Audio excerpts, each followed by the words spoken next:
Eyes of the Buddha, a play for radio by Victor Pemberton with David Spencer and John Westbrook. Eyes of the Buddha.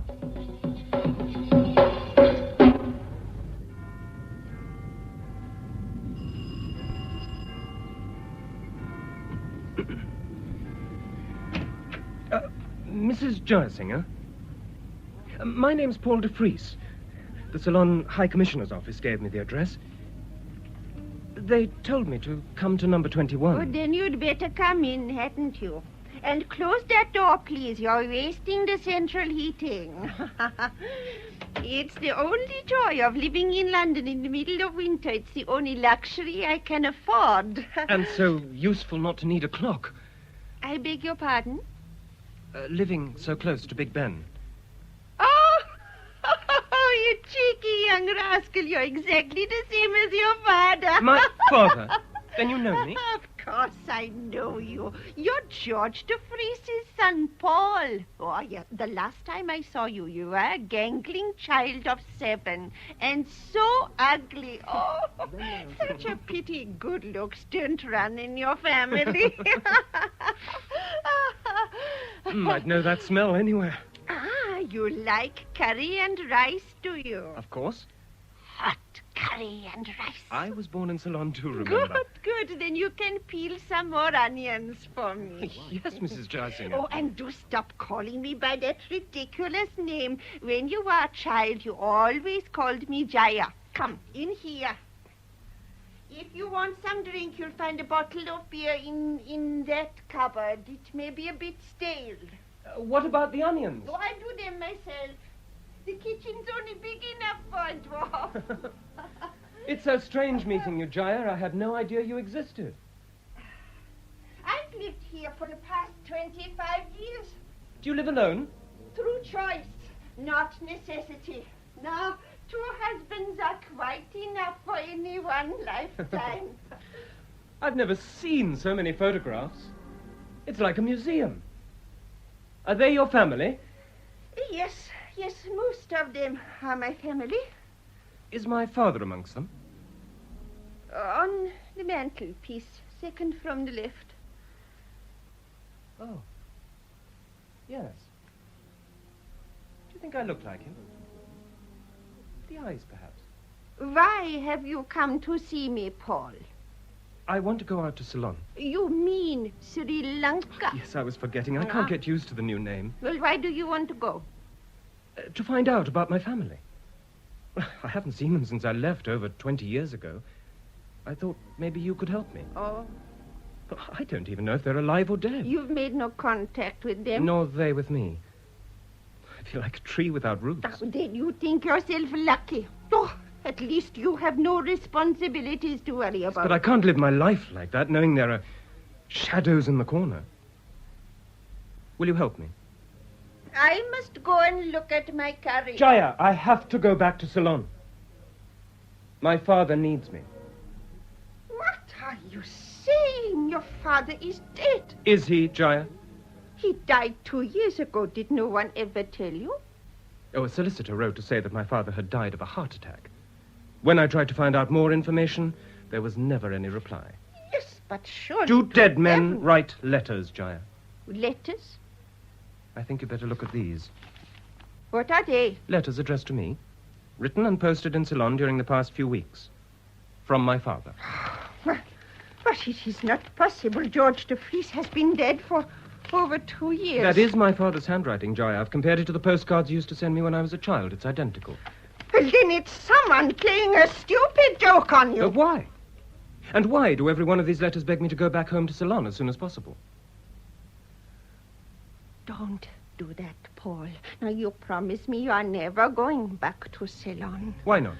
I was born there, wasn't I? It wouldn't be good for you. Things are different now. It might be dangerous. Dangerous?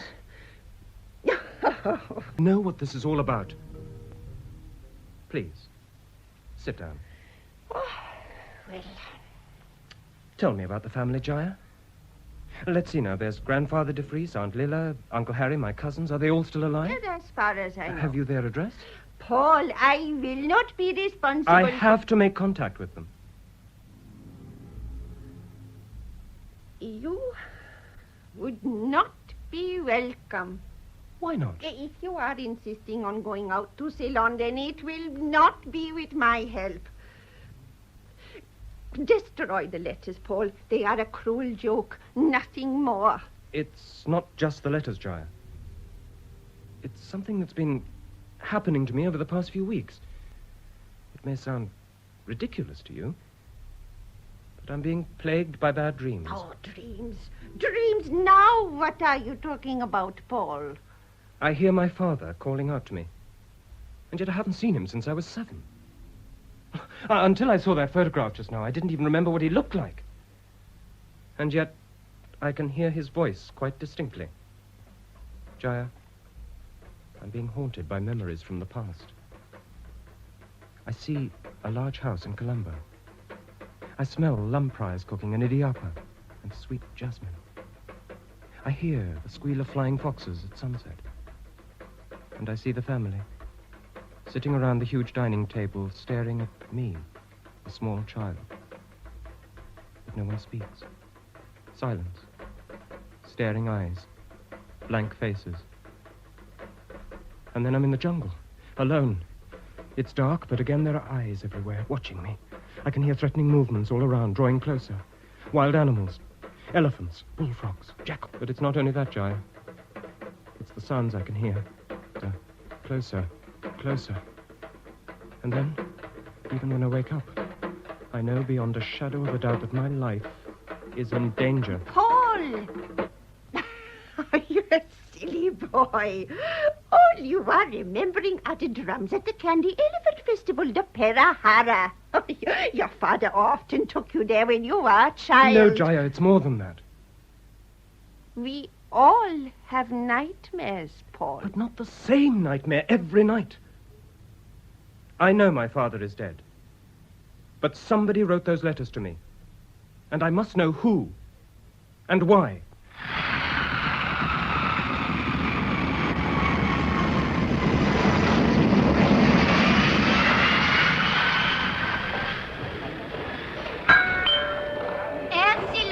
Announced the arrival of their flight number AE 016 from Rome and London. Paul! Flight number Paul de Vries!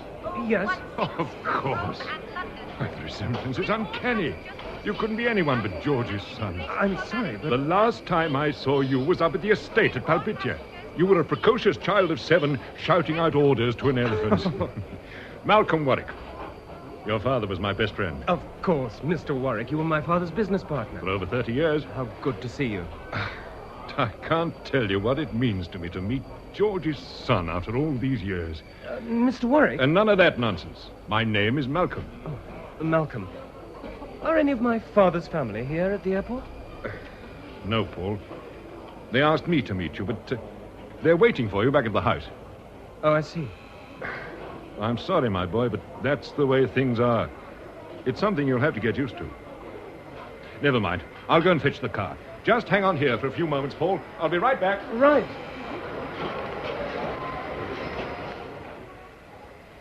Mr. de Vries? Yes? Mr. Paul de Vries? Yes? Welcome to Sri Lanka. Oh, thank you very much.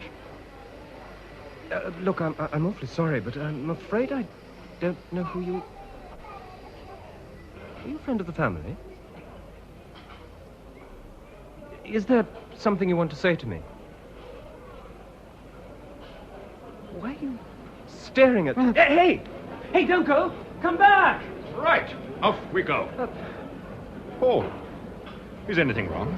A man, a Sinhalese man came up to me. He wanted something. Oh, you'll get used to people begging for money. Well, they don't usually allow that sort of thing at the airport. He knew my name. Come on, let's get out of this place. We'll have to make a dash for the car if you will insist on arriving in the middle of a monsoon.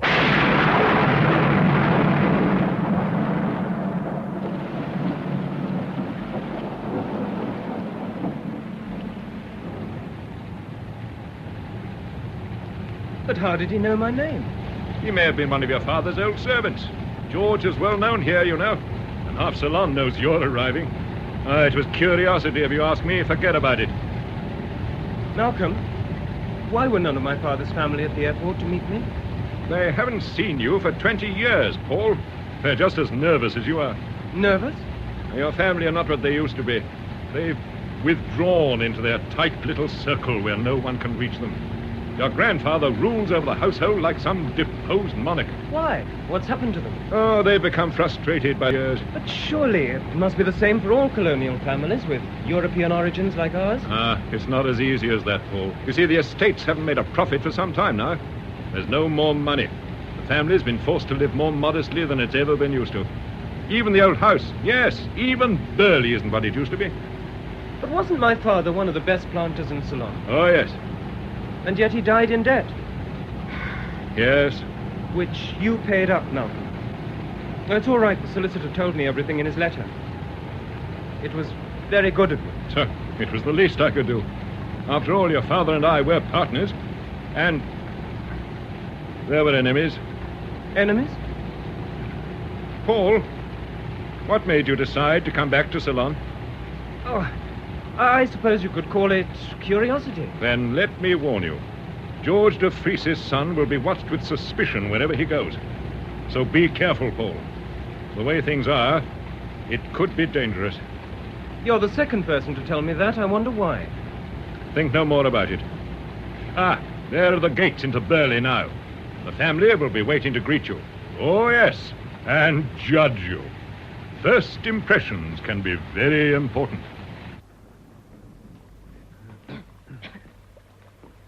Paul, this is your Aunt Lilla. Hello, Paul. Aunt Lilla.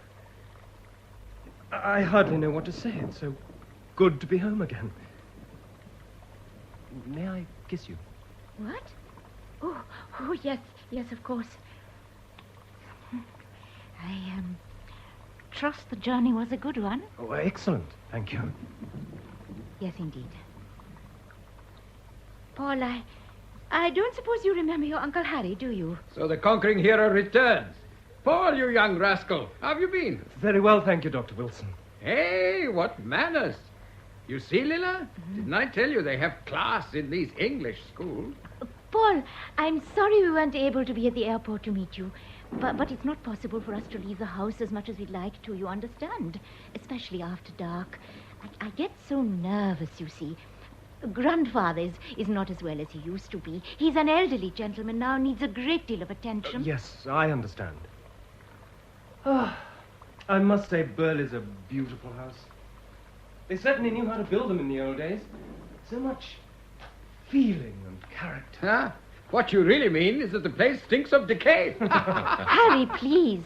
The house just needs decoration, that's all. Materials are hard to get these days, Paul, especially paint. Mother, there's no cricket at the club until next week. The pitch is underwater. They say the river's up by over 2 feet. If it doesn't stop raining soon, there'll be floods. Tony, Joanna, come over here and meet your cousin. This is Paul from England. Hello, Tony. Did you bring any decent books with you? Books?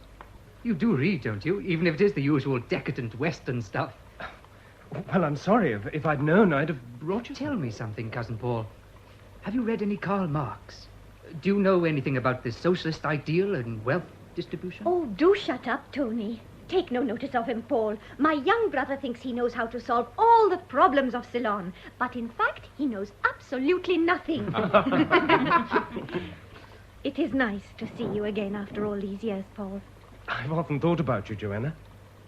We used to go to Sunday school together, didn't we? Mm-hmm. You wore pigtails. And your face used to be covered in pimples. Mrs. Jayasinger tells me my father taught you how to play tennis. Is that right, Joanna? I'm sorry. Did I say something wrong? Joanna, you're dripping wet. You'd better go and change. Yes, Mother. See you at dinner, Paul. Yes, right. I must be going, too, before the roads become impassable. Thank you for your help, Malcolm. When will I see you again, Malcolm? Well, if you like, sometime tomorrow we could go up to the estate at Palpitia. It's deserted now, but I know the supervisor quite well. Yes, I'd like that very much. Good, I'll call for you. Well, good night, everyone. Well, then, I expect you'll want to go up now, Paul. Aunt Lilla, when am I going to see Grandfather? I think perhaps you'd prefer a shower first. This humidity is very uncomfortable. Is Grandfather very ill? No, not ill. He's confined to his room in a wheelchair. Oh, then I'll go and see him. Is his room upstairs? No, Paul, you mustn't go up there. Not yet. He wouldn't like it. Wouldn't like it? What Mother is trying to tell you, Cousin Paul, is that you don't just call on Grandfather. He'll send for you when he's good and ready.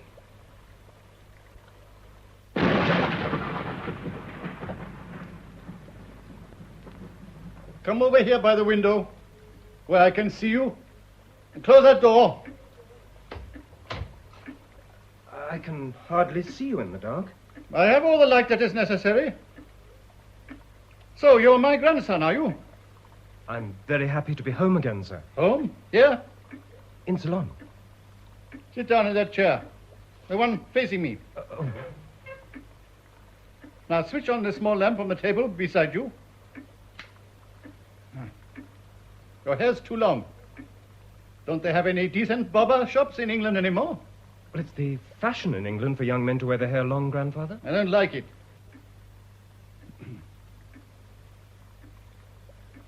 Aunt Lilla tells me you haven't been feeling too well just lately. You will soon learn not to believe everything Lilla tells you. Nor anyone else in this house, for that matter. Much to their disappointment, I shall not be dying just yet. I'm glad to hear it, sir. And I'm too old for flattery, young man. Now tell me, what made you come back to Ceylon? Well, isn't it natural for a man to want to come back to the place of his birth? A sudden impulse, was it? A burning desire to be reunited with a family you don't even know? Perhaps. I've wanted to do this trip for years, ever since I started to think for myself. Many a time I've looked at the travel posters of Ceylon and imagined I could recognize all the familiar places from my childhood. Just how much of your childhood do you remember? Unfortunately, very little. A few images flash through my mind, images that sometimes disturb me. But I do remember how you and I used to play cards together on the lawn at Palpitia. You were a terrible cheat, you know. Oh, we were good friends in those days. We seemed to spend a lot of time in each other's company. Memory would appear to be better than mine. Oh, there are so many things I want to know about, to bring back. You will help me, won't you? Do you go to church? Not very often. How often? Oh, special occasions. Weddings, funerals. Catholic? Lapsed. But you still read the Bible, do you? You still believe that there is only one God? The God of righteousness? Look, Grandfather, I'm not an atheist, if that's what you're saying. What sort of work do you do in London? In an architect's office. Architect? Do they pay you well, do they? I enjoy the work. No money here, you know. There hasn't been for years. Your father left only debts. I know that, Grandfather. A solicitor informed me. And if it was money I was after, I'd have come back a long time ago. I've earned my own living without help from anyone, and I shall continue to do so. But it'll never cease to be a mystery to me why no one in the family took the trouble to inform me of my own father's death. If I hadn't been fortunate enough to trace Mrs. Jayasinger in London, Did I would Mrs. never... Jayasinger warn you that you might not be welcome in this house? Yes, she did. But I had no reason to believe her. My instructions are that your father's name should never again be mentioned in this house. May I know why that is, please, Grandfather? You can go now. I'm tired. Why should his name not be mentioned? Did he do something wrong? Your father is dead. Yes, I know that, but why Paul, by the time your father died 2 years ago, we had lost nearly every friend he ever had. His own servants despised him, even the workers on his estate. They became his enemies. Remember this. Whilst you are in Ceylon, your father's enemies are your enemies. Never forget that.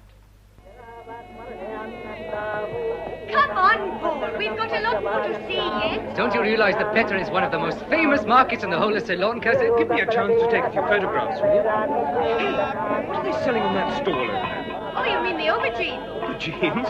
I've never seen them that size before. The whole market seems to be full of chilies. You can smell the pepper. Hey, Tony, over there, is that a Buddhist priest in the saffron robes? Where? No, he's a monk. Because his head shaved? Something like that. He seems terribly young to be a monk, just a teenager. Dragged them in early seems to be the Buddhist motto. And the communist one. He's gone. Funny, for one moment I thought he was watching us. Hey, Joanna! Come over here. I want to get a picture of you and Tony in front of the bullock cart. Oh, not on your life. I hate having my picture taken. I'll see you in a few minutes. I'm going to get some jaggery. Jaggery? What's that? Oh, tell him, Tony. See you. It's very sweet, like brown sugar, filthy stuff. Joanna never stops eating it. Your sister's quite a character. It's a very close family, isn't it, Tony? Too close. What do you mean? Don't tell me you haven't noticed the claustrophobia inside that house. Nobody's allowed to do or say anything without grandfather's permission. Whatever happens, nothing is allowed to tarnish the good name of the De Vries Empire. Was it the same with my father, Tony? Your father? You knew him, didn't you? Of course. He lived at Burley until he had the good sense to move up to his own estate. He spent the last few months of his life there. What happened, Tony? What did my father do wrong? They really haven't told you anything, have they? He swindled the books. Swindled? By the time your father died, there was discrepancy of several thousand rupees. Oh, don't blame him, Paul. Blame the system. Was the money ever recovered? Not as far as I know. But I thought Malcolm Warwick cleared up most of the outstanding debts. He did what he could, but there were creditors all over the country. So that's why my father had enemies. That's why somebody forged those letters to me. They wanted me back in Ceylon. Didn't they, Tony? If you really want my advice, treat this visit as a holiday and nothing more. Why, Tony? Look, Paul. Will you be all right on your own for a few moments? Oh, yes. Is anything wrong? No, it's just that I've seen a friend of mine. I want to go and talk to him for a few minutes. You don't mind, do you? No, of course not. There's plenty to occupy my mind here. I'll see you later, then. Right.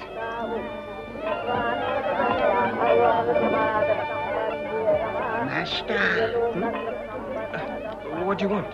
Cross my palm with 1 rupee and the future shall be yours. Cross your... You mean you're a fortune teller? I see all, Master. The past, present, and future. Oh. Give me 1 rupee. All right. Here. Thank you, Master. Now, the hands, please. Both of them? Both hands, Master. You are of the fish. High seas. Yes, that's my birth sign. I see water, clear and cool. Your life, it is clear. I see many things, strange things. You are of Sri Lanka, Master. That's right, I was born in Ceylon. But your heart, it is elsewhere, in another country. England, perhaps. Well, that remains to be seen. I see shadows, cobwebs. Huh? The spider is waiting in the corner. You are struggling to be free. Spiders, cobwebs, what are you talking about? Spider is restless. He is waiting to reach you. You must break away, Master. The spider begins to move. You must break away. I don't know what you're talking about. I think this has gone far enough. That sound. The planets, they are in position, Master. The doors are opening. I feel tired.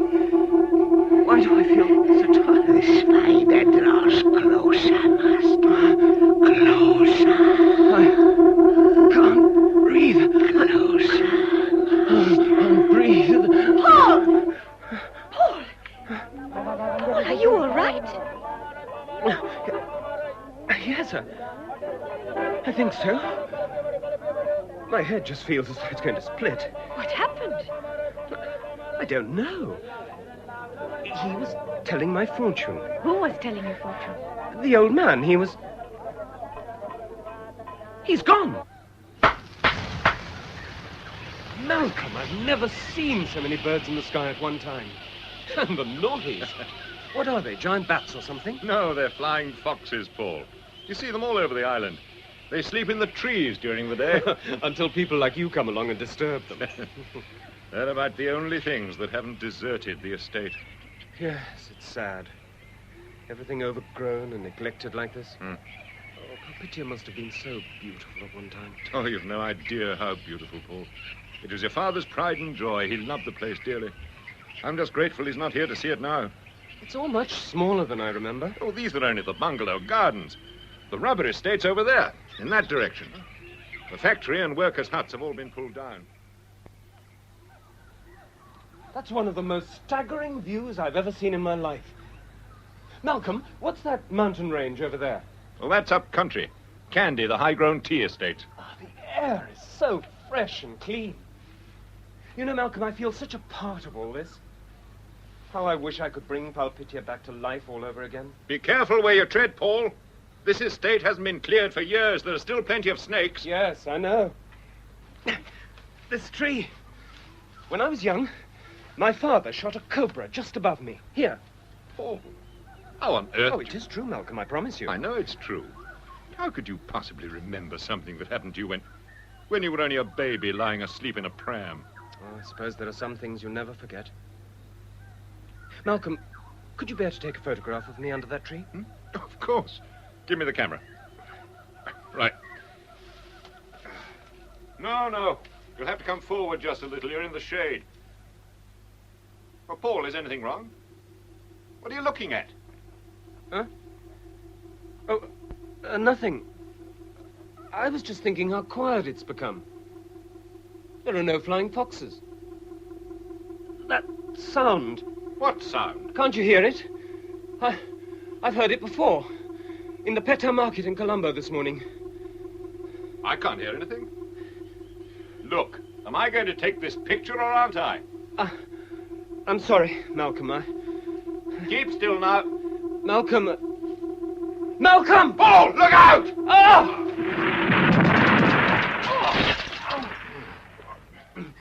Paul! Paul, are you all right? Yes, I think so. Just my leg, it's a bit grazed, that's all. I just don't understand it. This tree was as firm as a rock. No idea it was so dangerous. No, neither did I. But obviously, somebody did.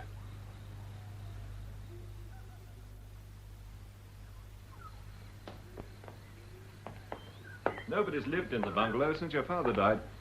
I'm afraid it's just been allowed to go to ruin. The nursery was through that door. Over there, the far end of the bungalow. The servants' quarters were just beyond that. I remember there used to be little wind chimes hanging on the wall just outside my window. You really do have a precise memory, don't you, Paul? Not precise enough, I'm afraid. What was my mother like, Malcolm? Charming woman. She captivated your father the first time he ever saw her. Look, she was a great practical joker, rather like your cousin Joanna. Did my father blame me for my mother's death, Malcolm? Is that why he sent me to England? He just didn't know how to cope, that's all. He loved your mother very much, and when her life had to be sacrificed for yours, everything suffered. His work, his attitude to everyone around him. Who were his enemies, Malcolm? Enemies? I know about the money he stole. Who told you? It doesn't matter, but I do know how much it cost you all this, and I'm grateful. If ever I had the chance to repay Your you... father was my friend, Paul. He stole money from the estate because he knew no other way to survive. He was desperate and lonely. Nobody wanted to help him. Perhaps that's why he died. Malcolm, whatever happened to Nihal, my father's old servant? Is he dead? I'm not sure. I believe he is dead. Was he here the night my father died? Why do you ask? I just seem to remember Nihal never left my father's side. He was devoted to him. Yes. Yes, he was. I remember playing alone in this room. Sitting by the window, staring out at the lawns, the Bougainvillea path. Waiting to catch a glimpse of my father as he came back from work. And even when he did, we never seemed to talk with each other. Nihal was my friend. And grandfather. Malcolm, where can I find my father? Find him? I'd like to see his grave. That's all in the past now. Is he in a Colombo cemetery with my mother? I'm not sure, Paul. You'll have to ask your family about that. Look, I'm dying of thirst. I'll go and see if I can find the supervisor and rustle up some coconut milk. No, Malcolm, wait a minute, please. Shan't be long. Keep in the shade, Paul. It's as hot as hell out here. Malcolm!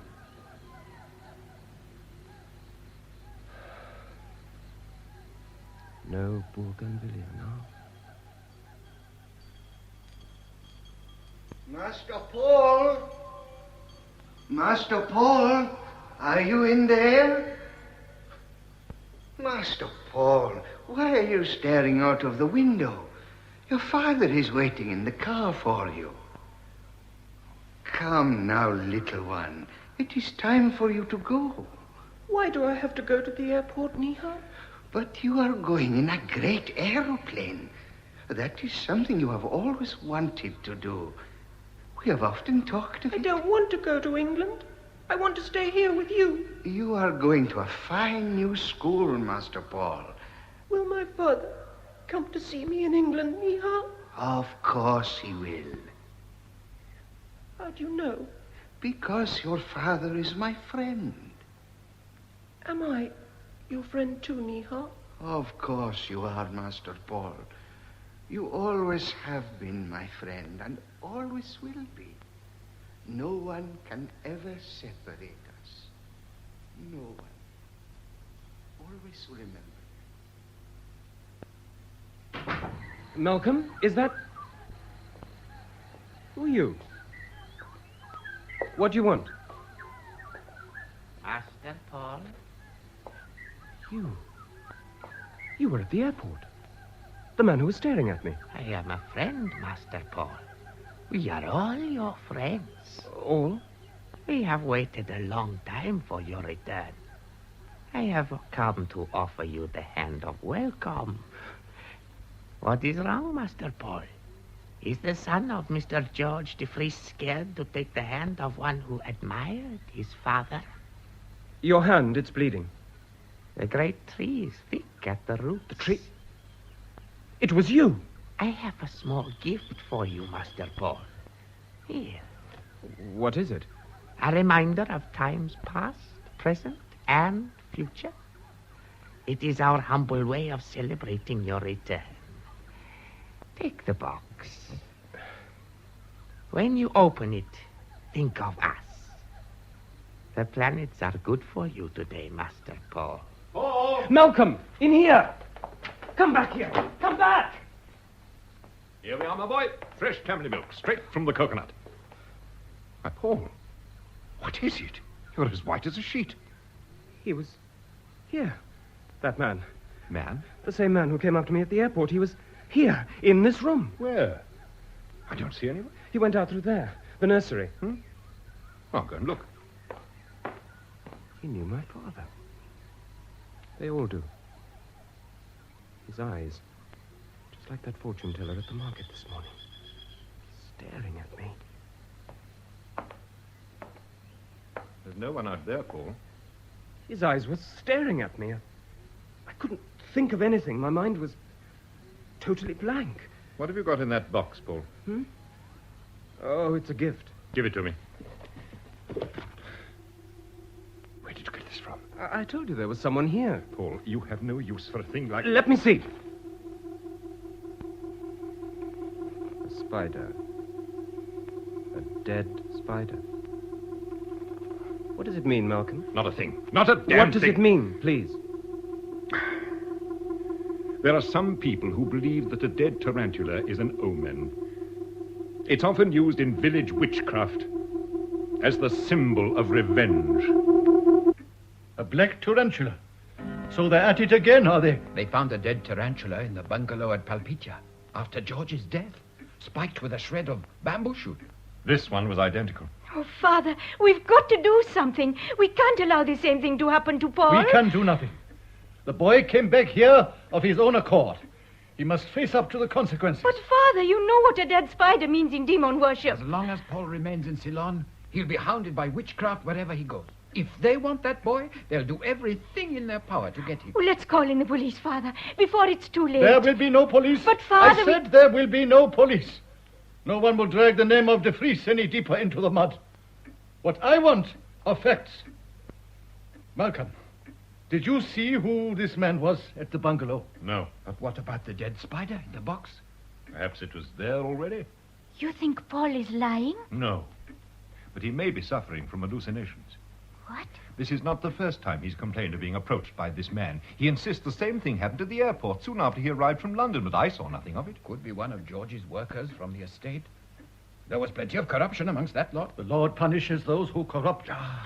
But why take it out on this boy? What did you expect? His father stole money, didn't he? Don't forget, Lilla, when George died, a lot of his workers on the estate were never paid off. Some of them haven't even been able to find a job since. But Paul has nothing to do with all that. He doesn't even know what's been going on. And who do we have to blame for that? We've kept that boy without information for years. If only we'd had the guts to warn him about the dangers of coming back here to this country, all of this could have been avoided. Let me remind you, Harry Wilson. All of us had a reason for not wanting that boy to come back. All of us. Except the person who sent those letters. What you have to decide now is what you intend to do to protect the boy. Protect? Why should we protect him? It's your own grandson's life that's in danger, Mr. de Vries. What do you suggest, Malcolm? Get Paul out of Colombo as soon as possible. Send him off on a sightseeing tour. Is there any place on the island you can hide from witchcraft? I suppose we could always spend a few days with Uncle Reggie up at New Aurelia. No. The mountain air is too cold at this time of the year. What Paul needs is the sun. Of course, there is always Yala. Yala, the game reserve. Yes, that's not a bad idea. The only things you worry about there are the animals and the tourists. Why don't you all go with Paul? Take Joanna and Tony as well. The young company would do him good. There's safety in numbers. It's not a bad idea. Father, would you mind if we left you for a few days? Mind? Who am I to put my own grandson's life in jeopardy? I'll speak to Paul when he gets back from the cricket match with Tony. Good shot, man! Take 4! 4! Good afternoon, Mr. Garawatna. Tony, man, what a surprise. Haven't seen you at the club for a good long time. Well, Mr. Garawatna, I'd like you to meet my cousin Paul. He's just over for a visit from England. Paul, this is Mr. Garawatna, chairman of the sports club. How do you do, sir? What do you do? Come back to see how the natives live, is that it, man, eh? Oh, quite a few changes since you were last here, young man. Oh, yes, quite a few. Well played, man! Take 2 there! 2! So, you're George de Vries's son, are you? A fine fellow. One of the best opening bats we ever had in this club. What about you, man? I beg your pardon? Well, you do play cricket, don't you? Oh, no. As a matter of fact, I don't. I much prefer to go to the theatre or settle down to a good book. Really, man? Tony tells me you're a solicitor, Mr. Garawatna. Oh, yes, man, yes. That is very correct, man, yes. And you wrote to me in England 2 years ago telling me my father had died. Yes, Paul, yes. A sad business. Forgive my asking, sir, but why did you never answer any of my letters? Well, Paul, you must understand the Sinhalese legal mind. Here we believe in never writing a letter until it becomes totally unnecessary to write it anymore. In that way, we never complicate matters. Better that way, is it not, man, eh? Did you know my father well, sir? Oh, very well. We used to play golf together. I couldn't even beat him at that. I was very handicapped. How did he die, sir? You had all the information in the letter, didn't you? No, not all. Too much of the hard stuff, if you ask me. My father drank a lot. Your family must have told you. Tony? Uncle George's name is never mentioned at Burley. Grandfather's orders. I never knew that. I'm sorry. Well played, Posse! Well played, man! Mr. Garawatna, there are things I need to know about my father, things that perhaps only you can tell me. I'd appreciate to talk with you sometime. I am a very busy man, Paul. I spend many tiring hours at the Colombo Magistrates' Court. You do understand, I'm sure. Yes, of course. And how long are you going to stay in Ceylon, Paul? Oh, I have a few more weeks. I must say I envy you going back to England. Not that I'm dissatisfied with my own country, you understand, Paul. You may not be, but I am. One day we'll all be made to discover the truth about ourselves, whether we like it or not. That's enough now. You're in quite enough trouble as it is. I'll wait downstairs in the car for you, Paul. Most awfully sorry about that. That Tony's such a mixed-up chap. What has he done? If only he'd concentrate on playing a good game of cricket, he'd have a much better time of it. I always say a man who plays cricket never gets drowned in deep waters, eh? Oh, good stroke, man. Well done. Well done. Oh, Stop looking so glum, Paul. You'd think we were taking you to a funeral instead of a weekend at the game reserve. You love Yala. It's so full of interesting wildlife. Oh, I'm sorry, Aunt Lilla. I really am looking forward to the weekend, except there's so much for me to do in Columbus. Sit back and enjoy the ride, Paul. This is one of the best coast roads in the whole of Ceylon. We'd enjoy it more if we didn't have to travel in this terrible old jeep. The dust is not good for my chest. Oh, I must say, I've never seen so many white sandy beaches in all my life. They must stretch for miles. They do, and further. I can certainly see why they call Ceylon Paradise Island. Paradise or not, if we don't soon reach Amblangoda for lunch, I shall faint. The heat, it is killing me.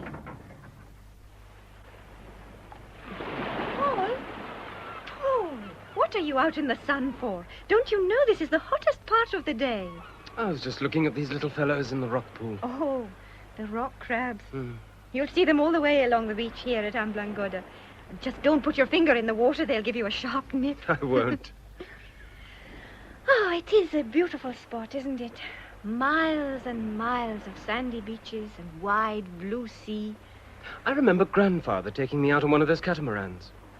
With a whole crowd of fishermen. Hey, that's right. I remember, too. It was when the whole family came down here on holiday. Not the whole family, Joanna. My father wasn't with us. He never came. It was always me and Grandfather. Odd, isn't it? A father and son who never went anywhere together, not even on holiday. You've been writing a postcard. Oh, to Mrs. Jysinger, I promised. It just shows how English you've become. Aye. Sitting on the beach, sun blazing down on you, writing a postcard. Oh, how extraordinary. Now what? Your handwriting? It's very good handwriting. It's exactly the same as your father's. Really?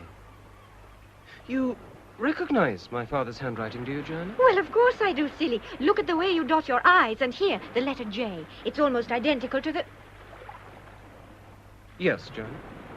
It's identical to the way... The same style as the rest of the family. Is it? Is that all you mean, Joanna? Come on. There's Mummy and Daddy waiting for us. If we're going to reach Yala before sunset, we'll have to get a move on.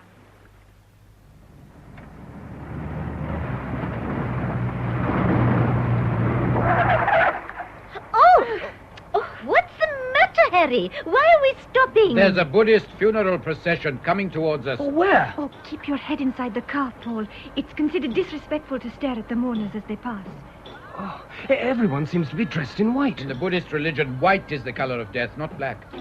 Where are they carrying the body to? Cremation. The whole village follow the corpse to a huge bonfire. Then the mourners each throw a lighted torch, a kind of symbolic farewell. I find the whole thing quite distasteful. Oh, I think it's rather dignified. Keep your voices down. The procession is coming alongside.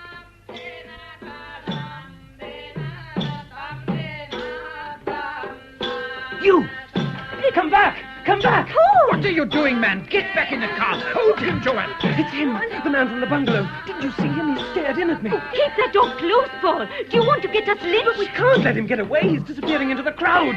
Come back here. Oh, the crowd. Look at the crowd. They're turning back on us. Paul! Get back into the car, I say. Don't let him get away. Daddy! Get us out of here, Harry. For God's sake, get us out of here.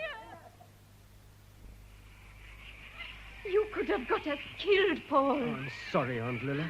But that man came to the side of the jeep and stared in at me. Paul, how can you be certain it was the same man you saw at Palpitian? I'd know that face anywhere. Forget it now, Paul. We're on holiday, man. Oh, why hasn't Tony arrived yet? He was supposed to have been here before us. If I know anything about Tony, he's gone off bird hunting. The two-legged variety. Oh, somebody give me a hand with this suitcase. It's got all the food in it. Let me help you, Harry. I don't like the idea of Tony getting here after dark. I'm sure he'll get into trouble again. Oh, do stop worrying, Mother. Tony's old enough to take care of himself. He'll be here soon. I don't understand the layout of this bungalow. Oh? Where are the bedrooms? Oh, bedroom. We have to sleep somewhere, don't we? But of course we do out here on the terrace. It's much cooler. You mean we all sleep together? That's right. They call England permissive. Oh, in separate beds, you silly. And I hope you don't snore. And what about mosquitoes? Don't worry. You won't bother them. Now stop fooling around, Johanna, and come and give me a hand in the kitchen. Yes, Mother. We can't allow Cookie to do everything. Nothing to be nervous of, Paul. You'll soon get used to the jungle. It's got an atmosphere all its own. It's about the only place I really feel secure in these days. Now, what in blithering hell have they done with all the oil lamps? Getting dark out here. Tony won't be able to find us. Harry, I know it's none of my business, but what trouble has Tony been in? What do you mean? Well, when we were at the sports club the other day, I sensed some kind of an atmosphere between Tony and Mr. Garawadley. Ah, here they are, the blighters. Give me a hand with these lamps, Paul, or Lilla will have the screaming habdabs. Right. Freddie Garawadley, yes, that's a real character, isn't it? Yes, but what about him and Tony? Has there been trouble? Well, Garawadley has defended Tony in court a couple of times. Huh? On what charges? Oh, the usual old political rubbish. Tony's a good boy at heart. But he thinks that because God made the world in 7 days, he can remake it in 24 hours. Now, matches. And Garawadley was my father's solicitor. How do you know that? Cook is preparing us a special curry and rice. I just hope there are no crocodiles about tonight. Crocodiles? Paul, if you believe everything your cousin tells you, you'll be a nervous wreck by the morning.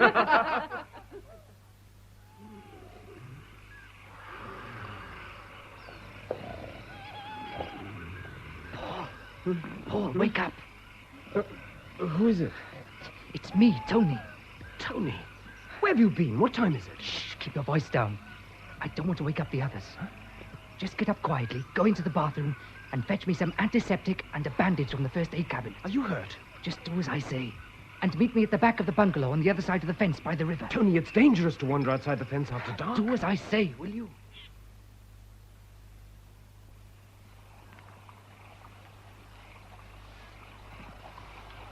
Hold the torch still, Tony. I can't see. Your arm, it's bleeding. What have you been up to? It's none of your business. Just get the bandage on. Do you think I can't recognize a knife wound when I see one? What happened? I got in the way of a man who was hunting. There's a deep gash here. You should go to a hospital. Stop fussing, will you? It's only a graze. Now, are you going to help me, or do I have to do... And what are you going to say to your mother and father when they see you like this in the morning, I had an accident. I fell. You were supposed to have arrived here ahead of us, Tony. Are you in trouble again? You're the one that's in trouble, not me. If we don't get out of this country soon, it'll be too late. What are you talking about? Soon after you left for Yala this morning, a letter arrived. It was addressed to you, and I opened it. You opened a letter addressed to me? Do you want to wake up the whole jungle? Tony, you had no right. I'm not the only one who recognizes your father's handwriting. My father? In the letter, he said he wanted to meet you tonight at the Dagobah near here. But I don't believe in ghosts, and that's why I decided to keep your appointment for you. You went in my place, Tony. You're a fool. The Dagobah's a place of dark shadows, even in daylight. And at night, it's pitch black. Nobody would have recognized me. What happened? Well, after I'd waited there about an hour, I was sure the whole thing was a hoax. But as soon as I started to leave, someone came at me with a knife. And before I had the chance to fight back, he'd gone. It wasn't you they were after, it was me. Do you realize that, Tony? Someone wanted to kill me. No, that would have been too easy. It wasn't your life they were after. It was your blood. My blood? Part of the demon worship ceremony involves mixing the blood of an intended victim with that of a tarantula spider. Don't you understand, Paul? You are the victim. Their revenge. Witchcraft is still a fact of life in many villages all over the island. You saw for yourself that man at the Buddhist funeral today. You were there in that village? I know these people, Paul. They'll eat away at your mind until you won't be able to think straight anymore. Only the family knew I was coming to Yala. Any one of you could have written those letters. What are you talking Any about? one of you could easily have copied my father's handwriting, even Joanna. Joanna? Shh, get down. What is it? I don't know. It could be a leopard. They come down to the river to hunt deer. There it is again. That sound again. What sound? Can't you hear it? It's going through my head. It's getting louder. Paul, keep down. Tony, I can't bear it. Paul, keep still. Whatever you do, don't move. Hey, do you see? In the bushes over there. It's a tusker elephant. And he's seen us. He's going to charge. I can't bear the sound. Oh, look out!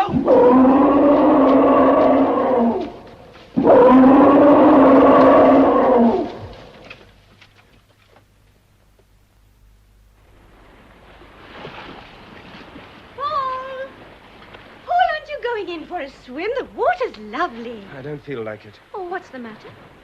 I'm a bit tired, that's all. I'm not surprised after what happened last night. What thing to do. That Tusker elephant could have killed you and Tony. What on earth were the two of you doing out there in the jungle in the middle of the night? I told you. It was stifling hot in the bungalow. I went out to get some fresh air just as Tony was coming home. Yes, Paul. And in any case, I don't see that it's any of your business. No, Paul, of course. I'll see you back at the bungalow. Joanna. I'm sorry. It's just these headaches I seem to be getting. I keep hearing this strange sound. Well, why don't you let Daddy give you a tonic or something? After all, he is a doctor. It's not a doctor I need, Joanna. Then what do you need? I just don't know. I'm so confused. Everything seems to be crowding in on me. That Buddhist funeral yesterday, and then last night. Oh, come on, Paul. Here you have a beautiful beach and nobody here but us, and you have a face as long as a talagoya. A what? An iguana, of course. A giant lizard. We're going to hunt for them this afternoon. They're delicious to eat. Yeah. Come on now. I'll race you into the water. Hey, wait for me. Wait for me. Oh, it's so warm. Well, what did you expect? This is not the muddy old English Channel, you know. So, you want a ducking, do you? Oh, no! Paul, keep away from me.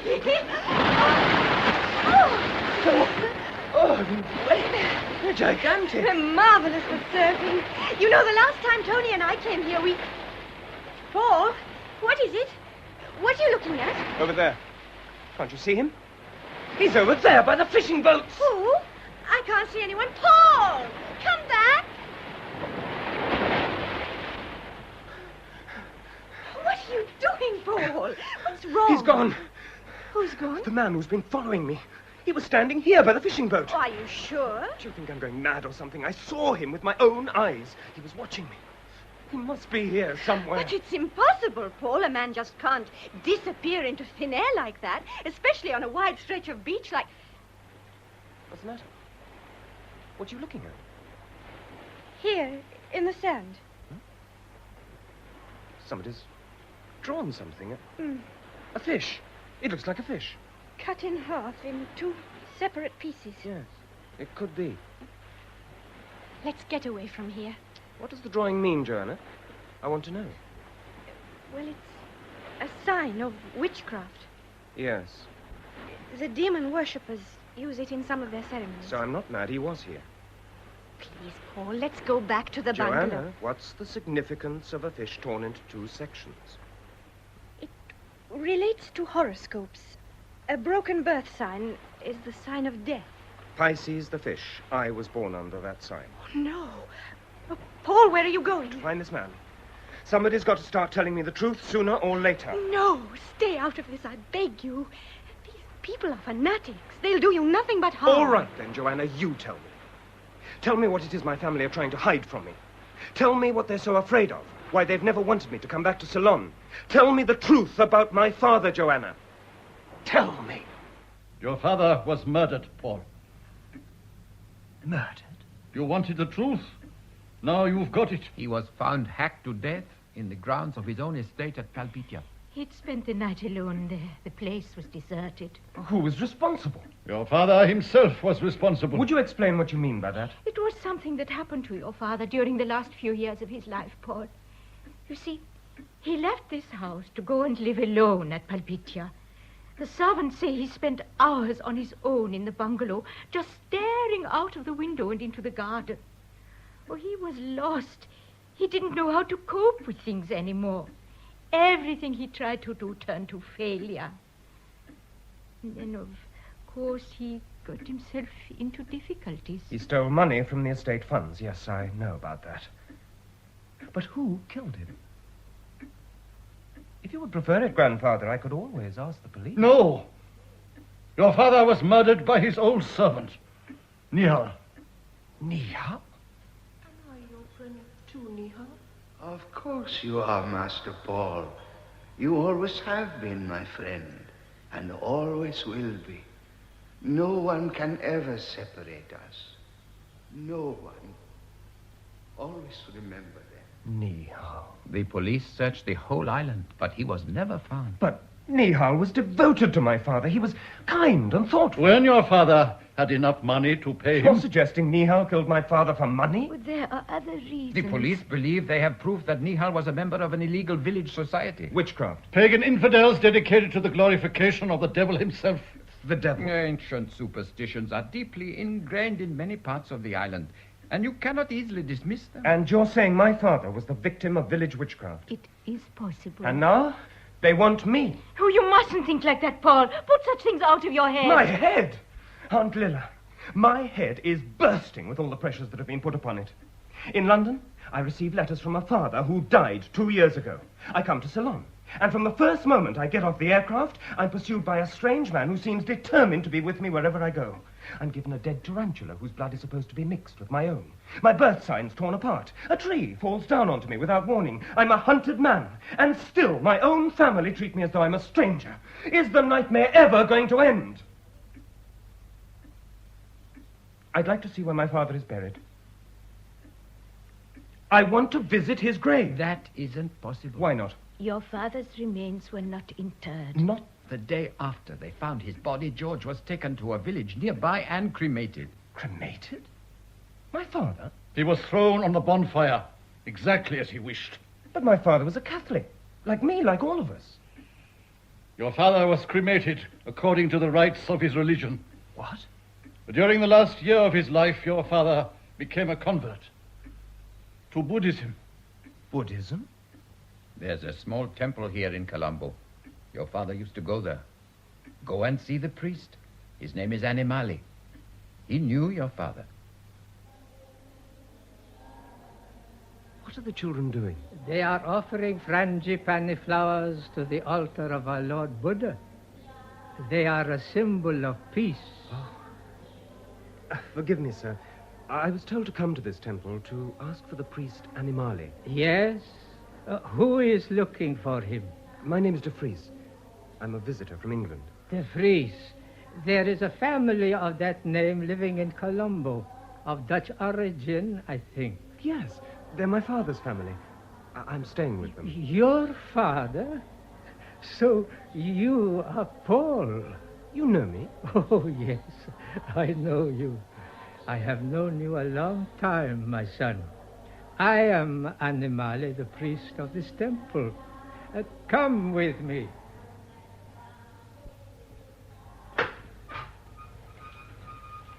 Come in, please. I must close the door. What is this place, Animali? It's so dark, I can't see anything. It is the shrine of our Lord Buddha. One moment, I shall light a candle. It's so quiet in here. And a wonderful smell of flowers and incense. There. It's magnificent. I've never seen such a gigantic statue in all my life. It's remarkable. You are standing before the figure of our Lord Buddha. Many have come to see him in this shrine, but they look only with the eyes, not the heart. But why is the Buddha lying on his side, Animali, and his head resting on one hand? One day Lord Buddha was tired, and in the manner of a lion he lay down to rest and died. Here, take the candle. There's nothing to fear. Now, hold it high above your head so that the light will fall upon the eternal face. The eyes.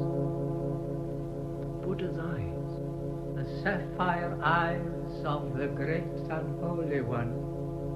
So blue and clear. Look closely at the Lord Buddha's eyes, Paul. Look, and you will see the truth.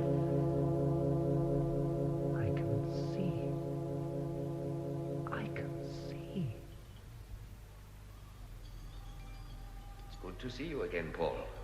It's been a long time since you and I were together. Is Grandfather with you?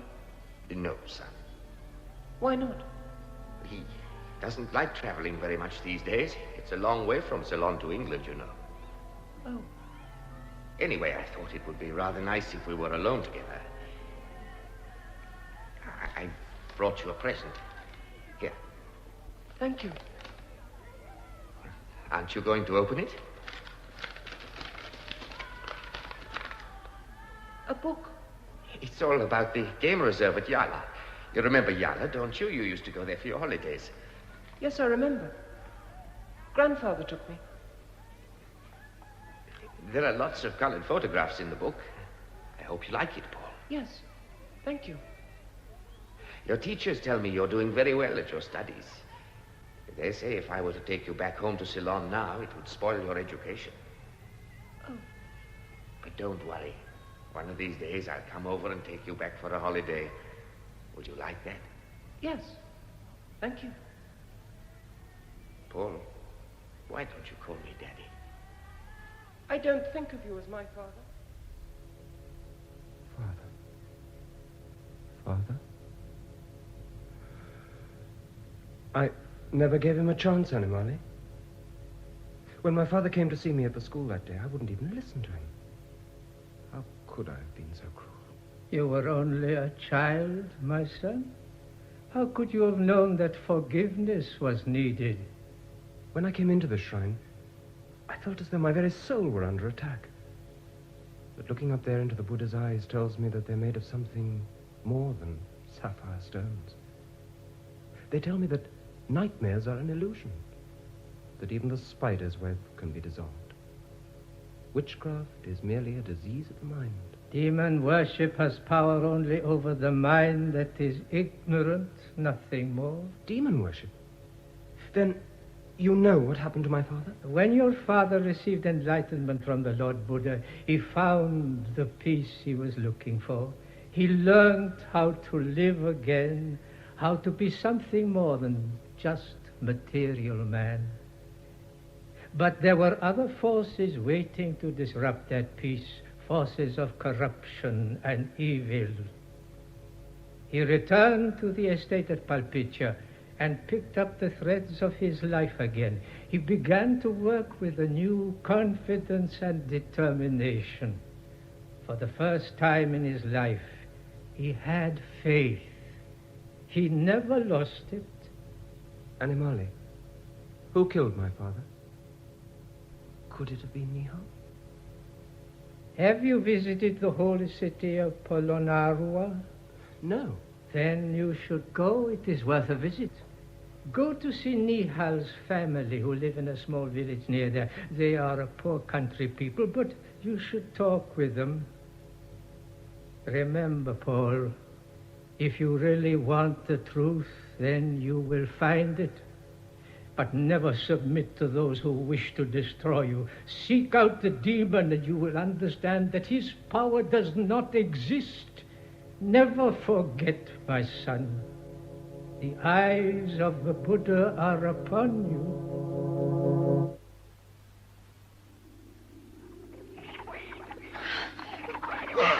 How can we climb over a steep rock like this without even something to hold on to? I'm terrified of heights. Oh, monkeys! Oh, go away! Horrible things. Give me your hand, Joan. I'll give you a pull up. There. Thank you. That's better. Oh, I'm sorry to drag you out on this trip, Malcolm. But with Grandfather not being very well, the rest of the family just wouldn't leave him. It's no problem to me, Paul. Anyway, I know this part of the country like the back of my hand. Do you see? Over there in the distance, that's the holy city of Polonnaruwa. Dates back beyond the 8th century A.D. Oh, yes. I can't wait to get down there. Then why do we have to come all the way up here first? What good is it going to do to talk to Nihal's family? I don't know, Joanna. Well, we'll soon find out. This is the hut where they live.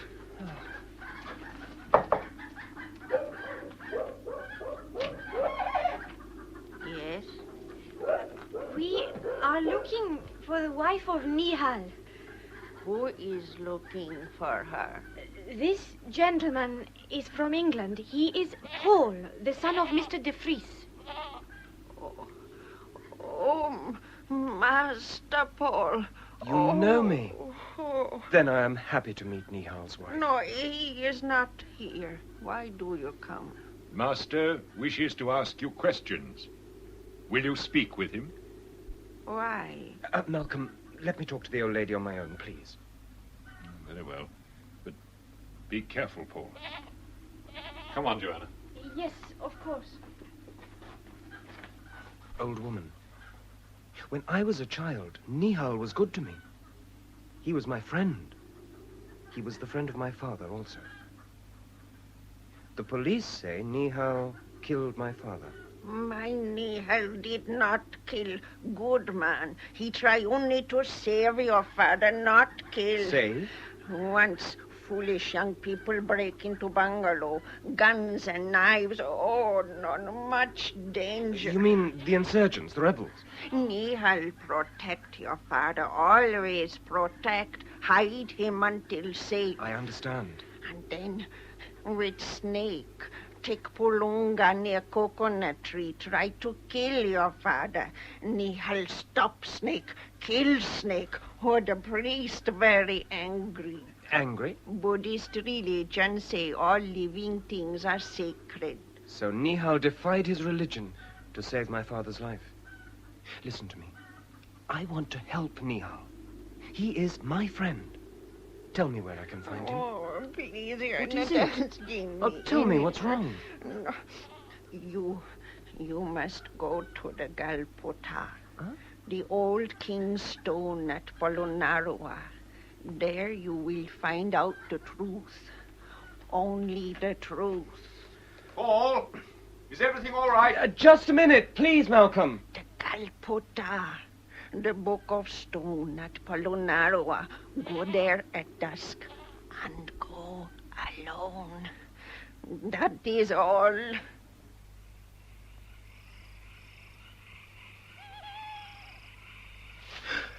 What's that? Is anyone there? Bullfrog, you're about the only comfort I'm going to get here tonight. A full moon. How many full moons has Polonnaruwa seen? Your kings and their palaces, their temples. Start of a new civilization. New hopes for the future. It's all here. I can see it all around me. There's someone there. I'm not afraid. How much longer to wait? What am I waiting for? Galpota, the Book of Stone. I wish I knew what you really meant. It's light enough to read you, and yet... There it is again. I am not afraid.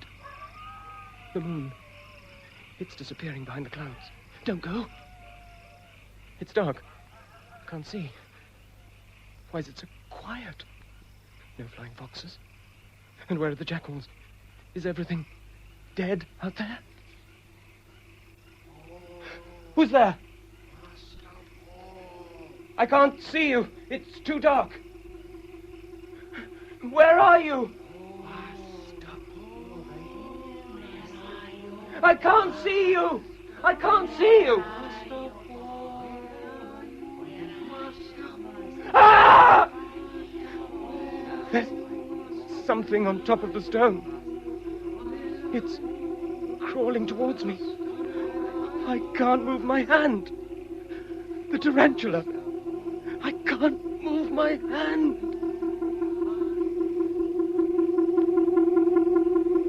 Paul! That voice. Who's there? Paul! Paul, my dear boy, are you all right? What is it, Paul? What happened? They were here. They were all around me. Who was here, Paul? Who? The tarantula. It was crawling towards me on the stone book. No. Joanna, give me the torch. You shouldn't have come here, Paul. I begged you not to. There's nothing here. Nothing at all. It was here, I tell you. Do you think I'm mad? Paul, you've got to stop this. We've got to go back to Colombo at once. No. Paul, listen to me. We've got to go back home as soon as possible. Grandfather's asking for you. You've got to see him. He's had a heart attack. He's dying, Paul. Grandfather is dying. Paul, I want to see my grandson. Go to him, Paul. And only a few minutes now. Grandfather? Paul, you came home to search for the truth. I refused to help you. I also came to see you, Grandfather, and all the family. Your father loved you, Paul, as I loved him. But the two of us could never understand each other. Always there was a shadow between us. Grandfather, please. Your father was frightened that the same shadow would fall between you and him. We used to play cards together, didn't we, Paul? And I did cheat, but I won. I couldn't bear to lose. Don't tire yourself. Paul, you feel guilty about your father, don't you? Well, I feel guilty too. That makes us equal, doesn't it? Equal. I am more guilty than you. I didn't want your father to succeed where I had failed. What are you saying, Grandfather? I was the shadow between you and your father, Paul. That's why we played cards together. Why we went on holiday. It was I who wanted you to be educated in England. You? Listen to me, Paul. I never believed your father took that money. There was someone else. Ask Garawadne. He'll tell you. Garawadne? I never wanted you to come back to Ceylon. I knew they wanted you. Who wanted me, Grandfather? Who? Harry? Aunt Lilla? Father? Help me to sit up. I will not die lying down. Take hold of his arm, Paul. Yes. It's getting dark outside. They're lighting the candles in Colombo. No, Grandfather, the sun's shining. City is turning gold. Give me your hand, Paul. I'm here, Grandfather. Foxes are gathering. I must join them in their flight. Find the truth, Paul. Give the De Vries family back their name.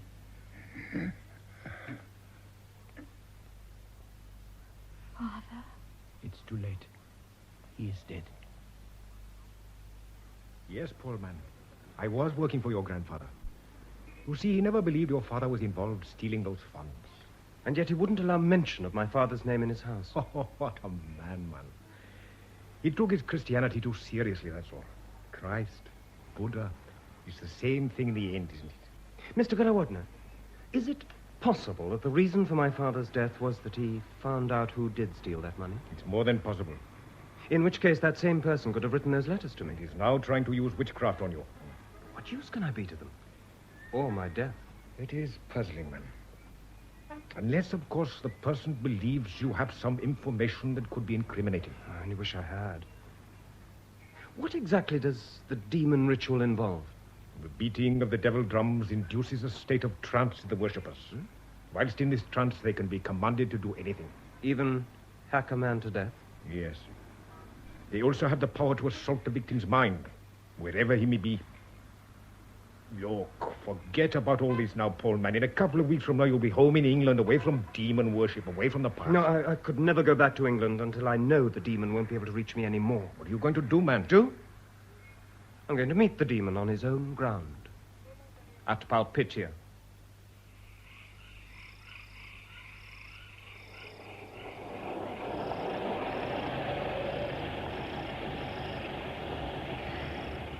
All right, Paul. This is it. Palpitia. But let me say, I think you're making a big mistake. This is my fight, Tony. It's me they want, and I'm ready for them. But you do not know what you're up against, Paul. People have been known to go stark staring mad after a night of demon ritual. You're forgetting one thing. To gain power over me, they need my blood. When these people attacked you at Yarla, they thought they had it. No, it's not my death they want. Then what do they want? That's what I'm here to find out. You're sure you did what I asked? Yes, practically the whole of Colombo knows you're spending the night alone here. You're a sitting target, Paul. You know that, don't you? Good. So you better get out of here while you can. Oh, and Tony, If you really want to help me, don't hang around anywhere near this place. At this moment, we're being watched. Don't ruin things for me. Good luck, Paul. You're going to need it.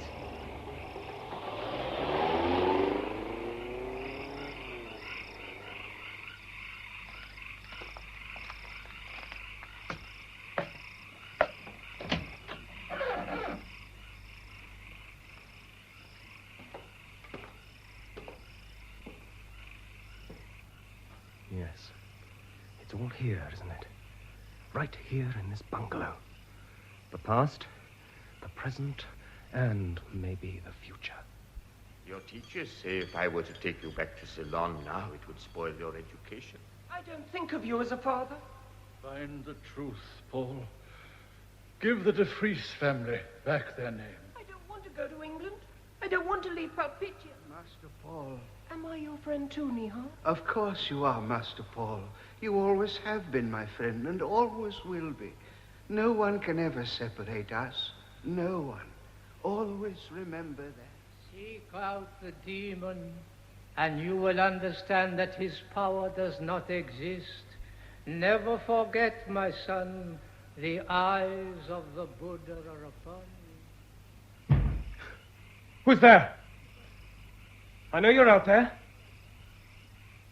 I'm alone. I'm waiting for you. Drum. The room is getting lighter. Where's it coming from? Outside on the lawn. Candles. There are shadows everywhere. If only I could see.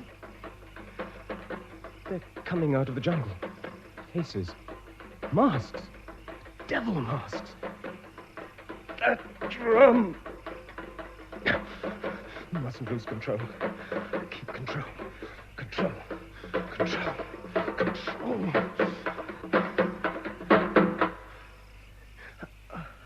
It stopped. Oh! Oh! Who's there? Come outside, Paul! There's nothing to be frightened of. I'm not afraid. We are waiting for you. Well, come on then.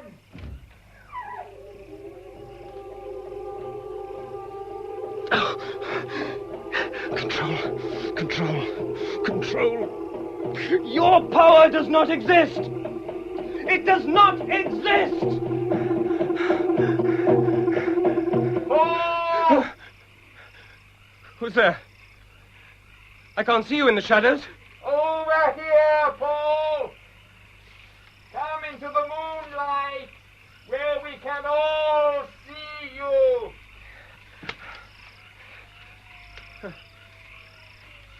Why are you hiding behind that mask? What have you been scared of? Who are you? Malcolm. You? Yes. But you were my father's friend. He trusted you. Yes. You stole that money from the estate, didn't you? And he found out. I offered to share it with him, but he became so righteous he couldn't allow himself to take it. He even asked me to pay it back. Did that justify killing him? Oh, yes. It was more difficult to pay back than he realized. But why all this? Devil worship, witchcraft. Your father was so naive. He never realized that witchcraft had been practiced by his workers here for years. When he found out, he dismissed all those involved. You see, Paul, he gave them a motive for hating him. I only had to use that motive. Has life treated you so badly that you could kill your best friend for money? There speaks a true De Vries. Your family only had to inherit money. I had to work for mine. Did you write those letters? Those forgeries? Were you the one who brought me out from England and tried to make me believe my father was still alive? Naturally. Now that's what interests me, Malcolm. You could have had me killed the moment I arrived in Ceylon, and yet you chose not to. Why? There must be a reason. Yes. What are we waiting for? Who are we waiting for? I'm not waiting for anything. You chose to find out about me. Now I cannot allow you to live. But if you kill me, all this will have been a waste. Yes, but you've left me no choice. Look, show!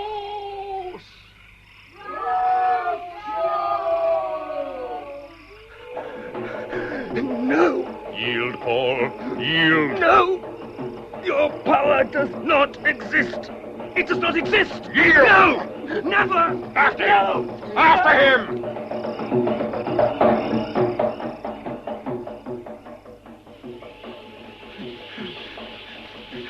Keep control. Control. Control. Those drums! Where am I? Which way can I go? Which way? I can't move. Those drums. Power does not exist. Control. Control. Control. Paul, there is nowhere for you to go. Your power does not exist. The eyes, the Buddha's eyes. I can see them. Give me the knife. Stop the drums. Veranava.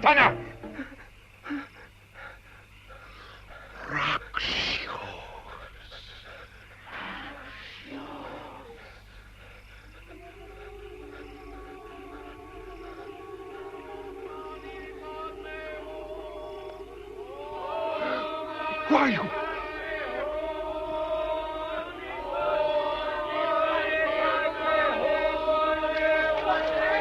Don't leave me! Please! Please! Don't leave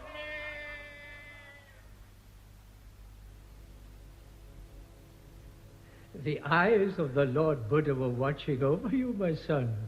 Always remember, Paul, there is no force greater than that of one's own faith. Yes. I saw the Buddha's eyes quite distinctly. The sapphire penetrated the darkness. But there was something else, Anamani. Just before I lost consciousness, the jungle was filled with a strange sound. In the moonlight, I could see the saffron robe of a priest. I'm so grateful that you were there. Oh, I was not there, my son. But I couldn't have imagined it. Anamali? Where are you? Paul, Who's that? there's nothing to be afraid of, Paul. I can't see you in the dark. Hold the candle higher. Father? It is you. Yes. How strange, I knew. All the time I knew. They said we were alike, you and me. I suppose we are, a bit. You're taller than me, you rascal. Isn't it silly? I can't think of what to say. It is difficult, isn't it? What should we do about it? I think we'd better go for a walk.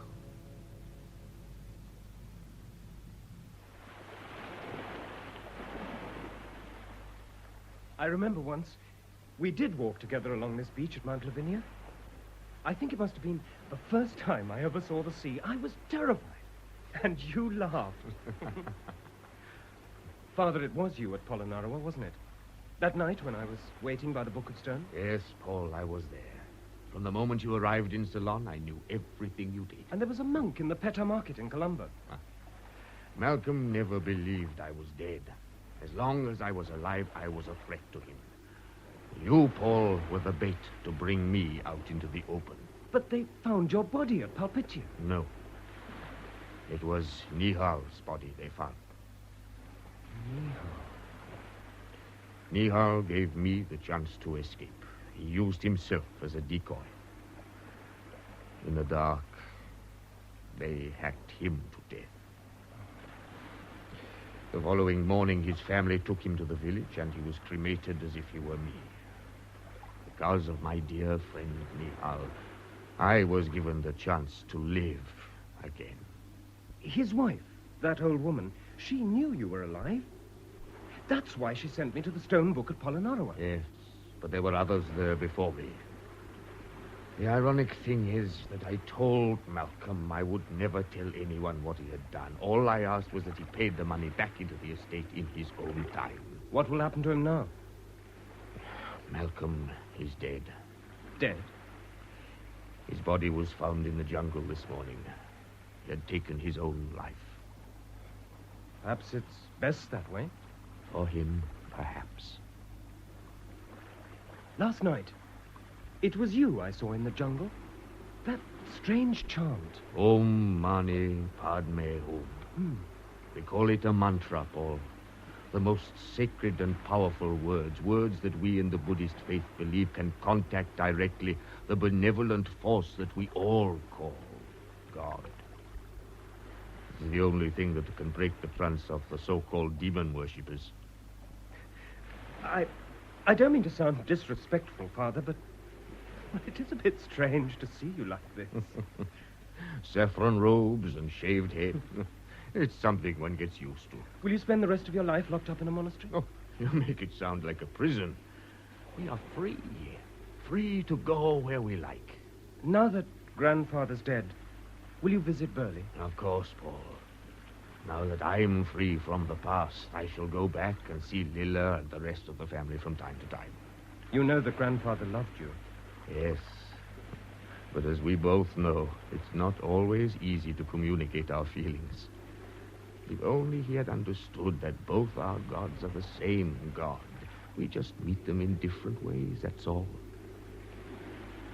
Father, I'm going to come back here to live. No, you don't belong here. But of course I do, Father. I was born here. My roots are here. I want to find myself. You have found yourself. We both have. We know each other now. But I love this beautiful country. Well, I am glad you've realized Sri Lanka is something more than a land of demon worship. Do you know something? When I was a child on board that aircraft going to England, I remember looking down at this island spread out like a large emerald. It was my home I was leaving. And I vowed that one day I would come back. And you have come back, and will come back again, and I shall be here to see you. Yes. Father.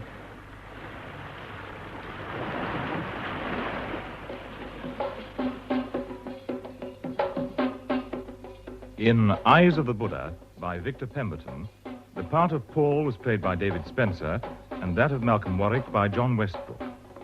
Mrs. Giles Singer and the old lady were played by Barbara Mitchell, Joanna Elizabeth Proud, Aunt Lilla Hilda Kreisman, Annie Marley John Ruddock, George de Vries Nigel Graham, Tony Andrew Rivers, Grandfather de Vries Rolf Lefevre, Mr. Garawadna William Edel, Nee Howe Ronald Herdman, and Uncle Harry William Fox. The play was produced by John Tiedemann.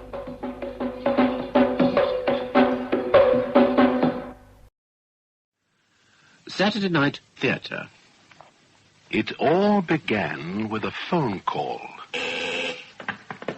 Police Station, Cambridge. Inspector Buller speaking. Police? Oh, please come quickly. It's young Mr. Fraser. He's dead. I took his breakfast and he's lying on the floor. It's horrible. What address? Horrible. It's murder, I know it. What address are you speaking from? 23 Copper Street. He was only an undergrad. This was his first term at the college. And 23 Copper Street? No, hurry, please. I can't bear it. I'm still in the house and nobody... All right. Now, calm down. I'll be over, and don't touch anything. Please, hurry. I don't know what... Sergeant. Sir? Emergency call. I'm taking Walters and the police surgeon. Yes, sir. Anything interesting, sir? I don't know. It might be murder. Murder? I said might be, Sergeant. Oh, yes, sir. Sorry. Stand by at the desk. Very good, sir.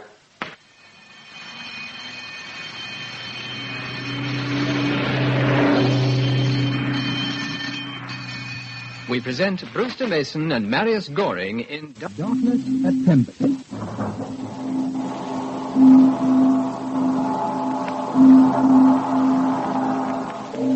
Not that I ever took murder for granted. You don't see enough of it in a university town like Cambridge. Besides, it was only a starting point. The moment where reality suddenly and unpredictably hinged onto dream. It touched off the fuse for nightmare.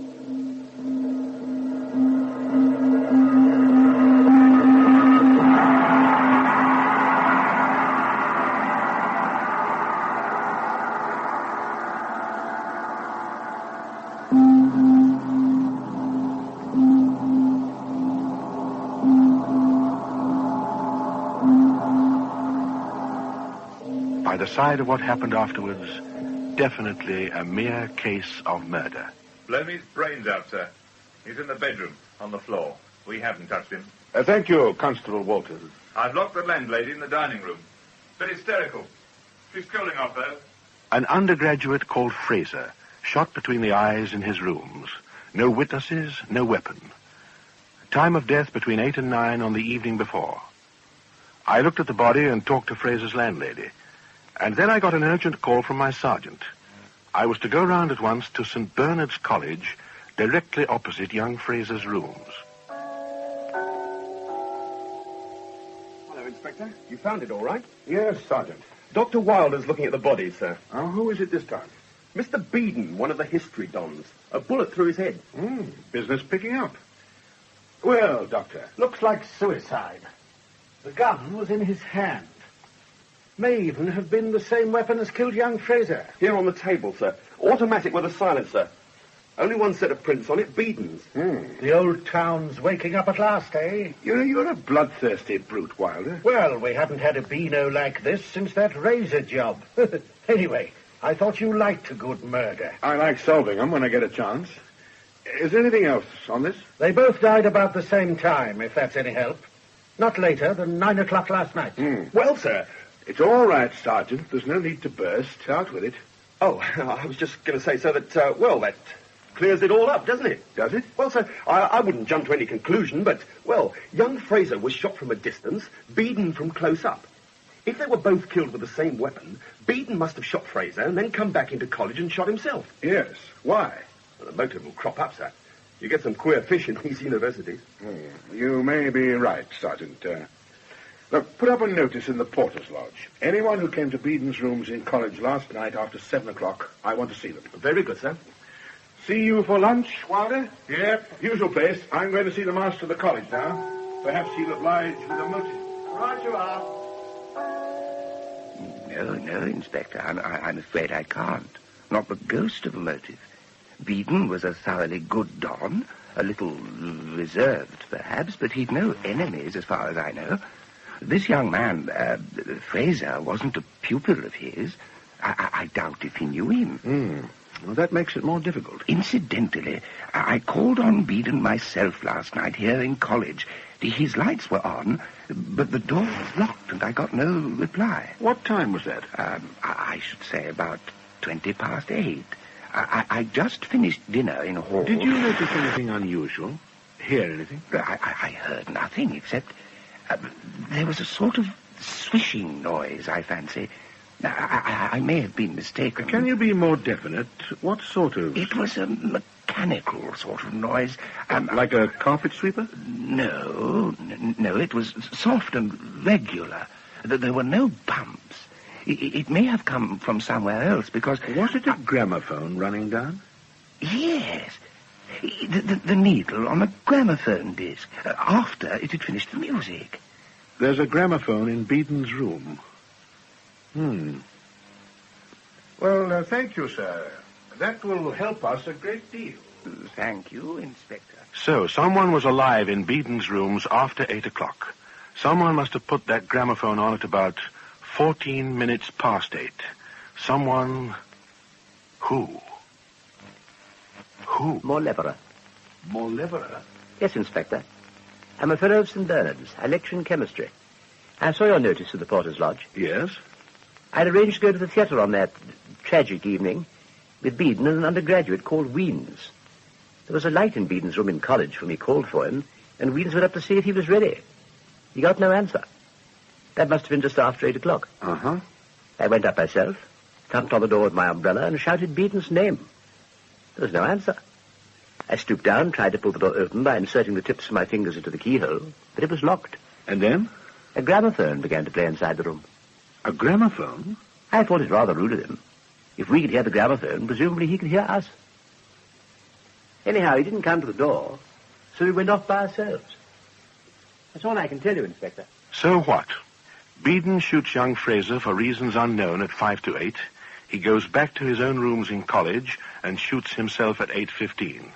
The conclusive evidence being that the bullets were fired from the same gun which is found in Beeden's hand with only his fingerprints on it. Obvious. An open and shut case. In the bag? Oh, hello, Doc. Yes, Scotland Yard take the obvious view. Case closed. Good shot. That wretched bitch of mine's had pups again. Like one? Oh, thanks. I've just been sold one. Ha ha. Good old Scotland Yard. Think they're right? Why not? Ooh, I don't know. We have had our moments of triumph. Not this time. You know, there's too much confounded evidence. You crawl about on your hands and knees looking for the damn stuff, and when you've got it, you can't make head or tail of it. I don't get this case at all. But the Yard do. Oh, the Yard. They blow you up? Told me I waste too much time on irrelevancies. I've got to learn to discriminate. That's nothing new. Discriminate. Have you seen the evidence? How the blazes am I supposed to... Look, here. Look. Look at these. Photograph? The tone arm of Beeden's gramophone. Very pretty. You coming round tonight to listen to a spot of Mozart? Oh, hang Mozart. Look at that photograph. Well? I want to know how on earth Beeden put on that gramophone without leaving any fingerprints on the pickup arm. It's the old-fashioned kind. You have to lower the pickup onto the record by hand. Well, there must be some sort of a mark. Well, the arm's been carefully wiped. Do you see it? Except for a slight smudge underneath. Yeah. The catch that starts the record's been wiped in the same way and is also marked underneath, but this time with a distinct line. Now, why should Beeden want to release that catch with a piece of string? Go on. Discriminate. I wish I could... No comment. Anything else? The automatic. If you had shot somebody, carried an automatic across the street, put it down to play the gramophone, picked it up and shot yourself, would you have left only one set of prints? He may have wiped it for some reason or other. Oh, that's quite likely, but even then, when he picked it up for the last time, he would have changed his position in his hand to get a grip of it, you know. Now tell me who shot them both. Oh, you be damned. No, now why? Why do people start gramophones with string? String is the basis of mechanics. Pulleys, ropes, chains, cranes. String is also used for fastening and for operating from a distance. We pull a string to discharge a cannon. Now, I don't believe that gramophone had anything to do with it. All suspects cleared? Or weren't there any? Well, once you entertain suspicion, Wilder, you can suspect anybody. I suppose so. Oh, perhaps I just need a holiday. Matter of fact, I had a letter from Sir Charles Darcy this morning. Sir Charles? Yes, he wants me to go up to his place in Derbyshire, Pemberley, this weekend. If I can wind this up... I haven't seen him since... for years. And that charming sister of his, Elizabeth, isn't it? Yes. She still live there, too? Yes, I believe she does. Ho-ho! Then we must definitely see you clear by the weekend. What the blazes do you mean? Ho-ho! Just that a holiday in Derbyshire will do you good. Oh, yes. If only I could get this confounded case off my mind. Look, Wilder, do me a favor. There may be something we ought to have noticed and haven't. Just in case, I wonder if you'd think over that post-mortem again. I have. Any little thing that you have? I have. And? You're the most selfish man I know. You go on and on about yourself and your own little neuroses. Well, now that you've purged your soul, I may as well tell you. Know what I did yesterday? What? I bought a pig. Oh, for heaven's sake. I bought a pig, and I slaughtered it. Though its epidermis was not characteristically human. Oh, please. I shot it dead, first of all, at a distance of 4 feet. Then I shot it point blank. Then I cleaned the gun and shot it first of all point blank and again at 4 feet. In each case, the second wound was fouler than the first, no matter what the distance of the discharge. Go on. The history don, Beeden, was shot before young Fraser. I said that Beeden was shot before young Fraser. Yes, go on. I've redissected both Fraser's wound and Beeden's. Fraser's wound was the fouler. I've corroborated from microscopic examination of the bullets. So Beeden was shot first. That makes a difference, Wilder. In fact, it makes all the difference. Discriminate, huh? Case reopened. Come on, let's work it out. That holiday in Derbyshire? That'll have to wait. Here, pencil and paper. Now, come over here. This is going to be interesting. Right. Now then, let X be the murderer. We know that young Fraser didn't commit suicide, so let's see what for. Come in. Inspector Buller. Come in. I have a rather grave matter to discuss with you, Mr. Mauleverer. May I see you in private? Certainly, certainly. Have some sherry.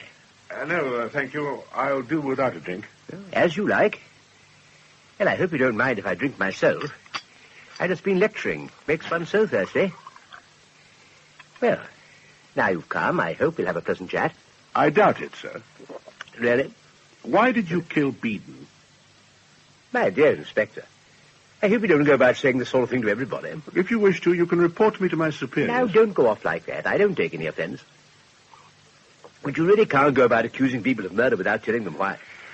I shouldn't have come. I'm sorry. No. Are you free for an hour?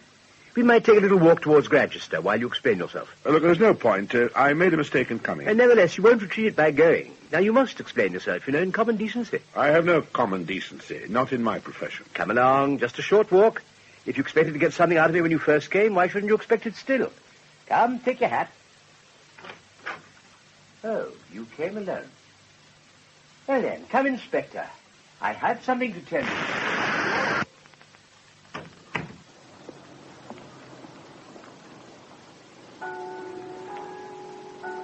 Lovely day, don't you think? Cambridge always looks its best this time of year. Or perhaps you don't think so. Good afternoon. Good afternoon. Turn down here. We'll avoid the crowds. I am sorry to have had to drag you out. Walls have ears, you know, and we scientific criminals get a little pernickety. You were unwise to drink that sherry. Not at all. You may be sure I'm not putting myself in any difficulties. I understand. Now I'm going home. Don't be a fool. Good afternoon, sir. Afternoon, sir. Good afternoon. Good afternoon. Pupils. What was I saying? Yes, I gather from your behavior that you haven't the evidence to convict, since you haven't even warned me. Your call was just an effort to startle an advantage. Well, go on with it. After all, there may be something to be gained, if only in studying my mentality as revealed by conversation. Besides, I enjoy pulling your leg. I don't enjoy having it pulled. Goodbye. Inspector, I insist on talking to you. I shall tell you exactly how everything was done.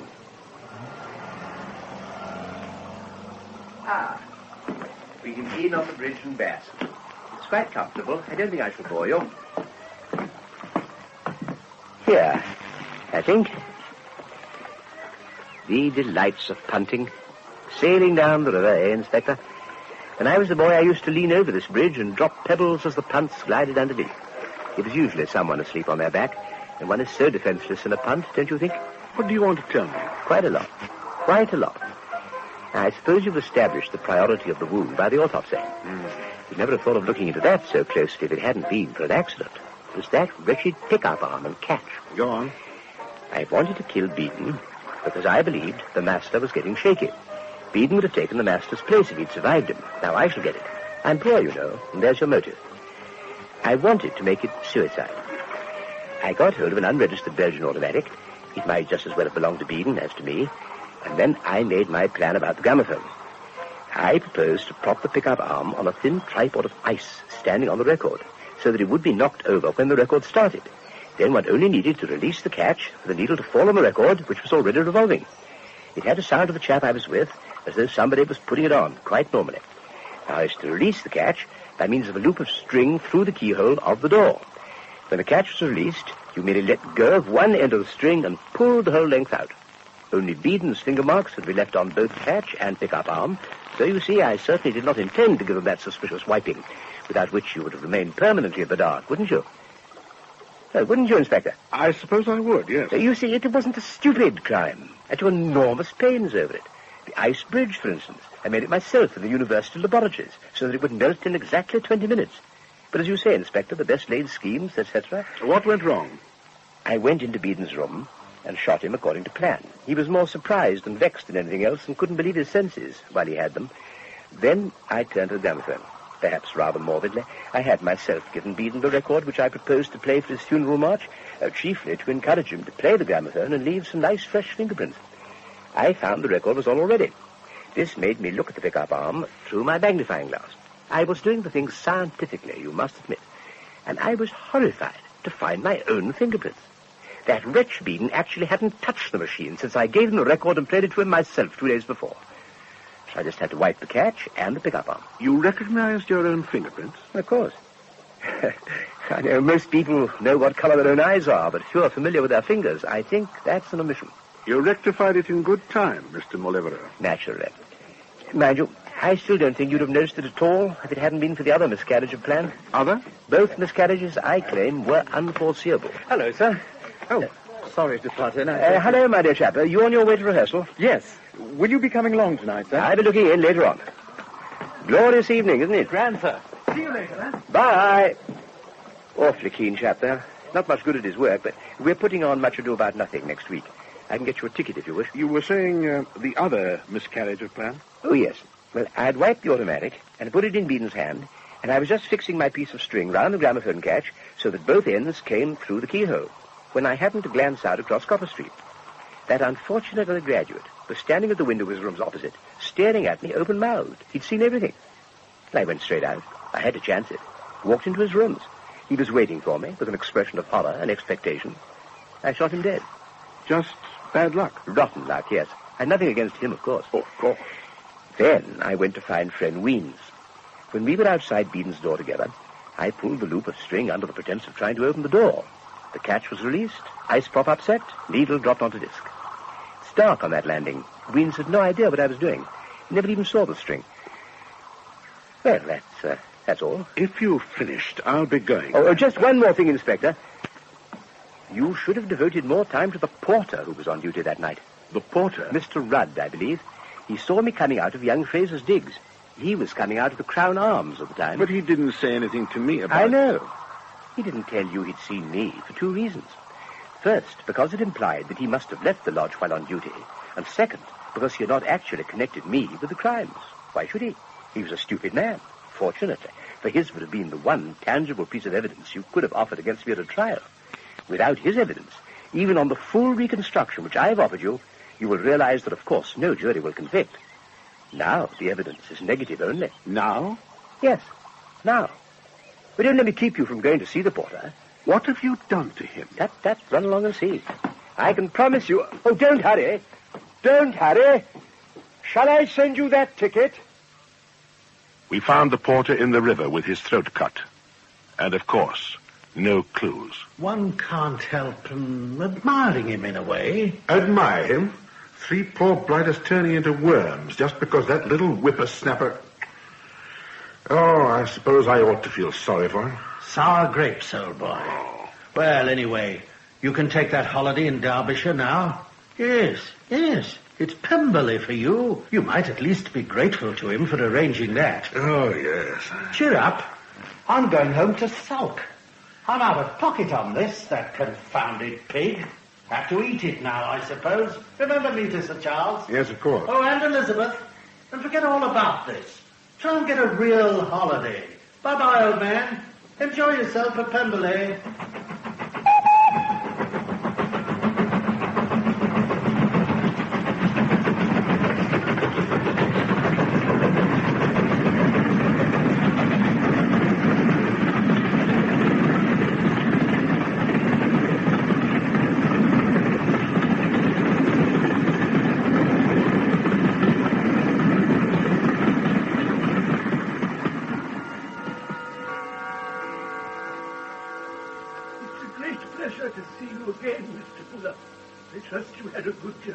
Thank you, Kingdom. Yes, I did.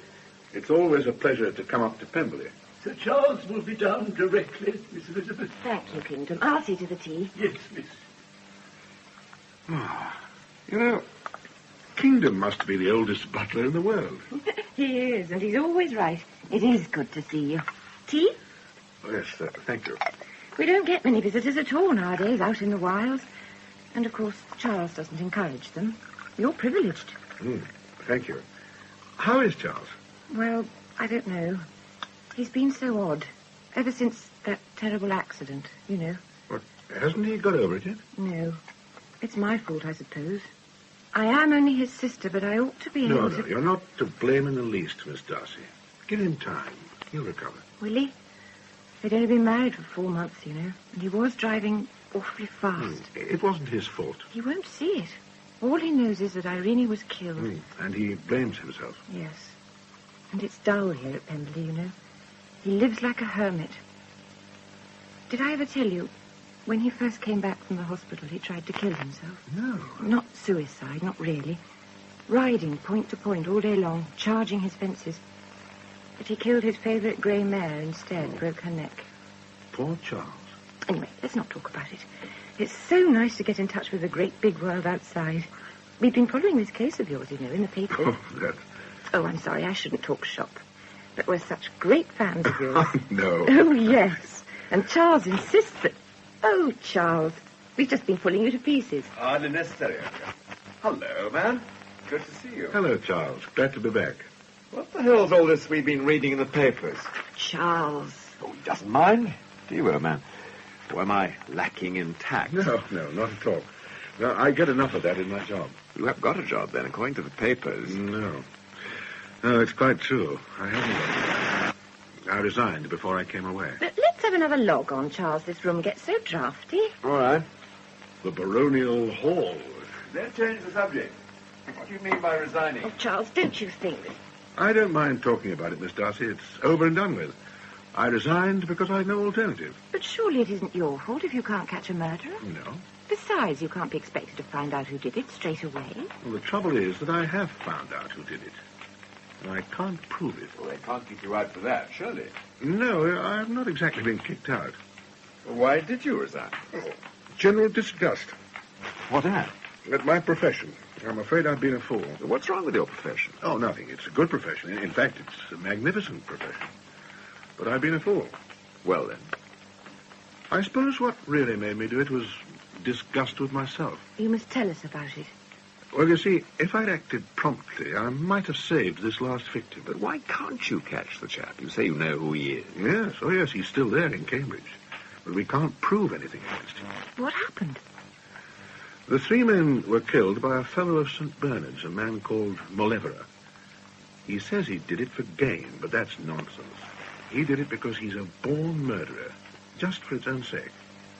The history on Beedon did stand in his way, of course, and the idea must have occurred to him that he could get rid of him by murder, so he set to work to plan it out with the enthusiasm of a maniac chess player. I'm afraid he pulled it off. But that's appalling. Do you mean to say that in this country, in this century, a man can be known to be a murderer and not be punished? I'm afraid so. Tell us more about this blighter. Mauleverer, or whatever it is. Yes, Mauleverer. What did you like to know? More about him, himself. I don't know. He's a small man, rather petty and neat. I dare say he feels inferior about his personal appearance, and that contributed to his motives, to sort of reassert himself physically. I should think he bullies his pupils. It doesn't sound very much fun. No, not very nice. But what worries me is that he might do it again. He'll get a craving for the excitement, the mental stimulus. And if he does, he'll keep on with it. Now, that's why I'm afraid of him. It's that tiny light of insanity, of incomprehensible chaos behind the eyes. He sounds evil. Yes, evil. Come on, old man. Polish off that scar, and I want to show you my new rifle range. Oh, look at the time. I'm going to see Cook about dinner. And you don't have to be polite. If my brother bores you, say so. Oh, go away. Coming, old boy? Yes. Yes, I'd love to. See you later. Hope you have lots of fun at the range. Good shot. Not bad. Now, let's see what you can do. Right. How do you think Liz is looking? Oh, yeah, very well. She's lonely here, you know. Not much fun for her, playing the good companion to me. I know. Why? And I can't talk her into going away. No? Isn't it about time you were married, huh? Oh, I beg your pardon? You're in love with her, aren't you? Oh, no, really, Charles. Well, aren't you? I have a great regard for her. Miss Darcy, naturally, but... And she's crazy about you, my dear chap, so what are you waiting for? You must admit it's pretty hard lines on the poor spectator. You and Liz see each other once a year, so for 2 weeks every spring, I can't get a word of civilized conversation out of either of you. You sit and eye each other like a couple of frustrated sheep. I suppose you think it's beneath her dignity to marry a policeman. No, it's not that. And if you don't intend to marry her, you should be ashamed of yourself. Keeping the poor girl on tenterhooks. And don't tell me you come up here specially to see me. Look, Charles, even if I thought that Miss Darcy wanted to marry me... And she does. Well, look, even if I thought that she perhaps... Oh, what... Give me that stuff. Bullseye! Good show, man. You two still here? Especially for you, Mr. Buller. You are in favour, my dear. We can't get this stuff on breakfast. What time is dinner? 8. Don't be long. The guest has got to be in bed early. See what you've let yourself in for, eh, man? The life healthy. Liz says you've got to get in a good hour's steeplechasing every day before breakfast. Sounds wonderful. Wonderful or not, it's decided. You can forget all about Cambridge and your miserable old maniac. You're on holiday, and it's going to be good if it kills you. And it probably will. Up at the crack of dawn, eh? Oh, well, nothing like it. As Liz would say, you don't have to be polite. Come on, old man.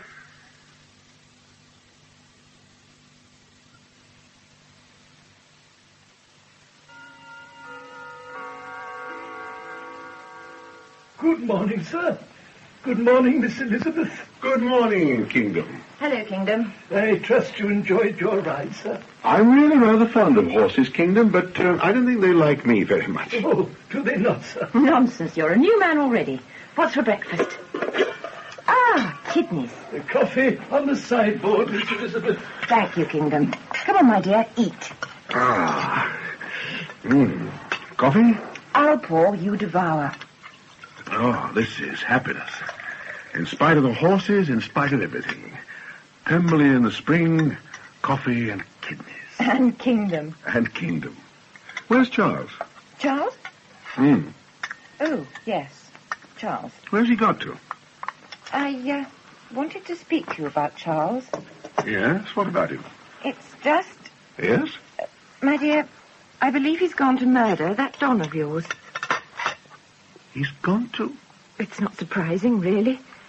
After you went to bed last night, he came to talk to me in my room.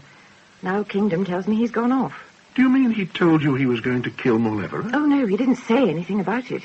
He said he was bored with life, that he had nothing to live for, no friends, that there were too many crooks going scot-free nowadays. So now he's going to see that justice is done. Well, he must be mad. Well, I suppose it is a question of justice in a way. But I don't see how... Anyway, he's sick of life here. He says he wants to do something. Well, there are other things, besides murder. Yes. Though I don't really see Charles murdering anybody. Still, I'm frightened. He hasn't been out of the grounds for ages. Anyway, perhaps he'll come to his senses in time and change his mind. I wish I'd known. I'd have changed it for him. Your coffee's getting cold. Huh? Oh, yes. Or perhaps he won't find Mauleverer at all. Well, if he does, I only hope he breaks it gently. You insolent young puppy. Get out. Not yet, Mr. Mauleverer. You see, I believe him. Do you now? How very trusting. You've made me break this wine glass. I think you're as sizable a swine as I ever wish to meet. You are impudent. Does the truth offend you? If what you heard is the truth, you may find me dangerous, or hadn't that occurred to you? Apparently I am quite clever. Small boys kill flies. It doesn't make them clever. You dare to... As for being dangerous, I agree you are, in the same way as a snake. But you won't be much longer. My dear Sir Charles, if Scotland Yard can't do anything, I'm afraid you don't stand much chance. Why don't you run along home? Your conversation may be considered brilliant in the backwoods. I find it childish. Well, I said you were vain. If you had anything to be proud of, but you haven't. Not a single decent impulse. It's a contemptible sort of vanity, isn't it? Get out. So contemptible that I'm going to rid the world of its presence. And how are you going to do that? I'm going to kill you. What a very humanitarian thought. I take it that you can think. I know what I'm talking about. Or hasn't it occurred to you that I might kill you first? I'm giving you 1 week to live. Why, you bumptious little puppet. Do you think you could talk like that to me? To me? Well, try to kill me by all means. Go on, try. I wish you luck. By God, you'll need it. One thing, though, before you start. Make your will. Be sure to do that. Make your will, Sir Robin Hood. Now, get out. Go on, get out. Get out. So I got out. Gladly, I suppose. Yes, the whole thing made me feel sick, but once I'd started, I had to go through with it. Now I've had time to think it over, I don't feel so perky. I suppose I was a fool. Yes. And what are you going to do now? I don't know. I can't just hide behind a bush and pot him sitting. That would seem rather silly. Damn silly. But after all, he didn't give the history Don Beeden a fair fight, or young Fraser, or that porter. Wouldn't it be fair to give him a taste of his own medicine? It'll be fair enough, but I can't do it. Oh, good old sporting standards. So now you're stuck. Yes, you seem to like rubbing it in. Oh, yes, of course, I'm delighted. Now, the best fun will be explaining to my late colleagues how you came to be murdered. What do you mean? If you want a fair fight, my dear man, you're going to get it. Only it won't be fair. Great heavens, man, do you think you can go and talk that sort of stuff to a homicidal maniac and get away with it? Well, that bit about making my will, you mean? Oh, he didn't mean that. I was rude to him. Oh, my dear Charles, you know, you're the most trusting man I know. How you managed to get through life without doing something you... Oh, I'm sorry. I didn't mean it that way. Yes, you did, and you're quite right. Malevera said the same thing. But damn it, I must be able to trust my own judgment sometime. Not this time, Charles. Listen, Malevera is a killer. He's committed 3 murders with complete success and has no reason to believe that he'll be caught if he commits another. He enjoys his success, and he would be delighted to increase it. If you think he'll try to kill me, I'm very glad to hear it, but I don't believe he'll come here to Pemberley to do it. No, full term ends tomorrow, and he'll sneak off to hide himself somewhere on the continent. May you long continue to think so. Amen. Come on, it's late. Let's sleep on it. Oh, you're all having breakfast. No, please don't get up. Oh, you look as though you've had a rough night, Charles. Thanks. I say, this has rather upset the apple cart, this blasted rain. Now we shall have to play billiards all morning. Well, it's rather a relief to me. I don't mean to be rude, but I had nightmares about that horse. I wasn't at all looking forward to meeting it again. I'm glad you said that. I couldn't agree more. But I thought you were mad about it. Well, our visitors always go on so about the joys of country life. They expect us to adore everything about it, so we pretend to out of politeness. Oh. Frankly, I hate horses. When I think of what I went through yesterday morning... Out of politeness. I'm speechless. Marmalade, please. Thanks. Incidentally, old man, your friend Malevera nearly had his chances spoiled for him this morning. What do you mean? Well, I was out by the stables before breakfast, and a tile came off the roof just as I was passing. Missed me by inches. A tile? Yes, came at a hell of a bat. I was lucky not to... Where are you off to? You wait there. Oh, you can't go out without a coat. Can't he? I shouldn't have said anything. I suppose he thinks Malevera's taking pot shots at me from the stable roof. Charles, do you think... Not a chance, I guess. Old Buller's got professional nerve. The trouble is, he's nothing else to think about. I tell him it's high time he married you. It'd do him a world of good, but, Chiz, you didn't. Of course I did. It's true, isn't it? If it is, it's nothing to do with you. Well, I have to put up with the pair of you. Oh, he must have been frightfully embarrassed, poor dear. You know how sensitive he is. Buller's sensitive? Good God. Of course he is. Anyway, why should he if he doesn't want to? Well, of course he wants to, the poor fish, and he's afraid to ask. I think you better propose to him, Liz. Clear the air all round. That's out of the question. Yes, he'd probably think you had designs on him. He'd be frightened off for life. Though what you could possibly have designs on, I can't think. I think you're revolting, Chiz. Telling him... Shut up, now, girl. Here he is. Well, old man, did you find the dreaded maniac lying out there with a catapult? More or less. Oh, your coat's wet through. Take it off this minute. What do you mean, more or less? Well, the stableman has looked at that roof. He says the tiles are as sound as they were when they were first put on. There's absolutely no reason why that single tile should have been dislodged. Do you mean to say... Our friend has come into residence. Oh, come off it, old boy. Charles, you just don't know this man. You've met him once, and you both said you'd kill each other. Now you're not so keen on the idea, so you think he'll fight shy of it, too. Well, he won't. I do believe you want that chap to kill me just to brighten up your holiday. Don't be ridiculous. Look, whatever we want or don't want, you've raised a hornet's nest. And we poor chumps have no alternative but to guard you as though you were the Bank of England. I absolutely refuse to be coddled on the off chance that some miserable maniac may be after me. What is there to be afraid of? We don't know, except that Malevera will try to kill Charles. I'm quite certain about that. How? Your guess is as good as mine.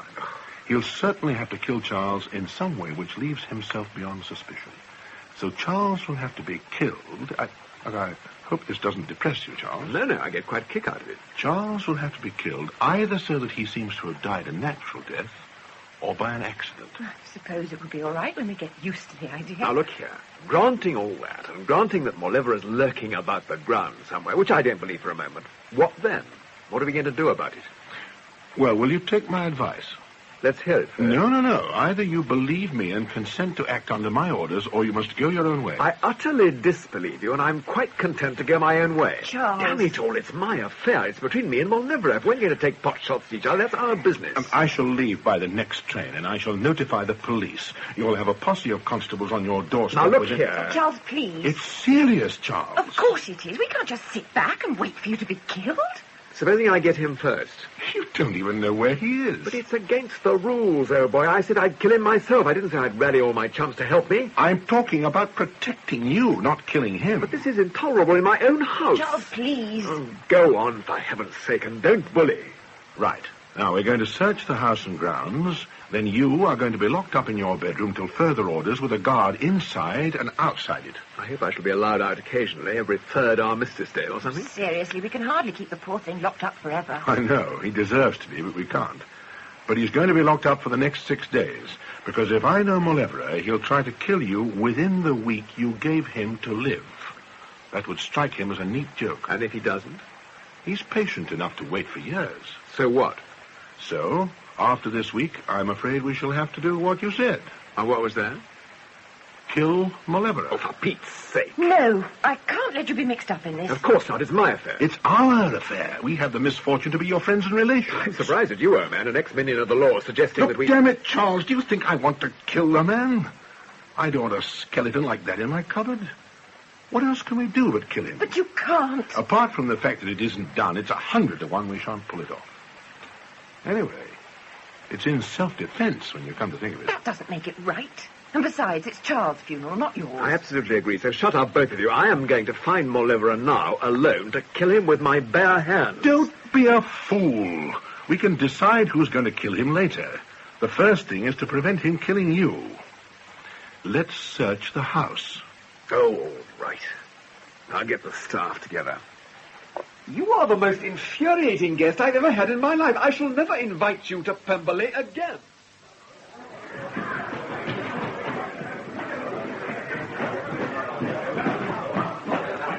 Right, now lock that door. Stay guard on the landing.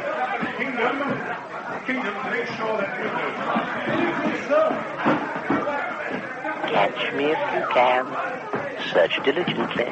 Every room, every attic, every cupboard. Fasten the windows, lock the doors, plug the keyholes. Wait. Haven't you forgotten something? Get a ladder, Smith, will you? I think there's a lock up here. Quite right. Leave no stone unturned, Inspector. It's a big house, Pemberley, isn't it? It'll be a long job, even with how many of you? Butler, chauffeur, gamekeeper, the servants, and the cooks, 7, 11. It'll take you all morning, all afternoon, because you can't afford to miss anything. Right, now the grounds. Kingdom, you wait in the main hall. Now the grounds. Leave the butler to guard the main hall. Be sure he locks the door. It's getting dark. We should really have warned him to put the lights on. But of course he's lived at Pemberley all his life. He doesn't believe anything can go wrong. But hurry, Inspector. It's getting dark.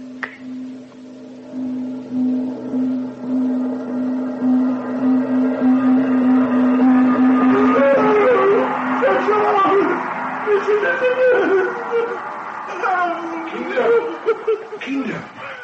What's the matter, man? What's up? It's Kingdom. I saw it. Dreadful it was. What did you see? A pair of hands, white hands. Pull yourself together, Kingdom. What is it? What's he seeing? Kingdom, what did you see? Hands, white hands, and it laughed. What laughed? Did you see his face? His eyes, horrible great eyes, staring. Was the front door open? No, sir, I locked it inside like you told me. I was standing in the hall. Damnation, we'll have to search the house again. Turn all the lights on, check on every window, every door, every room. Yes, sir. Smith, go around the outside of the house with a torch and see if any of the windows are open. Yes, sir. What's this? He must have dropped it. Toothbrush. Oh, what the devil did he want with a tooth? Here, let's have a look at that. It's mine. Yes. How the blazes did that get on here? It was in my room. Give it to me. But I'll take it if you don't mind. all right, but Charles, do you think Smith could get over to Cambridge in the car and be back before breakfast tomorrow? well, yes, if it's important. It may be. I'd like to send this to a friend of mine. It's just an idea. Okay, go ahead. I've checked with the staff, sir. All the downstairs windows are locked, but Sir Charles's window's open at the top, and so's yours. So either he got in through a second-floor window to get the toothbrush, or he filtered through the wall. Are there any secret passages, Charles? I don't think so. No ghosts? Not that I know. Now what? I don't know. I don't know. Well, I do. We're going to have some dinner. I'm famished. Me too. Come on. You can plan your campaign over the game pie. I can never think on an empty stomach anyway. I suppose we may as well. Lead on. Bread for you, Charles. Thanks. Oh, thank you, Kingdom. This looks good. Lobster soup, sir, your favourite. Is it? Oh, yes, so it is. How do you know? You said how fond you were of it the last time you were here. Did I, by Jove? Kingdom, you deserve a medal. Oh, no, sir, not me, sir. It was Cook. She never forgets. What did I tell you? Well, I'm deeply touched. Kingdom, you and Cook had better share that medal. Yes, sir. Thank you, sir. Your soup, Sir Charles. Thank you, Kingdom. Sorry about the scare you had. Oh, it wasn't what you'd call a scare, sir. Just unusual, if you know what I mean. We do. It's always been so peaceful here. And then tonight, if I may say so, sir, it was not fitting. No, absolutely right, Kingdom. Sorry, anyway. Well, what are we waiting for? Tuck in. No, don't touch it. Lord, what a fool I am. Why don't I think of it before? Think of what? The soup. It may be poisoned. Poisoned? Really, old chap, what are you going to think up next? Listen, Charles. Look, I'm damned if I can go without my soup just on the off chance that some half-wit's been putting poison in it. Charles, do you think... Anyway, if he had, we'll jolly soon find out. But, Charles, don't be such a... Kingdom! Kingdom! What the devil's wrong with this soup? The soup, sir. Yes, the soup. It's foul. I'm sorry, sir. I'm afraid Somebody's been mucking about with it, and it's not funny. Oh, no, sir. Well, ask Cook to come round, sir. Yes, please do. Charles, are you all right? Yes, of course I'm all right. Did you swallow any? Of course I did. It was a revolting. Confound it, I do believe you're at the back of this, Buller. You're just trying to scare me. Oh, not guilty. Anyway, you still look all right. Of course, it may take time to act. If it's strychnine, your toes will gradually begin to curl up. If it's laudanum, you'll be speechless before long, which will be some slight relief, I must say. But then it may be prussic acid, in which case you'd be dead already.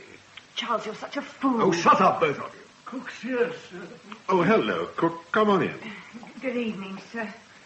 Now then, Cook, is there any reason why the soup should taste odd tonight? No, sir. I never heard of such a thing. I made it from the very best fresh lobster, as I always do. And nobody could have tampered with it? I've been in the kitchen all the time, so no, I don't see how anyone could. Look, this is the basin. I'll mix it in. Still half full. Let me look. Have you got a spoon? Yeah. Thanks. You won't find anything wrong with that, sir. Must have been after it left the kitchen, because... Well? Cake of soap? Well, I never... Someone's got a warped sense of humour. All right, Cook. Thank you very much. I wouldn't do a thing like that, sir. My age. Why, it's all right, Cook. We know who did it. Now go back to the kitchen and don't worry. No, miss. Oh, wow. I've never...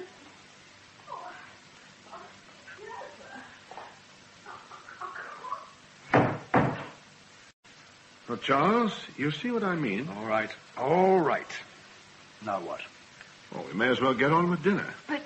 I think we're safe enough now, for the time being.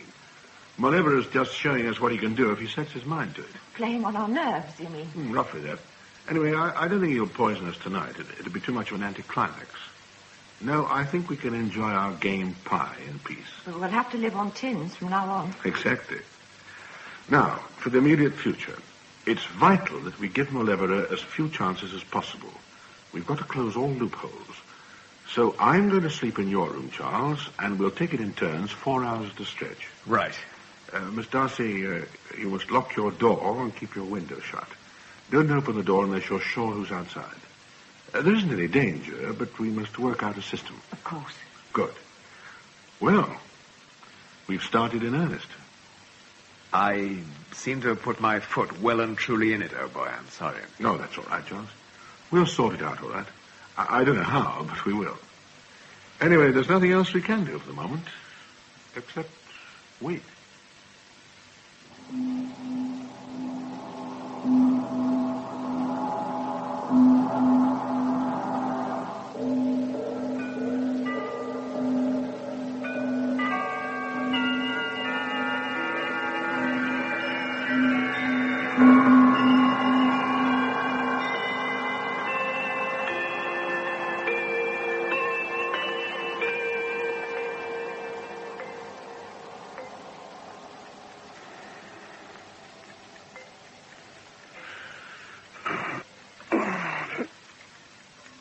Damn those clocks. 2:30. What's that? Oh. Getting jumpy.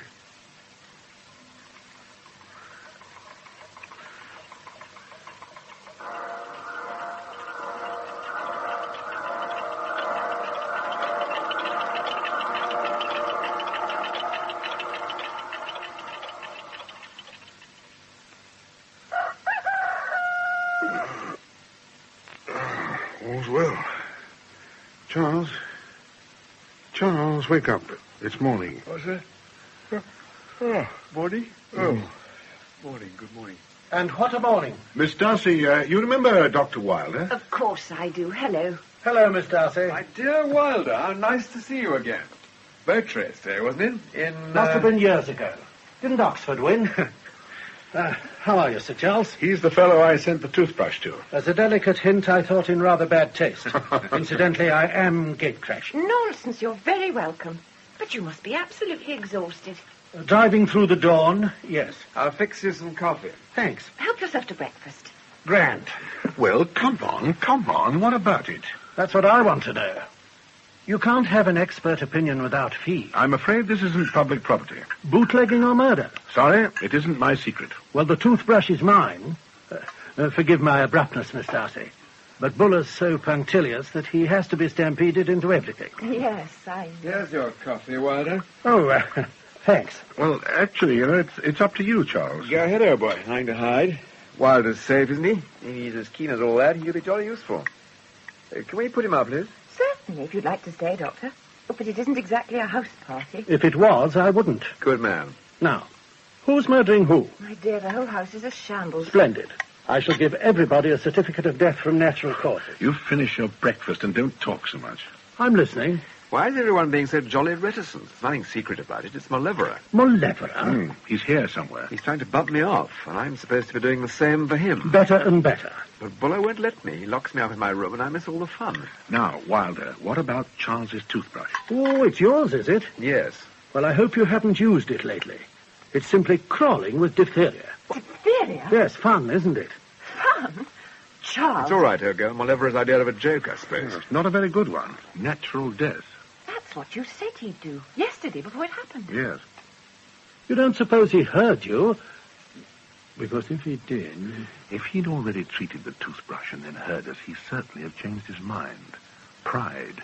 So I couldn't say, I told you so. But it's preposterous. How can he have heard? How can he get into any room he likes? Well, if you mean... No, I haven't told you. You haven't told us what? I suppose I should have mentioned it sooner. Mentioned what? Well, I locked my door and bolted my window last night, as you told me. I looked in the cupboards, under the bed, and up the chimney. I was absolutely terrified, but I did. Then I went to bed. When I woke up, someone had drawn a face on my dressing table mirror, with my own lipstick. Were your door and window still fastened when you woke up? No. The door was open, but the key was still under my pillow. Miss Darcy, this isn't very nice for you. No. Liz, you've got to go away at once. No. Just for a week. You could stay in the village. If you turn me out, I shall walk round the grounds in my nightgown. Miss Darcy, it will be much better if... No. Why don't you all plump for police protection? I wish we could. But even if we could get it on a flimsy story like this, it would only work for a few days. In any case, if we have police protection, We can't polish off Malevola, and that's the only real way of protecting Charles. Murder? Yes, I've no compunction about it. It's a case of self-preservation. I see. And how do you propose to get Malevola? Well, to put it crudely, the bait is here in Charles. And if we can make it a trap, we must do. We can only sit over the bait and hope for the best. I don't object to being a bait, not in the least. But I'm going to find it boring being shut up in a room away from all the fun. Also, it's bad for the nerves, you know. Nerves? In a couple of days, nobody will be able to hear any strange noise without screaming. What's that? It's only some soot from the chimney. You'll have to keep your chimney swept, Miss Darcy, if we are going to keep sane. My dear, actually, they've just been swept. I did my spring cleaning early. Slightly hysterical, I think, that laughter. Well, the day dragged itself out, but nothing happened. Charles grew more and more bored, Wilder more and more facetious, and Miss Darcy, well, I suppose we ought to have insisted that she went to stay in the village. But at last the spring twilight came down in rain, and the darkness gathered about the eaves and crept up the great staircase. The clocks steadied themselves for their lonely concerts of the night. The house congealed again into silence.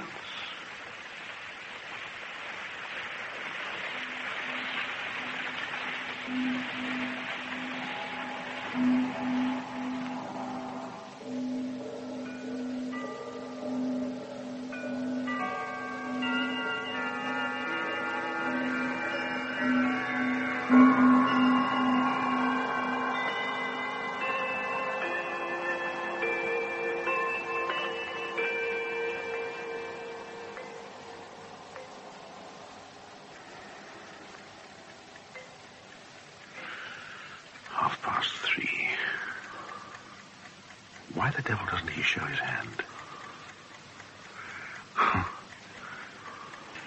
The inhuman patience of clocks.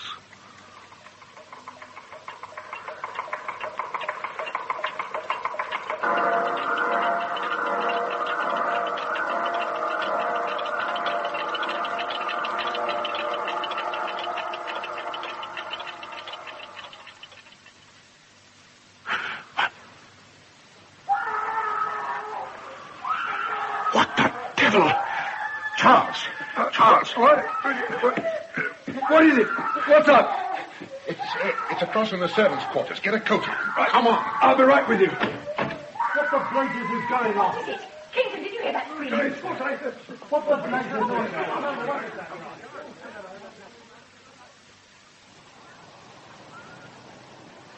Oh, it's cold out here. I'm freezing. Yes, I'm sorry, Miss Darcy, but I've had to ask you and Dr. Wilder to come outside here because, you know, you're quite right about being overheard, Wilder. Mm-hmm. One can't be sure of saying a word in that house with secrecy. But what... Our friend has just entered Cook's room with the door and the window bolted and deposited a skull on the bed rail. Cook is of a nervous temperament. But how on earth? In the same way as he got into your room last night. Yes, but... Down the chimney. The chimney? It stands to reason, doesn't it? Cook's room was locked and bolted, but Malevola got in. Of course. They are pretty big, those chimneys. Big? Why, the whole house was designed so that you could roast an ox in your bedroom. The chimneys. Well, now we can... No, we haven't enough men to go after him. There must be at least 60 fireplaces. And yet this is the time to attack. If only we can think how. Yes. My great-aunt in Montreal had the same sort of trouble. Only with her, it was owls. In the chimney? What did she do about it? Nothing. She rather liked them. Sorry. There is one way, you know. Look, are you going to be funny? It isn't funny. I have a friend near Manchester who's an experimental chemist. He's a good fellow. He trusts me.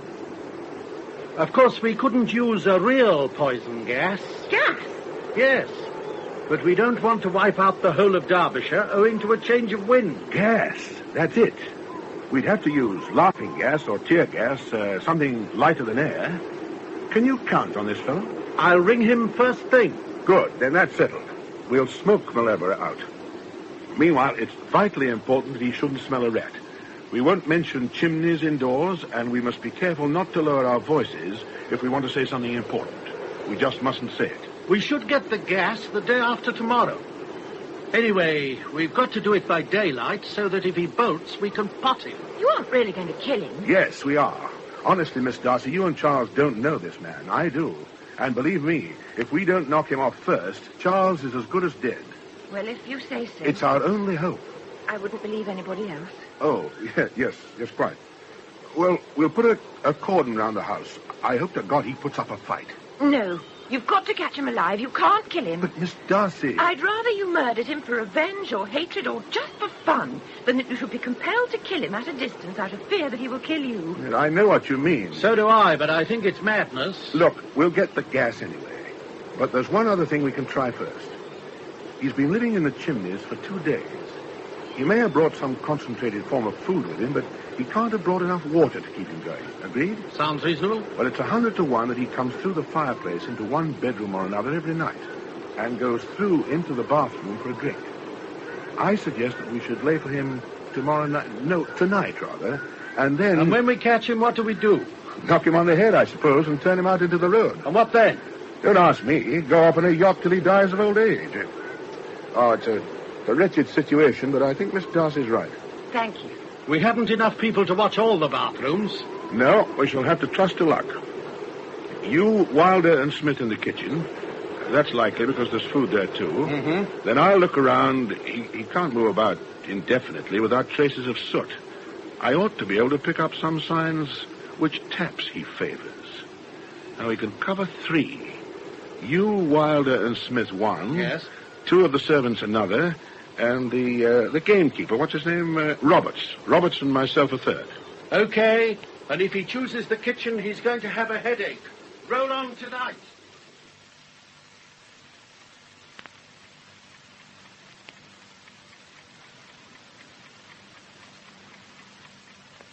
Sir? What is it, Roberts? Something stood in the doorway. I waited for him to come in, but he cleared again. I've been into the other room, but there's nothing there. Are you sure? I saw him playing, his hands before him in the darkness, and his eyes big like an owl's. Why did he go away again? Your watch, sir. Huh? Oh, damn. Are you sure you saw him? He was a black creature in the black of night. There's somebody moving about outside in the passage. Yes, Kingdom's there. Kingdom never moved like that. What is it, then? Something dragging. Hark. It's stopped now. This is no kind of a game. Either you've got nerves or I'm wasting my time. Oh. Kingdom. Oh, my Kingdom. I looked, sir, on the door. He must have written it while we were in there. No water. Drinks blood. Oh, God. An old man like that. What's the matter? What's going... Oh, God. Kingdom. Do we call in the police? My God, I'm going to... Charles! Wilder, ring up your friend. I want that gas by this afternoon. Tell him to make it lighter than air and lethal.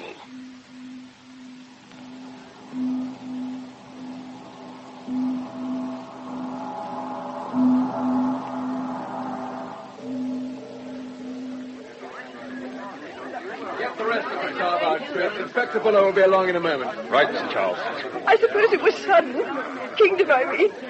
He couldn't have known what was happening. He hadn't even time to cry out. Oh, what an inhuman beast. What a devil. Oh, jeez, I don't remember a time when there wasn't Kingdom at Pemberley. Don't cry, Liz. Liz, darling. Of course we shall go for him now. You haven't told the police. No, we'll do it ourselves. This would never have happened to him if it hadn't been for us. The staff's ready, Sir Charles. Right, Smith. Is everyone ready? Ah, good. Quiet, everybody, please. You know why I've called you all together. You're all armed. We are going to close and bolt all the windows and doors, and Dr. Wilder is going to release a poison gas in the hall and the main chimney stacks. You'll be posted in a cordon round the house. If this man tries to make a bolt for it, I want you to shoot him dead. Shout if you get him, and I will finish him off if necessary. We are doing this for the sake of Sir Charles's safety. Does everybody agree and understand? Good. Now the gamekeeper will instruct you which positions to take up.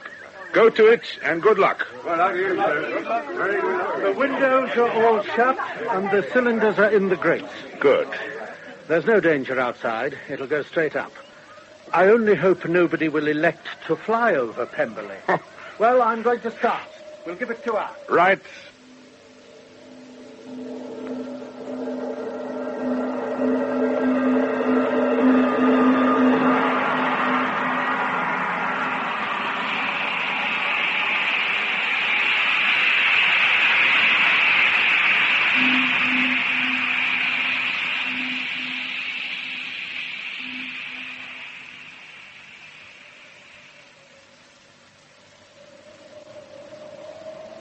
That's that. If the rats are at home, they're dead. I'd have liked to see a boat. Me too. What do we do now? I'll go in and open the windows. Light some fires on the ground floor. Get an upward draft. Right. That stuff was definitely lethal. Oh, yes. So, Molevera's dead. Yeah. Still, we'd better keep up the guards for tonight, just in case. If he's dead, he can't hurt us. Ah, but we don't know that he is dead. Well, if he isn't, he must have got away before we started. Yes. And he won't come back today. Probably not. Anyway, it's 10 to 1 he's dead. There can't be any danger tonight, and we do deserve a rest. All right, Charles. We'll risk it. Come on. Wilder's waiting. It's safe to go back.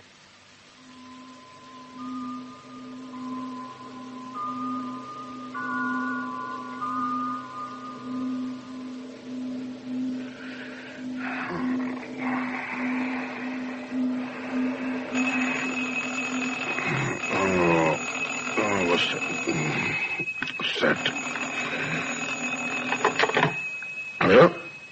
Hello? It's Smith, sir, from the garage. Yes? What's the matter? The Bentley's just gone out, sir. Is it all right? When? About 5 minutes ago, sir. Well, who was driving, did you see? I couldn't make out, sir. Which way did he go? Towards Burton. Get the other cars out. Warm them up. Right, sir. Wilder! Wilder! What is it? The Bentley's just gone out. It must be Molevera. He's got 10 minutes start of us if we hurry. Get coats, sweaters, trousers, anything warm. Right. Charles had better come. We can't leave him alone. Besides, we shall want all 3 cars if we're going to cover the crossroads. I'll get him. And I'll get Miss Darcy. Hurry, we've got to move. Darcy. Darcy. Elizabeth. Elizabeth. We're all ready. Smith's got the cars out. Is Liz ready? She's not here. Not here? He's taken her with him. In the car, man. Come on. Come on. Smith and I will take the coupe, Charles the sports car, and you take the saloon, Wilder. Okay. He's heading for Burton-on-Trent. At Burton, Wilder, you turn east and explore the Ashby de la Zouche road. Right you are. Charles, go north to Utoxeter. Right. Stop anybody you see and inquire. We'll go straight through to Lichfield. Report by phone to Pemberley whenever possible. We'll keep in touch that way. Right, Smith, I'll drive. Good luck.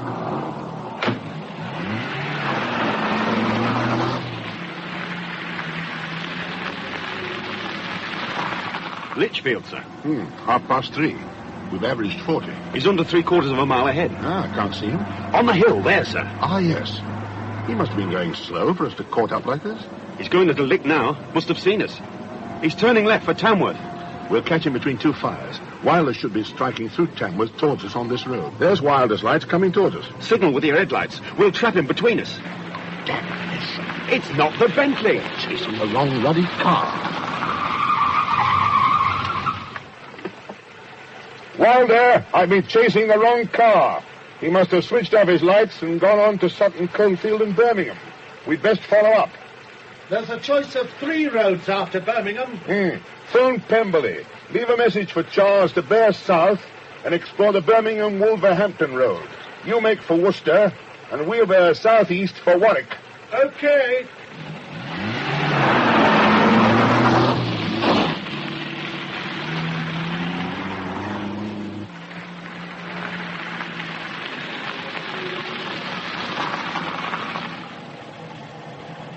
Constable, have you seen a black Bentley saloon go this way? Oh, beg your pardon, sir? A black saloon. Oh, I'm sorry, sir. I thought you said... Never mind. Have you seen it? Well, now, there's not many cars go by at this time of the morning, sir.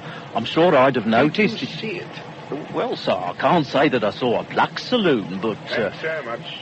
5 to 5. I'll ring Pemberley from Warwick.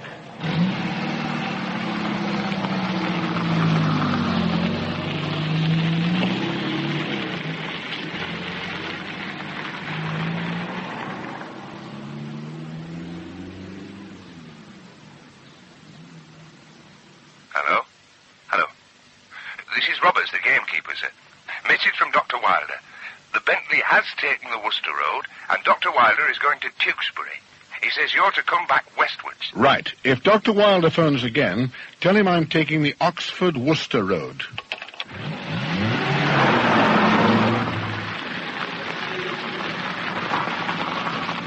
Chipping north. Average 60. We'll phone again from Broadway.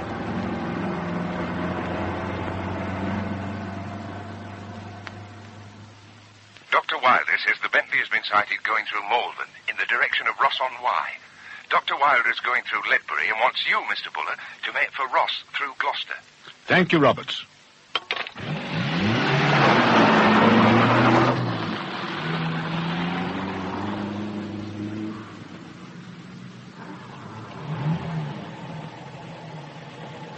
I put in 7 gallons, sir. Thank you. You haven't by any chance seen a black Bentley saloon? Filled up here about half an hour ago. Would that be it, sir? Would it? Thanks. Which direction was it going? Monmouth, I think, sir. Thanks.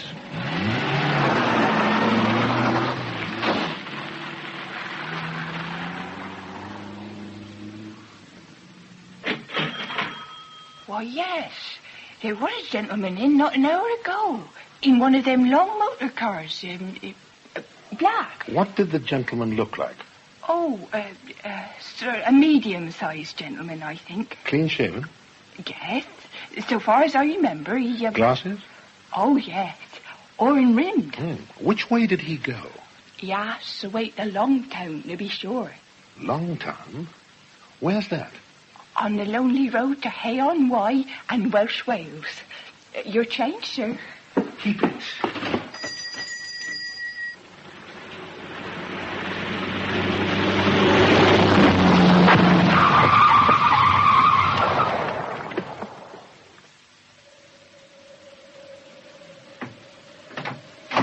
Damnation.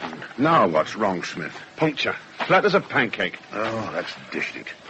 Not a village within 9 miles in this godforsaken country. Look at those nails on the road. Quite half a crown's worth. God, he chose a marvelous place to maroon us in. All them mountains. Yes, the Black Mountains, they call them. Oh, well, come on, I'll lend you a hand. He's led us here by the nose, sir. He must have waited for us every time we lost a scent. Would you think, sir, that he wanted to entice us away from Pemberley? Oh, yes, that's it, of course, but I suppose he thought we'd leave Sir Charles unguarded. Oh, no, he can't have been such a fool. There's something else at the back of this. What the blazes does he want with Miss Darcy?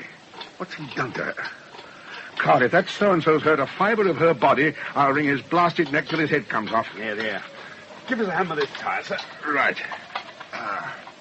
Now, then we'll phone up and leave messages for the others and make back for Pemberley. Nothing else we can do. No, sir. Afraid not.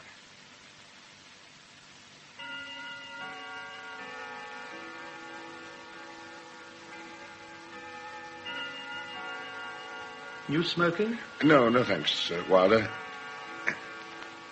Look here, I've been thinking, haven't we all? Well, we can't let this go on. Listen, we know how you feel about Elizabeth, but you mustn't let yourself get rushed by your feelings. Be reasonable.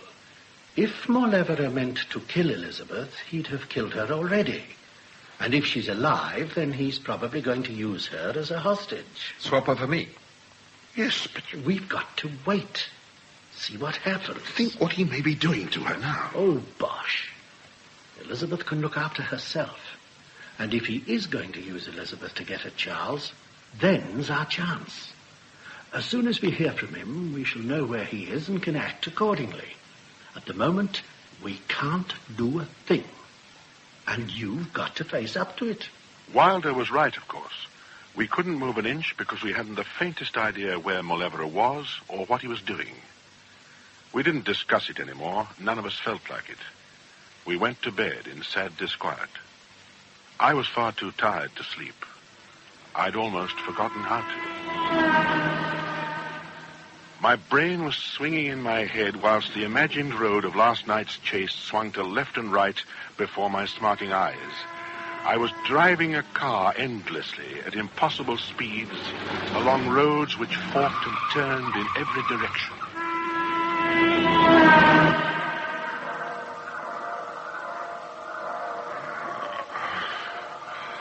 Must do something.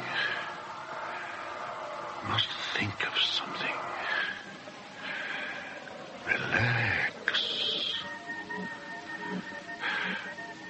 Where's Mauleverer? What's his game? He's got us going round in a circle.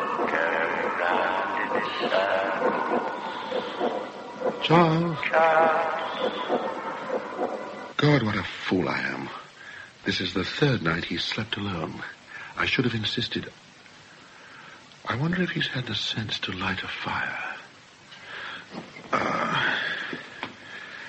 Better put on my jacket, take my gun, and go and see.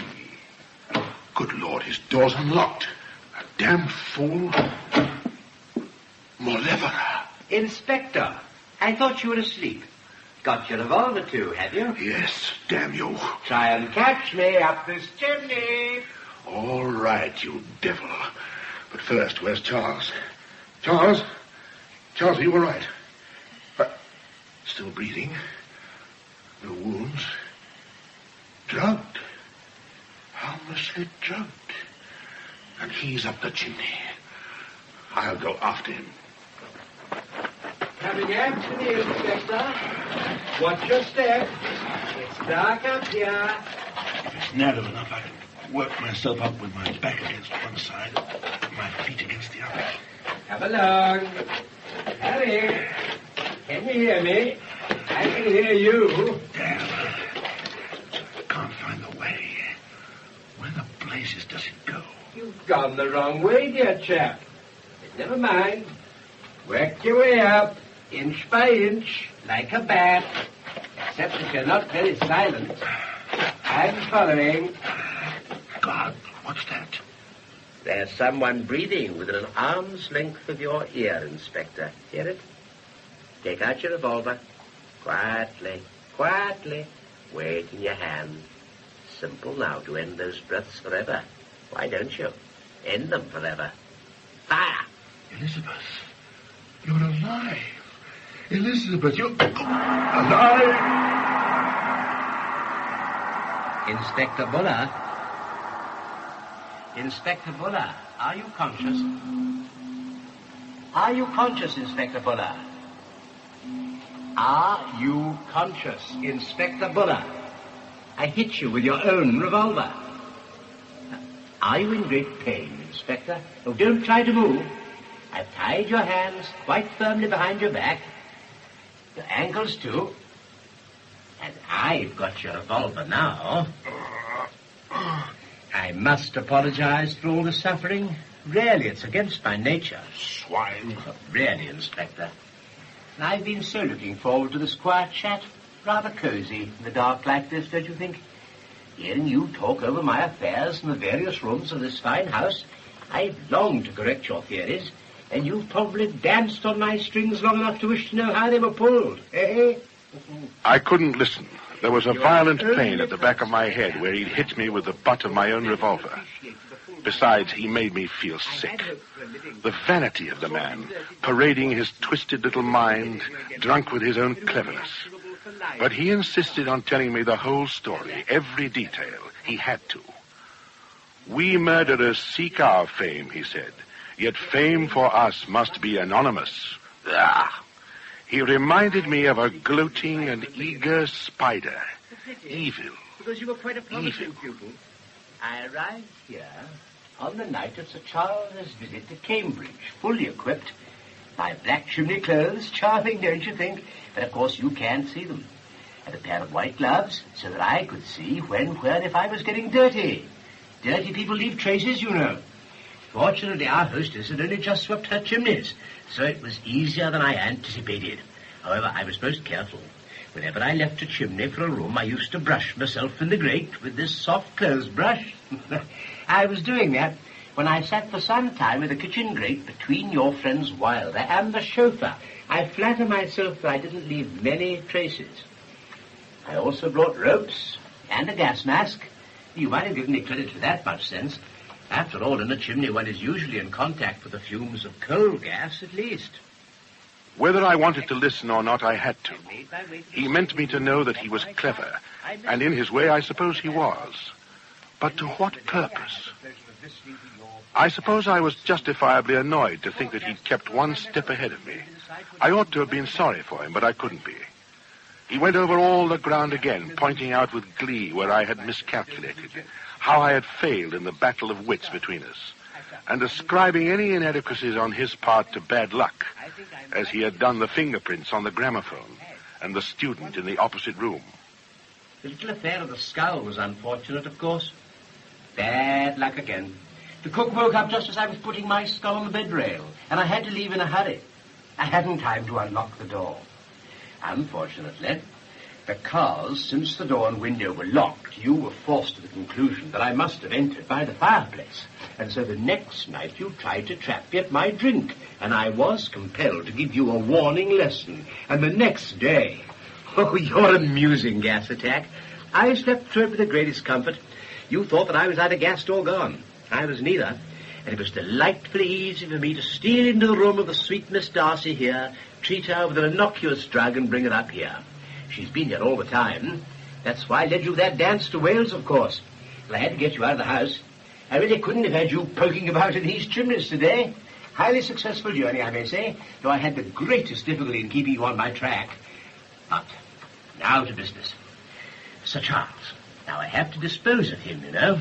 Tonight. I have to. Murder him. The knife, I think. He's lying innocuously drugged, waiting for it. But first, you and your lady, my mannequin. What are you going to do with her? Oh, not with her alone, Inspector. I have a treat in store for you both. You remember asking if there were any ghosts in Pemberley? What of it? The answer is no. The dead Darcys press very little upon the house. We shall see now whether the mysteries of Pemberley may not be increased by a little, whether the memory of me, her only genius, may not be kept green by succeeding generations. I should like the story of a lover and his lass to add amongst the others. What are you going to do? Listen, Buddha, I'm going to carry you down now, one at a time, and hang you both in the kitchen chimney. Not so as to strangle you, you know. There's a convenient ledge where I can truss you. The cook will light the kitchen fire, I suppose, the time before the household rises. I don't suppose the fire itself will burn you, though it is a large fire and a large grate, and it may roast you very uncomfortably. Your deaths, I should say, would take place within the hour and from suffocation. If they search the chimneys when Charles's body has been found, they ought to find you dead. On the other hand, they may never search the chimneys after all. They will have no reason to think that Buller is up a chimney. In whatever case, I'm quite content. Miss Darcy will have the satisfaction of dying in her own home, surrounded by her own servants. They'll be within a few yards of you, searching for you, of going about their business. And if you were not to be gagged, how easily you could call out. If you were not bound, how few steps would take you to safety. And I shall have the poetical stimulus of reflecting upon the Glam's legend of Pemberley, and of thinking of the old sooty bones wedged safely but forgotten in the bosom of this lovely house. He'd finished. He'd said his little piece, held the limelight for an hour. There was no applause, but he didn't need it. I think he even liked me in a way. I was his public, the follower of his meteoric career. He meant to pour into my brain the full realization of every situation, and then, with the casket full, the safe stocked to the last shelf, to insert his key and lock it. I was to be a treasure house for him.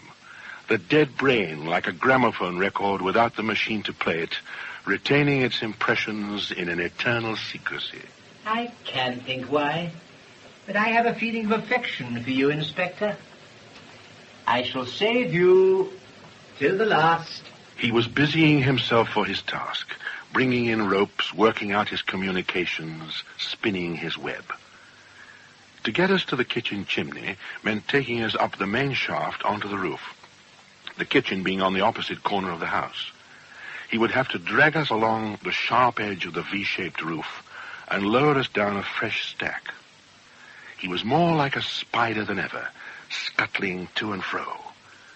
I waited for him to finish, rubbing my hands behind my back to keep the circulation. That's that. I shall take Miss Darcy to the kitchen first, and then pay my final visit to Sir Charles. Then I can come back to you and tell you all the news, whilst we're on our way. Charles's last moments, you know. How he enjoyed them. My little mausoleum, my house of fame, my finished gramophone record would be stocked up to the last moment in that case. Yes, that is what I shall do. And after that, I shall really have to be going. And now, ladies first, eh? You will excuse me, Inspector? That's what I was waiting for. For all his cleverness, Mauleverer was no expert in tying a rope. Somehow I had to intercept him before he could get to Charles, and surprise was the only weapon I had. After all, he'd got my gun. I worked myself up towards the sky.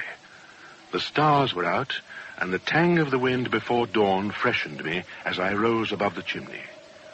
I writhed out onto the roof and curled myself behind the brickwork and waited. Not for long. Mauleverer came towards the chimney chuckling and put his hands on the ledge. I rose to my full height, and we were face to face. You gotcha. Oh, no, you don't. You won't get me.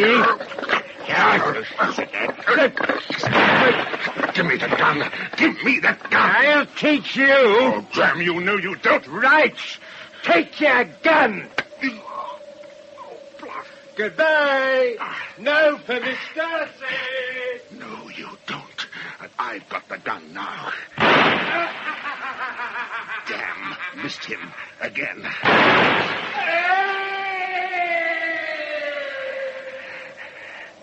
Got him. By God, I got him. Elizabeth. God, I must get to her. Darcy. Elizabeth. Thank God. Just a minute. I'll take out the gag. There. Oh, darling. No, it's all right, darling. It's all right. He's dead. Charles. It's all right. He's all right. Everything's all right. Now, look, let me help you. This way. There's nothing more to worry about. It's over. It's all over. Whatever is dead. Oh, thank God, darling. Thank God. It's all over.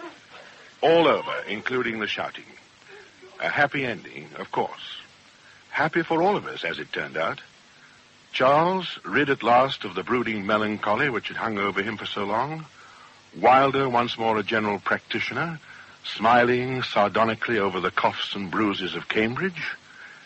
And Elizabeth and I, well... Take the right fork. Right? You know, I've wanted to know one thing very much. Yes?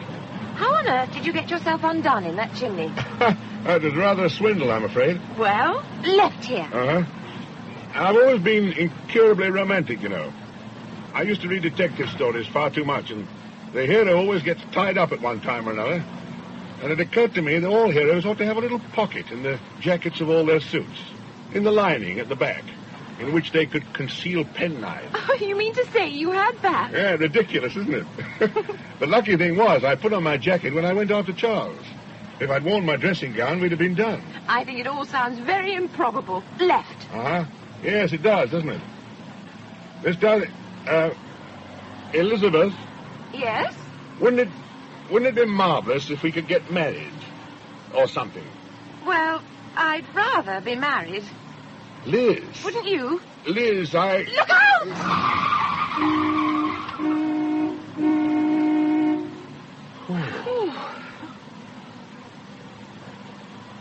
Do you know, darling, I don't even know your Christian name. No, I know, Liz, but, well, you see... What is it?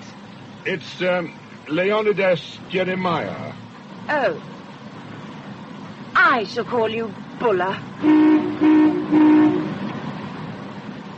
That was Darkness at Pemberley by T.H. White, adapted by Donald McWhinney from the novel of the same name.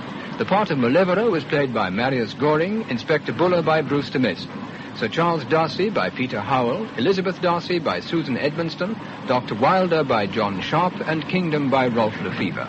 A Cambridge landlady was played by Betty Huntley Wright, a cook by Diana Olsen, and a shopkeeper by Bonnie Harrell. The Sergeant and Smith by David Sinclair, Constable Walters and a garage man by William Slay, the Master of the College and Roberts by Vernon Joyner, a student and another constable by Neville Jason. The play was arranged for stereo and produced by Raymond Rakes. Their production of Darkness at Pemberley will be broadcast again on Radio 4 on Monday afternoon beginning at 3:05, when once again it can be heard in stereo. Target sighted, Skipper. Sighted? I should think so. It's like a fun fair down there. Right. Bomb doors open. Bomb selected and fused. Fighter, starboard quarter. Right, stop in it. Hurry, the port engines! Death Kiss Kate, a play for radio by Max Markey, with Martin Jarvis as Peter and Kate Coleridge as Sally. Death Kiss Kate.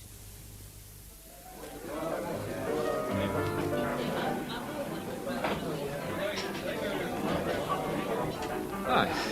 Quite a decent pub, this. Yes, most of the squadron prefer this one. Oh, the beer's not bad, either. Another one? No, thanks. Ron? No, thanks, sir. Look, Ron, when it's shop, it's Sir or Squadron Leader Locker. Off duty, in the mess or a pub or anywhere, it's Ben, right? Right. Evening, Ben. Hello. Hello, George. Good leave. This is George Relton, our gunnery leader, and the squadron's oldest inhabitant.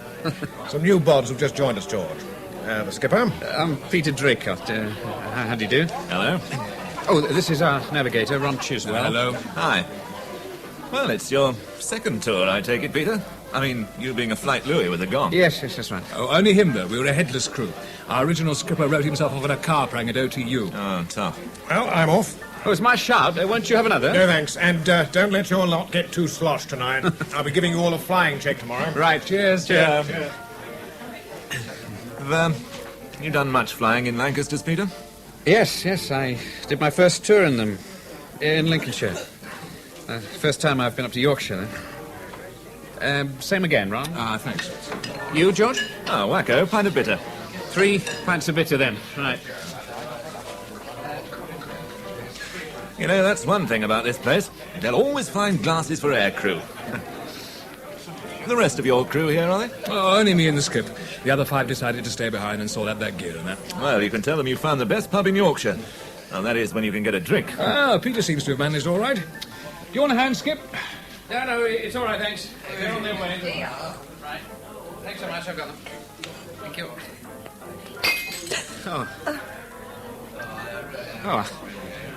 I say, I'm awfully sorry. Has any gone on your dress? No.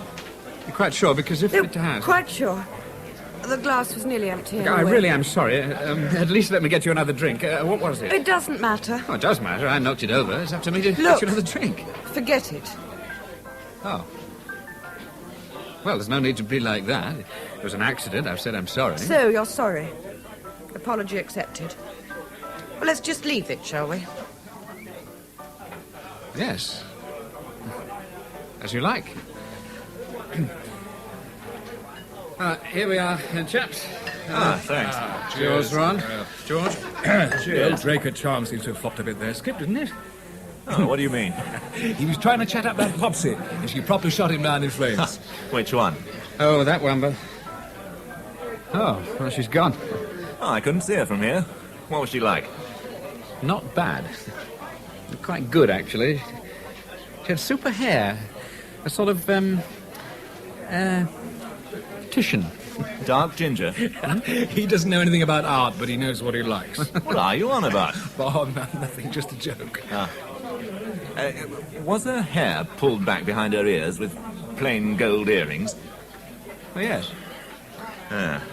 That's Death Kiss Kate. Death Kiss what? Death Kiss Kate. Everybody round here knows her. Get to bed with her, and that's your lot. I should reckon so. No, not like that. You sleep with her, and the next trip it's the chop. You're not serious? Well, I don't know about you, but I reckon the chop's pretty serious, all right. I tell you, she's a jinx. Oh, now come off it. No, it's Jen. She's done it to 3 types on the trot. Fred Allison was the first. He came back to camp one morning and said that he and Sally, that's her real name, Sally West, they were, engaged. So what? I don't know. Anyway, the next night he went on a Berlin trip and bought it. From what I hear, you don't need a jinx to get done on a Berlin trip. You don't need one, but it helps. Oh, go on, laugh. Well, Kate was cut up for a while. Then she started going out with Rowley Hayes. He was on his second tour, like you, Peter. They fell for each other. The next night, he went for a Burton. It's a coincidence. Old Scotty Stewart's very words. Now, he took her home one night and stayed there. The next stop he went on... I know, he didn't come back. No. There you are, then. They crashed on takeoff. Everything blew up. They didn't find enough to fill 1 coffin, let alone 7. But there's no such thing as jinxes. Yeah, that's what they all said. She shouldn't be allowed out. Oh, come on. Why does she hang around here? She should have moved away long since, before she kills any more aircrew. Well, that's not very logical. Wouldn't she do the same to other people, wherever she went? Maybe.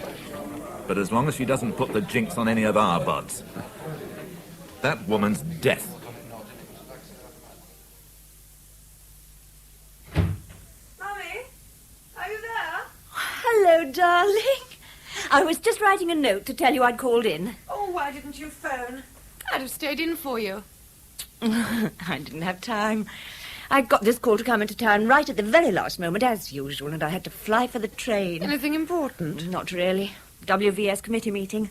I didn't understand half the things they were talking about. Then how did you know how to vote? Well, I watched Mrs. Prendergast and voted against her, silly woman. Well, after the meeting, I came round here, and your landlady let me in. What's the time? It's not... No, that clock stopped. Nearly 8:15. Oh, I can stay for a while and get the 10:05 train, if you like. That'll be nice. Let's have a cup of tea. Oh, I made myself one. There's still some in the pot. Oh, thanks. Would you like a sandwich or something? I think I've got some spam. No, thank you, dear. Sure? Quite sure. You keep it for yourself. Well, things must be difficult enough with only the one ration book. I don't eat at home all that much. The hospital canteen's not bad. You're looking a little peaky. Are you feeling all right? It's not that pilot, is it? What? Your friend. What was his name? Stewart, Willie Stewart. Oh, Scotty. No, it's nothing to do with him. Let's drop it, please. It's been a long day. Very well, dear. Just the same, I'm not sure it's a good idea for you to go out with these airmen. Not the same one all the time, that is. I mean, if you've become too fond of one in particular, it's such a shock if... Well, you know. You get used to it. You'd be surprised what you can get used to. It's not good for you, Sally. It must be a terrible strain being with them. So what do we all do? Ignore them? What you do is prepare yourself. Each time you tell yourself that this is your last time together. So when they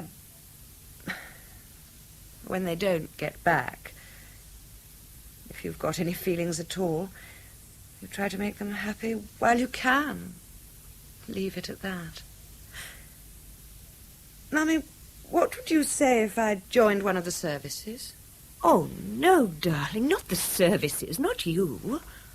Anyway, I don't suppose they'd let you leave the hospital. There can't be all that many lab technicians these days. You said yourself you're short of staff. Perhaps I could get a transfer to another hospital somewhere. Sally, something's happened. What is it? Just now, what did you mean? You make the most of that moment. You try to make them happy. Oh, Sally, you're not... Going to have a baby.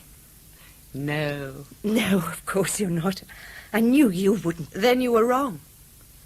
Mummy, I'm 25. It's this dreadful war. Morality, decency, right and wrong. Nothing matters anymore. Oh, yes, it does. It's just that the things that matter are different now. They are indeed. Mother, Queen Victoria's dead. Oh, perhaps it sounds old-fashioned these days, but I was brought up to believe in qualities like self-respect and self-control. I wouldn't have dreamed of doing that before I was married. You were married at 18. I haven't been indiscriminate or easy. There had to be friendship, affection. There may even have been love. You said them. How many? No, don't tell me. I don't want to know. 3. Oh, Sally. For God's sake, what's so terrible about that? If you knew what some of the other girls... Anyway, I could easily have married any of them and be a widow 3 times over. They're dead now. All 3 of them dead with their crews. And it's my fault. My fault.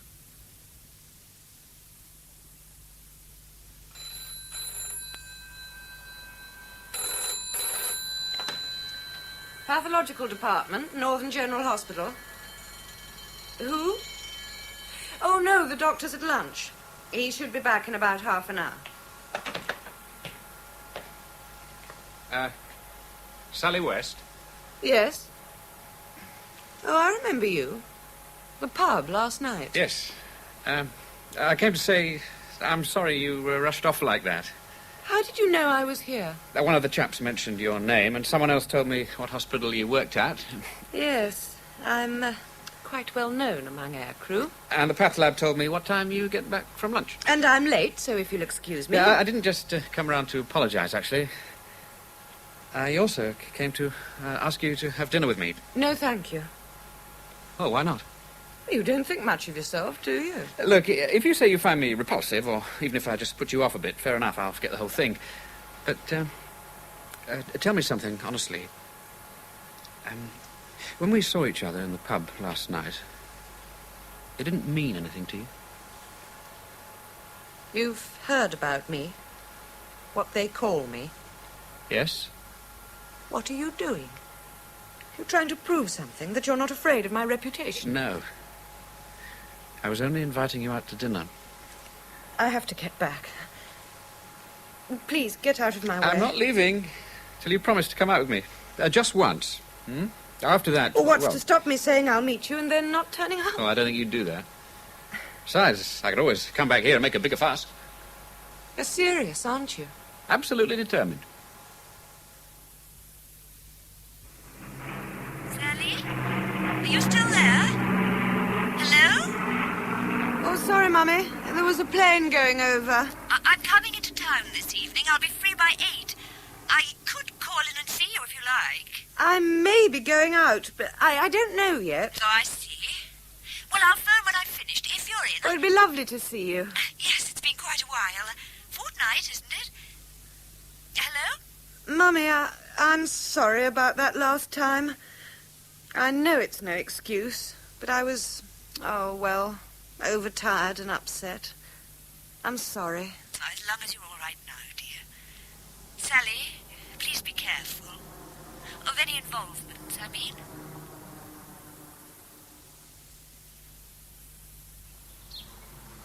Here's the skip. Hey, Peter, we flying? I don't know yet. Just look at you, lying all over the place. Worse than Brighton Beach on bank holiday. Hey, move over. Tell you, much more of this and I'll go bonkers. Oh. Air tests, day navigation exercises, air tests. When are we going to do an op?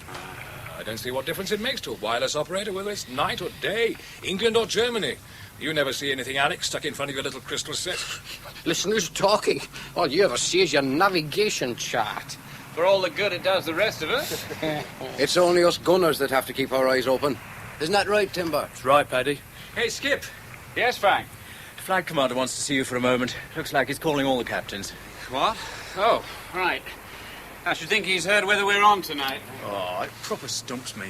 Every day it starts by looking fit for flying, and then all of a sudden it clamps down. And even when it stays fit here, they say it's solid down to deck over continent. Yeah. You can't trust those tricky hands when they're weather. Oh, what do you reckon, Ron, about tonight? Oh, I don't know. I tell you one thing, I'm getting thoroughly browned off with this lot. I think I'll join the WAFs. Wouldn't have you? Oh, they might if they put it to a vote. Do you know, I've been in the service 3 years and I still haven't fired a shot in anger. And you won't break your duck tonight. We're stood down. Oh, dear God. That's all Yeah. Ben wanted to tell me. Over the continent, there's 15,000 feet of 10/10 cloud with heavy icing. You're kidding. I'm afraid not. Then why aren't you crying, Skip? Well, Skip's all in favour of scrub outs. Hey, Peter? What? Well, a chance of getting to town to see your mystery Popsy. Is what? Mystery woman. The Skip's found himself a Popsy and we've never seen her. Don't he go out with you lot then? Oh, goes swanning off on his own. Dead sly about her, he is. If there is a Popsy. Is there, Skip? Well, she's not Scotch mist. Then why all the secrecy? Oh, do you blame me with you lot? Anyway, you won't get any competition from me. My wife's due here tonight or tomorrow. Oh, well, that's the last we'll see of you when we're not flying then. What do you think? I might as well have not been married this past 3 months. What's she like, Skip? Oh, Ron's wife? Oh, never met her. No, you're Popsy. Oh, give it a rest. I know who it is. It's the Queen Bee Waff. What? Oh, rock crusher. Here, I've got it. Well, don't give it to me. No, I reckon Ron's right.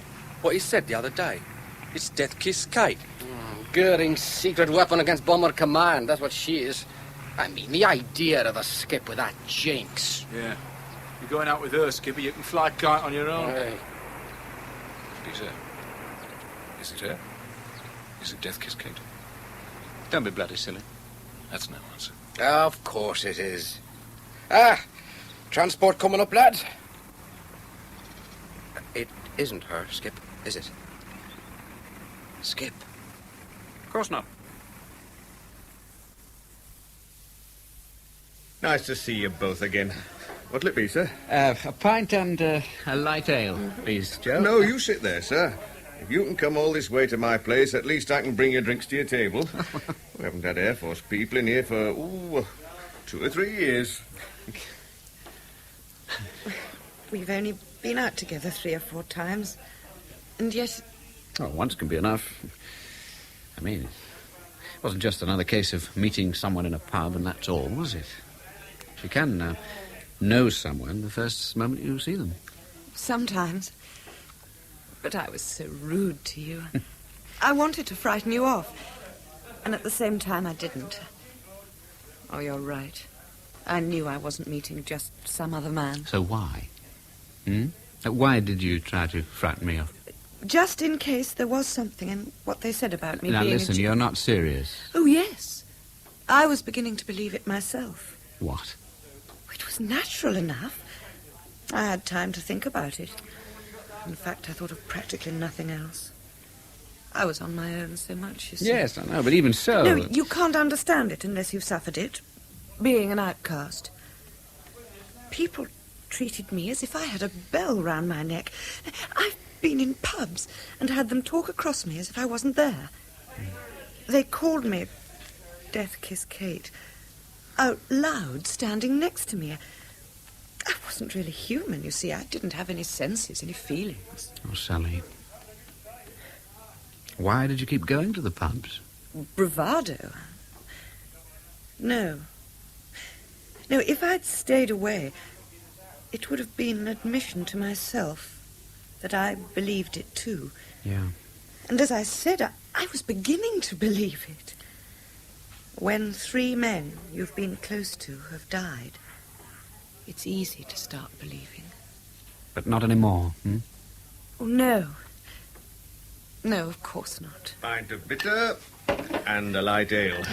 Thank Sorry you. to keep you waiting. Thanks. How much? Oh, that's all right, sir. Pay for them with your meal. What have you got for us this time? Oh, vegetable soup, some chicken and peas. Chicken?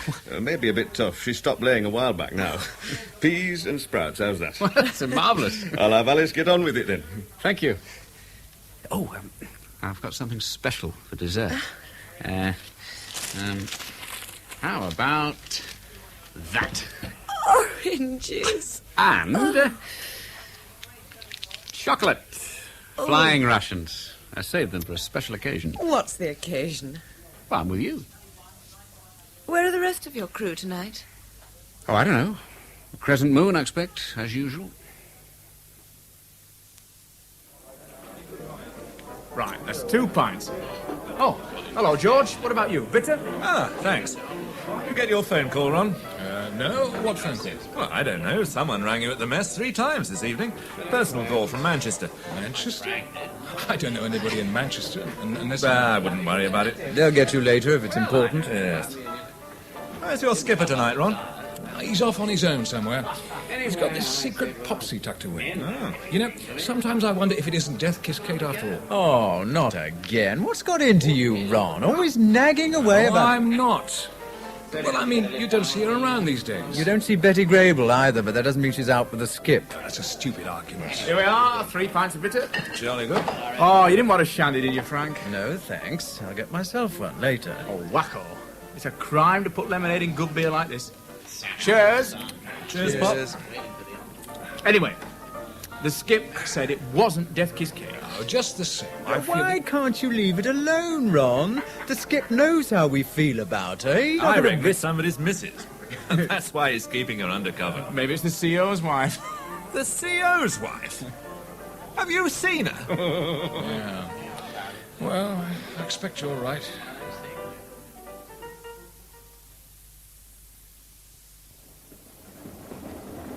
When shall I see you again?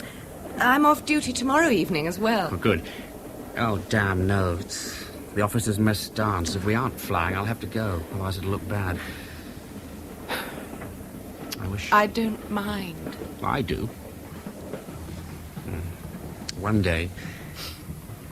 Well, I'll phone you at 7 as usual if I'm not down to fly. I'm afraid.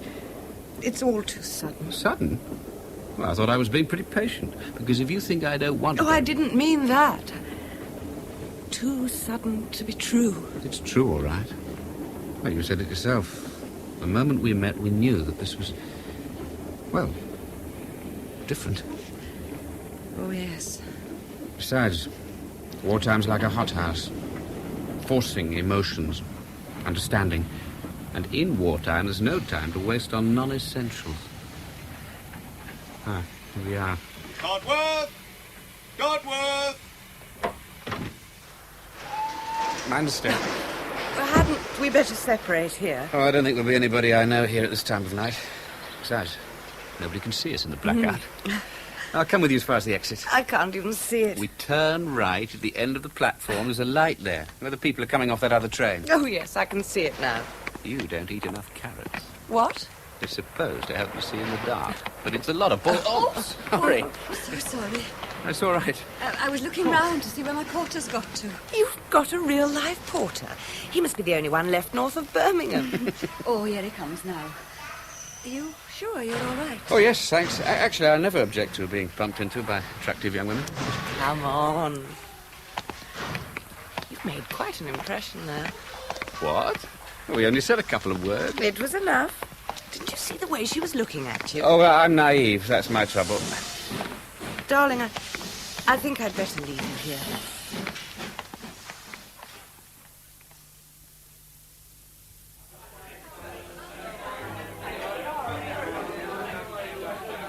George, not dancing. You inviting me? People would talk. Hello, I haven't seen her before. She local, over there with Pop Gun and Ron Chiswell. Oh, you know her. She's, Betty, what's her name? Used to knock around with Gordon Bigelow. The one in the blue dress. Oh, that's Ron Chiswell's wife. Oh, blast, I hate wives living near the station. They always cause trouble one way or another. Oh, come on. Let's get another drink. Where are you staying, Mrs. Chiswell? Gwen, please. Oh, OK, Gwen. I found a small place in Berwick Street. It's not bad. Gwen went straight there last night. Actually, I didn't know she was coming. I was out when she phoned from Manchester. Good evening, everyone. Good evening. Oh, hello, Betty. Hello. Ah, there you are. We were beginning to think you ditched us. Gwen, this is our skipper, Peter Draycott. Peter, my wife, Gwen. Oh. Gwen. Oh, sorry. How do you do? How do you do? Oh, so we meet again. Again? I'm sorry, Last night, at the station, I bumped into you. Oh, don't tell me you've forgotten already. Oh, no. No, of course not. What were you doing at the railway station? He was with a girlfriend. Girlfriend? Oh, Peter's secret popsy. Somebody's seen her at last. What was she like, darling? Did you get a good look at her? Oh, yes. I'm sure nobody's interested. Nobody's interested? That must be the daftest remark of the month. Can we drop it? It's nobody you know. When? You talk about women gossiping. Oh, well, she was... This must be embarrassing for Gwen. Not really. Well, not fair to you, then. I mean, asking you to describe somebody else's girlfriend. It's all right. Quite honestly, she was very attractive. Oh, well, thanks very much. I'll tell her. If I see her again. Is that all? Oh, anyone going to dance? Hang on. What else about the girl? Oh, Ron. No, come on. Oh, all right. She was about as tall as me, and like I said, very good looking. And a nice figure. So there you are. Now, is it all right to dance with your wife, Ron? Why not ask me? There's your answer. Good. Okay, Gwen? Do you mind looking after my drink for me, Betty? Yes. Oh, yes, she had beautiful hair. Dark, reddy chestnut. Pull back, isn't it? Yes. Very striking. Wait. Earrings? Plain gold earrings? Yes. You do know her, then? Yes, we all know her. Gwen, excuse me a minute. We've got to have a word with the skipper. Oh, what about my dance? Betty, stay with her, will you? Oh, come on, Gwen, let's go and get another drink. Look, I've got a drink. I want to know why... Gwen... Let's go to the bar. Maybe we can find us up another couple of fellows. Come on. So now we know. We've got to have this talk. I don't see why. In any case, this is hardly the time and place. It can wait until tomorrow. No, it can't. This is the time, so it'll have to be the place. Over here. Pop, you take care of the wound. What? Oh, all right.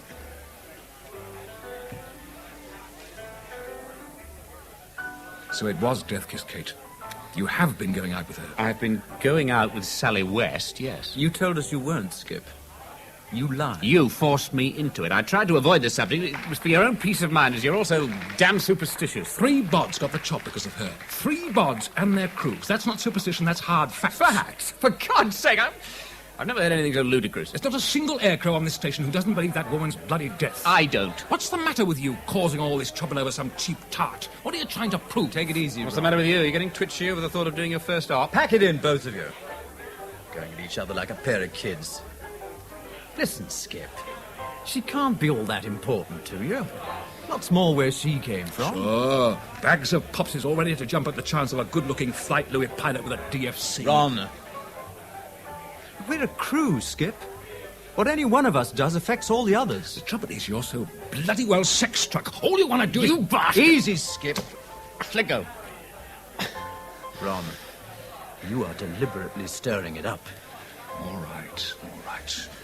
I think you're going round the bend with all this talk of jinxes and bad luck. Look, Skip, this flying business is dicey enough as it is without going to look for extra problems. Right now, we're all as jumpy as mice with scrub-outs and stand-downs night after night. If we're going to have to start worrying about jinxes and bad luck, instead of keeping our minds on our business, we might as well all send in for our little wooden crosses right now. That's it. So understand this, Peter. If you've been to bed with that woman, we're not flying with you again, and that's flat. I'll go to the Winko and tell him we don't want to fly with you. We've lost confidence in you. I see. What do you say, Frank? Look, Skip, the rest of us, we've been together for some time now. We have to stick together over this. I'm sorry, Skip. So I'll ask you again. Have you slept with her? If it's no, you haven't, okay. But then you've got to promise right here and now, and mean it, that you'll finish with her. No. No, I haven't. Fair enough. And? I'll stop seeing her. You give your word? Yes. Well, I'm glad that's all settled.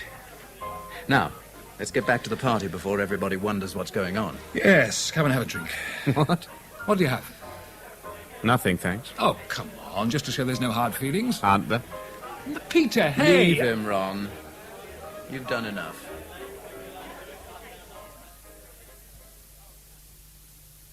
You heard about the skipper? Yeah, last night. Aye. Death Kiss Kate. Fancy. Alec, you going to eat your pie? Oh, no. They're horrible. Oh, they're not bad. Thanks. Yeah, you reckon he'll pack it in with her, like he said? I hope so. In fact, he better. I'm not getting airborne with anyone who's been knocking around with Death-Kiss Kate. Oh, I don't know. It does seem a little bit stupid saying a woman's a jinx and all that. Ron's no fool, and he believes it. Oh, I wonder. Wonder what you prove? Well, Ron never really liked the skipper. Really liked him. Why shouldn't he? I don't know. Maybe because he was scrubbed out as a pilot before he became a navigator. What, Ron was? I never knew that. He told me himself. One night when we both taken a drop. He went to the States on a pilot's course, but they had to fail a certain percentage and make them into navigators and bomb aimers. He was one of them. And all he ever wanted to be was a pilot. Well, what's that got to do with Ron not liking the skipper? Oh, jealous is a powerful thing. Oh, bull. Have you not seen the way he looks at him sometimes? All right. You take the skipper's side. Let him keep on seeing her till he gets to bed with her. Hey, what's that? God. Suppose he has already. Oh, he hasn't. How do you know? Back home, the girls are terrified of two things, the priest and mortal sin, in that order.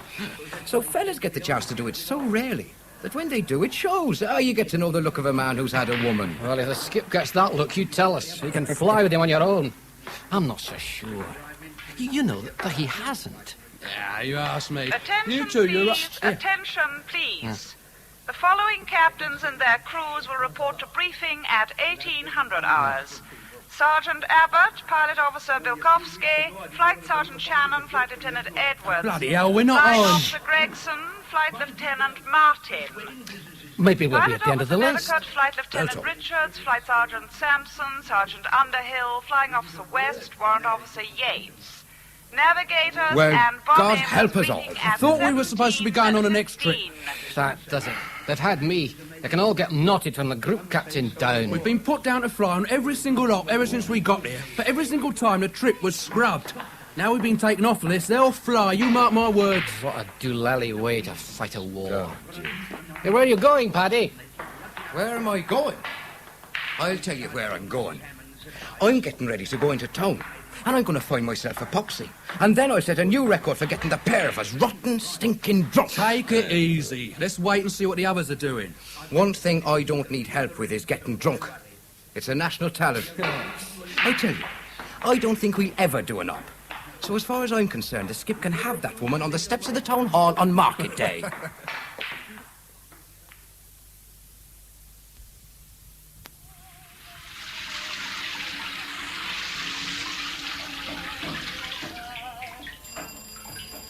Just a moment, darling. You're early. Miss West. Well, my name is Gwen Chiswell. Can I come in?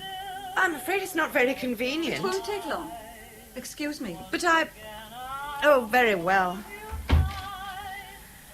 You'll have to be quick. I want to get dressed. I'm expecting someone. Peter Draycott. What? Wait a moment. Haven't I seen you before? At the railway station the other night. When you said you've got a real live porter, remember? You were with Peter Draycott. It's because of Peter I'm here now. Oh? You've got to stop seeing him. I beg your pardon? I said you've got to stop seeing him. Look, may I sit down? Well, of all the... You've forced your way in here, a perfect stranger. Doesn't my name mean anything to you? Chiswell? Should it? Ron, my husband, is in Peter's crew. I didn't know. No. Peter wouldn't talk to you about the crew much. They had a row at the mess dance last night. Over you. They know you've been meeting on the quiet. Indeed. Look, what you and Peter do is none of my business. I couldn't care less, as long as it doesn't affect my husband. But Ron's in his crew. So you said. And I'm not having him killed with Peter Draycott because of you. Get out. In a moment, when I've said what I have to say. All I care about is my husband. He's everything to me. But it seems to me that you don't care for Peter all that much. Can't you see what you're doing to him? To him, never mind the rest of the crew. If he really does mean anything to you, give him up now, before it's too late.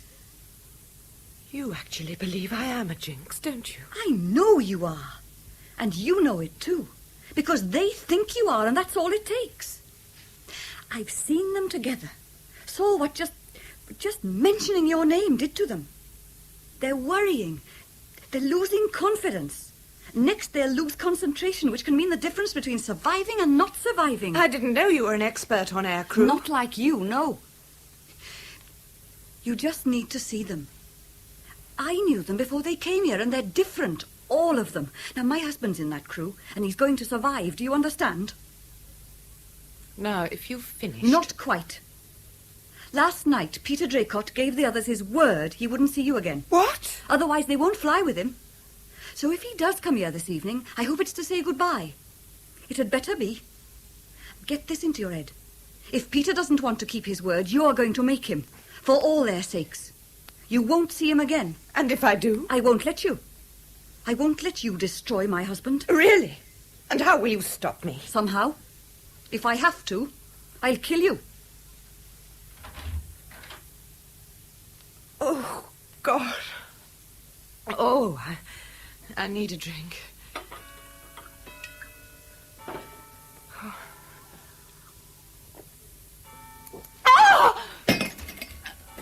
Oh! Sally.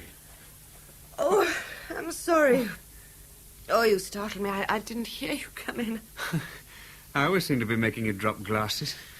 Here, let me clear it out. No, it's all right. I'll manage. I say, I like that bathrobe. Oh, I've just had a shower. I'm sorry. There's no need to apologise. On the contrary. Well, how did you get in? You hadn't shut the door properly. You better get that lock seen to. I've been meaning to. And that clock. Is it still not going? Well, remind me to take it with me. I'll give it to our instrument bashers to have a go at. Scotch? There's still most of that bottle you gave me. Ah. Well, thanks. I say, that's a big one for you, isn't it? Mm. Cheers. To us. Peter. Hmm? Sit over there for a moment. What? Why no, please. Sit down. I want to talk to you. Well, can't you talk with Peter. me? Oh, all right. We can't go on like this. What sort of existence is it for you? For both of us? Hiding away like criminals or something? Oh, it's all right, darling. I was careful. Nobody saw me coming here. Well, that's exactly what I mean. But it wouldn't have mattered if they had seen you now, would it? Oh, better if no one knows for a while. Until we've done a couple of Because hops. your crew know already. Who told you that? Gwen Chiswell. She was here just before you came. Oh. Well, that's why you were looking so shuttered. Oh, stupid, interfering. Her and her big-headed husband. You gave your word you wouldn't see me again as well, didn't you? No, they forced that promise out of me, and I haven't the least intention of keeping it. Anyway, it's only for a little while. As soon as we've done a couple of trips, I'll tell the boys, and they'll realize how stupid the whole thing was. No, they won't. They'll go on wondering and worrying every single trip until your tour's over. Over one way or another. And so will you. Of course I won't. And how do you think I'd feel every time I heard aircraft taking off from the aerodrome? Worrying myself to death about you, waiting... Will you worry any the less if we don't see each other? Hmm? Anyway, a lot of women manage to bear it. You wouldn't be the only one. But I'd be the only one who'd blame herself if anything happened to you. For Christ's sake, stop going on about that. Forget it. How can I?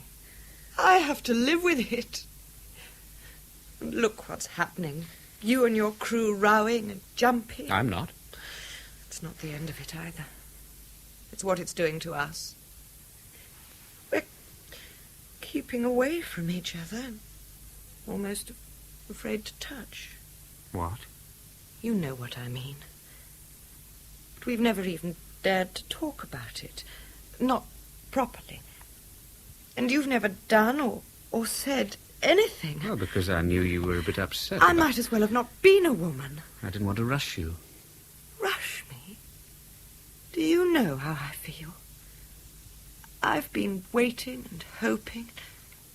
At the same time, I've been scared. Oh, Peter, I am scared. I'd be scared with anyone now, but because you can't go on like this, being torn apart every time you meet someone you like. Someone? It's you. I told you I'd be afraid with anybody, but because it's you, I'm more afraid than ever. Well, that's stupid. And you know it is. Unless it's all an excuse. Oh. Oh, if only you really knew how I feel about you. How much I want you. Oh, but, darling, I'm terrified for your sake. I thought perhaps you didn't want me because of what I am. Didn't want you? Mm. God, it's been all I could do to stop myself. Look, I've left you physically aching for you. And how do you think I feel now with you standing there half undressed? I mean, look at you. Oh, I'm sorry. I didn't realize. I can only stand so much, you know. No. Oh, no, Peter, you mustn't. Not now. Not yet. Please. It's going to happen eventually. You know that. Yes. You know there's only one way to prove it's all a stupid superstition. Oh, no. There's no jinx. Oh, God, how I want to, but please. Peter, no. Oh, Peter, we mustn't. Sally. And the stars begin to flicker in the sky. Through the mist of a memory, you wander back to me, breathing my name with a sigh.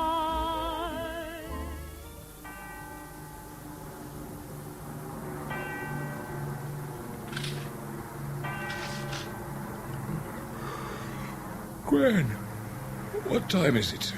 3 o'clock. What are you doing out of bed? Nothing. I couldn't sleep. Come and do your staying awake in bed. You'll catch cold standing by the window like that. I'm all right. Can't find my dressing... here it is. Something wrong, darling? Not really. Too much coffee, I expect. More likely the boy's coming back. It is a bit shaking if you're not used to it. All those kites belting across at North feet. I don't see how you can sleep through it. You'll get used to it sooner than you think. I'll never get used to it. I'll be all right. Of course you will. Ron, do you think Peter Draycott will give her up? So that's what's bothering you. Forget it, you won't see her again. I hope so. I told you. Forget it, it's all over. Anyway, don't let's talk about her. She's bad luck. I know. Ron, I think I saw him outside in the street just now. Peter? So what? Well, she lives down the road there near the corner. He was coming from that way. Well, how do you know where she lives? Somebody mentioned it. At the dance. Yes, it was Betty, Pop's girlfriend. Anyway, you sure it was Peter? Well, I couldn't see all that well, but... There you are, then. Even if it was him, you didn't actually see him leaving her place, did you? He could have been anywhere, seeing some other woman. But he was coming from that way. Ron, I think he'd been with her. Come on, Gwen. I mean, it'd be quite a coincidence, wouldn't it? You waking up, getting out of bed and looking out right at the very moment when Peter comes out of her place and goes past here. No, I'm sure we scared him off her. He doesn't want trouble with the crew. Oh, I don't know. It's all right. He's an absolute first-rate pilot. Cool as a cup of top-age tea. Never flaps. Come on, let's get back to bed. It's about time I got some sleep. It's odds on we'll be flying tomorrow. Or tonight, rather. Ron? That woman... There's the smell of death about her.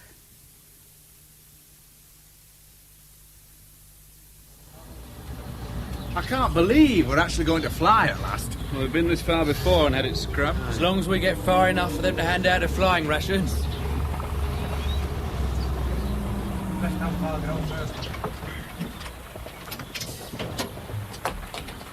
If all timber stopped eating, you know, this country could end rationing tomorrow. Hey, Skip. You reckon they'll be out to bomb Amos and Navigator's briefing yet? Well, there better be main briefings in 10 minutes. Others are over there, Skip, on the grass. They don't look very cheerful, do they? Aye. Is it a major target? You could say that. So, where is it? Berlin. It's a maximum effort turnout. Bomber Command are putting up something like 700 aircraft on the main target. There'll be 3 sets of diversionary raids. Sterlings will be doing gardening off the Frisians, and both Lancs and Halifaxes will be going to Bremen and Kassel. Right? Now, the Pathfinders will be marking with Parramatta, starting at H-2, red target indicators turning green, followed by all green TIs after H+10. If the Met people have got it wrong for once... If the Met people have got it wrong for once and the target is obscured by cloud, it'll be Wanganui. Same times, same colours. Oh, yes, the master bomber's call sign will be Lamplighter, and the main force will be Stoker.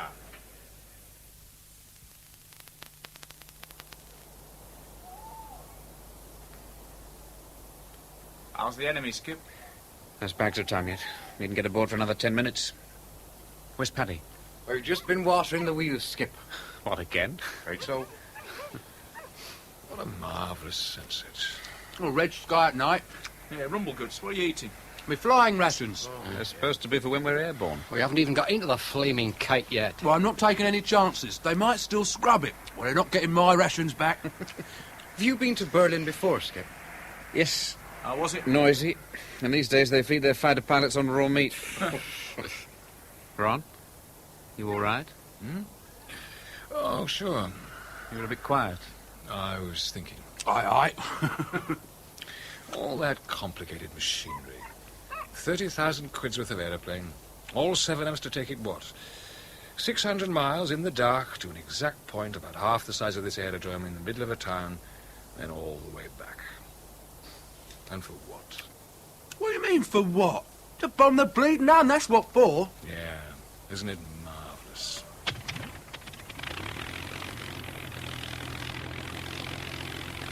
Come on, lads. Time to get moving.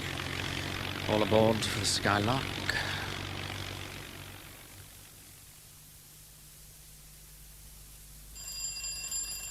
Coming!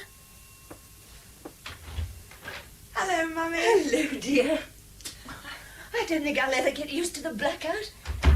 Wouldn't mind so much if you could get torch batteries anywhere. Well, at least your train was on time. You give me your bag. Oh, thank you. And your coat. I really need a new one. I don't even have enough coupons left for a handkerchief. Oh, goodness. They're going off again tonight, are they? Yes. I should think so. And I'm complaining about torch batteries.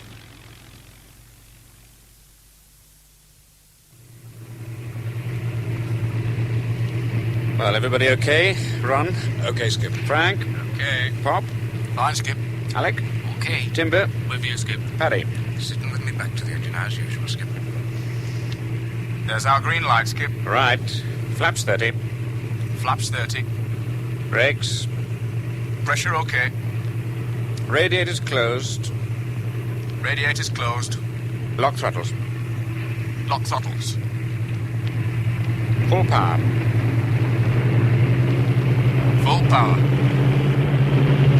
90. 100. 105. 110. God, she's heavy. Come on. Off you come. Climbing power. Climbing power. Wheels up. Wheels up. Flaps up. Flaps up. 5 minutes to rendezvous point, Skip. Steer 051. Okay, Ron. Actually, I can see it from here. Wacko. Your first course from rendezvous point will be 092. I'll let you know a minute before time to set course. Roger.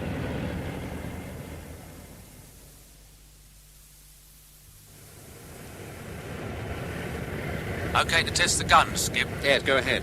Try not to shoot down one of ours. Paddy, make sure yours aren't bunged up with fluff as well, will you? Roger. Noisy.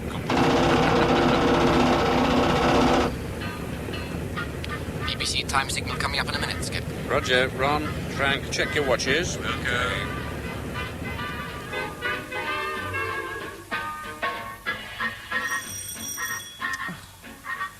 Who's that? Well, thank you, Mrs. Lester.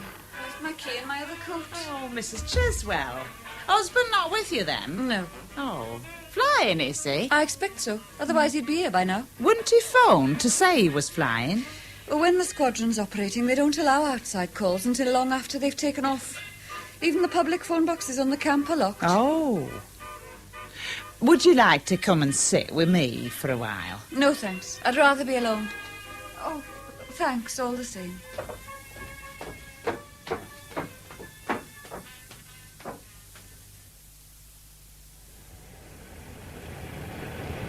Enemy coast due any moment now, Skip.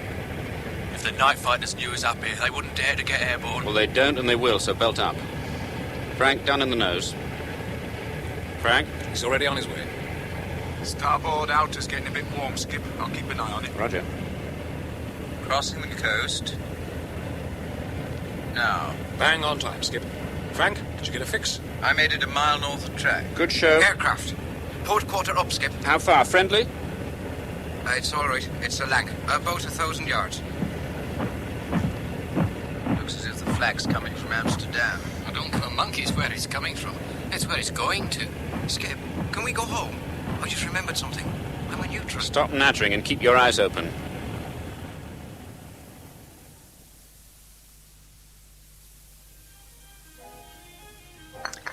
I hope you didn't mind me asking you to come over. No, of course not, dear. Why should I? I've been here a dozen times since you moved in. But you've always just dropped in. Well, this is the first time I've actually asked you to come. Oh, jolly good. I'm glad you did, dear. What's the time?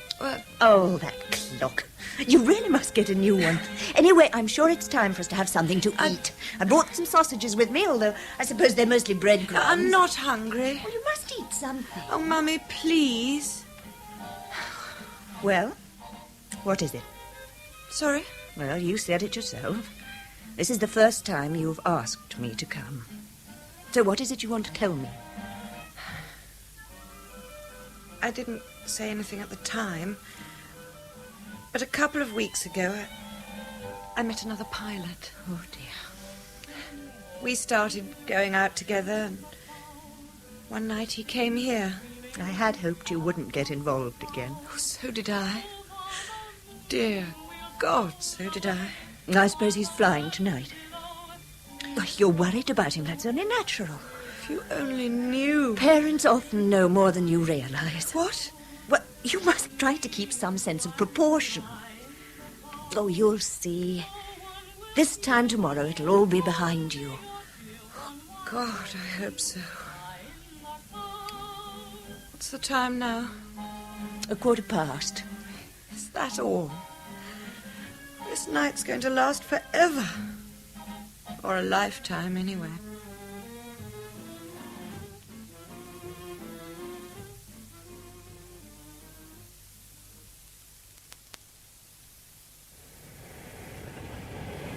Coming up to the next turning point in 1 minute, Skip. New course will be 115. How are we doing? I got a couple of bearings from Stockholm and Hamburg before it went off the air. I think we're about 10 miles south of the track. Hell. Then get us back on it smartish. It's too dicey being away from the mainstream. Night fighters always pick on kites stuck out on their own. I've made allowance for it on the new course. I'll be giving you a correction after 2 minutes. Right, but don't let us get that far off again. It's not too bad, actually, Skip. I can see quite a few kites on the old radar. Fair enough, but do watch it, Ron. It's not healthy. Skip, that starboard outer's getting hotter. Yes. Well, there's sweet FA we can do about it, though. Maybe I can cut it back a bit when we drop the bombs. That's still quite a while. Well, hard luck. We'll just have to press on. Fighter! Starboard quarter up, 800 yards. Prepare to cock through starboard, Skip. Christ, he isn't half coming in. 600. 500. 400, cocks through starboard. Go!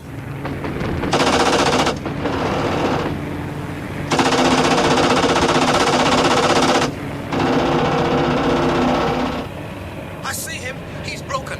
Port and up. Time to turn onto 115, Skip. Roger. Turning onto 115. now. Corkscrew port! Go, go, go!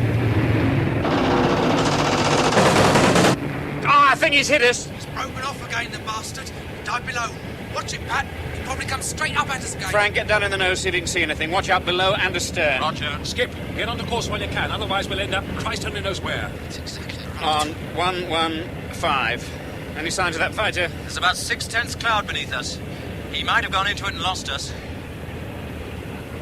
Well, I think he must have gone. Well done, lads. There's a hell of a draft, Skip. Pop it back and see what damage there is. We'll go. Skip, you on the right course? 115. Alter course to 120 now. Okay, we'll go. Skip, pop here. We've got a dirty grey hole right through both sides of aircraft. Anything important damaged? No, don't think so.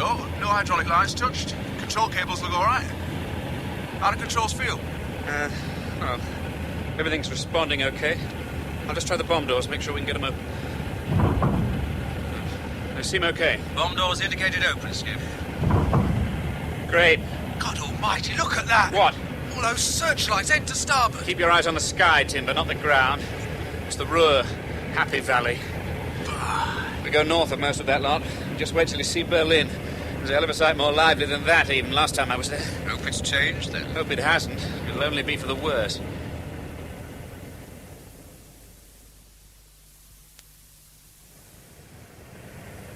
We're about 5 miles north of track, Skip, as far as I can tell. Turn 5 degrees to starboard now. Turning 5 degrees onto 138 now. Skip, I don't like the look of that starboard outer. No, nor do I. But the blaster thing doesn't flake out on us. I suppose we've got to press on. It'll be a bit dicey if we have to stagger there with a full bomb load on 3 engines. Well, we've still got 4 at the moment. We'll keep going. We'll be safer with the mainstream anyway. If we jettison the bombs, the night fighters will know somebody's in trouble. If we try to turn now, we might prang into someone while we're doing it. Then we'd have to stooge halfway across France and Germany like a fox on 3 legs, with all the night fighters chasing us with their tongues hanging out. Yeah. You could try reducing revs on it a bit, Skip. We're a lot lighter with all fuel we've used. Yes, I'll do that.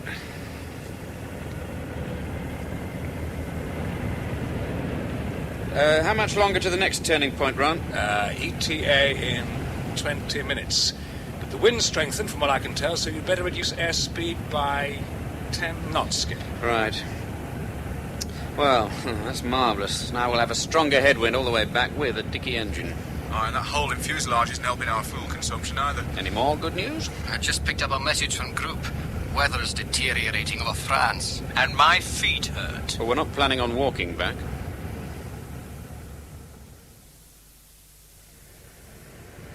Steering 181 now.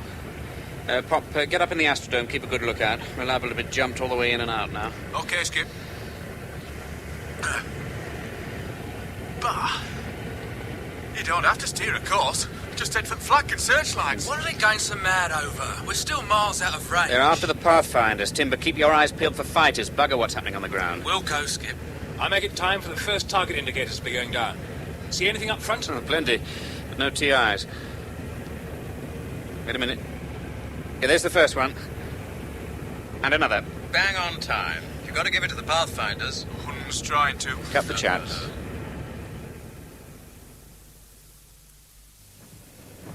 Lamplighter calling Stoker. Lamplighter calling Stoker. The first TIs are 500 yards short. Aim to overshoot the first TIs by 500 yards. Overshoot 500 Get that, Frank? yards. Roger, Skip. That's better, chaps. Oh, bang on. Christ, what's that? Fighters dropping flares. It'll be as bright as day in a minute. Everybody eyes peeled. That flag looks nasty, Skip. Can't we weave about a bit? No. The best thing is to get through it as quickly as possible. Setting the distributor, Skip. Bomb doors open. Bomb doors open. Bombs fused. Okay. All yours, Frank. Lamplighter to Stoker. Lamplighter to Stoker. The green TIs are bang on. Green TIs are bang on. Ignore red TIs, they're dummy. Red TIs are dummy. Green TIs bang on. There go the first HEs, Skip. We should be spot on time. Hold it there. 5 degrees to starboard. Hold it. Steady. Steady. Target coming up. Right. Right. Steady. Steady. Left, left. Steady. Steady. Steady. Bomb's gone. Closing bomb doors. As soon as you've tidied up down there, Frank, get back and check the bomb bays. Corkscrew starboard! Corkscrew starboard!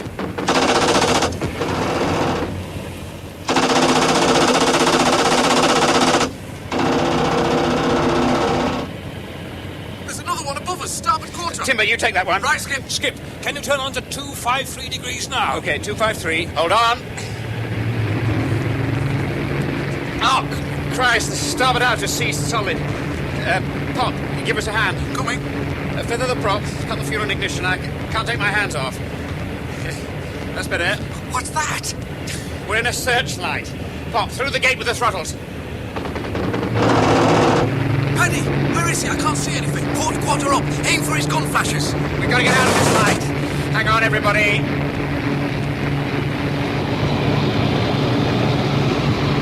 You'll never pull it out!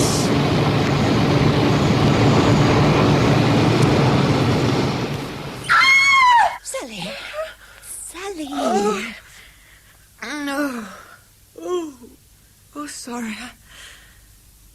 Oh, it was a nightmare. Oh, where are my cigarettes? What were you dreaming about? I don't remember. Nothing. It's through falling asleep all cramped up in that chair. It's not good for you. Why don't you... I couldn't go to bed. Well, just go and lie down. I'll call you if there's No. Damn. Pass me those matches, please, Mummy.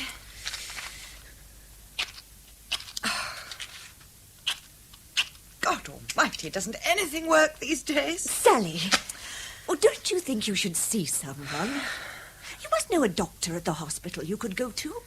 Perhaps he could give you a tonic for your nerves or something. I'm all right, Mummy. Everyone has nightmares.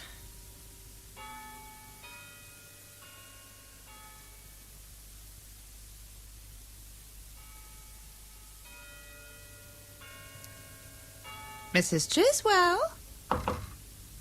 Mrs. Chiswell? Yes. I'm just going to make a cup of cocoa. Would you like some? Oh, no thanks. Oh, well, if you do later, I know how it is. Do you? I mean, if you get tired of being on your own. Thank you, but I prefer it. All right, then.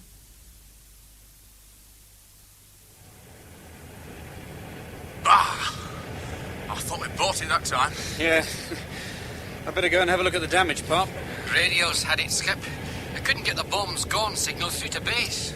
All the radars, US, too. It's just a load of old iron and broken glass. Are you all right? A few cuts. I've had worse shaving. Same here. Ron? Oh, not a mark. Broke my pencil point, though. Timber? Got a hole in the turret, Skip, and the draft's got worse. But I'm all right, apart from being bloody cold. Paddy? I'm okay, Skip. But the turret doors have jammed shut tighter than old Alec's wallet. They'll have to open them up with a crowbar when we land. Skip, Pop here. The kite looks like a tea strainer back here. I wouldn't mind betting it'll be a write-off. Even the L-Sand's got holes in it. And the turret doors are all buckled to beggary. Yeah, Paddy just told me. Can you free them? No. Not without heavy tools. Okay, come on back. Ron, any idea where we are? Not much. After all that dodging about. I tried to check your courses as best I could, and for what it's worth, I make us about 15 miles north of track, going on dead reckoning, but it's pretty much by guess and by God. Well, give me a new course to get back on track as soon as you can. Just finished working it out. 285. Turning onto 285. Keep your eyes open, chaps. If we're that far out of the stream, all the fighters will be after us like a dose of salts.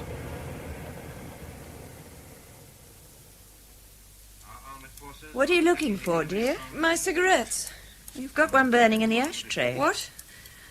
Oh, yes. Yes, I just wanted to know where I'd put them down. What's the time? 2:15. Sally, please go and lie down. 2:45. Is that all? Seems an age. Oh, I wonder what time they'll get back. You'll hear them coming back. Do you have to go on knitting like that? It's quite restful, actually. Not to me. All right, very well. I'm sorry. Oh, darling, I know it's difficult, but you should try to relax a little. Don't think you've sat still for 5 minutes. I'm all right. Don't you think it's time you went to bed? You've got to get up early tomorrow. I couldn't sleep. If you just lie down for a while. I think I'll go out. Go out? For a cup of tea or something. Well, I can make one here. No. I want to go out. But, there's nowhere open this late. Well, there's the canteen on the station. That's open all night. Oh, Sally. Now, I must get out. I feel stifled.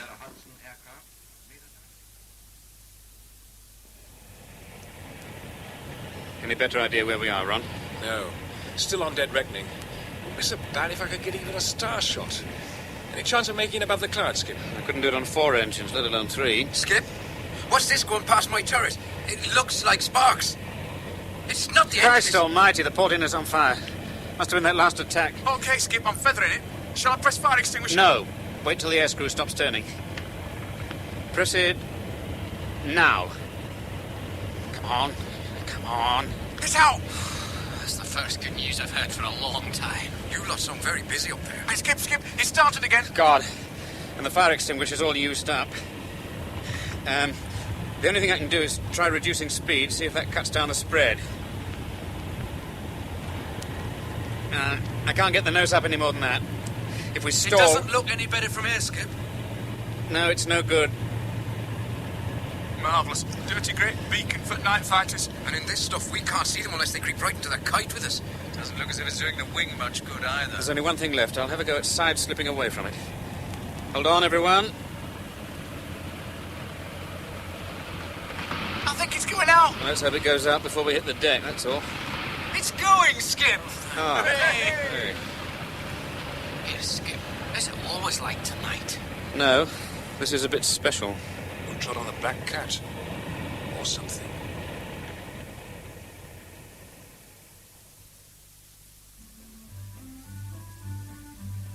Oh, shut up. How much longer before they get back? Well, perhaps I'll hear them sooner if I open the window.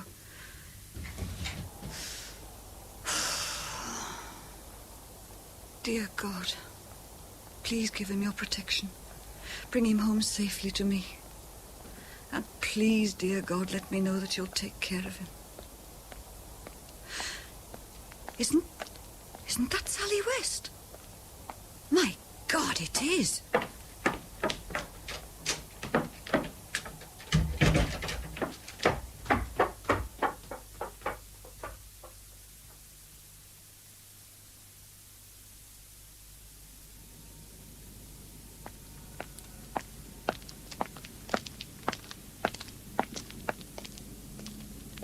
Who's there? Who is it? What do you want?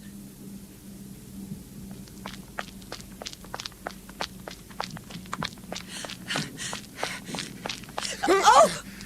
You don't want to run about like that in a blackout, miss. You could do yourself an injury.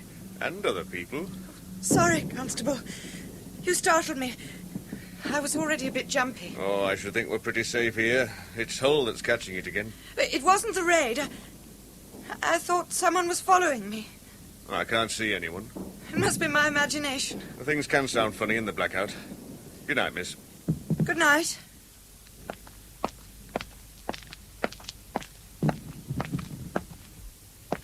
For God's sake, what do you want?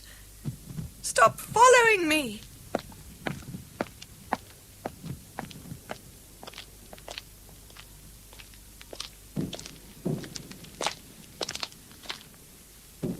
I was right. It is her. Now, where's she going?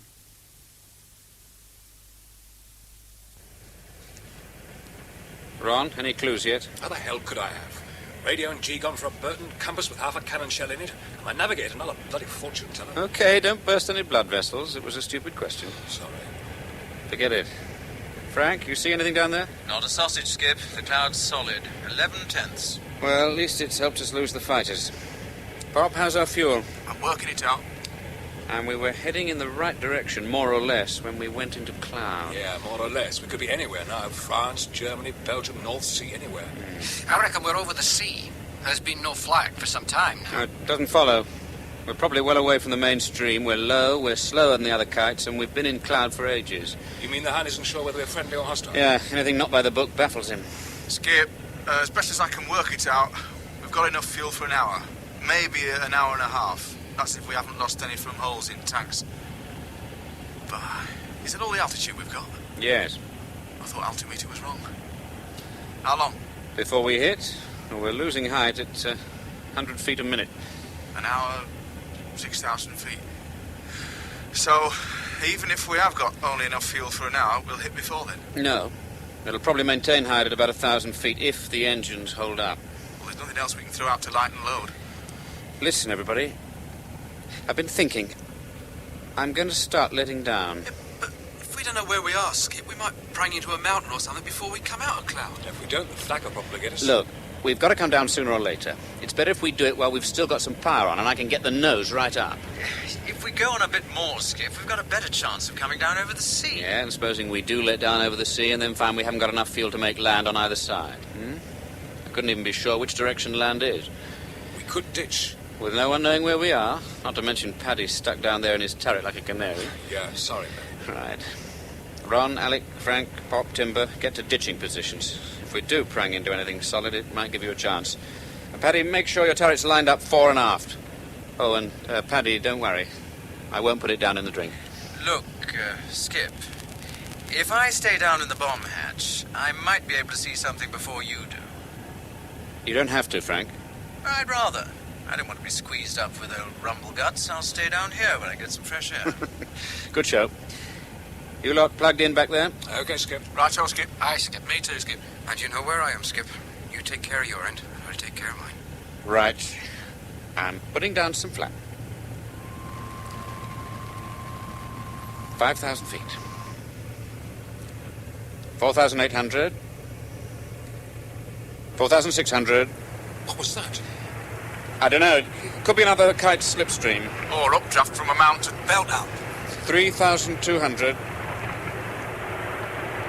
3,000.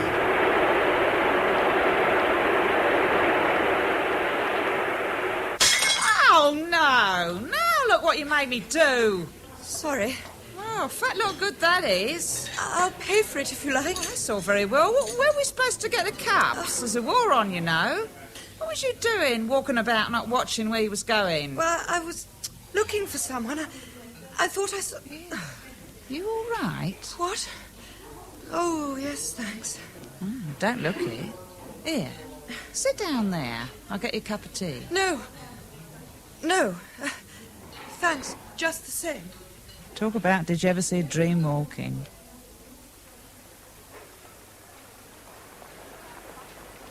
Are you still there? Who is it? What do you want? Can't you say something? I know you're there.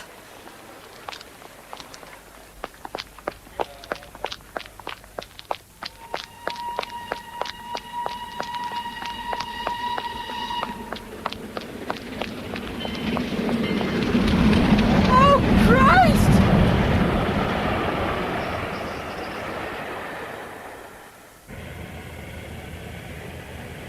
$1,200. Skip? No, nothing. Paddy, you see anything? Only me reflection in the turret, Skip. I've looked better. 1,000. 900. Flag. We're still over enemy territory. Oh, bloody hell, we've had it. We'll never get back now. Skip? I can see something. We're over the sea. The sea? You're right, it's a ship firing at us. Here, I think it's one of ours. Ron, quick, what's the letter of the day? Come on, what is it? D-Dog. I'll get the oldest lamp. Ron, find the colours of the day as well and fire them. Okay, forget it. They've identified us as friendly. I'm not feeling very friendly. Skip! Skip, I can see land up ahead. Yes, I think I can too. It must be England. come on, chaps, back to your places. Skip, there's an aerial lighthouse ahead, just a bit to starboard. See it? It's flashing. Dot, dash, dot, dot, L. L. Hang on, that's... Yes, Weatherall. Oh, Black Oak! I can cope from here. Chaps, we've done it. We're going to make it. Ron, bung it down in your log.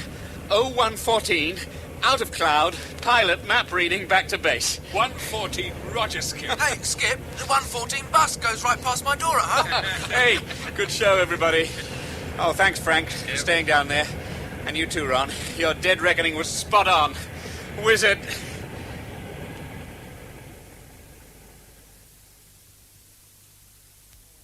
Where's the Skip? In the hall, in the phone box. Phone box? Bah, I'm shagged out. I hope I can get to bed before I fall asleep. I was almost too tired to eat after all that. Oh, I'll be asleep myself in a minute. I just want to have a word with the Skip. Come on, Frank.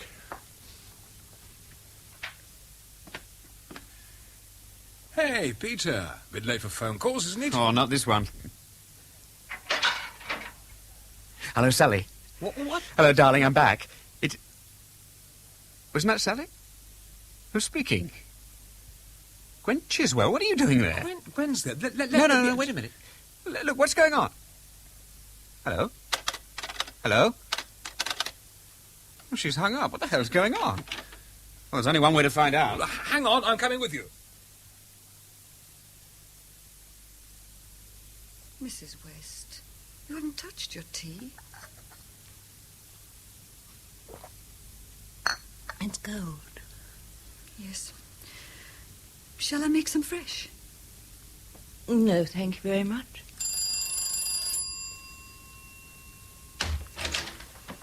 Sally, what the hell's going on? Gwen, what are you doing here? Oh, Ron. Oh, thank God.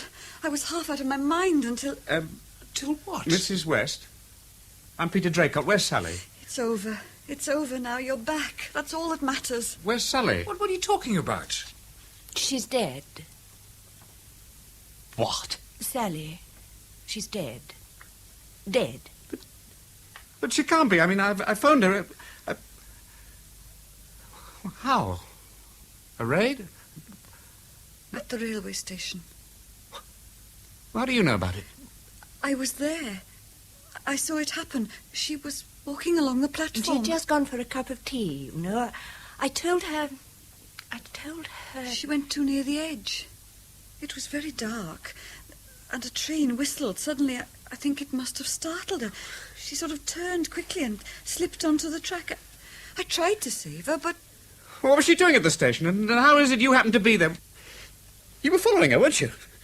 Save her? You didn't try to save her, you pushed her. God, you're bloody mad. Look. You don't realise what you're saying. Why would Gwen want to... For your sake, you pushed her, didn't you? She never slipped. No, you're quite right. It wasn't an accident. What? He's right. She didn't slip. Gwen, for God's sake. I saw her in the street. I had to follow her. Oh, it all seems unreal now. Like a dream where you can only watch things and know what's going to happen but can't change anything. Well, I followed her to the station and then along the platform. And she ran right to the end of it as the train was coming in. And without looking round or hesitating or anything, she turned and deliberately jumped in front of the engine. Oh. I'm sorry. I didn't want to have to tell you that she killed herself. Sally killed herself? That's impossible. Why would she want to do that? But because she loved you. She knew she always brought disaster to anyone who loved her. Shut up. She was afraid of what she might do to you. And because she loved you, she ended her influence over you the only way she knew. But she wouldn't have... Oh, yes. If she loved him enough. How do you know all this? Did she tell you? No, but what other explanation is there? Of course Sally didn't kill herself. It was an accident. Those platforms can be terribly dangerous at night. That's the second time there's been an accident with the 114. What train was that? Oh, does it matter? Was it the 114? Yes. Why? We're having a pretty rough time of it. Lost, losing height, kite all shot up, then Suddenly, everything changed, and we were safe. At 1:14 exactly. I wrote it down. 1:14. Dear God. Gwen, I want the truth. It was exactly as I said. She brought about her own death. Christ almighty. What is it? The clock. What are you talking about? It doesn't go. It hasn't gone for weeks. Look at it. The time. 1:14. It was an accident. A dreadful accident. Well, it must have been. She would never have killed herself. You don't believe she did that, do you? No, Mrs. West. No, he doesn't believe she killed herself. But there's something else you do believe now, isn't there, Peter? Isn't there? Her death, and you suddenly coming out of danger, and the clock stopped weeks ago, all at 1:14? All coincidence? Or was she really Death Kiss Kate, after all? When the deep purple falls over sleepy garden walls, and the stars begin to flicker in the sky. In Death Kiss Kate by Max Markey, Martin Jarvis played Peter and Kate Coleridge Sally.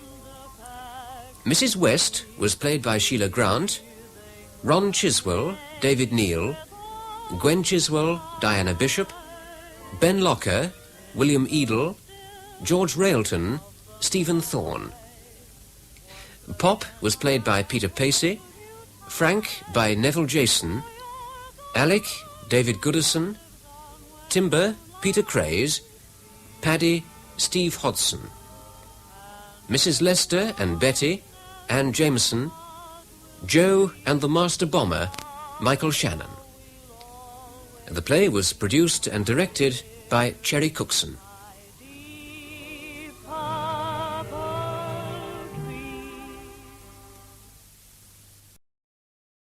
The Pleasure of His Company by Cornelia Otis Skinner and Samuel Taylor has been adapted for radio by Peggy Wells, with George Baker as Bideford Poole, Vivian Drummond as Kate, his former wife, and Belinda Carroll as their daughter Jessica.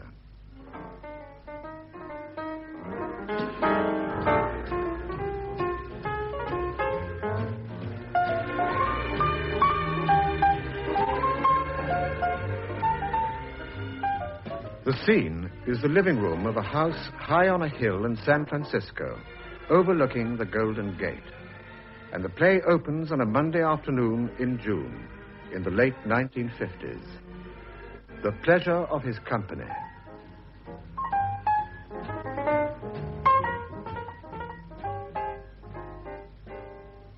Here we are at last. Jim, you won't forget that box. No, leave it to me. I've got the suit, Mother. Careful, darling. I'm balancing the box on my head to show how steady my nerves are, Mother. The word is tremulous, Jessica.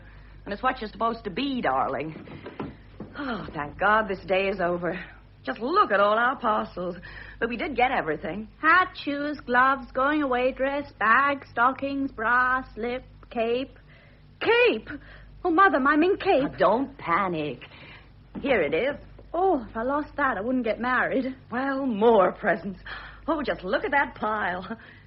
A stack of mail, too. Isn't it awful? I feel like such a moocher.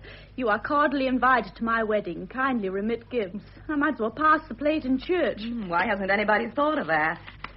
Oh, the Platts aren't coming. Fun, though, isn't it? Wonderful fun. What's fun? A wedding? Jim, I want you to do something for me. What? I want you to call all the society editors and tell them to say that the bride was as cool as a cucumber. And much, much prettier. Thank you, Jim. Jessica, check off those presents and put them in your book. Wow, look at all the cocktail shakers. Lovely, dear. That makes 9. Dear, if you don't write those things in your bridal book, you'll get them all mixed up. Okay, but I don't see why all your friends think I'm an alcoholic. Oh, my feet. You want a drink? Pretty soon. You did take care of the liquor. Yep, everything under control. And you're sure the governor's coming? He'll be here.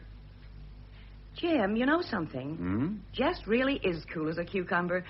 It bothers me. You can't tell inside. No, I can tell.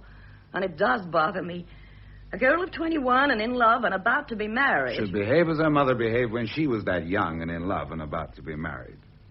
How were you, Kate, as the young virgin approaching her bridal bed? Cool as a cucumber. Uh-huh. Father, what a lovely surprise. Well, the Hermit of Monterey. Welcome to San Francisco, sir. How are you, Jim? We didn't expect you till later in the week. A pocket of fog came and sat on my shoulder, and I had a sudden hankering for the flesh bath.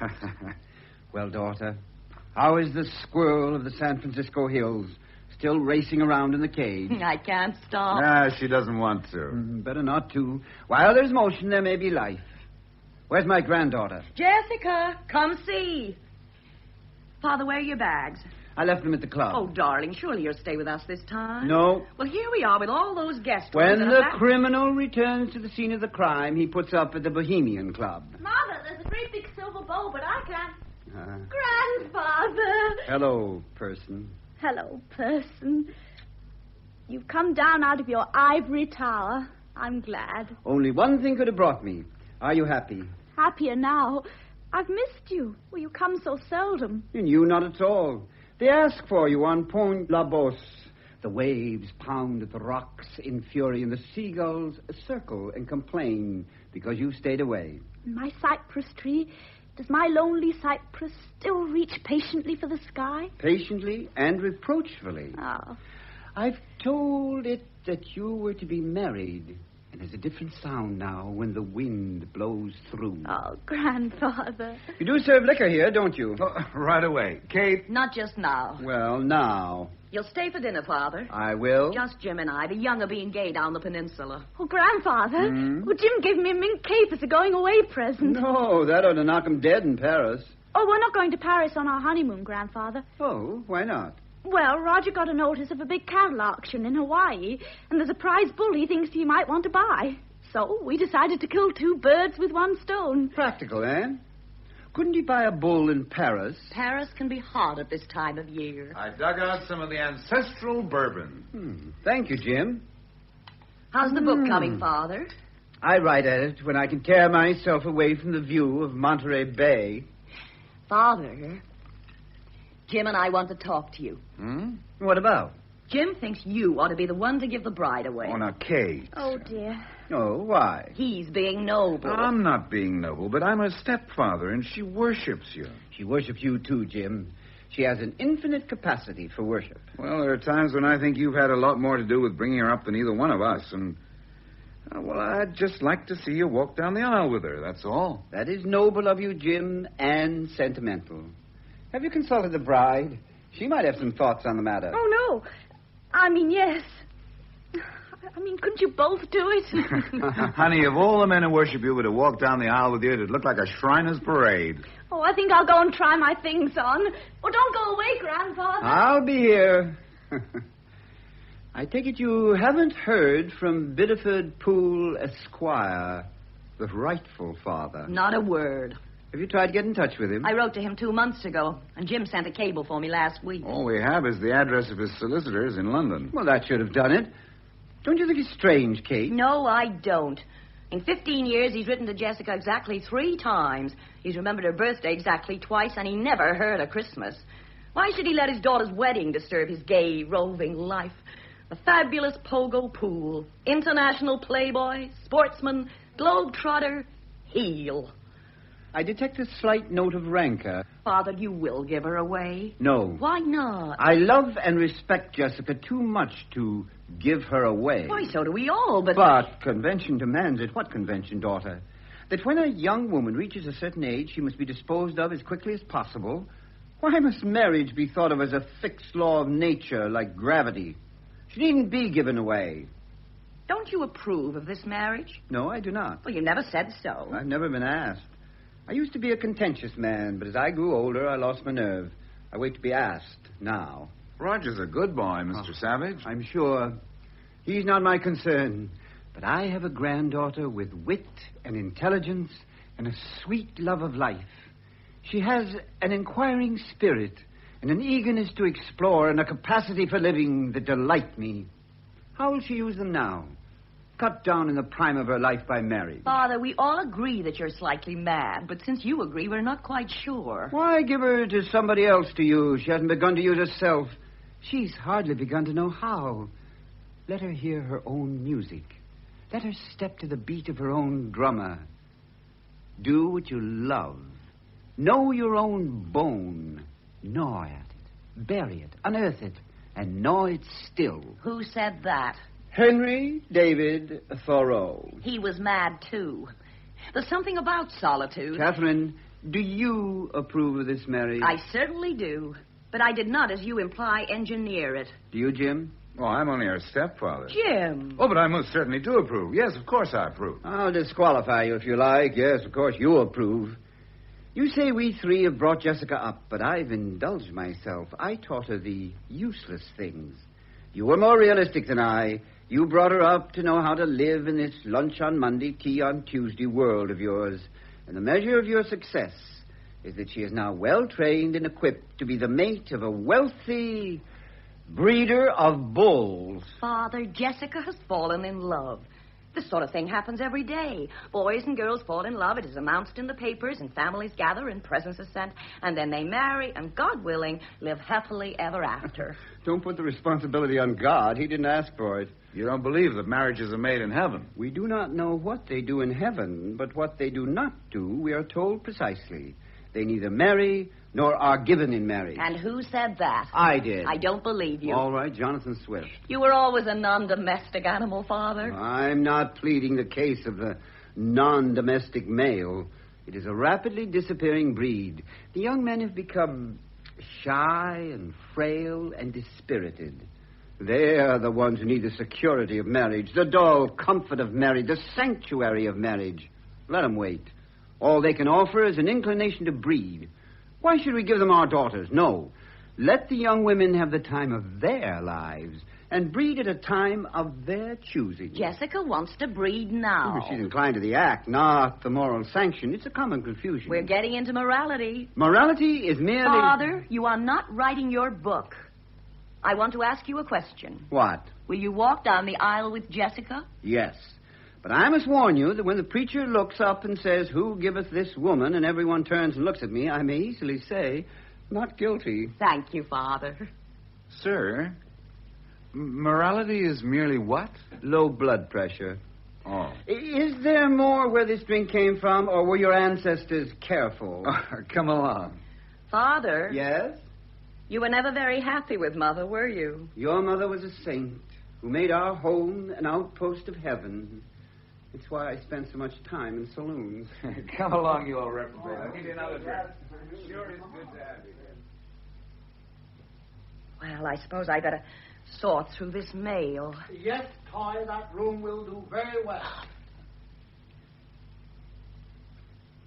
Hello, Catherine. Pogo! You were expecting? No, we weren't.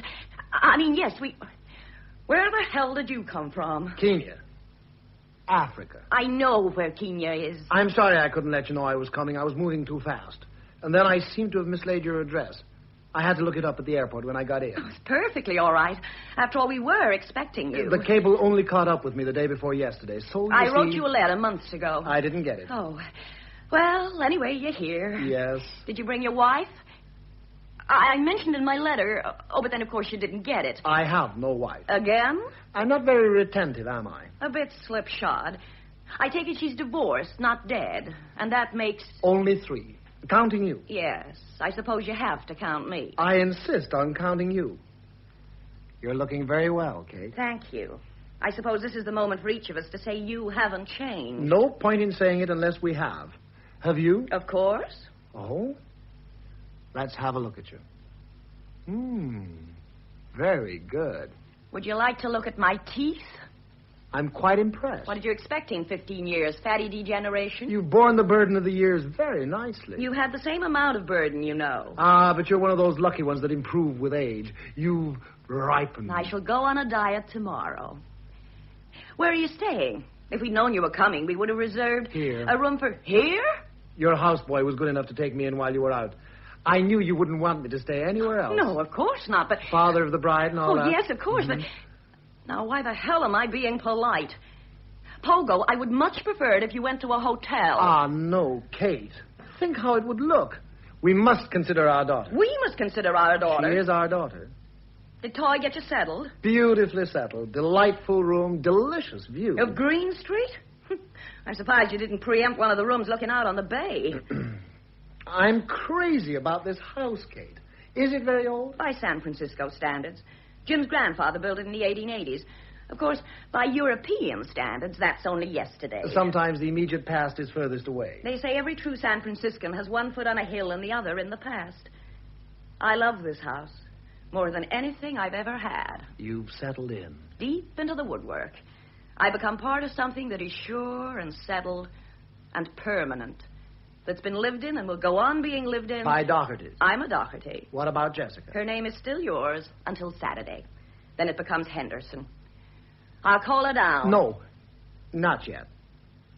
She seems very much like me. From her letters, I mean. Yes, she is.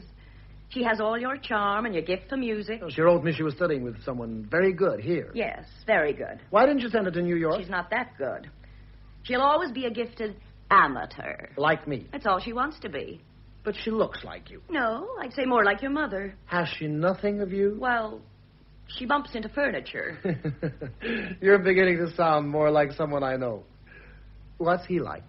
Doherty. Why not meet Jim and judge for yourself? I'd rather you prepared me. Will he be hearty man to man and slap me on the back, or will he glower? He'll behave like a human being. That's repeating my question. Tell me about him. He's very much of a person. Oh, that's like saying he's so real. Very well. He is your age, exactly. He's an attorney. Mm-hmm. It's an old family firm, highly respected. He's a native son in the best meaning of the term. Head of the Harbor Commission, a strong power in California politics, extremely popular. I am not asking for business, political, and social credentials. What's he like with you? Oh, Pogo, you sound like a social worker. Does your husband treat you good? Well, does he? Damn good. He's a wonderful guy, and I'm extremely happy with him. So there. Just sit tight, sir, and I'll bring him to you. Oh, Jim, this is my husband. Oh. I'm delighted to meet you, Mr. Doherty. Kate's been telling me all about you. But she didn't tell you we were married. Oh, Jim. It's all right, Kate. I can prove I'm your husband. And I can prove I'm not. It sounds as though we should congratulate each other, but somehow it would seem rude, wouldn't it? I'm glad you've come. We're just about giving you up. And Jessica would have been disappointed. I would have been horribly disappointed. It was good of you to think of asking me. But naturally we would ask you. After all... No, not many in your position would. After all, you must look on Jessica as your own daughter. Yes, of course I do. But she is your daughter, and... And there are quite a few I know who in your position would have felt that I had no right to be here. It was damn decent of you. Nonsense, you're her father. Not only have you every right to be here, but just... But it would have been so easy to forget to let me know. I can't tell you how touched I was when that cable arrived. Signed by you. Well, that was purely accidental. Kate asked me to send it. No, there was something about seeing your name signed to it that made me feel... Well, naturally, I was anxious. Will you two stop being so chummy? Your father wants to see the evening papers. I've been admiring your house. Yes, it's a good one. My grandfather built it. You'll find him there in that picture, alongside James J. Hill. It's the driving of the Golden Spike when they completed the first transcontinental railroad. Charming. Have you come a long way? South Africa. Hmm? My letter didn't reach him, but your cable caught up with him in South Africa. Kenya. Kenya's in East Africa, Kate. Well, it's down that way. Did you find the papers, Jim? Hello, Mr. Savage. Do you remember me? Yes, I do. How are you, Biddeford? Couldn't be better. I'm happy to see you, sir. I take it you've come to give the bride away. I most certainly have. Good. It will make Jessica happy. Where did you come from? Nairobi. That's quite a way. Do you have the papers there, Jim? Here are, sir. Thank you. You're well-traveled, Biddeford. I do seem to get about, don't I? It was really a miracle that the runner found me. Were you on safari? No, I haven't been shooting this year. I broke my shoulder skiing last winter. Oh, yes, we read about that. So I've just been pottering about. Then an old army chum of mine turned up on his way to do a bit of exploration for a mining company, and I thought I'd trot along, stir up the blood a bit. As a matter of fact, it was Binks McAllister, Kate. You remember Binks? Of course. That spring in Venice. Wonderful chap, Binks. Absolutely fearless. I rather hated to leave him, but of course, The cable came, and I turned right around and trekked back to Nairobi. From there, I flew to Cairo, Cairo to Rome, Rome to Paris, Paris, New York, New York, San Francisco, and... Hey, look at me. I put on everything. Oh. Jessica? Oh, you're here.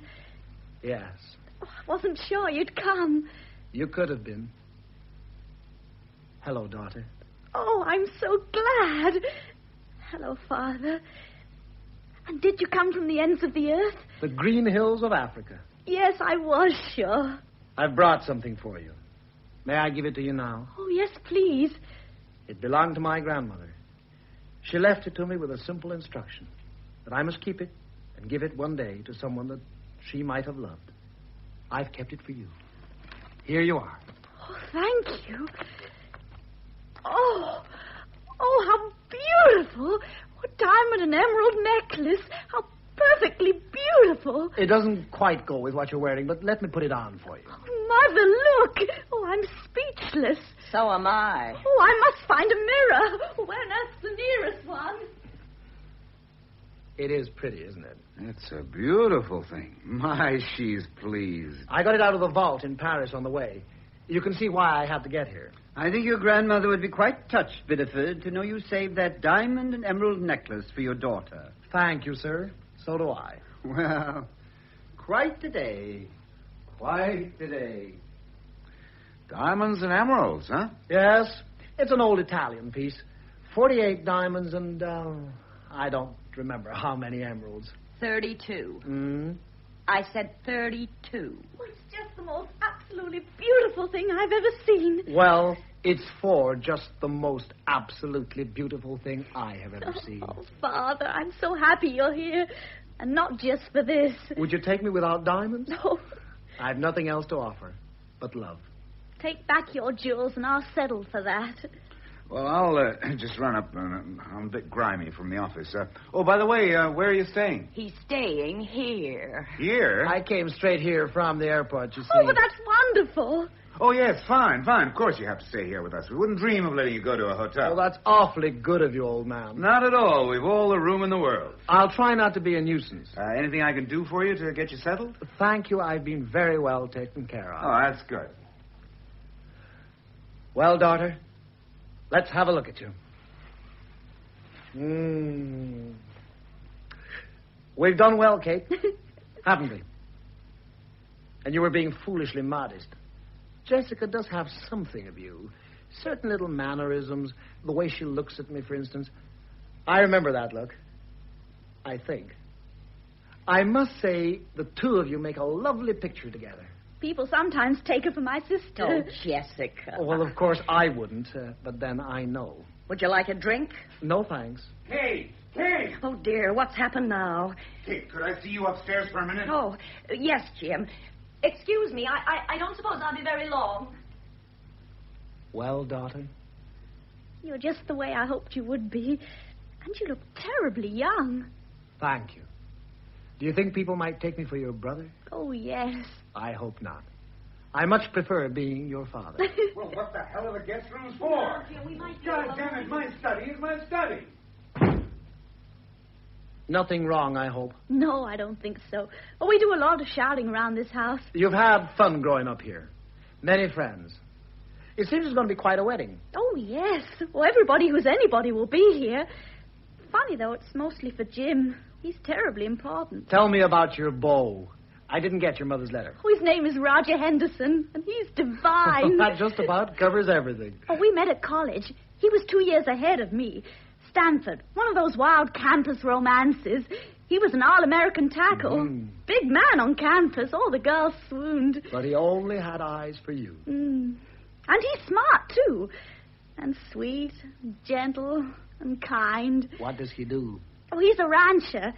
Oh, his family has a big ranch up in Sonoma County in the Valley of the Moon. Well, they breed Black Angus, and his father's retiring. And they're moving away, so Roger will run it alone. And Father, he's wonderful at it. People say the way he's taken hold, well, he'll probably have the best herd of Aberdeen Angus in the country in another 10 years. He's terribly progressive, and has all sorts of wonderful ideas about selective breeding and artificial insemination and all that sort of thing. You must be very proud of him. Oh, Father, you'll like him. I know you will. He just hasn't got a fault, honestly. Oh, and the ranch is so beautiful. Soft, green, rolling hills. You'll like living there? Adore it. Enough to stay put forever? Oh, I think we'll get around a bit. Or later on. Or after we're settled. And Roger has the ranch running the way he wants it. Oh, I've been to Europe. Oh, Mother and Jim took me for 6 weeks the summer I got out of college. Well, you were in India or Pakistan. Hyderabad. My last wife was devoted to elephants. How did you know where I was? Oh, I always know where you are. I always have. How? From news photographs and the glossy magazines. Well, you're always in something or other. There was a big costume ball at Biarritz, and you were standing behind the Marquis de Cumou, and only the back of your head showed. But I know the back of your head anywhere. I've always held it against my mother. You are famous. Well, I have loads of big fat scrapbooks upstairs to prove it. Perhaps the better word is notorious. And so you followed me about the world. Oh, yes. It's been fun. Like the adventure stories I used to read as a child. Pogo Pool in the Scottish Highlands. Pogo Pool at Ascot. Pogo Pool in the Isles of Greece. Pogo Pool in his racing car. I always look forward to finding something new. Oh, it let me feel that I had you. In the only way you could. I'm not very good at letters. Oh, it didn't matter. And the things like birthdays slip by. I've many things to be sorry for. No, you haven't. Pogo Pool and his mechanical heart. And now I've returned to give away something I never had. Oh, that's not true. When I was 13, our teacher in English told us to write a description of something or someone we loved. I still remember what I wrote. My father was a famous athlete in college, and he plays the piano beautifully. He travels around the world a lot. I love him very much. I spelled beautifully wrong. And I did a sketch of you to go with it. It was terrible. It made you look like a Doberman Pinscher. That lean and hungry look? Yes. Well, you could have been a great pianist if you'd worked at it. Who told you that? Mother, I guess. It's not true. I did work at it. And I wasn't good enough. I'm a man who has always demanded last things first. To be captain the day I went out for football. To make the Olympic Games the day I took up skiing. It sometimes took a little longer than I expected. I only tricked myself once. I decided to be the greatest pianist in the world. And I discovered it wasn't in me. So I said, the hell with it. And went about my business. What? Pleasure. I don't believe it was as simple as that. Well, it wasn't simple at all. A life of pleasure demands concentration and self-discipline far beyond the capabilities of most. One may be trivial about many things, but never about pleasure. Don't ever try it. It's frightfully exhausting. There's so much to see, so much to do, and so little time. So little time. I know. You? Oh, I worry terribly about people dying before they can do all the things they want to do. Well, and sometimes when I'm playing Mozart, I find myself crying because he died so young. When I read Keats or Shelley, I'm a terrible weeper. Do not weep for Adonais. He is dead. But... Weep for the quick, but not the dead. The ones who have to keep running. But at my back I always hear Time's winged chariot hurrying near. Do you know that one? Andrew Marvell. Actually, he was making love to a young lady and was getting a bit impatient, but still... What's it called? To his coy mistress. Oh, Father. Well, have you two discovered each other? We certainly have. Oh, I forgot to tell you, Pogo. She writes poetry, too. Oh, Mother. Hey, is my girl home? Hey, Roger, Father's here. He just arrived, and look what he bought me. She really is pleased with the necklace, isn't she? She should be. I was, too. What do you mean? When you gave it to me. I never gave it to you. You gave it to me the night before we were married, and then you took it away when you left. That's stealing. Nonsense. Why would I give it to you when I always knew I would keep it for my daughter? You're confusing yourself with somebody else. It was Mona I took it away from. Who? The second Mrs. Poole. I've never had the pleasure of meeting the second Mrs. Poole. The pleasure was negligible. Or it may have been, Natalie, the next one. Yes, you're confusing yourself with both. I'm confusing myself with no one. You put it round my neck in the very same way. I was touched and moved because you used the very same words. Do you think a woman forgets a thing like that? Your grandmother's simple instruction. I must keep it and give it one day to someone that she might have loved. I kept it for you. Your grandmother must be whirling in her grave. My grandmother was a sweet, sedentary old lady, and still is, I hope. And since you brought up the unpleasant subject of stealing, let me point out to you that that picture is mine. And that, and that. You may keep the one of the golden spike, but the Augustus John portrait of Jessica... If you lay a hand on that portrait, Where is it? I took it up to my room. Your man showed me in here when I arrived. You will bring it back down. Never. And you will get the hell out of Jim's study. You should never have been put there. Now, I consider that extremely petty. When I heard it had a view of the bay, a bed, and a bath, I told your man it sounded just right for me. Hey, Father, here he is. Roger, this is my father. Hello, Mr. Poole. I'm very happy to meet you. So you're the young man who's taking my little girl away from me. I hope you won't mind too much. Hello, Mrs. Doherty. Hello, Roger. I'm sure you know how much it means to Jessica for you to be here, sir. And that's quite a thing you brought her. I only held the necklace in trust for her. A sacred trust. Oh, may I wear it to the party tonight? Certainly. Everybody in town will know about it by tomorrow. Well, I guess this is as good a time as any for me to say that...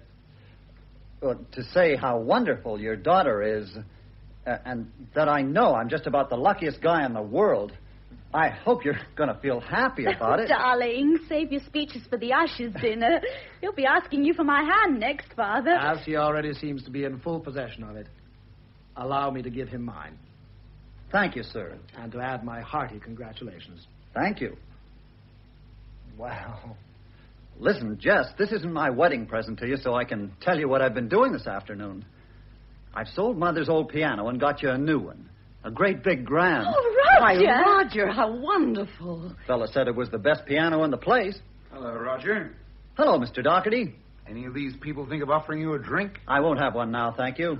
Oh, I say, old man, I do hope I'm not putting you out too much. I had to club your man toy over the head to make him put me in your study. But I knew you wouldn't want me to come to San Francisco and be deprived of that magnificent view. No, of course not. You won't mind if I have to come in from time to time to get at something? Not at all. Feel perfectly free. Oh, I'll get it. Hello? Oh, yes, Liz, he's right here. Your sister, Roger. Thanks.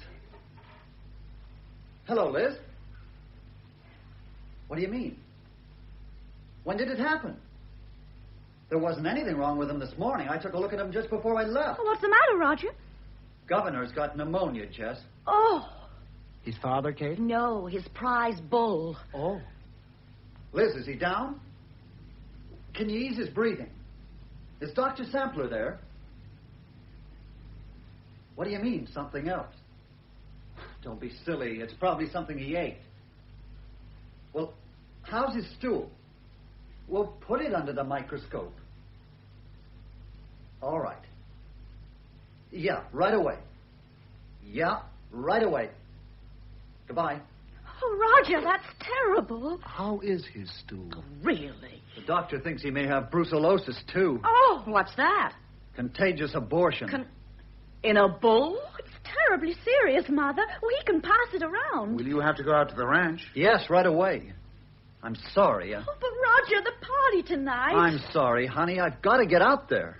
Oh, when I've got a new dress and the necklace. Oh, that is a shame. But, darling, there'll be mobs of people there. You can go with another couple. I suppose so, but it... I'll call Liz back and say I can't get there till tomorrow morning. Oh, no, you can't do that. Ah, Jess, the doctor's there. Oh, the governor's worth $50,000. He's Roger's most precious asset. Not you. I'm going to call Liz. No, Roger. I'll go to the ranch with you. Don't be silly. This party's for you. You have to show up. Yes, dear, you must. Oh, but Roger has to go to the ranch. I know that. This may not be the perfect solution, but would there be any point in a tottering, decrepit old gentleman offering himself as a substitute? To go to the ranch? No, I'm not much of a veterinarian, but I can dance. Hey, that's an idea. Jess, would you mind? Mind? Oh, Father, would you? Oh, no, it's sweet of your father to offer, dear, but I'm afraid he wouldn't have a very good time with all the young... He must be terribly tired after flying all the way from... Africa. I am not a bit tired. Jessica, why don't you call Sally Clark? Oh, no, Mother, this is exciting. I'll feel a lot better, sir, knowing she's with you. I shall never leave her side. Oh, wait till the girls see you. I'll be trampled on in the rush. I've got to go. I'm sorry this happened. I'll try to get back on Wednesday. Come on, Jess, see me out. And you'll have dinner with me, you and your girl. We've got to get acquainted. Sure thing. Oh, what fun. Come on, Roger. Goodbye. Goodbye, Roger. Goodbye, Roger. I should make it in a couple of hours. Well, don't drive too fast. Okay, I'll be careful. Wow. I had no idea bulls were so delicate. Brucellosis. Black tie, I suppose. Do you think your man could press my dinner jacket? He probably already has. Oh, this is going to be fun. I'm as excited as though it were my first ball. It's too bad for Roger. Oh, Mother, he never minds missing a party. Do we have to leave soon? Oh, no, we've loads of time. Then I want to hear you play. Where do you keep your piano? I want you to play for me. Oh, I have many times, though you don't remember. It's your turn. Come along. The music room's the other side of the hall. Right. I'm awfully glad you asked me to the wedding, Kate. Where exactly did you say the music room was? I am damned if I'll call him Pogo. Everybody calls him Pogo.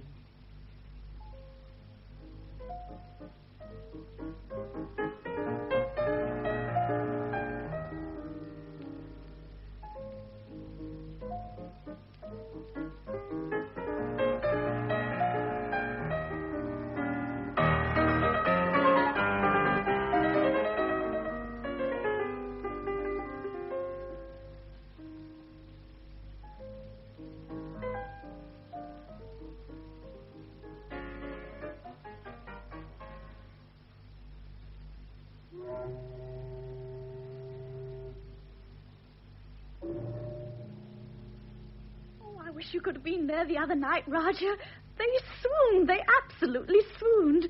All the girls kept getting me in corners and saying, but he can't be your father. He's absolutely divine. And I kept saying, well, he certainly is my father. Sweet child. Oh, you really are a divine dancer, Father. Wonderful exercise. Dancing keeps everything loose. You're getting an enchanting girl, Roger. I hope you know that. Yes, sir, I do. If I were your age and not her father, I'd make you fight me for her, boy.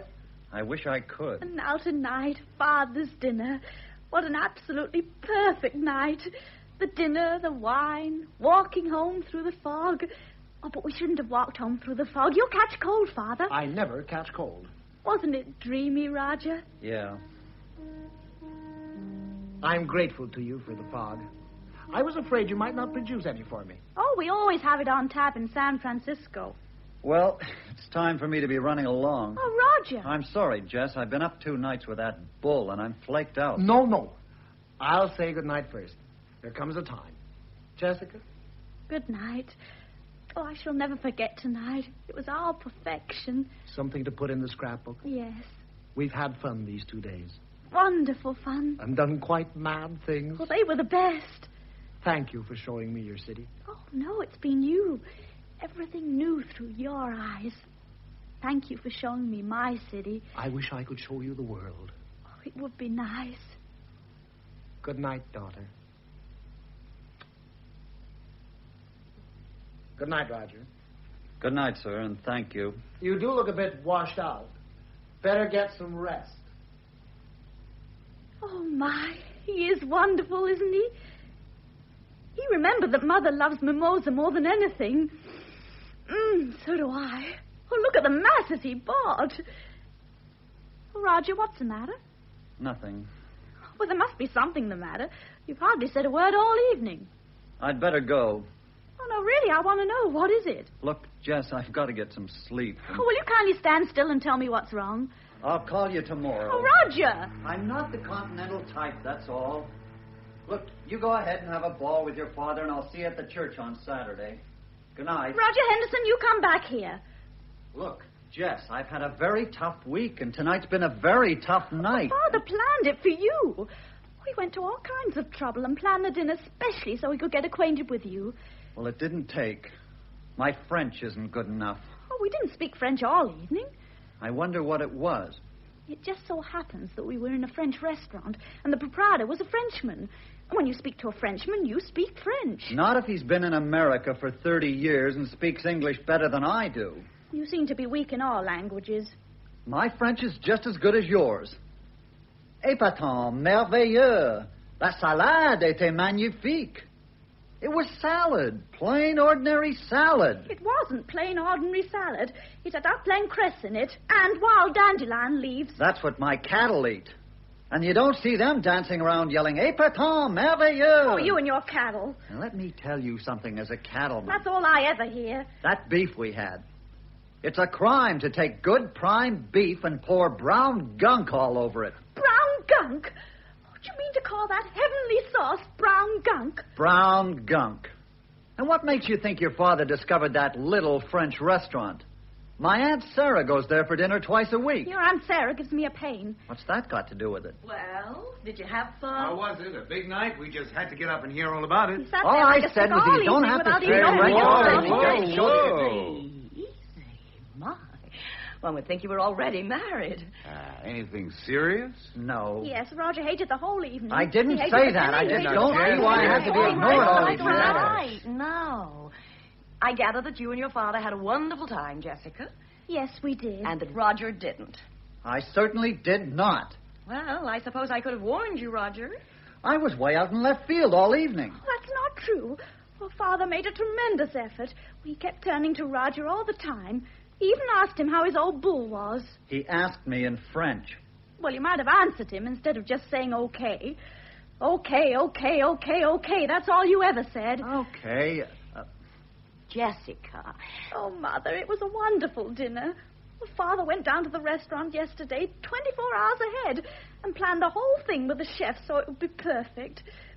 And then when they served the beef, he scraped off the sauce. Oh, Jess, I'm sorry. I didn't think you noticed. Now, Jess, it's not that serious, and I'm sure your father doesn't mind. As a matter of fact, it takes a certain amount of bravery to scrape the sauce off. I've often wanted to, never had the nerve. Jim's right. Now, come along. Here's my handkerchief. Have a good blow. The evening's over. Your father's gone to bed. And when you're married, you can serve the sauce on the side. Did you have trouble getting home in the fog? We walked. Oh, that was fun. You didn't get too wet? No. And what did you do when you got home? We heard you come in quite a while ago. We danced for a bit. Well, that was fun. You and Roger danced while your father watched. Well. No. Oh. Oh. Well, anyway, the evening's over. And no bones broken. All we have to do is to get the blood off the carpet. Roger, go home. We all need our sleep. After you've kissed and made up, of course. Would you like us old folk to retire? Good night, Jess. I'm sorry. So am I. Jess. Would you mind very much, sir, retiring? Oh, no, Roger. I'm not up to that. Okay. Good night, Mrs. Doherty. Good night, Roger. Good night, Roger. Good night, sir.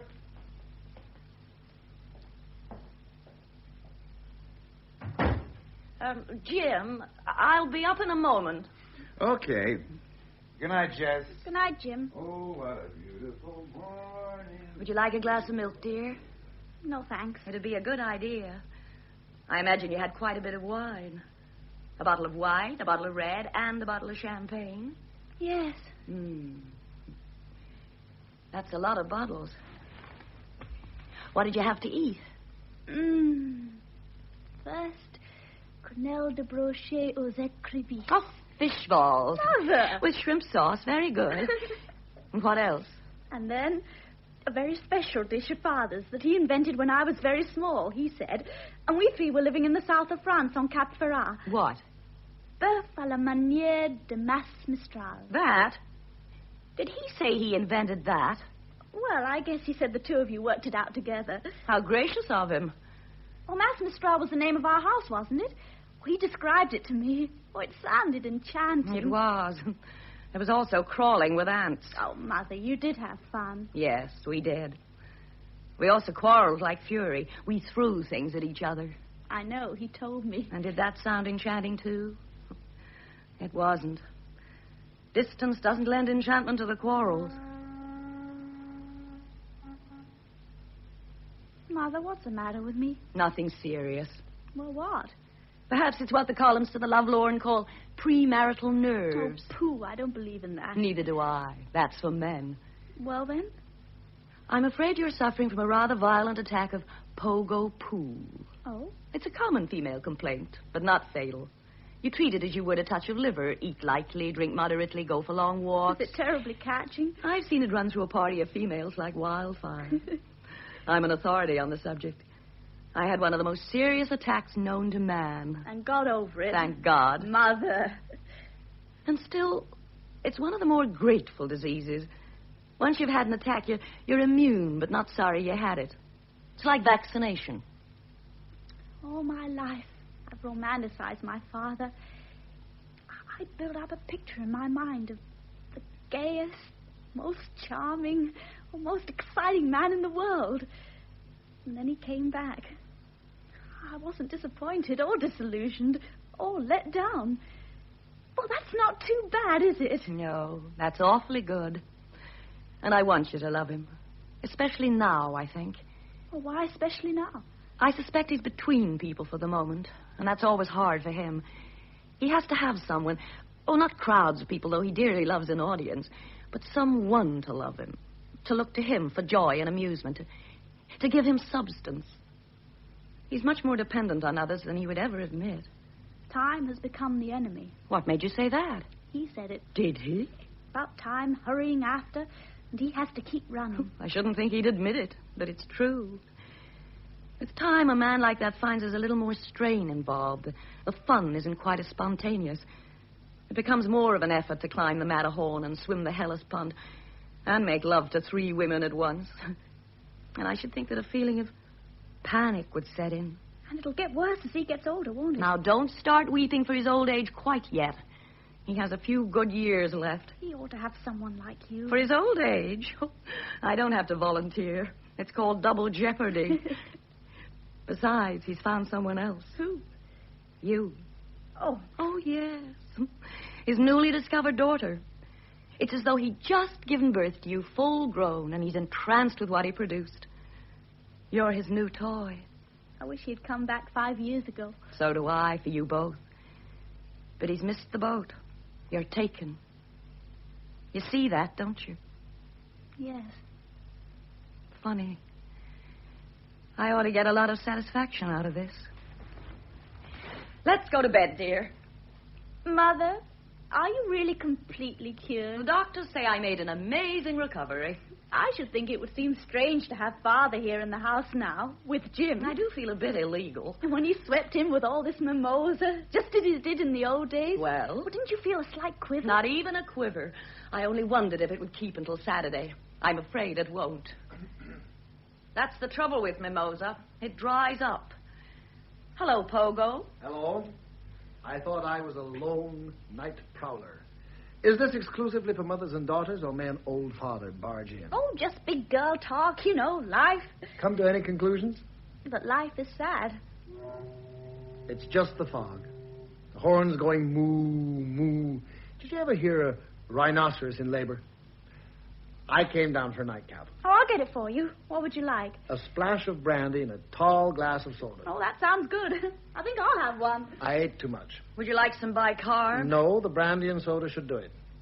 That was quite a dinner tonight. Yes, I heard. The strong, silent bridegroom seemed a trifle glum. No, he can talk, if given a chance. Moo. Are you happy about this marriage, Kate? Very. You don't think Jessica's a bit young and untried? No more than I was when I married. But look how that turned out.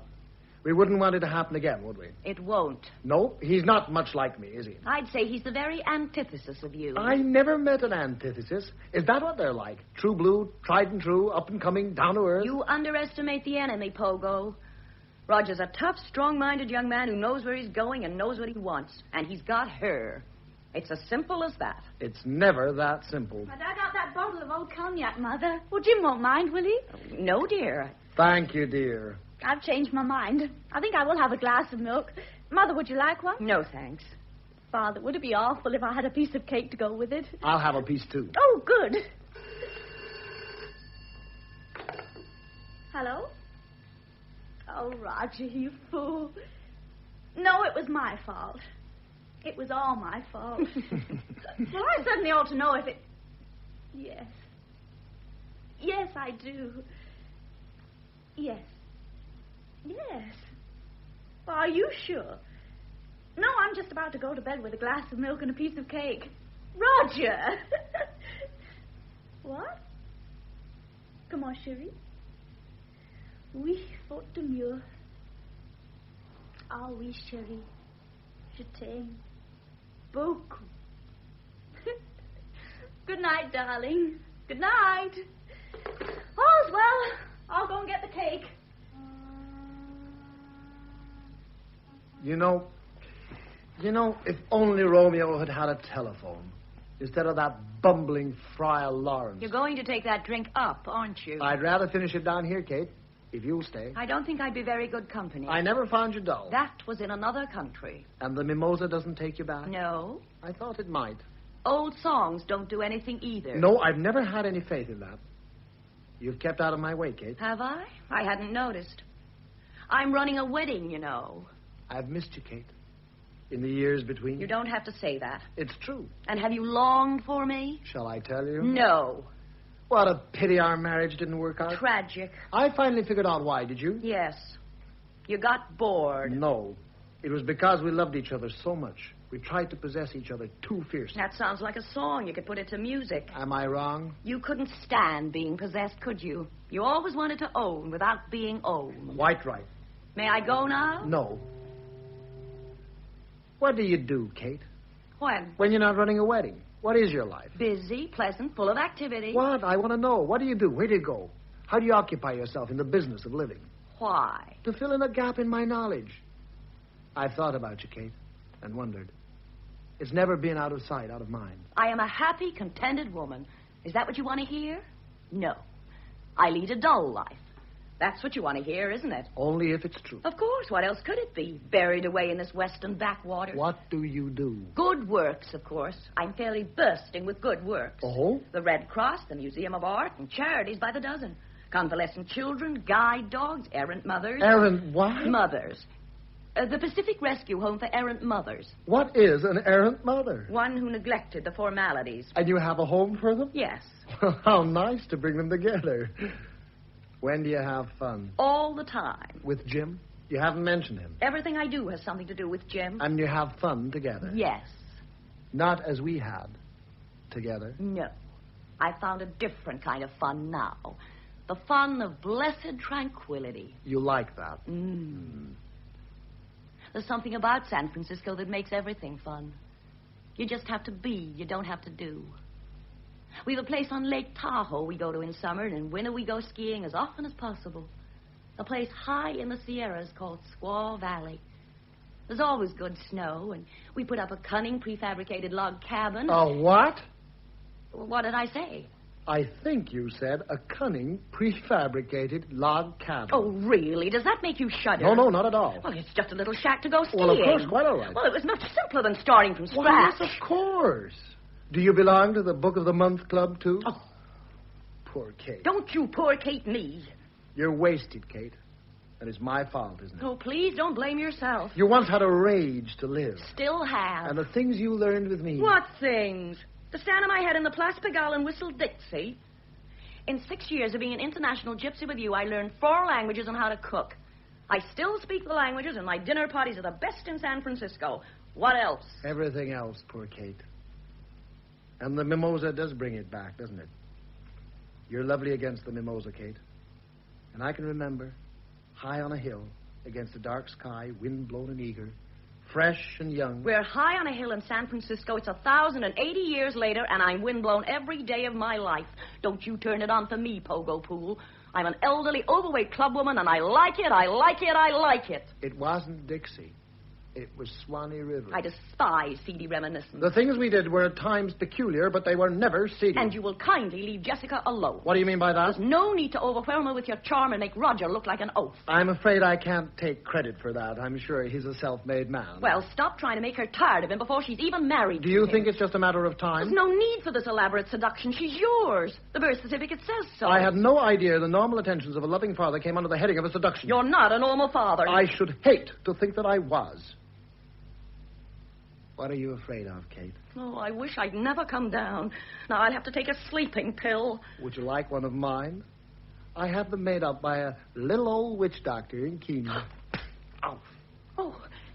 I'm sorry. I'm terribly sorry. You were quite right to slap my face. No, I shouldn't have. I'm sorry. You did exactly right. It's just that you pushed at me, so I know. I'm sorry. It was wrong of me.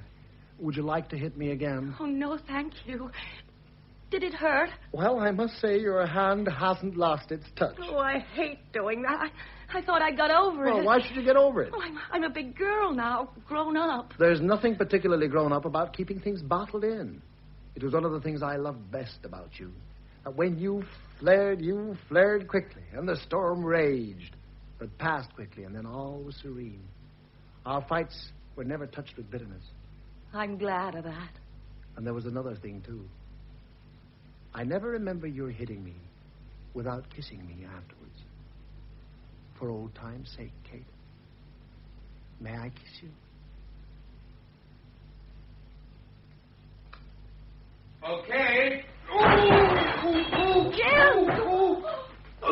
Jim, what's happened? I've broken every one of my goddamn toes. That's what's happened. Let me see. Don't touch him. What on earth did you do? What did I do? Caught my foot in the damn carpet coming down to see what you were doing. We weren't doing anything. The hell you weren't. Stop that. Stop that. You'll break them off. They're not broken. They're only stubbed. How can you tell? We were just talking over old times. When I came in, you weren't saying a word. Just let me get my hands on you. Jim! Can I get you a drink? No. Well, let me help you up. Anyway. Please, Jim, we'll get you under this chair. Take your hands off me. There. Here, have some of this. I don't want your liquor. It's yours. How civilized. How terribly, terribly urbane. A man makes love to his former wife in her present husband's home, and when he's discovered, says, "Can I get you a drink? Shall we dance?" Jim, I promise you it was perfectly innocent. Yes, of course. What in the world happened? I'll tell you what's happened. Jim, stop it right now. I'll see you in the morning, Pool. Jessica, I want you to come right to bed. Do you hear? I told you to fix that damn carpet last week. What happened, Father? Oh, just a family thing. Nothing serious. This isn't our night. On the contrary, it isn't theirs. That cake looks good. Let's sit here, shall we? What did you do? I made a small pass at your mother. It was a cruel thing to do. Why did you do it? Just testing. This cake is good. Oh, Jim looked awfully mad. It was his own fault. He had no business barging in at that moment. You really are immoral. To make love to my ex-wife? I'd be a boor if I didn't. If Mother had been receptive to your pass, would you have gone on with it and seduced her? Now, I find that question highly immoral. Well, would you? Yes. That's what I thought. Are you shocked? No. Intrigued. That's my girl. We're two of a kind. But I won't try it again. Would you think you frightened her? She never used to scare that easy. I was madly in love with your mother. Of course. And now I'm madly in love with her daughter. I should hope so. Is it because you see Mother young in me or yourself? You mustn't try to be perceptive. It's unbecoming in the young. I think you have an infinite capacity for love without the tenacity. There. You see how easy it is to fall into error? It's probably the reverse. How? Tenacious in the pursuit of love without the capacity. Oh, no, that would be tragic. You have grown up. Isn't it odd? I'd never pictured you grown up. Even when I got word of the wedding, I saw you as I last saw you. That chubby little thing in the portrait. And in all the years between, I've never given you much thought. Now I'm corroded with regret. Not remorse. Remorse was left out of me. But regret. You understand that? Yes. For all the things that we could have done together. All the good things of the world I'd have shown you. But you did. In a scrapbook. Second hand. Perhaps it was better that way. Now you see me always grown up.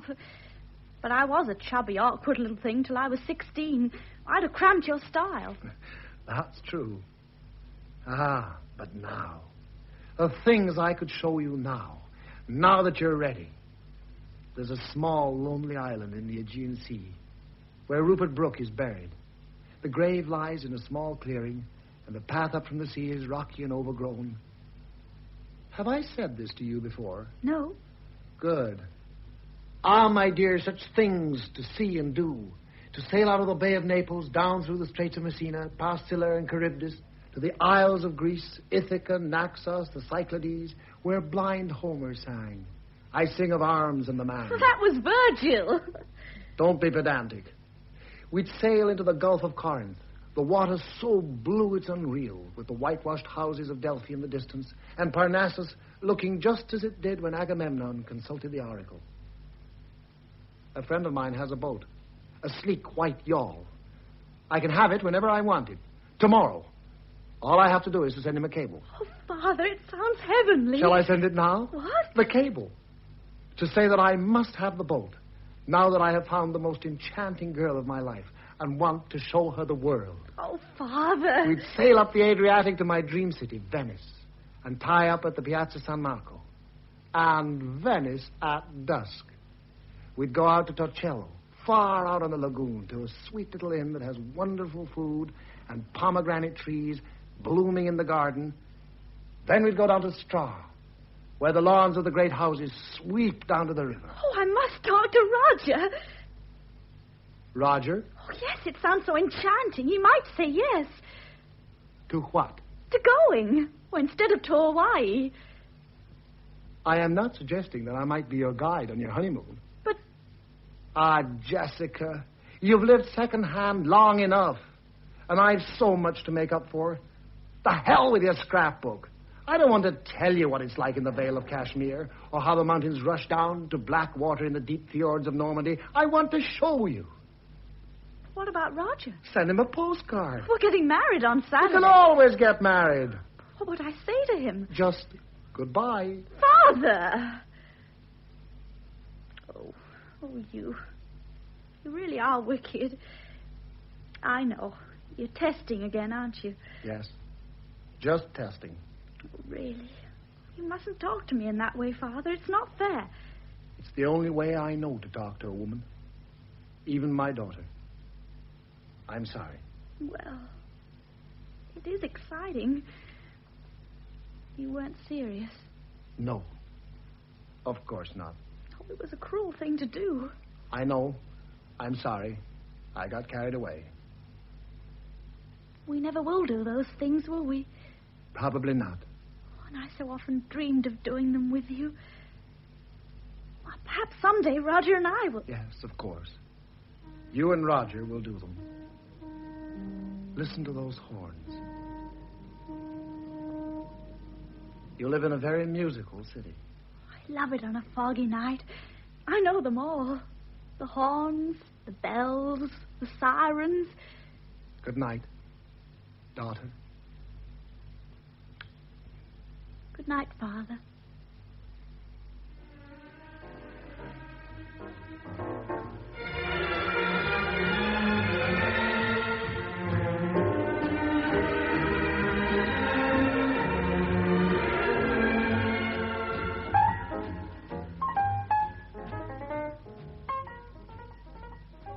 Jim, something's going to happen. I know something's going to happen. Sure, a wedding is going to happen day after tomorrow. Will you relax? You shouldn't have sent that cable to Pogo. You told me to send it. Well, you should have ignored me.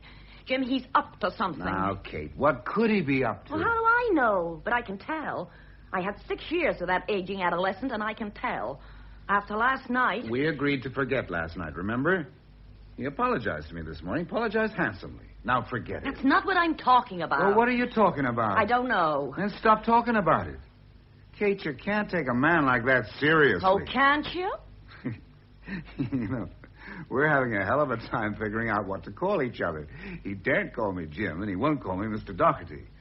I won't call him Pogo, and I can't call him Biddeford. The result is I don't speak to him until I can see the whites of his eyes. He sent a cable to France this morning. Well, how do you know? I happened to pick up the telephone. He was calling from upstairs. I didn't hear anything. He'd already sent it, was asking the operator when it would get to Nice. And you just happened to pick up the telephone. I most certainly have a right to pick up my own telephone. Certainly, if you want to make a call. Why did he send a cable to France? Maybe he knows someone there. Frenchman. Oh. Kate, I promise you, everything's going to be all right. My idea for today was quite brilliant. I'm sure it's going to work. I will bet you money it doesn't work. It's bound to. When I talked to Roger this morning, he thought it was a great idea. Get Pogo out to the ranch for the day, let Jessica see him against the background of Roger's good, simple life. Now, it's bound to turn the trick. Jessica's no fool. No, but you and Roger are. Oh, Jim. Oh, hello, Father. This cable has just come for Biddeford. Jim, the answer to his cable. Thank you, Father. Kate, what are you doing? I'll need a pencil to open it. Kate! I used to be good at this. Kate, I won't let you do it. I forbid you to do it. Oh, don't be so silly. There. Now I should be able to unroll the flap. Your daughter has criminal instincts, Mr. Savage. She got them from me. Kate, that is absolutely unforgivable. Give me that, Kate. You keep away. I'm fighting for my daughter's happiness. Happiness, my, you're just curious. You can't read someone else's mail. It's not mail, it's a cable. Well, that's worse. Besides, he reads our mail. Hmm? I called him down here yesterday going through everything on this desk, including your doctor's report. I don't believe it. There. Kate, please don't read it. What does it say? My boat is berthed at Monte Carlo. All yours for 6 weeks. Who's the girl? Who signed it? Francois. Francois? French. Well, who is the girl? Who do you think? Oh, come on, Kate. After the wedding, he's going back to Europe. He's got a date with a girl, and he's borrowed a boat to go cruising. What could be more simple? You, for one thing. Father, who's the girl? Jessica? Jessica. Oh, that son of a bitch. Do you know, or are you guessing? She's guessing. Kate, Jessica's being married on Saturday. No man would do a thing like that to his own daughter. He'd do a thing like that to his own mother. That would take a bit of doing. When he sees what he wants, he takes it. And he wants his daughter, his charming daughter, to trot around the world showing her off, pogo pooling his enchanting long-lost daughter, the romantic heartbreak of it all. He'll have the women of Europe in tears. You can't be sure. Oh, what does he care if she's about to be married? Oh, I'll kill him. I swear I'll kill him. Kate, you're not sure. Do you think he's asked her? No, and I don't think he's going to. And what makes you think Jessica would say yes? Kate, use your head. Oh, my poor baby. Why couldn't you have been lost in darkest Africa and been trampled by elephants? Oh, where's the glue? Where the hell's the glue? Here. Lean on me, Father. Oh. Careful now. Hi, old Silver. How do I look? Well, have you been run over or something? Hey, what happened? He fell off a bull. Fell off I don't find that funny. Where do you want to sit, Father? Oh, that'll be all right. I fell off a horse before that. It's been quite a day. For years, I've been saying I've never met a horse I couldn't ride. I met him. You rode him very well, sir. Yes, I thought I handled him well. The stirrups were too short, though. That's what did it. How badly were you hurt? Kate, why don't you call Dr. Rudy? No. It's nothing really. Roger's veterinarian took very good care of me. I think he should be x-rayed. Nonsense. There's one thing I can say for myself. I'm not brittle. Turned my ankle a bit, sprained my wrist, cut my head. Nothing at all. But I'm afraid I frightened my little girl. What were you doing on a horse? You may remember, Kate, that I once spent 3 months in the Argentine and the Pampas with the gauchos. No, it had slipped my mind. What happened, Roger? Oh, I thought it'd amuse Mr. Poole if we sort of had a little pickup rodeo. Some of the boys did some roping and rode a few broncs, and then we got out a couple of wild steers. And the next thing I knew, he wanted to try it, too. Well, I tried to stop him. Oh, you tried to stop him. You told him he was too old. Well... Now, children. And then you deliberately gave him the wildest horse on the ranch. I didn't deliberately... Well, he's not the wildest horse on the ranch. I can ride him. Every one of my hands can ride him. What I really wanted to ride was that horse with the spots. Now, what do you call that? He'd have killed you. Oh, come now. And all the hands sitting around on the fence waiting to see Father look foolish. Well, if a man wants to show off... I take offense at that, Roger. I never show off. And then the wild steer. Oh, Roger egged him on, Mother. He deliberately dared Father to ride him. He insisted on riding him. Why would I dare a man to ride a wild steer? I'm not out of my mind. He might have been killed. Oh, yes. Nonsense. I just didn't get settled right on him, that's all. I'd like to try that again sometime, Roger. Tomorrow? Now, I think we've had enough of this. I'm fine. You mustn't feel outraged, daughter. I've had worse falls in my time. Why, only last winter, bobsledding at San Moritz. May I have a drink? Oh, yes, I'm sorry. Oh, I'll get it, Jim. I'll come with you. It's best to move around. Keep things from stiffening. Oh, there's a cable for you. For me? Where did you put it, Kate? On the desk. Here you are. Oh, thanks. Excuse me. Sticky. Just look at my fingers, Kate. Nothing dries in this weather. I'll just read it and then have a wash. Oh, what would you like, Father? Brandy and soda? What? Oh, that'll be fine. Brandy for heroes. I'll come and give you a hand. Some of that old cognac. Don't you think... Sure, I know where it is. No. Relax, Roger. Calm down. What's he trying to do? Make her hate me? Look, we're friends. Everything was fine. Then he moved in on her. Now, Roger. I don't like taking this kind of a beating. Jess hates me. Honest to God, she hates me. She doesn't hate you, Roger. Why doesn't he act his age? That's a cruel question, Roger. Mr. Savage, you know Jess well. She'll come out of this, won't she? Not unchanged. She'll never be the same. Why? And the serpent said unto Eve, enjoy yourself. And she was never the same. It's not accurate, but it's apt. Look, could we call the wedding off? If I can get her to elope tonight, would you let us? Oh, Roger, no. I don't think I can last until Saturday. Now, Roger, this is tough on all of us, but... Why can't you last until Saturday? Now, Jess... You're not suggesting that Jessica choose between us, are you, Roger? You're on dangerous ground, my boy. I'll take the chance. Roger, why don't you and Jess go for a walk in the garden? He'd come along. We may as well stay. I wouldn't want to intrude. You do. Careful. I am her father. No, you're not. I know about that. I raise bulls. I send out the seed all over the world and calves are born, but the bulls don't feel responsible. They don't care. Ah, but I care. Now? It's too late. You ran out on her and you blew it. Roger. I think I'm the judge of that, if you please. No, I don't think so. You're mesmerized. Roger, this isn't going to prove anything, please. It's got to be said. I don't want it to be a running battle the rest of our lives. We're together the rest of our lives. We will be. I love you. Oh, don't you see that time will take care of it? No. I want the girl I'm in love with, and he's done things to Jess that scare the hell out of me. Oh, like what? Like making you feel that life with me would be dull, and that the only romantic, glorious thing is to go knocking around the world, doing nothing, being idle, having a ball. I don't think life with you would be dull. You're getting there fast, because he does, don't you? I should think there would be a few dull moments. He doesn't go knocking around the world doing nothing, being idle. He's a famous big game hunter, and he was on the Olympic bobsledding team, and he won the sailing championship. I don't care if he's the Tiddlywinks champion of the world. I care about you and me. I want you to be satisfied with the life we're going to have. I don't want you to be unsettled. I'm not unsettled. The hell you're not. But you don't have to sneer at his life. I don't sneer. Yes, I do. You're damn right I do. Roger. I don't like idle people. I don't think there's anything romantic about a man who doesn't work.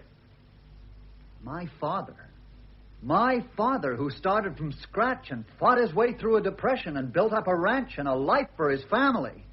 He's the most romantic guy in the world compared to him. You were right, Kate. He can talk. Could I trouble someone to telephone and see me on a plane to Paris tonight? Oh, no. Now, daughter, though you two are not yet joined together, I'd rather not be the man to put you asunder. But you've got to be here on Saturday. No, as a matter of fact, I don't want to give you away now. So I'd just as soon be somewhere else. Don't you agree, Roger? No, sir. If Jessica wants you here, so do I. Well said. But no. Think of the faces of the wedding guests if we were to start trading punches at the altar. And we might. Roger! This sure gives us a great start, doesn't it, Jess? Will you come for a walk? No. All right. But look, you don't have to get married. Nobody's going to force you. Nobody's tying you down. But you've got to know what you want, and you've got to make up your mind. Because if you marry me, it's for keeps. Excuse me. Jim, go after him. Sure. Roger!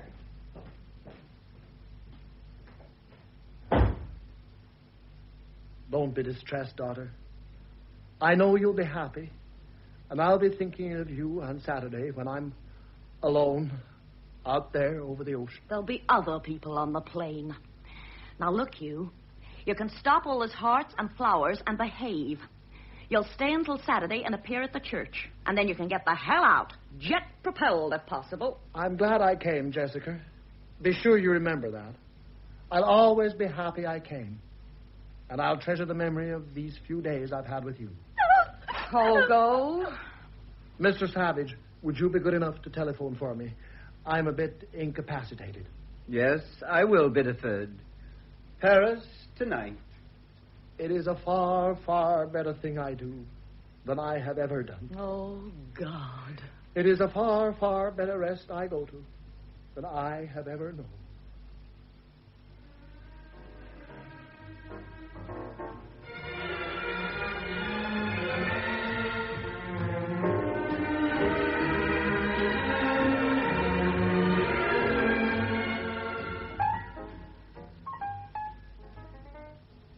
All right, Toy.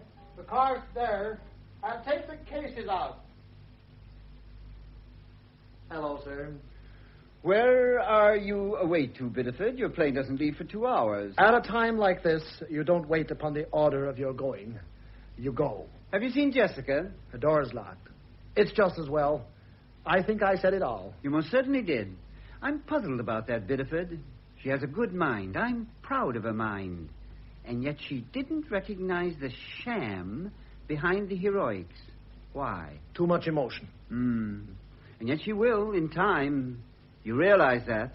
But then perhaps later in time she'll realize that behind the sham there was a kind of truth. What is truth? Oh, I take that back. It's been asked. Was there? Was there what? Truth behind the sham. There was. Ah. But then again, in time, she may realize that in back of the truth was a sly, Machiavellian duplicity. What then? I would hope that she'd laugh. I like you, Biddeford. Thank you, sir. That's important to me. In my early years as a newspaper man, I developed a weakness for rascals. And though I struck many a blow for reform and cried with the others, throw the rascals out, I always got lonesome after a while and wanted to throw them back in. You know, I thought you had her there for a while. So did I. What was it that licked you? The things Roger said? No, I can beat him at words. It was something more basic. The sexual appeal of a young bull in his prime. Nothing more. No father can compete with that. Not unless he wants to be thrown in jail. Would you say, as the young bull suggested, that I am essentially worthless? No man can see another man clearly. You can only guess at him. What would you guess? You're one of a fast-disappearing breed, Biddeford. I know. The sybarite in a sober world. This is no time to be trivial. That's been said. I didn't intend to say it. I hope you denied it. I did. I do. I was going to say, there are men who can order a dinner, but cannot order their lives. I'm quite a methodical sybarite. And to order a dinner takes a kind of integrity, eh? Stick to your guns, Biddeford. I am fortified by conceit. Well, every man must find his armor against the world. Conceit is one, whiskey's another. Let's leave it there. I am obsessed by beauty and danger, and spend my life in the search. Is that trivial? I spend my life on a point of land, trying to be thorough and failing. Who am I to judge? I'm sorry I asked. Quite right. You don't need the approval of old men and young bulls. And you have your daughter's approval. Ah, there you are, Person. Jessica. I'm going with you, Father. I've packed those 2 bags and... Where's your mother? I'll go see her in a minute. But first, will you take me? You see, sir, sex isn't everything. That's what I keep telling myself. Jessica, perhaps it would be better if we just go, and then you can phone your mother from the airport. Jessica! Jessica! Have you seen... Jessica, where are you going? Mother. Now, Kate. All right, you. She made up her own mind. Jessica, take those bags and go up to your room. I'm going to Europe with Father. You're going up to your room. Mother, I'm not a child. You most certainly are. Think of Roger. If I'm old enough to marry him, I'm old enough to jilt him. Right. Father! Mother, it's no use. I'm going. Jessica, 48 hours before the wedding, you don't suddenly decide not to get married because you'd rather go to Europe. Best reason in the world. Can't think of a better. What about Roger? I wrote him a letter. Oh, that's just dandy. He can pass out copies at the church. Darling, you love him. You know you do. That's not the point. She's not ready to get married. She was ready until you came along. She was panting. Nonsense. Look at her. Incomplete, unfulfilled, quivering on the threshold of life. Oh, Father. She'll be fulfilled day after tomorrow. Don't be vulgar. I'm going to take her out of this trivial life full of prefabricated log cabins. But I like it here. You do? Yes. And I want to come back. Oh, Mother, it's just for a year. Your father will have me that long. Forever. No, just a year. I think you get bored after that. Bored? You figured that out. Yes, I've written it all to Roger. Oh, I'm not asking him to take me back after a year. If I'm going to jilt him, I want to do it fair and square. Good girl. But if he's still here and alone when I come back and still wants me... Mother? Father? I don't think either one of you sees the point. Well, of course your mother doesn't, But you don't either. I love Roger, Father. Well, you can't see that because you don't know him, but I do. And I want to marry him and have his children and live his life. Oh, it'll be a good life for me.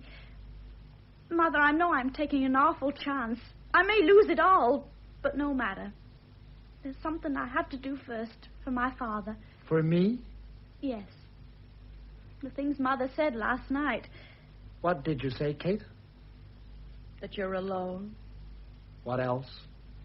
That you need someone to love you, to look to you for joy. To give you substance. I wasn't aware that I needed substance. It seems you had quite a chat. Oh, no. You said it yourself the day you came. So little time. So little time. You mustn't take me so literally. But I do. And now I've come back to give away something I never had. Well, you said that, too. That was true. But it's not fair, don't you see? Oh, you mustn't be alone. Oh, it's not fair, Mother. No matter what's happened in the past, it's not fair. He needs me now to fill up the emptiness. If I were to let him go away now alone, I should feel a lack in myself all my life. And a sense of failure. Because I never let my father be with his daughter just for a while. His daughter, newly discovered, newborn, full-grown, to give him love and comfort and unquestioning worship. Kate, you have your revenge. Old man? Yes, Bideford? Is this how one falls into old age? Pushed from behind? Would you like me to go with you, Bideford? Mother, what is it? Oh. But then there is another thing, too. I am my father's daughter. And it would be such glorious fun. Such fun. Blood will tell. You mean it. You'd have fun. All the things I've wanted to do with you. The Isles of Greece, the Isles of Greece. We're burning Sappho, loved and sung. Jessica. Oh, Mother, I want to live in every direction. Oh, God, there speaks her father. And I'm sure I can swim the Hellespont if I try. I'm a very strong swimmer. And I'll row the boat. Kate, she's mine. Let her go. No. Jessica, go up to your room. Mother, all my life I've done the expected. Just for a while, I want to wake up in the morning wondering what's going to happen to me today. The most fabulous things in the world. What things? To stand on the head of the Place Pigalle? Yes. Oh, Mother, you did it all. Give me a chance. I was young. So am I. So am I. Oh, for a gun. If I just had a gun. Daughter, if she were about to run off with a romantic young fool who offered her the moon and the stars and love and the mountaintops, I'd say not to chance it. But this romantic young fool is her father. Right. Mother, please. You're a fool, Pogo. In a year, she'll see right through you. I see through him now. Of course she does. She'll marry a Balkan and stay there. No, I won't. I promise to shield her from all Balkans. And bring her back safe to God's country. Amen. Daughter, she does not wish to live what is not life. Living is so dear. She wants to live deep and suck out all the marrow of life. Will you stop quoting Thoreau at me? I'm sorry. Oh, no. Oh, the things my grandfather taught me, and I can quote Thoreau, too. For I learned this, at least, that if one advances confidently in the direction of his dreams, he will meet with a success unexpected in common hours. If you have built castles in the air, that is where they should be. Now put the foundations under them. God bless you, my love. Oh, Mother, let me go. No. Kate, give me a chance to make up for lost years. My years with you were such glorious years. Give me a chance to relive them with my daughter. You can't go back. I can with her. Remember the things we did together. No, I won't. I can't. I won't remember. I can. I have total recall. I remember your first sight of Paris and our first apartment on the Ile Saint Louis. The day I led you by the hand through the streets of Paris to the cookery school, like father and child on the first day of term. And you, frightened because you wanted to be the best cook in the world for me, and were afraid you'd be stupid and not learn a thing. And standing in front of the school like a child, you wanted to turn and run. Jessica knows how to cook. Not like that. Kate, there's an island named Skyros in the Aegean Sea where Rupert Brooke is buried. It was raining that day, but you insisted on going. The path from the sea was overgrown and neglected, and our feet were wet when we got to the clearing. And as you laid your flowers on the grave... Oh, no. We had the romantic idea that the sun would come out. But it didn't. And after a while, we turned around and went back. On a hot, dusty day in a small town in Sicily, we heard the call of a wooden trumpet and found a young boy who would tell our fortune. He was not more than 17, with black eyes and black curls and a tall, pointed hat. And you said that he looked like a Renaissance page. Oh. And the fortune? Long life and happiness and many babies. No.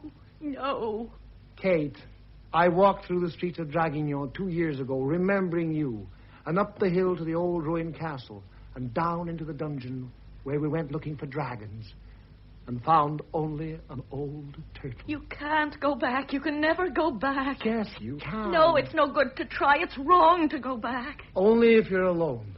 It's no good alone. Kate, let me go back with my daughter. Oh, God. Mother? It was the damn turtle that did it. We go. Mother! Go, quick. Biddeford, I haven't seen Europe for over 50 years. Has it changed much in half a century? Come and see, sir. Oh, I'm hale and hearty. No ailments to speak of. Grandfather, come and see. Goodbye, daughter. Goodbye, Father. Grandfather, what's the matter? Oh, Grandfather, come along. That was a close one.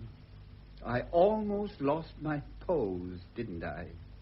Oh, Grandfather, you don't mean... I'm the man in the ivory tower, remember? Have fun, person. Oh, Grandfather. Goodbye, Kate. Goodbye, Mother. Jessica, are you sure you've got your passport? And the little yellow card that goes with it? It's your smallpox vaccination. They won't let you back in the country without it. Don't worry, Kate. She'll be back in 6 weeks.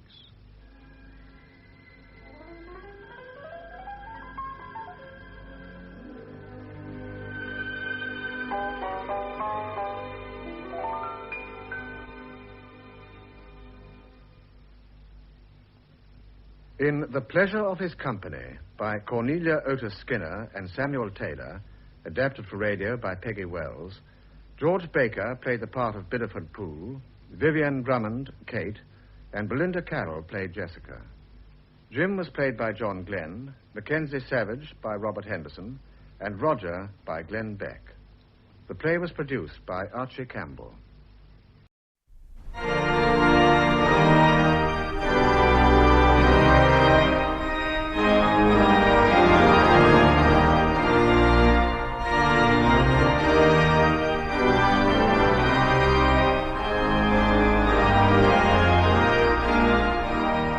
John Gielgud and Alan Bennett in 40 Years On by Alan Bennett, with Dorothy Reynolds, Paul Eddington, and Nora Nicholson.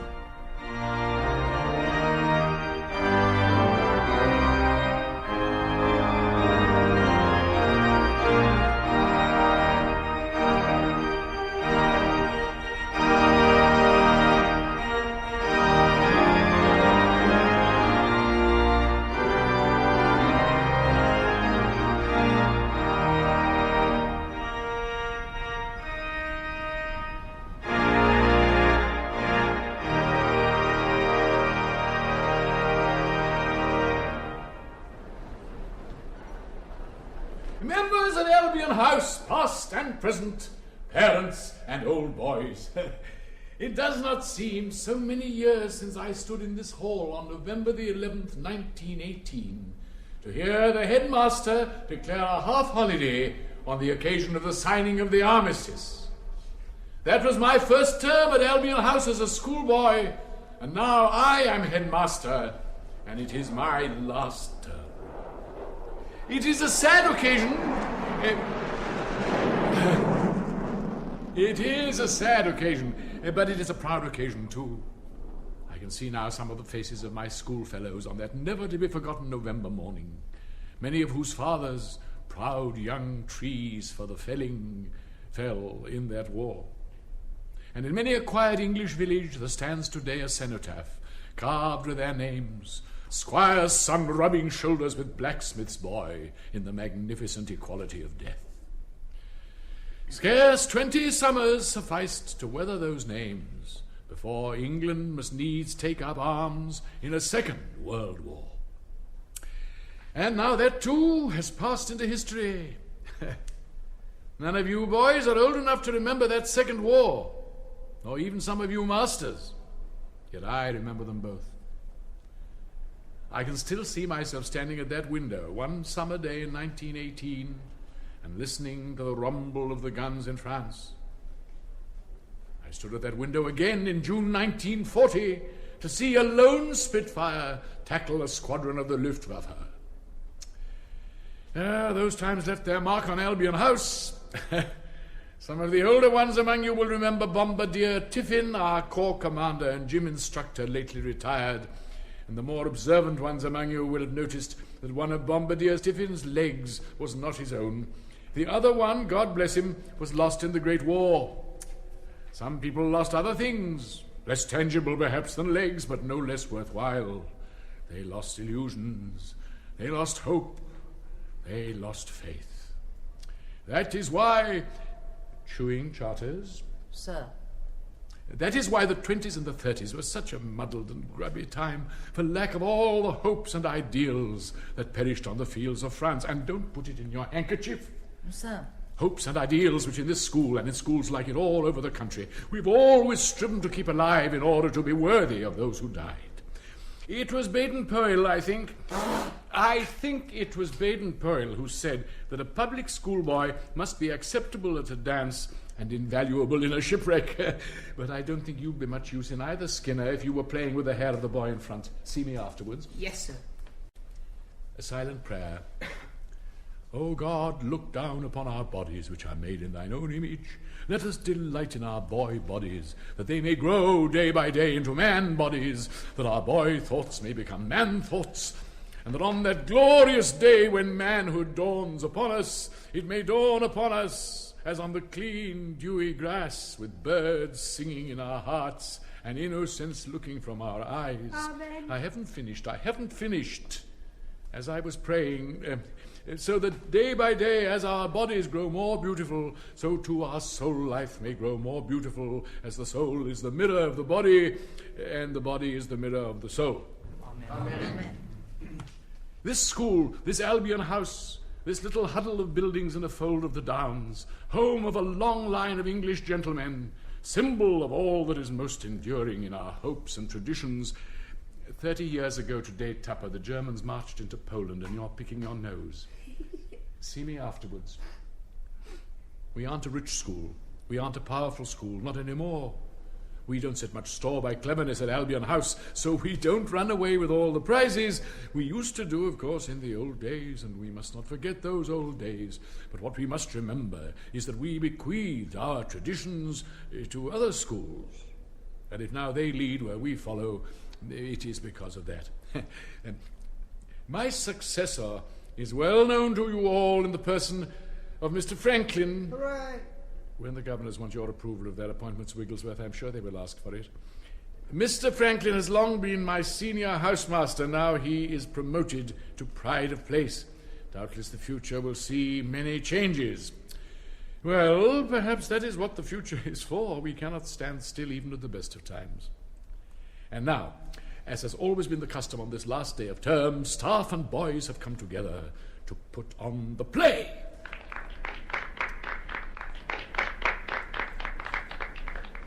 Perhaps here I might say a word about Mr. Fairbrother, whose jealously guarded province the play has always been. I recall with particular pleasure that first trail-blazing production of Dear Octopus, and last year's brave stab at Samson Agonistes. We shall miss him and his Delilah of that production, Miss Glenys Budd, who has contrived to delight us on innumerable occasions. And now, of course, she is Mrs. Fairbrother. Long may they flourish amidst the flesh-pots of Torquay. Ave atque vale. Oh, God bless all those who leave and take their ways into the high places of the earth, that the end of leaving may be the beginning of loving, as the beginning of loving is the end of life, so that at the last seekers may become finders, and finders keepers, for thy name's sake. Amen. And Mr. Franklin has put together this term's production, a short fling before he is crippled with the burden of administration. He has recruited a veritable galaxy of talent, connoisseurs of the drama. Could they but spare the time for rummaging in the contents of their neighbours' ears, Jarvis. May be interested to note that I myself am to play some part in this year's proceedings, and on the distaff side, of course, no expense has been spared in procuring the services of matron, Miss Nisbet, and, of course, Mr. Tempest. Please, really, well, now, if I could just see those boys whom I had occasion to admonish, we will sing the school song together, and the play will begin shortly. Skinner, Tupper. 40 years on, when afar and asunder, parted are those who are singing today. When you look back and forgetfully wonder what you were like in your work and your play, then it may be there will often come o'er you glimpses of notes like the catch of a song. Visions of boyhood shall float then before you, echoes of dreamland shall bear them along. Follow up, follow up, follow up, follow up, follow up, till the field rings again and again, with the tramp of the 22 men.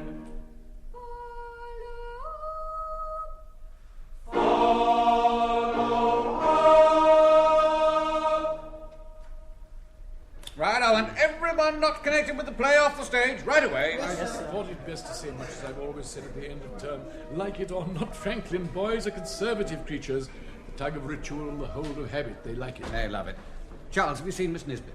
The last time I saw her, she was en route for the lavatory. What the hell's she doing there? I want her on stage. Miss Nisbet! Oh, I'm so sorry. I just had to go to the bursary. Don't move an inch from this spot till the start. Yes, Mr. Franklin. Am I needed yet? Does anyone want me? No, I don't think so. You touch that switch again, Crabtree, and I'll flay the bloody hide off you. What'll I do? Flay the bloody hide off me, sir. Right. And don't swear, boy. It shows a lack of vocabulary. Miss Nisbet, I thought I told you to stay here. Well, I was just wondering whether I ought to put on a cardigan. Do you think I'll be warm enough? July can be very treacherous, and it's better to be safe than sorry. I might get something I can't get rid of. I don't think it's unreasonable to ask. After all, I've just nicely got over a cold, and I washed my hair last night. I should feel so much happier. I wish I could put my hands on the choir's parts. Wigglesworth, if I might just have a word in your fair, albeit somewhat grubby ear. That is a nut, and this is a bolt. Yes, sir. It is a long-established custom that the one goes inside the other. Thus. Had your forefathers, Wigglesworth, been as stupid as you are, the human race would never have succeeded in procreating itself. Surely somebody wants me, matron? I do, headmaster. I wonder if I might whisk you away and paint your face. I don't see why not, provided you exercise restraint. I'm still not altogether happy about this, you know, matron. I wish I'd never agreed to do it. Go easy on the Helena Rubinstein, matron. He only wants the bare essentials. The bits I have to do aren't so bad, but there are some bits I haven't even been allowed to see. I suppose that means it's either sex or God. Yeah, it'll be that business of the school magazine all over again. The trouble with you, Franklin, is that you have this unfortunate tendency to put ideas into the boys' heads. I thought that's what education meant. But I never liked the word education. I prefer the word schooling. Still, what does it matter? That's the spirit. Yes, besides, it's never been my policy to interfere with my housemasters. I've done my best. I've maintained the forms. I've not always believed in them, but I've maintained them. You'll do. I'll just dust you off and your own mother wouldn't know you. Well, are we ready? I am told that what we are about to see is neither comedy nor tragedy, but a mixture of both. And that's a jolly good opportunity for you, parents included, to keep your wits about you so as to tell the one from the other. And in those parts that are funny, and in those parts only, I shall expect you to laugh, and in other parts, well, the reverse, and intelligently, remembering always that as the crackling of thorns under a pot cart right, so is the laughter of a fool. For what we are about to see, may the Lord make us truly thankful. Where's Miss Nisbet? Oh, hell. All our past proclaims the future, Shakespeare's voice and Nelson's hand, Milton's faith and Wordsworth's trust, in this our chosen and our changeless land. The Albion House Dramatic Society presents Speak for England, Arthur, a memoir of the life and times of two nice people in a world we have lost. We begin a quarter of a century ago in the basement of Claridge's Hotel, London. Come on, Nursey. But I've left me gas mask. Never mind. If we've missed it, Nursey, I shall never forgive you. Mr. Franklin. Don't call me Mr. Franklin. But you've still got your gown on. Wars break out once, or at the most twice in a lifetime, and you have to lose your gas mask. It must be past 11 now. It's all right. The ultimatum's for 11. The broadcast is after that. Oh, now you leave my wireless alone. I understand it, see? You keep your fingers to yourself, young man. It's not a machine, you know, that you can do just as you like with. In the cabinet room at 10 Downing Street. This morning, the British ambassador in Berlin handed the German government a final note stating that unless we heard from them by 11 o'clock, that they were prepared at once to withdraw their troops from Poland, a state of war would exist between us. I have to tell you now that no such undertaking has been received, and that consequently this country is at war with Germany. You can imagine what a bitter blow it is to me that all my long struggle to win peace has failed. Grovel, grovel, grovel. It's got so used to grovelling to Hitler, now feels he has to grovel to us. Do you mind? The Prime Minister's trying to speak. And I'm trying to listen. It would have been more successful. Up to the very last, it would have been quite possible to have... What are you crying for, young lady? What's done is done. I knew there'd be tears. That Hitler has no business interfering with other people, even if they are foreign. Well, thank God for that.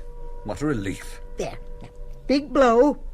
That's better. We're at war. At long last, we're at war. Things won't ever be the same, you know. It won't be the same world. Except that they say it'll be over by Christmas. They said that last time, too. I heard in the lobbies he wanted to wriggle out of it even at this stage. What have we got to do with Poland? Poor old thing. I've always had a soft spot for him.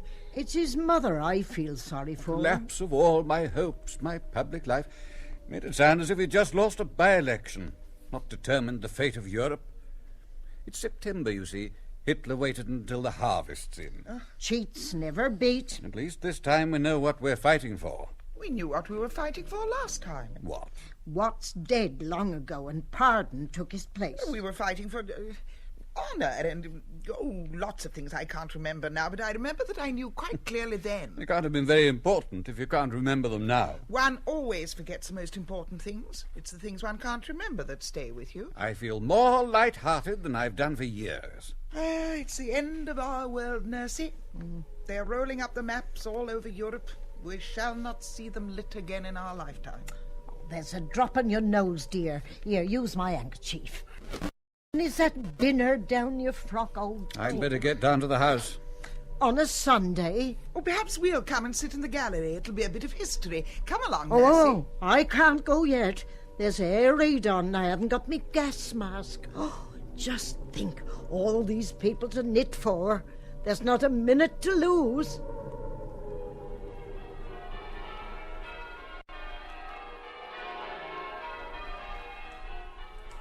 The year is 1900. As the bells rang out on that last day of the old century, They did not ring out the end of one era and the beginning of another. To enter upon the new century was not like opening a door and crossing a threshold. The old queen was still alive, and when she died, most of what she stood for lived on. And so, as the lights go up on the 20th century, we are still in the world of Elgar and Beerbohm, the age of Oscar Wilde. Is there anything in the newspaper this morning with us? They have named another battleship after Queen Victoria, ma'am. Another? She must be beginning to think there's some resemblance. I see the Dean of Windsor has been consecrated Bishop of Bombay. Bombay? If I may say so, ma'am, that seems to me to be taking Christianity a little too far. And where is your good lady wife on this bright summer's morning? Still at death's door, I'm afraid, milady. Still? But she's been there now for the last 16 years. Yes, and I, milady, have never left her bedside. Great mistake, if I may say so. You should remember the proverb, a watched pot never boils. I must now speak to my nephew. But I cannot see him anywhere. A sure sign that he's in the vicinity. Gerald? Good morning, Aunt Cedelia. The weather is immaterial. Gerald, do I detect a somewhat military note in your appearance? What is the reason for these warlike habiliments? I've been called to the colours. Indeed, whereabouts? South Africa. South Africa? I trust that will not interfere with your attendance at my dances. I'm afraid so. Oh, how can the Zulu expect to be treated as civilized people when they declare war in the middle of the season? It's not the Zulu, Aunt Cedelia, it's the Boer. It comes to the same thing. I've never understood this liking for war. It panders to instincts already catered for within the scope of any respectable domestic establishment. Which brings me to my point. Your marriage. I've been going through my list, and have hit upon the ideal person. Lady Maltby. Lady Maltby?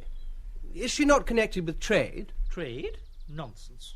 Her father made a fortune by introducing the corset to the Eskimos. That is not trade. It is philanthropy. And she is very old-fashioned, besides. If by that you mean she dresses like her mother, yes, she is. But then all women dress like their mothers. That is their tragedy. No man ever does. That is his. You have something to say? Yes, Aunt Cedelia. You see, I've been engaged before. Several times. I am aware that you've been engaged, though if I may say so, much after the manner of a public lavatory. Often and for very short periods. I don't think that's very funny, Tempest. Sorry, Headmaster. If you want to make people laugh, you shouldn't have to go to the lavatory to do it. Yes, Headmaster. And Skinner? Yes, sir? You may regard this as a heaven-sent opportunity to draw with your fountain pen on that boy's neck, but I don't. Continue, Tempest. Yes,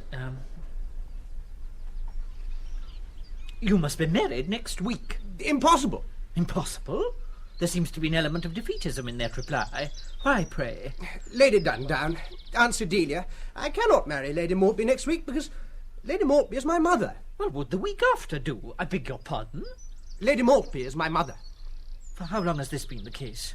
Almost as long as I can remember. I see. One question, Mr. Grosvenor. Was your mother ever married? No. I must confess it, Lady Dundown, she never was. Splendid. Well, wherein lies the difficulty? Your mother is a spinster, albeit not without blot. You, nameless, dishonoured, fatherless creature that you are, unmarried. Marriage between your mother and yourself would make a decent man of you and an honest woman of her. Indeed, the arrangement seems so tidy, I'm surprised it does not happen more often in society. Dear me, how cold it has turned. I must go in and put on another rope of pearls. Your arm, Mr. Grosvenor, if you please. Yes, Aunt Cedelia.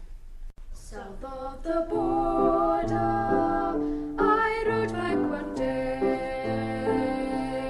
There in a veil of white by candlelight she knelt to pray. The mission bells told me that I mustn't stay. South of the border, down Mexico way.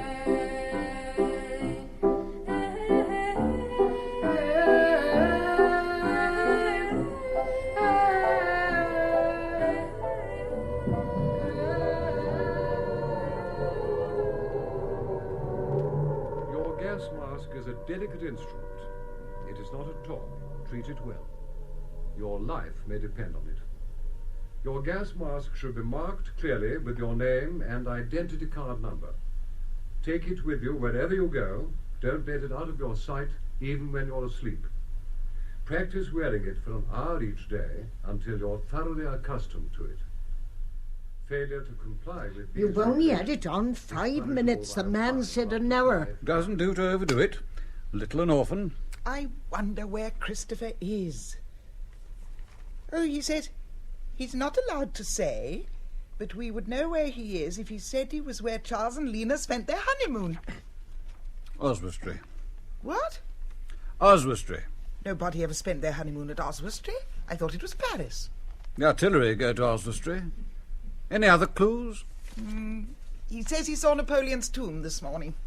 That doesn't sound very much like Oswestry to me. You button your lip, young lady. Careless talk costs lives. Oh, don't be silly, Nursey. There's only us here. How do you know I'm not a German parachutist? German parachutists don't knit, Nursey. Well, there's one thing. The weather's as perfect as it always is when the world is quaking. I remember just about this time of the year in 1914, Father saying much the same thing to Edmund Goss. He agreed and said it had been just the same in 1870. They used to have really piping hot days. In 1911, during the Home Rule crisis, it was 97 degrees. 97. It was too hot. It was too fine to last at the beginning of this century. Fine before 7, rain before 11, that's what I say. Oh, lend me your gas mask. I can do a bit of practice, just in case. The year is 1906.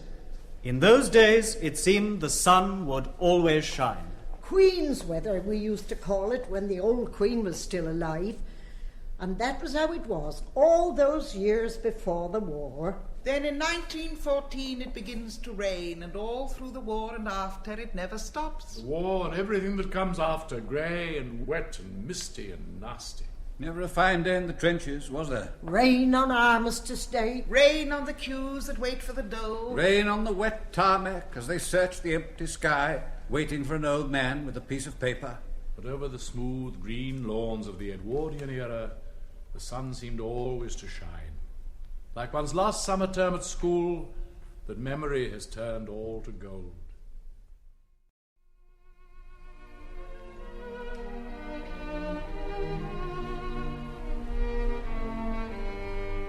Berkshire and Hampshire, Leicester and Rutland, those were the Edwardian counties. One breath of their pine-laden air, and I'm through the door in the wall, back in the land of lost content. I'm a young man on a summer afternoon at Melton or Belvoir, sitting in the garden with my life before me, and the whole vale dumb in the heat. Is it my fancy?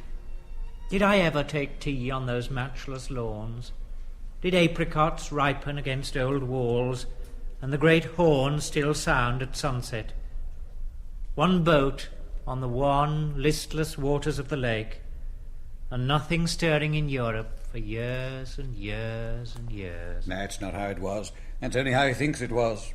Really, it was wars and rumours of wars, just like any other time. Somewhere, somehow, somebody is smoking. It's you, boy, isn't it? No, sir. You mean yes, sir. No, sir. Don't bully me, sir. Smoking stunts the growth. Oh, it's you, matron. Oh, sorry, headmaster. Lying one's bed on a morning, half awake, listening to the sounds of the great house coming to life around one. First, about 5, the soft closing of a door and a slow shuffling tread. Edward VII going back to his own room. Ah, what sights those walls had seen. Here is Sargent's portrait of the Lavery sisters. And here is Landseer's portrait of the Andrews sisters. Now the day is over, night is drawing nigh, shadows of the evening still across the sky. When I was ill as a child at the turn of the century, I would have a nightlight burning in a green saucer of water right through into the morning, and behind the scrap screen a bed would be set up for Nanny Gibbons. Very late, as it seemed to me then, though downstairs the dancing would just be beginning, Nanny Gibbons came to bed. Nanny? What? I've got a pain in my leg. Do you wonder you've got pains in your legs when you won't do your business? Well, next time you'll sit there till you do. Oh, forgotten to fold your vest, young man. I can't turn my back for 2 minutes and clean on this afternoon. I feel sick. Do you wonder you feel sick sitting on them hot pipes? How many more times must I tell you? You sit on them pipes, you'll catch piles. What are piles? You mind your own business. Piles is piles, and you'll know soon enough when you catch them, because your insides will drop out and you'll die, and then where will you be? Lie down, sitting up at this time of night.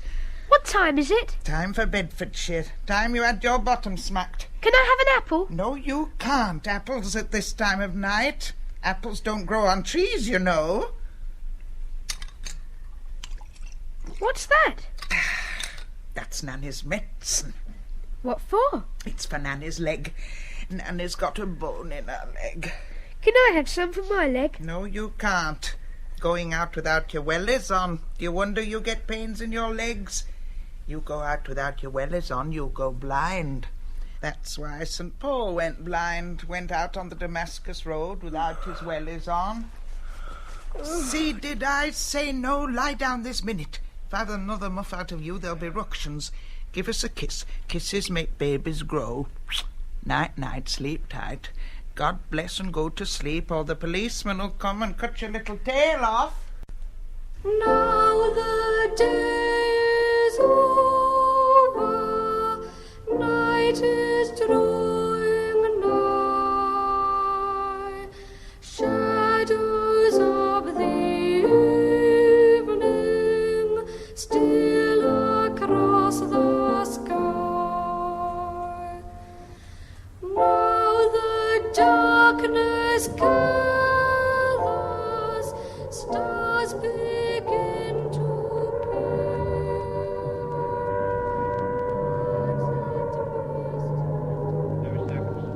My duty was plain. I sought an audience of the king this evening, and tendered to him my resignation, which his majesty has been pleased to accept. Never be Prime Minister at the start of a war, Nursey. Majesty has now entrusted... Some of us have got better things to do. Good riddance to bad rubbish, that's what I say. Here, you're not doing anything for the war effort. You wind this wool. It's always the same. Asquith, the younger Pitt, their heart's not in it. The man who's led you into it isn't the one to lead you out of it. Chamberlain, Chamberlain, fly away home. Your house is on fire and your children all gone. I always had a soft spot for him. And what has Churchill done? He's just a troublemaker. Why couldn't they have Halifax? How many more times do I have to tell you, don't play with that wireless, see? I've just put a new accumulator in. It's got to last me for the duration. Oh, I heard a joke in the canteen today. What did Hitler say when he fell through the bed? I don't know. What did Hitler say when he fell through the bed? At last I'm in Poland. Mate, I must apologize to all parents. Willie, Willie, Harry, Steve, Harry, Dick, John, Harry, 3. 1, 2, 3, Ned's Richard, 2. Henry's 4, 5, 6, then who? Tudor, Henry's 7 and 8. Edward, Mary, and Elizabeth. James to Charles, James again. William and Mary, and the plane. 4 Georges from Hanover. William for Victoria. And who came after Queen Victoria? Rumbold. I don't know, sir. Someone once said, Rumbold, that education is what is left when you've forgotten all you've ever learned. You appear to be trying to circumvent the process by learning as little as possible. Wigglesworth. Edward, sir. Edward what? Edward the 7th, sir. And who came after Edward the 7th? They all did. And what do we know of Edward the 7th? Who haven't I asked? Rumbold. Nothing. He knew nothing of Queen Victoria. He knows nothing of Edward the 7th. You're a stupid boy, Rumbold, but by God, you're a consistent one. What's all this din, Charters? Is it in the script? It's the rugged. Is it? Well, fill on the piano while I get this sorted out. Roger. A slight technical hitch, ladies and gentlemen, but worse things happen at sea. In the meantime, I do my best to entertain you at the piano. Oh, God. Franklin, what is happening? Tell me, Ernest, what is this hiatus in the proceedings? Mr. Franklin's gone out to try and stop the singing, Headmaster. Stop it? Do you mean to say it's not part of the entertainment? It's entirely spontaneous. Spontaneous? Then it must be stopped at once. Matron, that's enough! Now then, Franklin, who's been acting the giddy goat? You, Treadgold? You should know better than this, Treadgold. A school prefect, captain of games, father, a governor of the school. Oh, Treadgold, you disappoint me. I do apologise, sir, but it's the rugger team just back from Stowe. We licked them, sir, 17-6. Oh, dismal youth with your boots knocking about your neck. It's all very well to apologise. 17-6! Oh, Treadgold, well done, well done. Take your hand off Treadgold's collar, Franklin. School prefect, captain of games, father, a governor of the school, doesn't need you hanging onto his collar. I think a short prayer might not come amiss. Oh, God, let us give thanks for the warm embrace of the sun and the chaste kiss of the rain, thanking Thee as we match our splendid young limbs against each other in the rough and the tumble of our games together, so that at the last, rain-washed, sun-gilt, heaven-bent, we may repose upon Thine eternal changelessness, and thus at the last, when we are called to go, whither we know not hence, we may see God. You won't find him down there, Tupper. Sir. And bask in the presence of his glory from henceforth unto henceforth. Amen. 17-6. Amen. Amen. I think they'd appreciate it, sir, if you spoke to them. Do you think so? Oh, certainly, certainly. I'll speak to them at once. 17-6. Treadgold, you privileged great lout, kindly inform your little male voice choir that if I ever get my hands on them, they'll be singing several octaves higher. Get out of my sight, the nodding youth, or I strangle you in your own bootlaces. Treadgold, keep them under wraps, old chap. Take them behind the Fifes Court where they can sing to their heart's content. Sir. I'd better say at this juncture, Franklin, that I am not entirely pleased with the way things are going. I refuse to be held responsible for a coachload of drunken louts. I wasn't referring to that. Boy nature filling its lungs and shouting forth its full-throated praise at physical prowess. No harm in that. I was 18 myself once. You should want witnesses of that. No, there is an element of mockery here that I don't like. I don't mind your tongue being in your cheek, but I suspect your heart is there with it. Well, you can't expect to agree with everything. One generation treading on the toes of its predecessors. That's what tradition means. I am still headmaster. Do not try to tell me what tradition means. Anyway, get on. Whose turn is it now? Yours, headmaster. Clear the stage, then. Clear the stage. I can't start with you dogging my every footstep. Lights, please. T.E. Lawrence sets out for Mesopotamia, 1909. He had a spare shirt and stockings, a camera, and a borrowed map. He was 21, and he was going ostensibly to search for material for a thesis on Crusader castles. It was the start of a longer search. T.E. Lawrence, the man and the myth. Which is man and which is myth? Is this fact or is it lies? What is truth and what is fable? Where is Ruth and where is Mabel? To some of these questions I hope to be able to provide an answer. No one who knew T.E. Lawrence, as I did, scarcely at all, could fail but to be deeply impressed with him.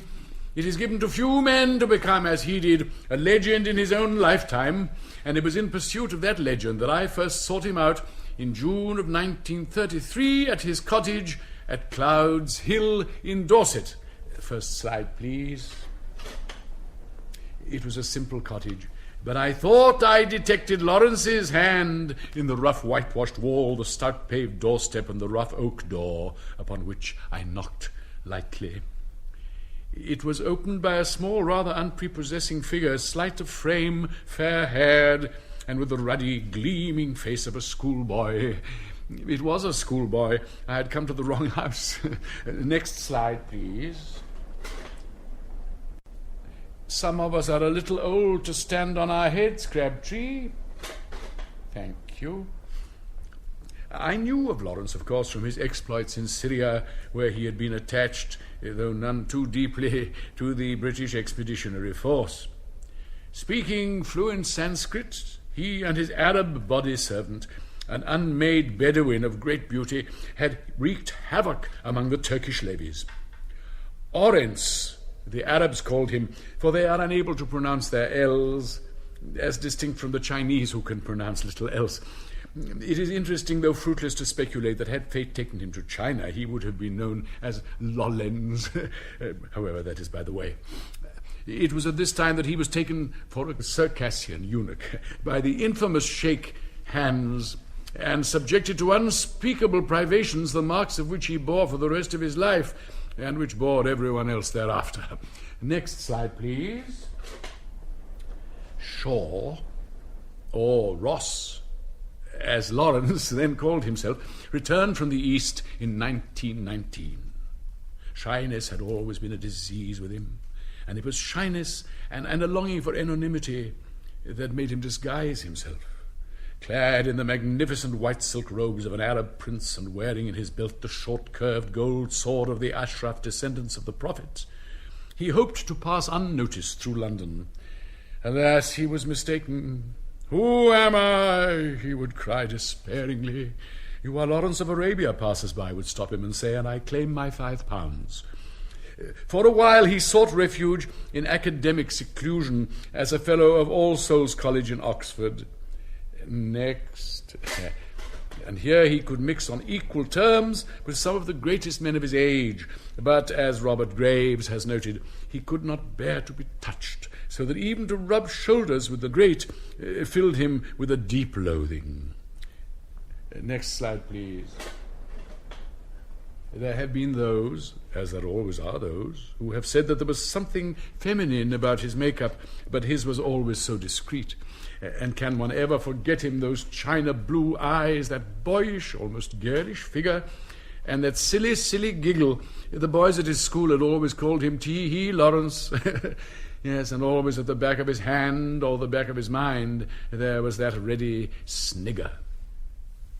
When I became headmaster, the first boy I ever expelled was for reading the works of Lawrence.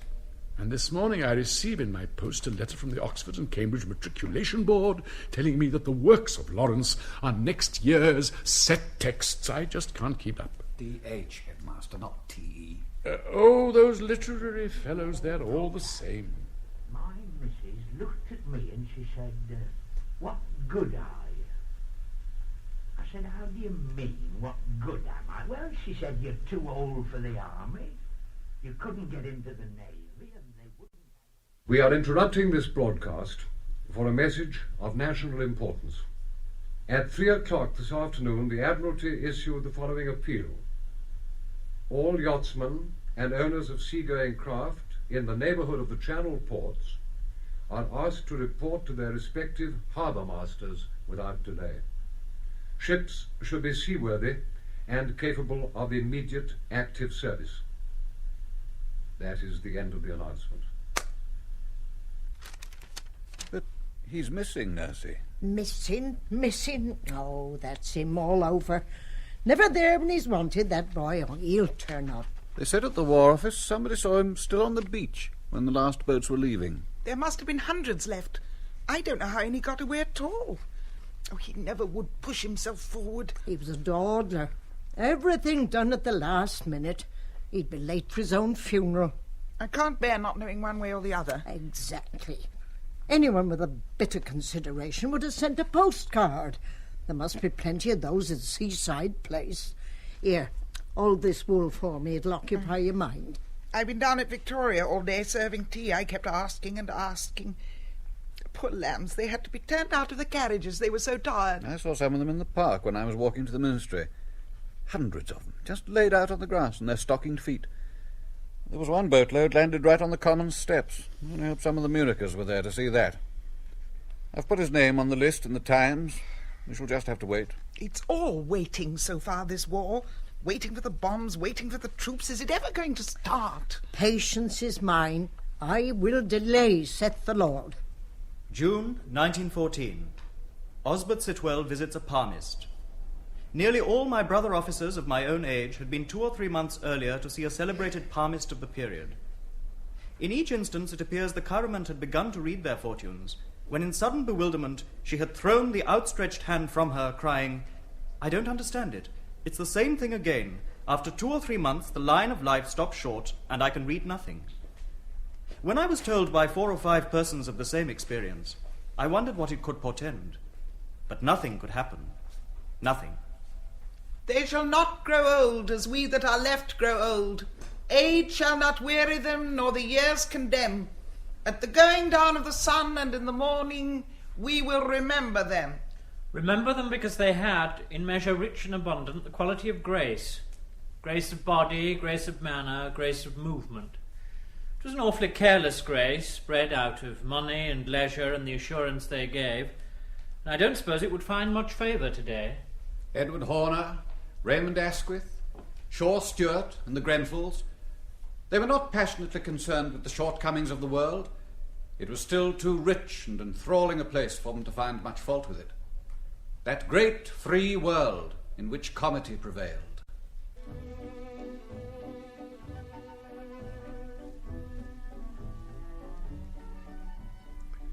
Like 100 or so young men of my acquaintance, I had spent the evening of August the 3rd, 1914, dutifully dancing to Mr. Cassani's band at Dorchester House.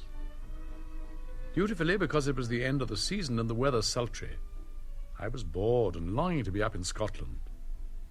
"We are cutting," said Edward Horner as we came out of the supper room. He had had a fancy to hear the nightingales down at Kimber, and soon he, Julian and Billy Grenfell, Patrick Shaw Stewart and myself were in the Grenfell motor shooting down Park Lane. It occurred to me as we passed the Achilles statue that one of the partners on my card whom I'd cut was Princess Lichnowsky, the wife of the German ambassador, but I'd call the next day and apologize.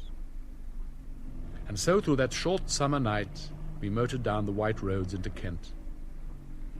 We've forgotten since how strong and fresh and pure was in those days the first sensation of speed.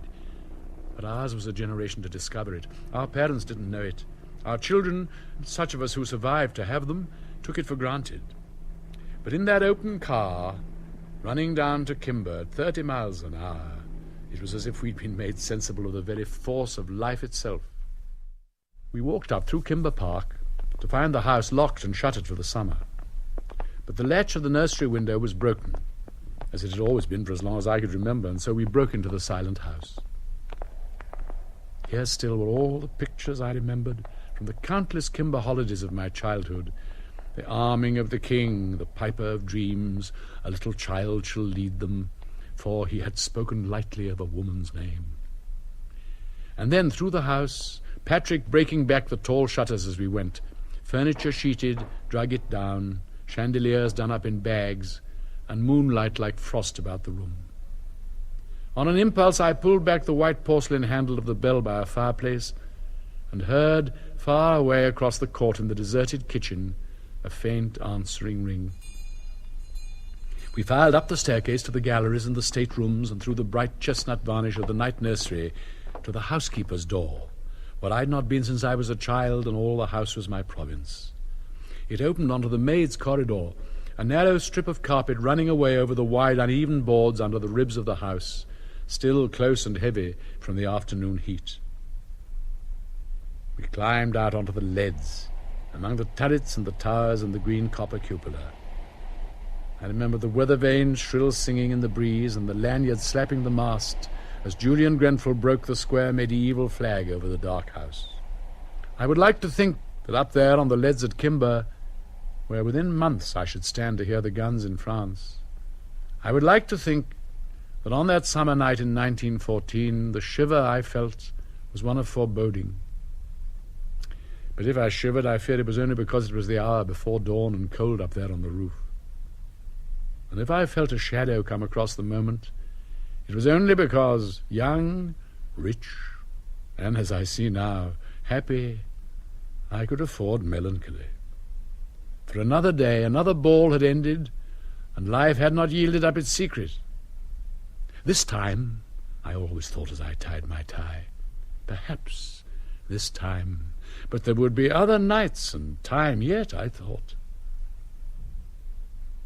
And so we waited on that short midsummer night, and a deer barked, and our footsteps were dull on the leads. And then, as the light seeped back into the sky, suddenly, just before dawn, we heard the nightingales.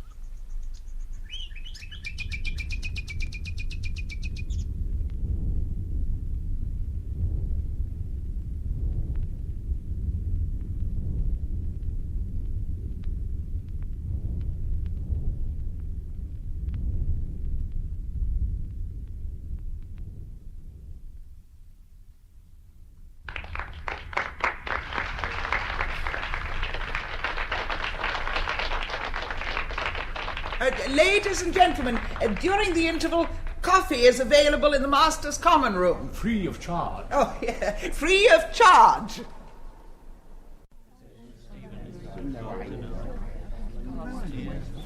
You'll be shedding a few quiet tears tonight, Headmaster, handing over the ship after so long. Retirement offers its own challenge, matron, a chance to take up the slack of the mind, savour the rich broth of a lifetime's experience.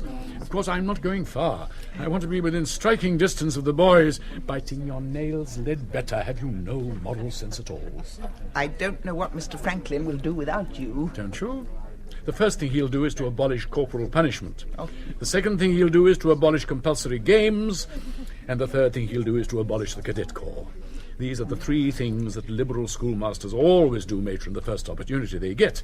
They think it makes the sensitive boys happy. In my experience, sensitive boys are never happy anyway, so what is the point?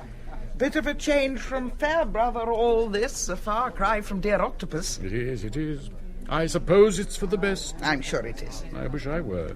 Ah, the lusty Wimpany. What's the ginger nut situation like? If you're going to take the radical step and throw Dodie Smith out of the window, warts and all, as it were, you've got to have something to put in her place. We had got into a rut, though. Perhaps, but the advantage with ruts, matron, is that when one is in them, one knows exactly where one is. Matron? Oh, Christmas. Dishforth is being sick again. I must be about my errands of mercy. Get his head between his knees. No, not your knees, Rumbold. I wonder, are there any windows open? It's terribly hot. All these boys take up far more oxygen than they should. Mr. Franklin, huh? I wonder if you've nothing better to do, could you open one of the windows? Why don't you take that thick cardigan off? If I did, I shouldn't feel the benefit. One of the fundamental principles upon which human society is based, Wimpany, is that people do not comb their hair over the ginger nuts. They're digestive, sir. You'll be digestives too if I catch you. Desist. Do you think anybody would be offended if I opened a button of my blouse? Have a care, Miss Nisbet, lest you unleash forces you're powerless to control. Matron, you dark horse. Who would ever have suspected that beneath that starched front lay such histrionic talent? Oh, go on with you. You wasted among your lineaments your embrocation, Molly. Fate intended you for something better, as it did me, I think. Tell you something that strikes a chord in this old heart. All that business about the war. Oh, gosh, yes. It's really down memory lane for me, because I was, for a time anyway, 2IC 36 Ack battery. I don't know, I somehow seemed to come into my own roundabout then. The thing was, we were doing an absolutely essential job and enjoying it like hell. The battery commander was one Ron Prentice. Sweet soul, but so cheeky. I got quite silly about him. Me! Like a little fox terrier he was. I don't know, before the war, boys were always put off by my fat legs. Came the war, nobody seemed to care whether you had fat legs or not. I suppose, like everything else, fat legs got swallowed up in the larger issue. Those tense days in the summer of 1940 when we really thought the Hun would be here any minute. He really helped me to discover myself, did Ron. Widened my horizons terribly. It was under his auspices I had my first cigarette. Then, in slack periods, we'd adjourn to the local hostelry for a festive gin and tonic. Golly, it was nice. War is a strange alchemist. Hey-ho.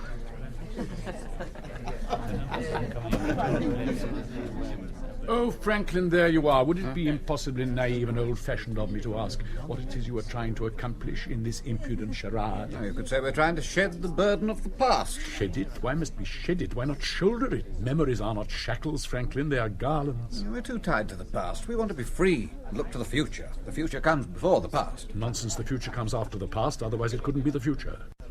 It's very easy to be daring and outspoken, Franklin, but once you're at the helm, the impetus will pass. One thing at least I will say. While I've been headmaster, Albion House has always been a going concern. Whether that will continue, I am not sure. It depends on you, Franklin. But I'm not sure of anything nowadays. I'm lost. I'm adrift. Everywhere one looks decadence. I saw a bishop with a moustache the other day. It had to come. Oh, Molly, see if you can get the old man out of the way for the first bit, or he'll be breezing onto the stage again. Will do. Headmaster, I wonder if you'd come up to the San and have a look at Dishforth. Not a pleasant sight at the best of times, but he's a bit on the pasty side. Can I be spared? Oh, I think we can just about manage. Very well.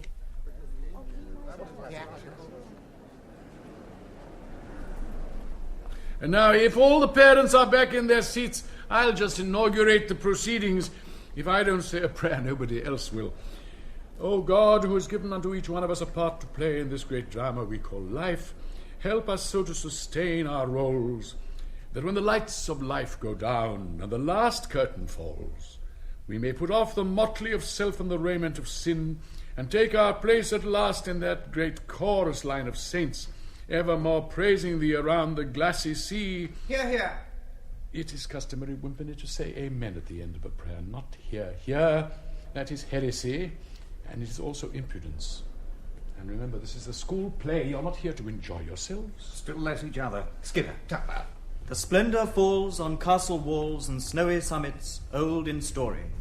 The long light shakes across the lakes, and the wild cataract leaps in glory.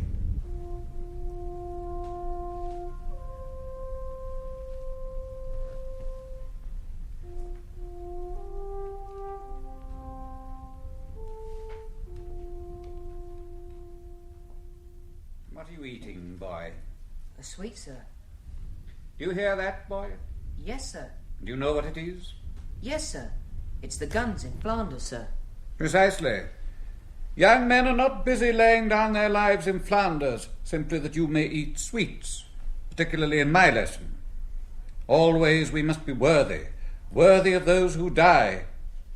It is for us that they are going down into the river, and they are watching us from the farther bank. How can we be worthy? No, we can make a start by not eating sweets in class, and we can follow it up faster by not passing notes to the boy in front. Will it be over before it's our turn, sir? Well, that depends on you, Foster. The army is not yet so depleted in numbers that it will take someone who cannot master Latin gerundives. Take this down. If the 10 million dead of the 1914-18 war were to march in columns of 4 into the gates of death, they would take 80 days and 80 nights to pass through, and for 80 days the marchers would be the British dead. In the light of that information, I want you to calculate, 1, the width of the gates of death to the nearest centimetre, and 2, the speed in miles per hour at which the column was marching.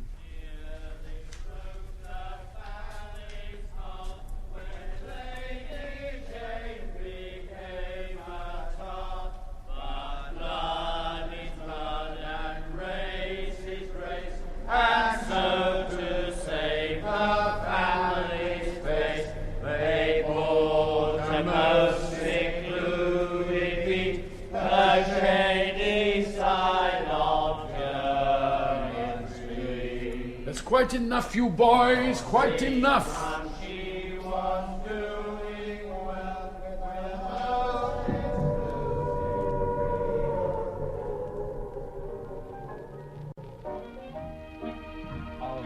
That's a lovely tune they're playing. I'm awfully glad you like it, Johnny. What's its name, Carol? A woman at the canteen said that her son, who's in the Ministry of Food, says that it's common knowledge that Hitler died 6 months ago, only it's being hushed up. The Times correspondent says that air raids are having a serious effect on bridge. Lindo in the People says they won't invade until Venus is under Capricorn. When's that? 1947. A man has been arrested in Epsom for signalling to German planes with a lighted cigarette. Apparently they've tried one invasion already. They say that the channel was white with bodies. Oh. They say that some of the Luftwaffe pilots who've been shot down were wearing lipstick and rouge. A German agent has reported that London is now so demoralised that titled ladies are relieving themselves in Hyde Park. And there was a nun on my bus today, paid her fare with a man's hand. Oh, what's the matter with that bit? It's burnt. Of course it's burnt. It's to make your hair curl. Oh, and you haven't eaten your cabbage. Cabbage is bottled sunshine. I walked through Bloomsbury this morning. It's really caught it this time.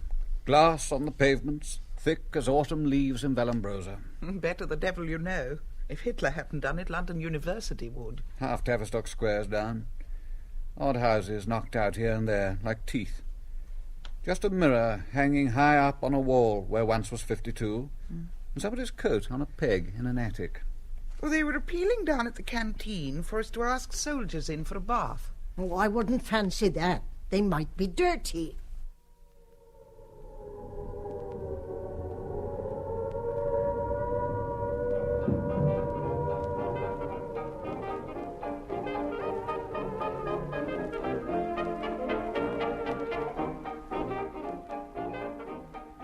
Leonard Woolf and the Beginning of Bloomsbury. In March 1922, we started the Memoir Club, and on March the 6th we met in Gordon Square, dined together, and listened to or read our memoirs. The original 13 members of the Memoir Club, identical with the original 13 members of Old Bloomsbury, were all intimate friends, and it was agreed we should be absolutely frank in what we wrote and read. In the 20s and subsequent 30s, the pinnacle of every young man's literary ambition was to be invited to one of Virginia Woolf's Sunday morning soirees. These were invariably held at her home, number 52 Tavistock Square, where I was a frequent visitor, for I was distantly related to the Woolf family through some Alsatian cousins. The door of number 52 was invariably opened by the maid, George, a friend of Lytton Strachey's, who would show one upstairs. I can see that room now, full of talk and smoke and people, and what extraordinary people they were. Eliot was there, Auden, Spender and Isherwood, the old faithfuls and the young hopefuls, but always there was someone one never quite expected to see. I saw A. Houseman there once, lured down from Cambridge by Dady Rylands and the prospect of all-in wrestling at Finsbury Park. And there by the window, talking to Leonard and Virginia, were the Berlins, Irving and Isaiah. And then there was Virginia herself, elegant and quizzical, those great nostrils quivering as the sunlight played over her long, pale face. She would be talking of her contemporaries, how she'd spoken last week with Hemingway, how Ernest had said, "When I reach for my gun, I hear the word culture." Some of her books disappointed, vitiated by her intense feminism. Virginia was never a suffragette, for she subscribed to the theory that the pen was mightier than the sword. I once saw Evelyn Waugh reel under a savage blow from her Parker 51. But of all the honours that fell upon Virginia's head, none, I think, pleased her more than the Evening Standard Award for the tallest woman writer of 1927, an award she took by a neck from Elizabeth Bowen, and rightly, I think, because she was, in a very real sense, the tallest writer I've ever known. Which is not to say that her stories were tall, they were not. They were short, but she did stand head and shoulders above her contemporaries, and sometimes, of course, much more so. Dylan Thomas, for instance, a man of great literary stature, only came up to her waist, and sometimes not even there. If I think of Virginia now, it is as she was when I last saw her, in the spring of 1938, outside the changing rooms in the London Library. There she stood, all flushed and hot after a hard day's reading. Impulsively, perhaps, I went up to her and seized her hand. "It's Mrs. Woolf, isn't it?" "Is it?" she said, and looked at me out of those large, limpid eyes. "Is it? I often wonder." And she wandered away. Highbrow layabouts, that's who they were. I've no time for them at all. The silly way of talking they had. How simply too extraordinary, they used to say about the most humdrum occurrence. If you blew your nose, it was exquisitely civilized. Darwins and Huxleys and Stevens and Strachey's all living in one another's pockets and marrying each other, and they were all socialists. Why is it always the intelligent people who are socialists?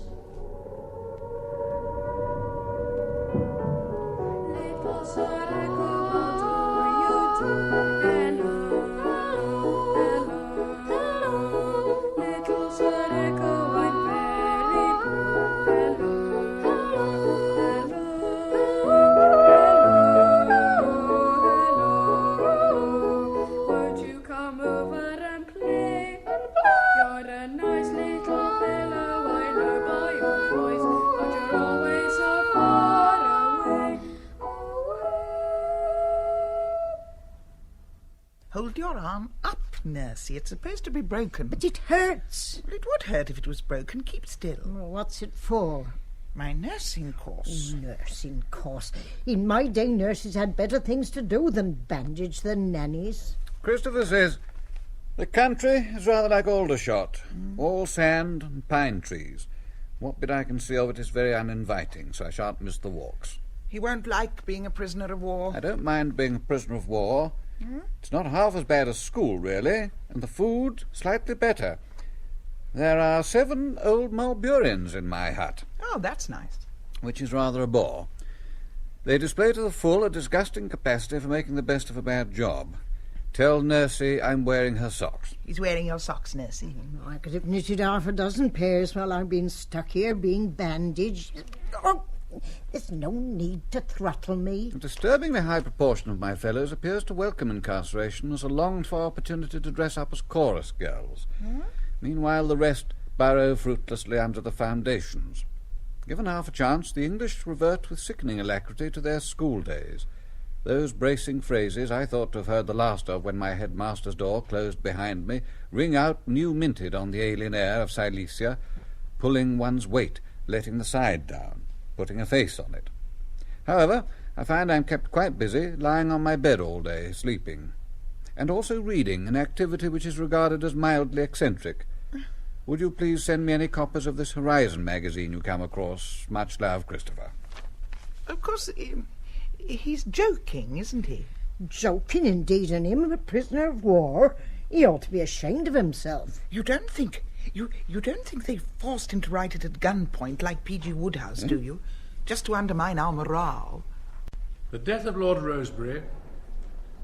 On the evening of the 20th of May, 1929, Lord Rosebery sank into a coma, and in the early hours of the morning of May the 21st, with his son and Lady Leconfield by his bed, he died. He had given instructions that a record of the Eton boating song was to be played as he died, and this wish was actually carried out, although it is doubtful if he heard the haunting music, redolent of hot summer afternoons, the quiet laughter of friends, and the golden days of his young manhood.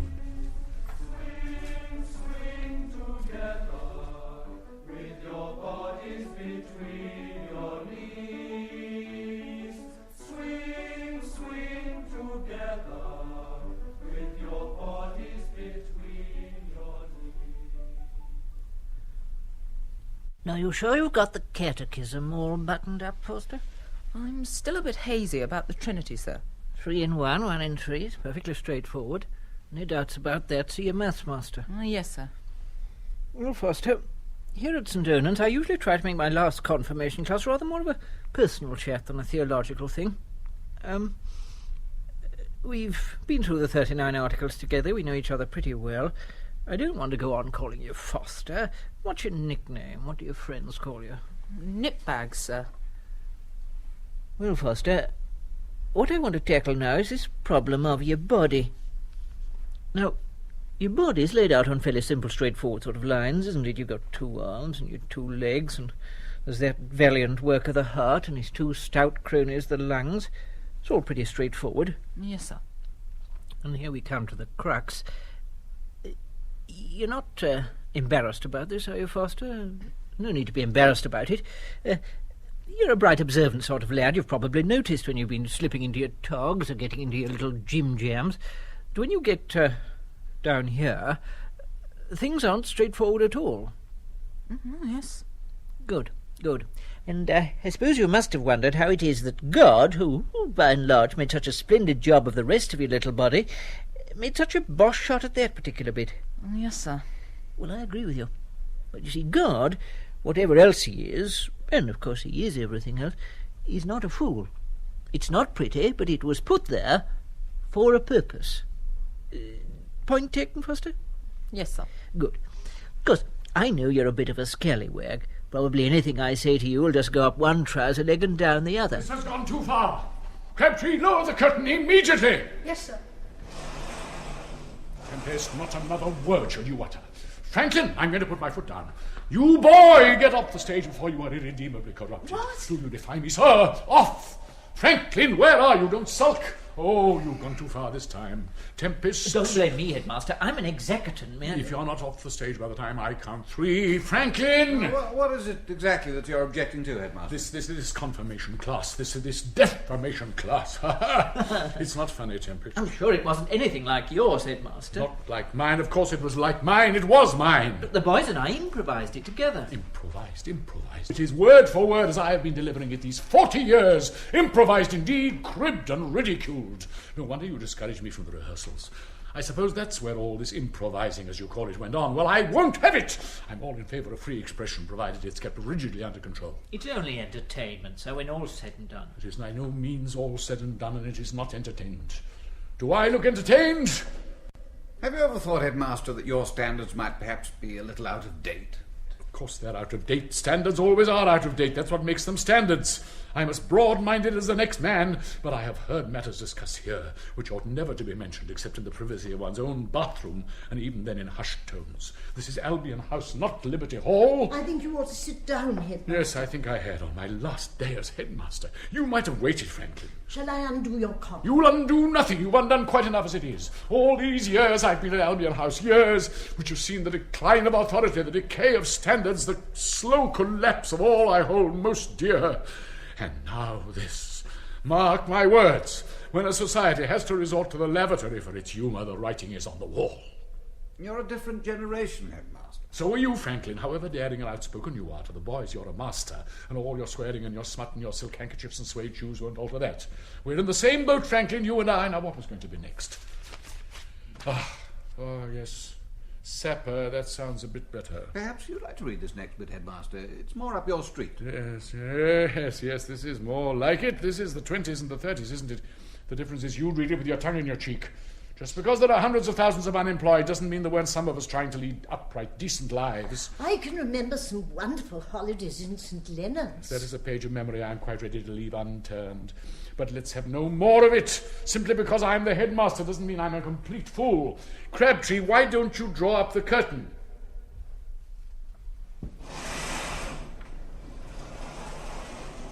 Ladies and gentlemen, it is the year 1936. Whatsoever things are true, whatsoever things are pure, whatsoever is best in England, I take to be the Breed, that exclusive club whose members are the very pith and sinew of this island. You may run across them in the long room at Lord's or dining alone at White's.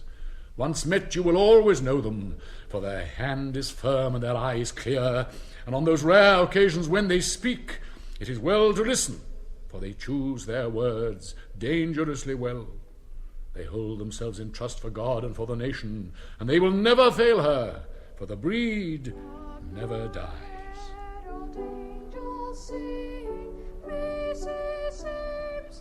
No, the Breed never dies.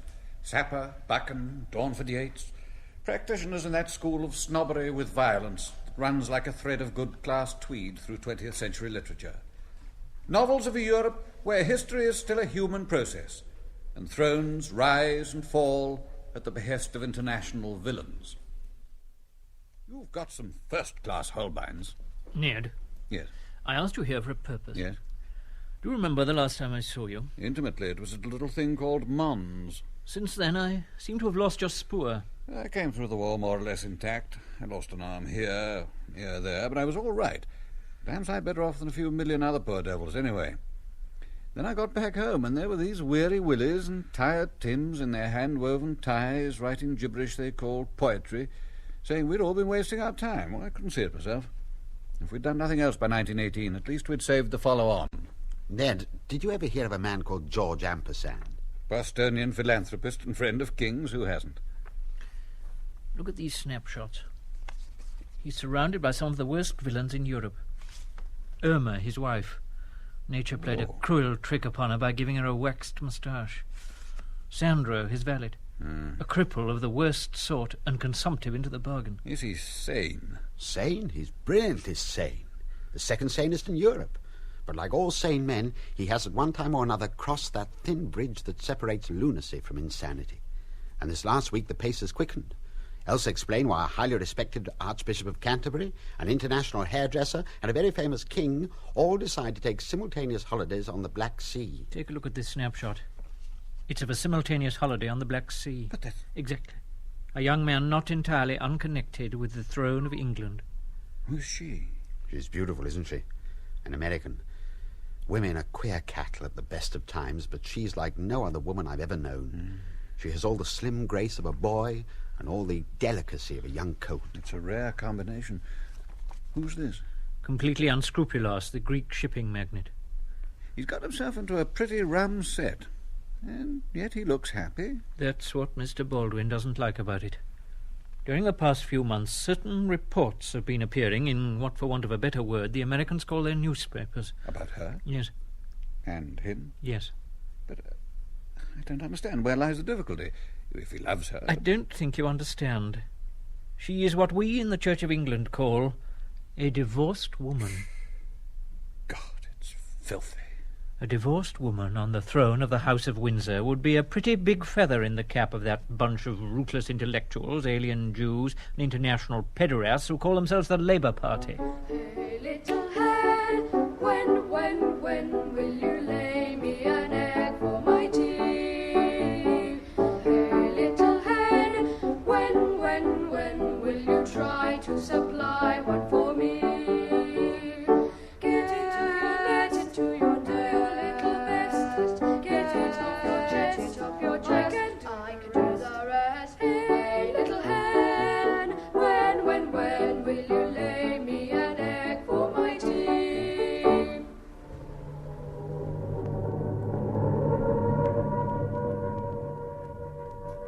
You make a better door than a window. You ought to be still for a minute. It'll be time enough to sit still when we get to the duration. What are you doing? I'm doing what Mr. Beveridge says we're going to have to do. Adapting myself to changing circumstances. I'm sewing a button on your mink coat. The invasion started. Queen Anne's dead. I've just seen Winston announcing it in the house. Face as white as a sheet. Do you know, I thought the canteen had been busy. I thought my baking must be improving.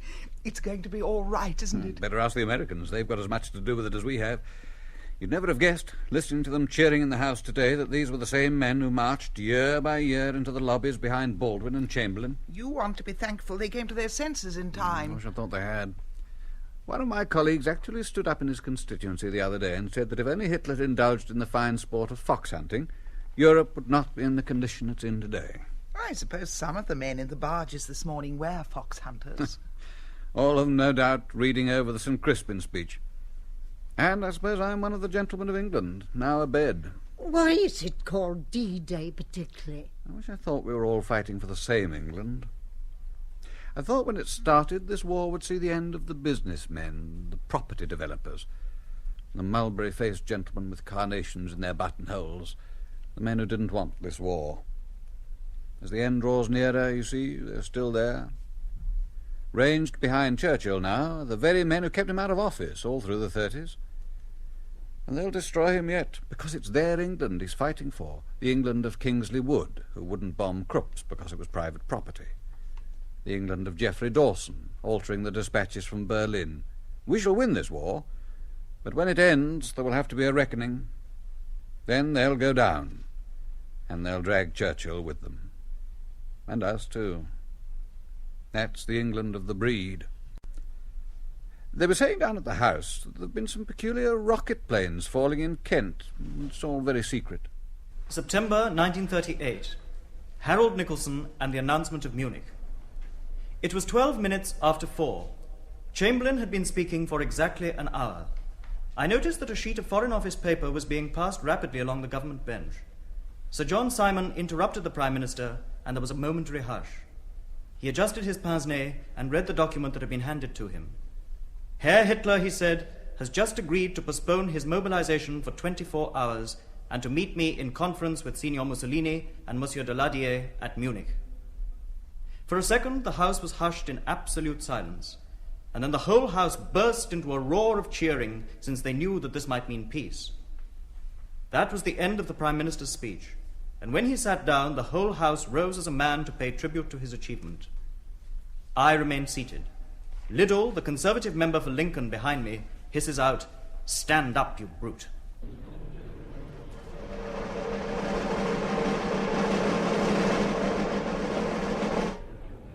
Court Court of History is now in session. Put up the prisoner. You are Neville Joseph Chamberlain, formerly of number 10 Downing Street. One moment. Everybody knows who the prisoner is. But who are you? Counsel for the defence, my lord. Solicitors appearing for the defendant are Messrs. Wealthy, Witty and Wise. I am Witty, my lord. That will be for me to judge. However, before we proceed further, I must warn you, Mr. Chamberlain, that this court is not a court of justice, it is a court of history. And in this court we judge solely by appearances, and I don't like yours. Why are you wearing that ridiculous wing collar?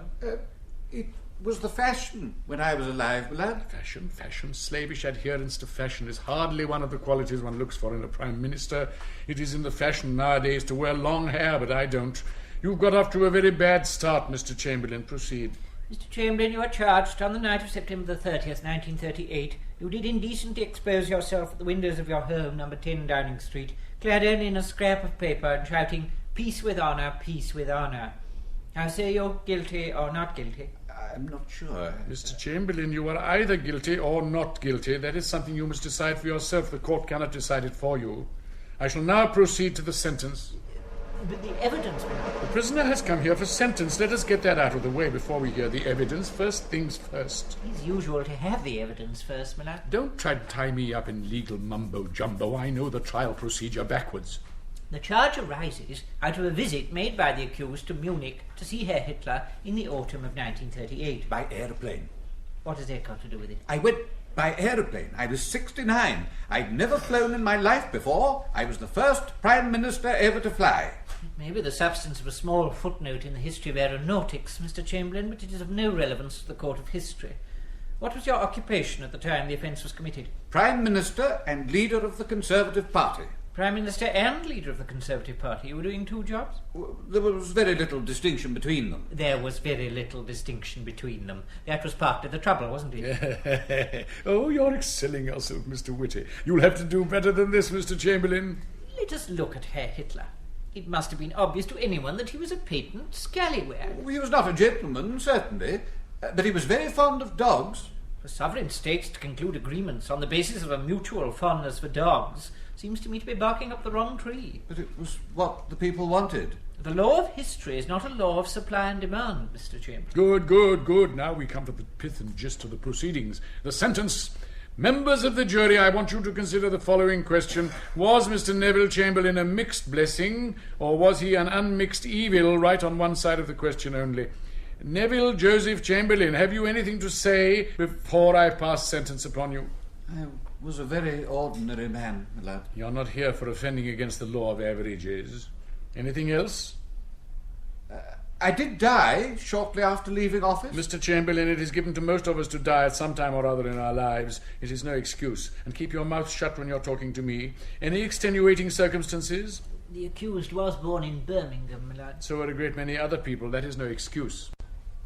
Prisoner at the bar, you have been found guilty in the court of history and by full process of time, and I have no alternative but to give you a very short sentence, so short indeed that there are only 2 words in it: perpetual ignominy.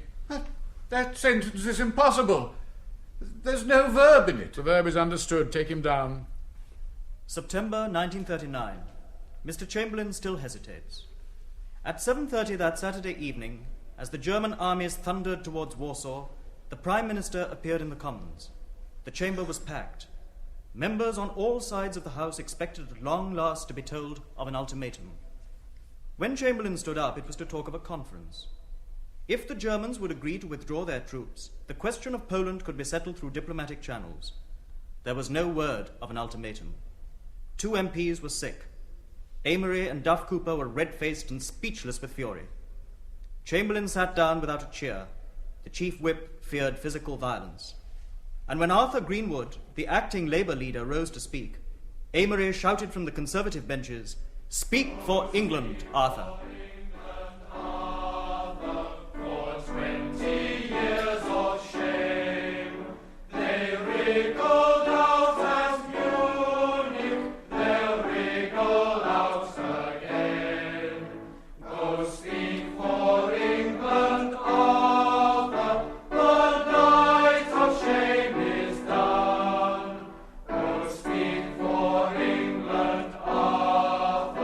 Soon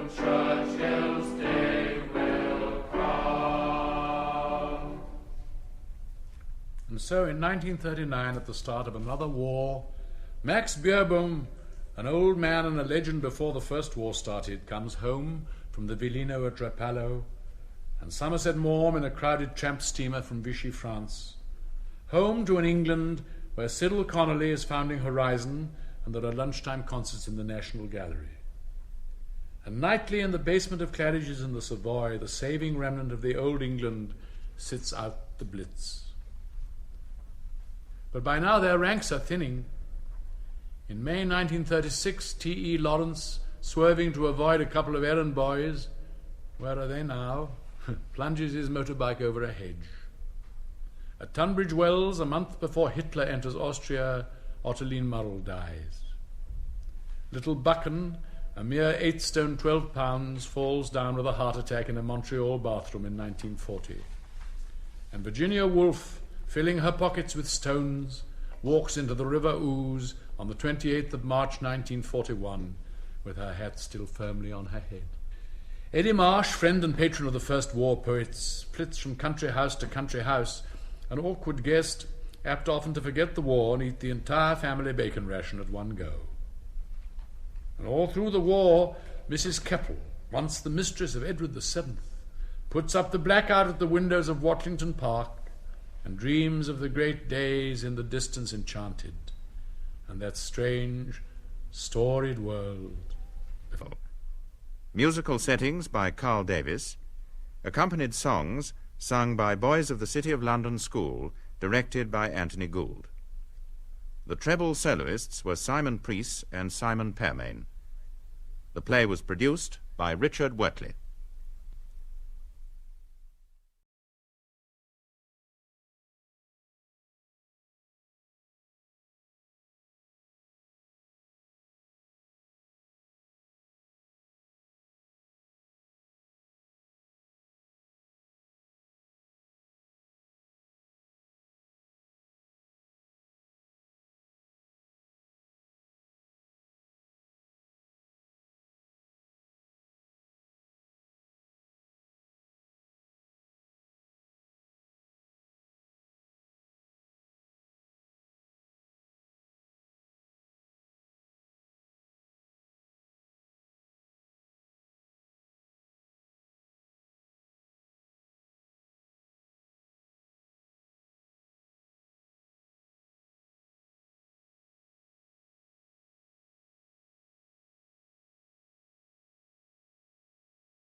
Prunella Scales, Freddie Jones, and Dennis Hawthorne in Bernard Shaw's comedy, You Never Can Tell.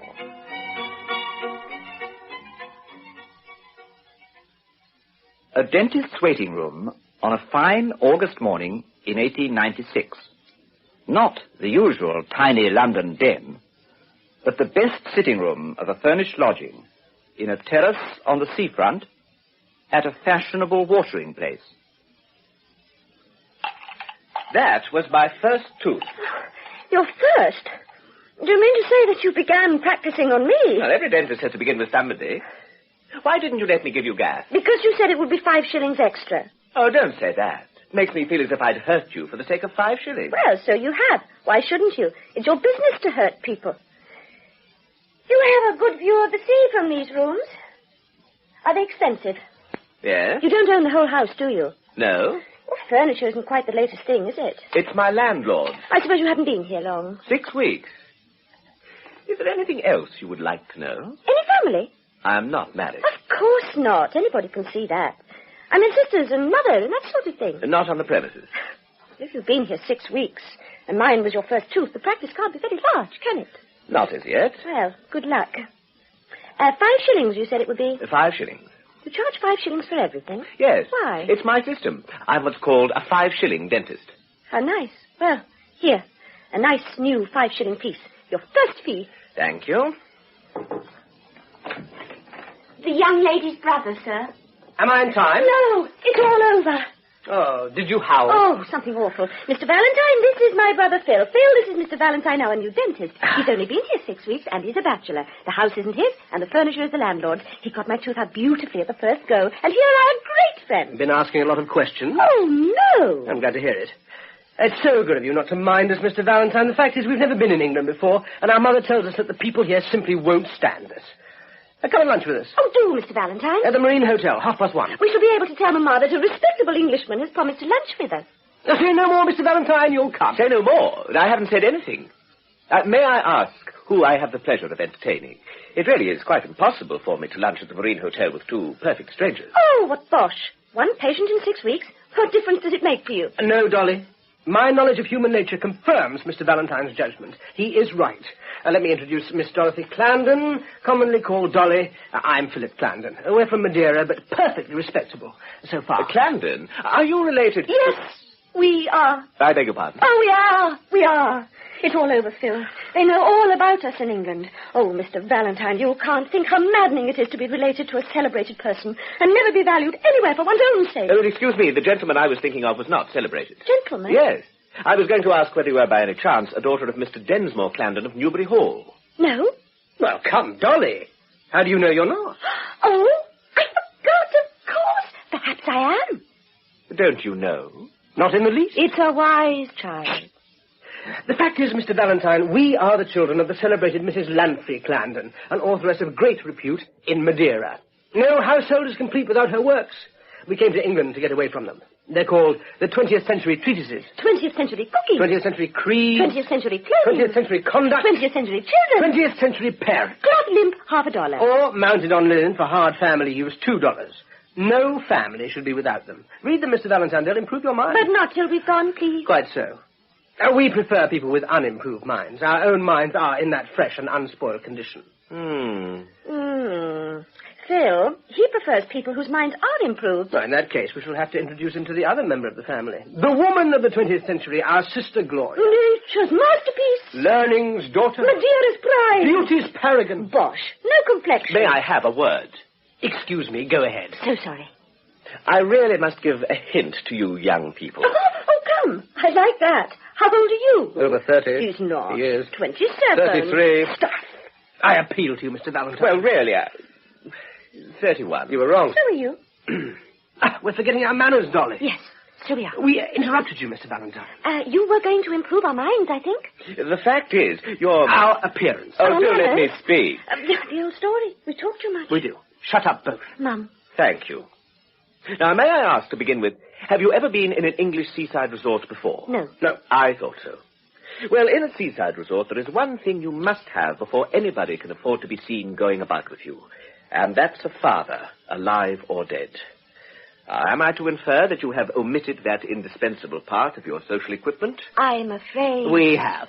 Then I'm sorry to say that if you're going to stay here for any length of time, it will be impossible for me to accept your kind invitation to lunch. Come, Dolly. Good morning. Oh, stop. You make me feel a perfect beast. That's your conscience, not us. My conscience? My conscience has been my ruin. Listen to me. Twice before, I have set up as a respectable medical practitioner in various parts of England. On both occasions, I acted conscientiously and told my patients the brute truth instead of what they wanted to be told. Result, ruin. Now I've set up as a dentist, a 5-shilling dentist, and I've done with conscience forever. This is my last chance. I spent my last sovereign on moving in, and I haven't paid a shilling of rent yet. I'm eating and drinking on credit. My landlord is as rich as a Jew and as hard as nails, and I've made 5 shillings in 6 weeks. If I swerve by a hair's breadth from the straight line of the most rigid respectability, I'm done for. But under such circumstances, is it fair to ask me to lunch with you when you don't know your own father? Well, after all, our grandfather is a canon of Lincoln Cathedral. What? And your grandfather? Only one. Oh, my dear, good young friends, why on earth didn't you tell me that before? A canon of Lincoln. That makes it all right, of course. Just excuse me while I change my coat. That wretched, bankrupt ivory snatcher makes a compliment of allowing us to stand him a lunch. Probably the first square meal he's had for months. Too beastly. I won't stand it any longer, Phil. Here in England, everybody asks whether you have a father the very first thing. I won't stand it either. Mamma must tell us who he was. 2 ladies for you, miss. Your mother and sister, miss, I think. Well, children, how is the toothache, Dolly? Cured, thank heaven. I've had it out. And the dentist, a first-rate professional man of the highest standing, is coming to lunch with us. Phil? Beg pardon, ma'am. I'm waiting for Mr. Valentine. I have a message for him. Who from? Dolly. Only the landlord, ma'am. Let me introduce you, Mr. Valentine. My mother, Mrs. Lantry Clarendon. How do you do? My sister, Gloria. Oh. How do you do? How do you do? I understand that we are to have the pleasure of seeing you at luncheon today, Mr. Valentine. Thank you. If you don't mind. I mean, if you'll be so kind. What is it? The landlord, sir, wishes to speak to you before you go out. Oh. Tell him I have 4 patients here. If he wouldn't mind waiting just 2 minutes, I'll sit down and see him for a moment. Say I'm busy, but that I want to see him. Yes, sir, I will, sir. We are detaining you, I'm afraid. Not at all, not at all. Your presence here will be the greatest help to me. The fact is, I owe 6 weeks' rent, and I've had no patients until today. My interview with my landlord will be considerably smoothed by the apparent boom in my business. Oh, how tiresome of you to let it all out. And we've just been pretending that you were a respectable professional man in a first-rate position. Oh, Dolly, my dearest, how can you be so rude? Will you excuse these barbarian children of mine, Mr. Valentine? Not at all. I'm used to them. Would it be too much to ask you to wait 5 minutes while I get rid of my landlord downstairs? Oh, don't be long. We're hungry. Dolly, dear. All right, thank you. I shan't be long. Yes. Thank you. Did you observe? Love at first sight. You can add his scalp to your collection, Gloria. What nonsense you do talk. Shh, pray, Phil, he may have heard Oh, you. not me. And now look here, Mamma. Dolly and I have been talking over things a good deal lately, and there are certain matters upon which we are beginning to feel that you might take us a little more into your confidence. Phil, take care. I never ask you questions about your private concerns. You are not going to question me, are you? I think it due to ourselves to say that the question we wanted to ask is as much our business as yours. Besides, it can't be good to keep a lot of questions bottled up inside you. You did it, Mamma. But see how awfully it's broken out again in me. I see you want to ask your question.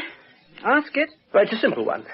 Now, when the ivory snatcher... Phil. A dentist is an ugly word. The man of ivory and gold asked us whether we were the children of Mr. Densmore Clarendon of Newbury Hall. In pursuance of the precepts in your treatise on 20th century conduct and your repeated personal exhortations to us to curtail the number of unnecessary lies we tell, we replied, truthfully, that we didn't know. Neither did we. The result was that the gum architect made considerable difficulties about accepting our invitation to lunch, although I doubt if he's had anything but tea and bread and butter for a fortnight past. Now, my knowledge of human nature leads me to believe that we had a father and that you probably know who he was. Stop, Phil. Your father is nothing to you nor to me. That is enough. Mother, we have a right to know. Gloria. We? Who is we? We three. In your mouth, we used to mean you and I, Gloria. We're hurting you. Let's drop it. We didn't think you'd mind. I don't want to know. I'm sure I don't. Oh, don't look like that, Mamma. Thank you, my dear. Thank you, Phil. We have a right to know, Mother. Ah, you insist. Do you intend that we shall never know? Oh, Gloria, don't. It's barbarous. What's the use of being weak? You see what has happened with this gentleman here, Mother. The same thing has happened to me. What do you What mean? happened to you? Oh, nothing of any consequence. On board the steamer, the first officer did me the honor to propose to me. No! It was to me! The first officer? Are you serious, Gloria? What did you say to him? Oh, excuse me, I have no week. But I cannot tell you what you want. You are all too young. Oh, this is rather a startling departure from 20th century principles. Answer all your children's questions and answer them truthfully as soon as they are old enough to ask them. See 20th century motherhood. Page 1. Chapter 1. Sentence 1. My dears, I did not say that you were too young to know. I said you were too young to be taken into my confidence. You're very bright children, all of you. And I'm glad for your sakes that you're still very inexperienced and consequently very unsympathetic. There are some experiences of mine that I cannot bear to speak of except to those who have gone through what I have gone through. I hope you will never be qualified for such confidences. But I will take care that you shall learn all you want to know. Will that satisfy you? Another grievance, Dolly. We're not sympathetic. Mother, I did not mean to be unsympathetic. Of course not, dear. Do you think I don't understand? But, Mother... Yes? It is nonsense to tell us that our father is nothing to us. Do you remember your father? I'm not quite sure. I think so. You are not sure? No. Gloria, if I had ever struck you purposely, deliberately, with the intention of hurting you with a whip bought for the purpose, would you remember that, do you think? Oh, Mother. That would have been your last recollection of your father, Gloria, if I had not taken you away from him. I've kept him out of your life. Keep him now out of mine by never mentioning him to me again. I hope I've not kept you waiting. That landlord of mine is really an extraordinary old character. He doesn't want his rent at all. He's broken his tooth on a Brazil nut, and he wants me to look at it and to lunch with him afterwards. Then have him up and pull his tooth out at once, and we'll bring him to lunch too. Tell the maid to fetch him along. I suppose he's respectable. Really respectable. Perfectly. Not like me. Honest Injun. Honest Injun. Then off with you, and bring him up. Well, I dare say he'd be delighted if... Oh, I should be happy to see your friend at lunch if you can persuade him to come. But I can't wait to see him now. I have an appointment at the hotel at 1:45 with an old friend whom I've not seen since I left England 18 years ago. Will you excuse me? Certainly, Mrs. Camden. I will see you to the front door. Shall I come? No, dear. I want to be alone. Thank you, Mr. Valentine.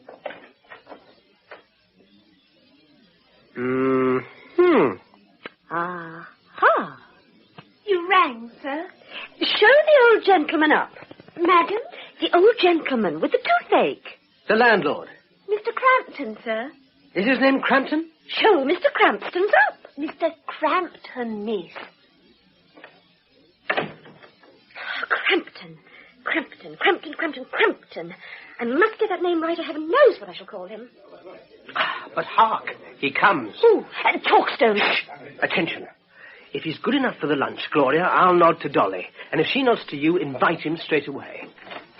May I introduce you? This is Mr. Crampton, Miss Dorothy Camden, Mr. Philip Camden, Mrs. Camden. Sit down, Mr. Crampton.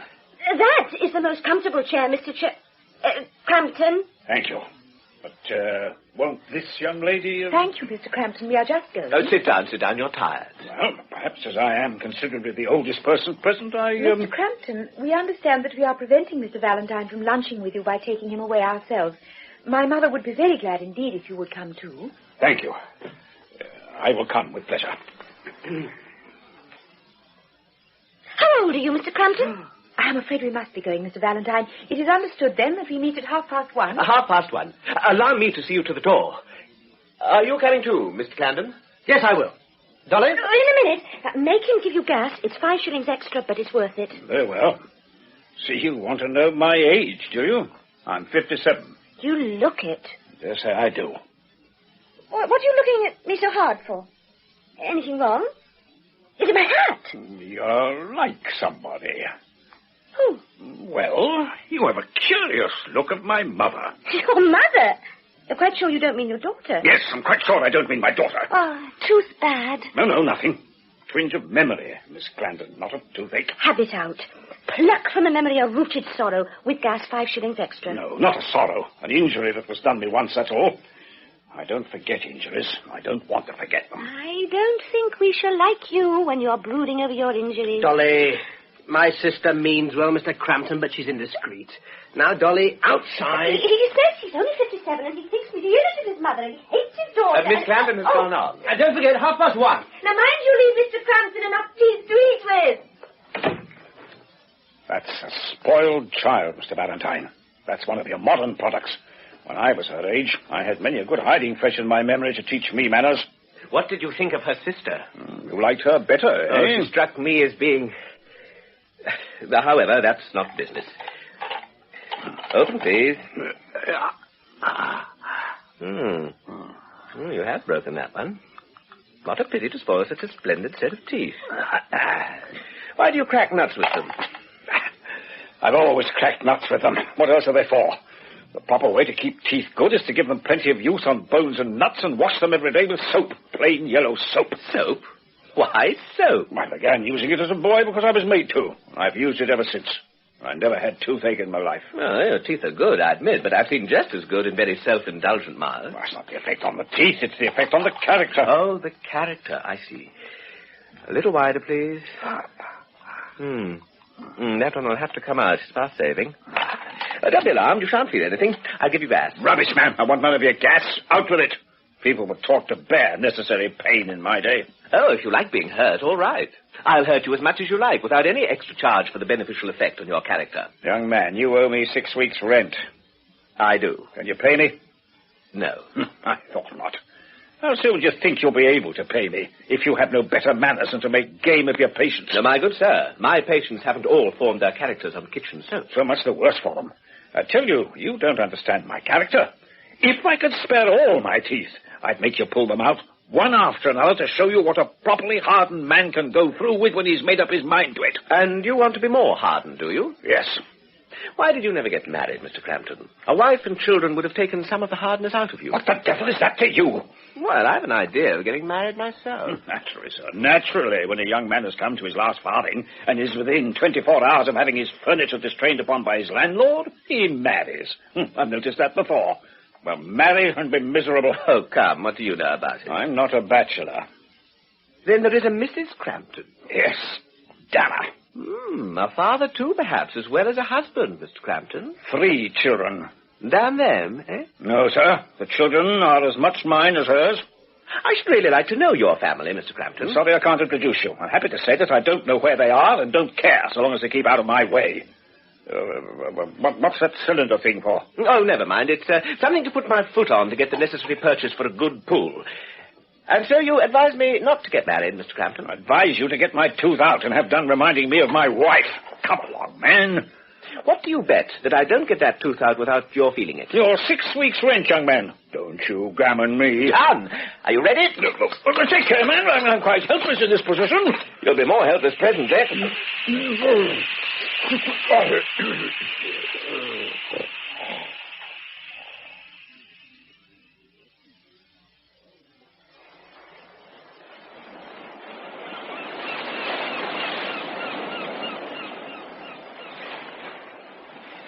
Waiter. Sir. Are you quite sure Mrs. Clandon is coming back before lunch? Quite sure, sir. She expects you at 1:45, sir. Not that yet, sir, is it? 12:43, sir. Only 2 minutes more to wait, sir. Nice morning, sir. Yes. Very fresh after London. Yes, sir. So all our visitors say, sir. We shall have 2 more gentlemen to lunch, William. Right, ma'am. Thank you, ma'am. Are you Finch McComas? Can't you guess? I believe you are. Where's your beard? Would you employ a solicitor with a beard? Is that silk hat yours? Would you employ a solicitor with a sombrero? Oh, I've thought of you all these 18 years with the beard and the sombrero. Do you go to the meetings of the Dialectical Society still? I do not frequent meetings now. Finch, I see what has happened. You have become respectable. Haven't you? Not a bit. You hold to your old opinions still? As firmly as ever. Bless me. Why have you made me come down here? Well, partly because I wanted to see you. Thanks. And partly because I want you to explain everything to the children. They know nothing. And now that we've come back to England, it is impossible to leave them in ignorance any longer. Finch, I cannot bring myself to tell them. It's all right, Mama. The dentist is coming and he's bringing his old man. Dolly, dear, don't you see Mr. McComas? This? But where are the flowing locks? Where's the beard? The cloak? The poetic exterior? Oh, Mr. McComas, you've gone and spoiled yourself. Why didn't you wait till we'd seen you? Because 18 years is too long for a solicitor to go without having his hair cut. How do you do, Mr. McComas? We are glad to meet you at last. Miss Gloria, I presume? And this young gentleman is Master Philip. Well, I was Master Philip. I was so for many years, just as you were once Master Finch. How strange it is to look back on our boyhood. Has Finch had a drink? Really? Dearest, Mr. McComas will lunch with us. Have you ordered for 7? Don't forget the old gentleman. I have not forgotten him, dear. What is his name? Chalkstones. He'll be here at 1:30. Are we like what you expected, Mr. McComas? Dolly, Mr. McComas has something more serious than that to tell you. Children, I have asked my old friend to answer the question you asked me this morning. He is your father's friend as well as mine, and he will tell you the story of my married life more fairly than I could. Gloria, are you satisfied? Mr. McComas is very kind. Oh, not at all, my dear young lady, not at all. At the same time, this is rather sudden. I was hardly prepared. Oh, we don't want anything prepared. Tell us the truth. Bald-headed. I hope you intend to take what I have to say seriously. Well, I hope it will deserve it, Mr. McComas. My knowledge of human nature teaches me not to expect too much. Phil. Yes, Mother. All right. I beg your pardon, Mr. McComas. Don't mind us. We mean well. Shut up, both. Now, your father... How old is he? Dear Dolly, don't let us interrupt Mr. McComas. Thank you, Mrs. Clarendon. Thank you. Your father is 57. 57? Where does he live? Dolly. Let me answer that, Mrs. Clarendon. The answer will surprise you considerably. He lives in this town. I knew it. Phil! Chalkstones! He's our father! Chalkstones? Oh, Crampstones or whatever it is. He said I was like his mother. I knew he must mean his daughter. Mr. McComas, I desire to consider your feelings in every possible way, but I warn you that if you stretch the long arm of coincidence to the length of telling me that Mr. Crampton of this town is my father, I shall decline to entertain the information for a moment. And pray why? Because I've seen this gentleman. And he's entirely unfit to be my father, or Dolly's father, or Gloria's father, or my mother's husband. Oh, indeed. Well, sir, let me tell you that whether you like it or not, he is your father, and your sister's father, and Mrs. Clarendon's husband. Now, what have you to say to that? You needn't be so cross. Crampton isn't your father. Mr. McComas, your conduct is heartless. Here you find a family enjoying the unspeakable peace and freedom of being orphans. We have never seen the face of a relative, never known a claim except the claim of freely chosen friendship. And now, you wish to thrust into the most intimate relationship with us a man whom we don't know. An awful old man. And you began as if you had quite a nice father for us. And how do you know that he's not nice? And what right have you to choose your own father? Let me tell you, Miss Clarendon, that you're too young to... Stop! I forgot. Has he any money? Oh, he has a great deal of money. Oh, what did I always say, Phil? Dolly, we have perhaps been condemning the old man too hastily. Proceed, Mr. McComas. I shall not proceed, sir. I'm too hurt, too shocked to proceed. Finch, do you realize what is happening? Do you understand that my children have invited that man to lunch, and that he will be here in a few moments? What? Do you mean, am I to understand, is it... Steady, Finch. I think it out slowly and carefully. Oh, he's coming to lunch. Which of us is to tell him the truth? Have you thought of that? Finch, you must tell him. Oh, Finch is no good at telling things. Look at the mess he's made telling us. I've not been allowed to speak. I protest against this. Oh, dear Finch, never be cross. Gloria, let us go in. He may arrive at any moment. Do not stir, Mother. I shall not stir. We must not run away. My dear, we cannot sit down to lunch just as we are. We shall come back again. We must have no bravado. Come, Gloria. Gentlemen, come yet, ma'am. Two more to come still, thank you. They will be here immediately. I have an idea. Mr. McComas, this communication should be made, should it not, by a man of infinite tact. Well, it will require tact, certainly. Good. Now, Dolly, whose tact were you noticing only this morning? Oh, yes, I declare. William. The very man. William! Coming, sir. The waiter? Stop. I will not permit this. Yes, sir. William, you remember my request to you to regard me as your son? Yes, sir. Anything you please, sir. William, at the very outset of your career as my father, a rival has appeared on the scene. Your real father, sir? Well, that was to be expected, sooner or later, sir, wasn't it? Is it you, sir? Certainly not. My children know how to behave themselves. Oh, no, William. This gentleman was very nearly my father. He wooed my mother, but wooed her in vain. Well, of all this... consequently, he's only our solicitor. Do you know one Crampton of this town? Cock-eyed Crampton, sir, of the Crooked Billet, is it? I don't know. Finch, does he keep a public house? No. Your father, sir, is a well-known yacht builder, an eminent man here. Oh, beg pardon, sir, I'm sure. Son of Mr. Crampton. Dear me. Mr. Crampton is coming to lunch with us. Yes, sir. Don't usually lunch with this family, perhaps, sir? William, he does not know that we are his family. He's not seen us for 18 years. He won't know us. We want you to break the news to him, William. But I should think he'd guess when he sees your mother, miss. I never thought of that. Nor I. Nor you, Finch. And you were solicitor. Finch, your professional incompetence is appalling. William, your sagacity puts us all to shame. You really are like Shakespeare, William. Oh, not at all, sir. Don't mention it, miss. Most happy, I'm sure, sir. Finch, come and wash your hands. I'm thoroughly vexed and hurt, Mr. Clandon. You'll get used to us. Come, Dolly. And keep your wits about you, William. There will be fireworks. Right, miss. You may depend upon me, miss.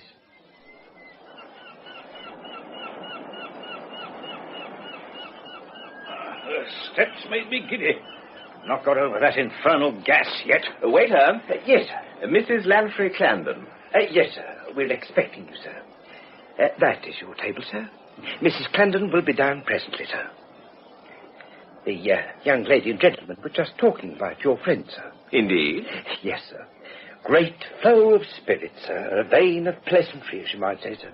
The young gentleman's latest is that you're his father, sir. What? Only his joke, sir. His favourite joke. Yesterday, I was to be his father. Today, as soon as he knew you were coming, sir, he tried to put it up on me that you were his father, his long-lost father. Not seen you for 18 years, he said. 18 years? Yes, sir. But I was up to his trick, sir. I saw the idea coming into his head as he stood there, thinking what new joke he'd have with me. Yes, sir. That's the sort he is. Very pleasant, very offhand and affable indeed, sir. Even the solicitor took up the joke. Yes, sir, I assure you, sir. You would never imagine what respectable professional gentlemen from London will do on an outing when the sea air takes them, sir. Oh, there's a solicitor with them, is there? The family solicitor, sir. Yes, sir.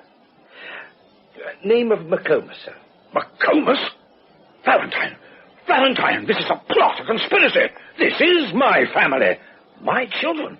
My infernal wife. Oh, indeed. Interesting meeting. Meeting? Not for me. Let me out of this. Give me that coat. Yes, sir. I seem to have done the young gentleman injustice. I have...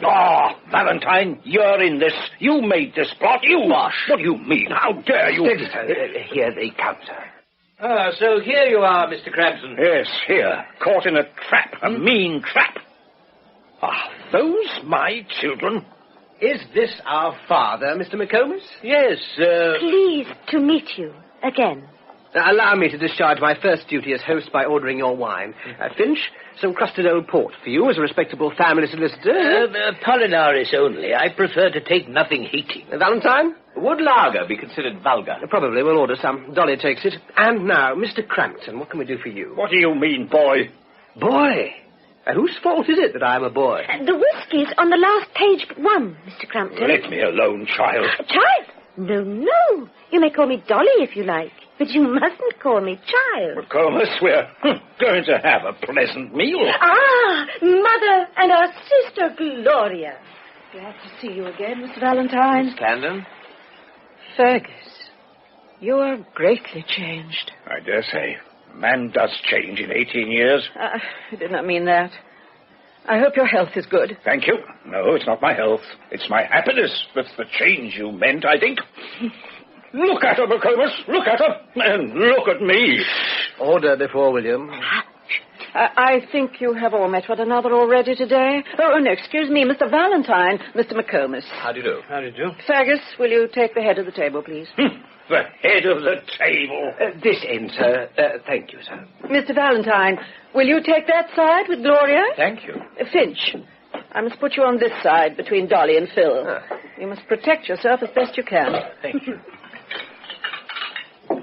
Thick or clear, sir? Does nobody ask a blessing in this household? Let us first settle what we're about to receive. William. Yes, sir. 2 small lagers for the children, as usual, William, and 1 large for this gentleman. A large Apollinaris for Mr. McComas. Yes, sir. Have a 6 of Irish in it, Finch. No, thank you. Number 413 for my mother and Miss Gloria as before. And, All right, sir. We know what Mr. Crampton likes here, sir. Oh, you frequent bars. Bad habit. You've learnt your lesson from your mother, I see. Phil, will you please remember that your jokes are apt to irritate people who are not accustomed to us, and that your father is our guest today. Yes, a guest at the head of my own table. Yes, it's embarrassing, isn't it? It's just as bad for us, you know. Dolly, we are both wanting in tact. We mean well, Mr. Crampton, but we're not yet strong in the filial line. William, come and restore good feeling. Yes, sir. Certainly, sir. Small lager for you, sir. Seltzer and Irish, sir. Apollinaris, sir. Small lager, miss. 413, madam.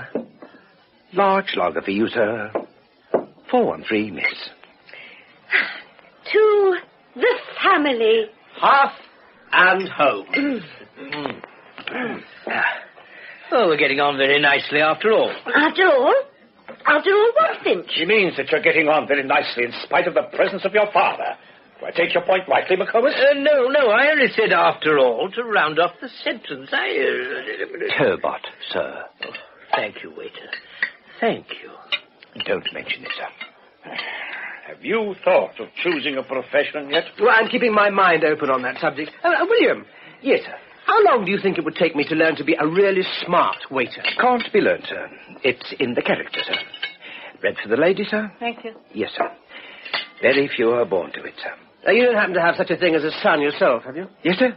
Oh, yes, sir. Is your son a waiter too, William? Oh, no, miss. He's too impetuous. He's at the bar. Oh, a putman, eh? No, sir. The other bar. Your profession, sir. A QC, sir. Well, I'm sure I beg your pardon. Not at all, sir. Very natural mistake, I'm sure, sir. I've often wished he was a potman, sir. Would have been off my hands ever so much sooner, sir. Salt at your elbow, sir. Yes, sir. Had to support him till he was 37, sir. But doing well now, sir. Very satisfactory indeed, sir.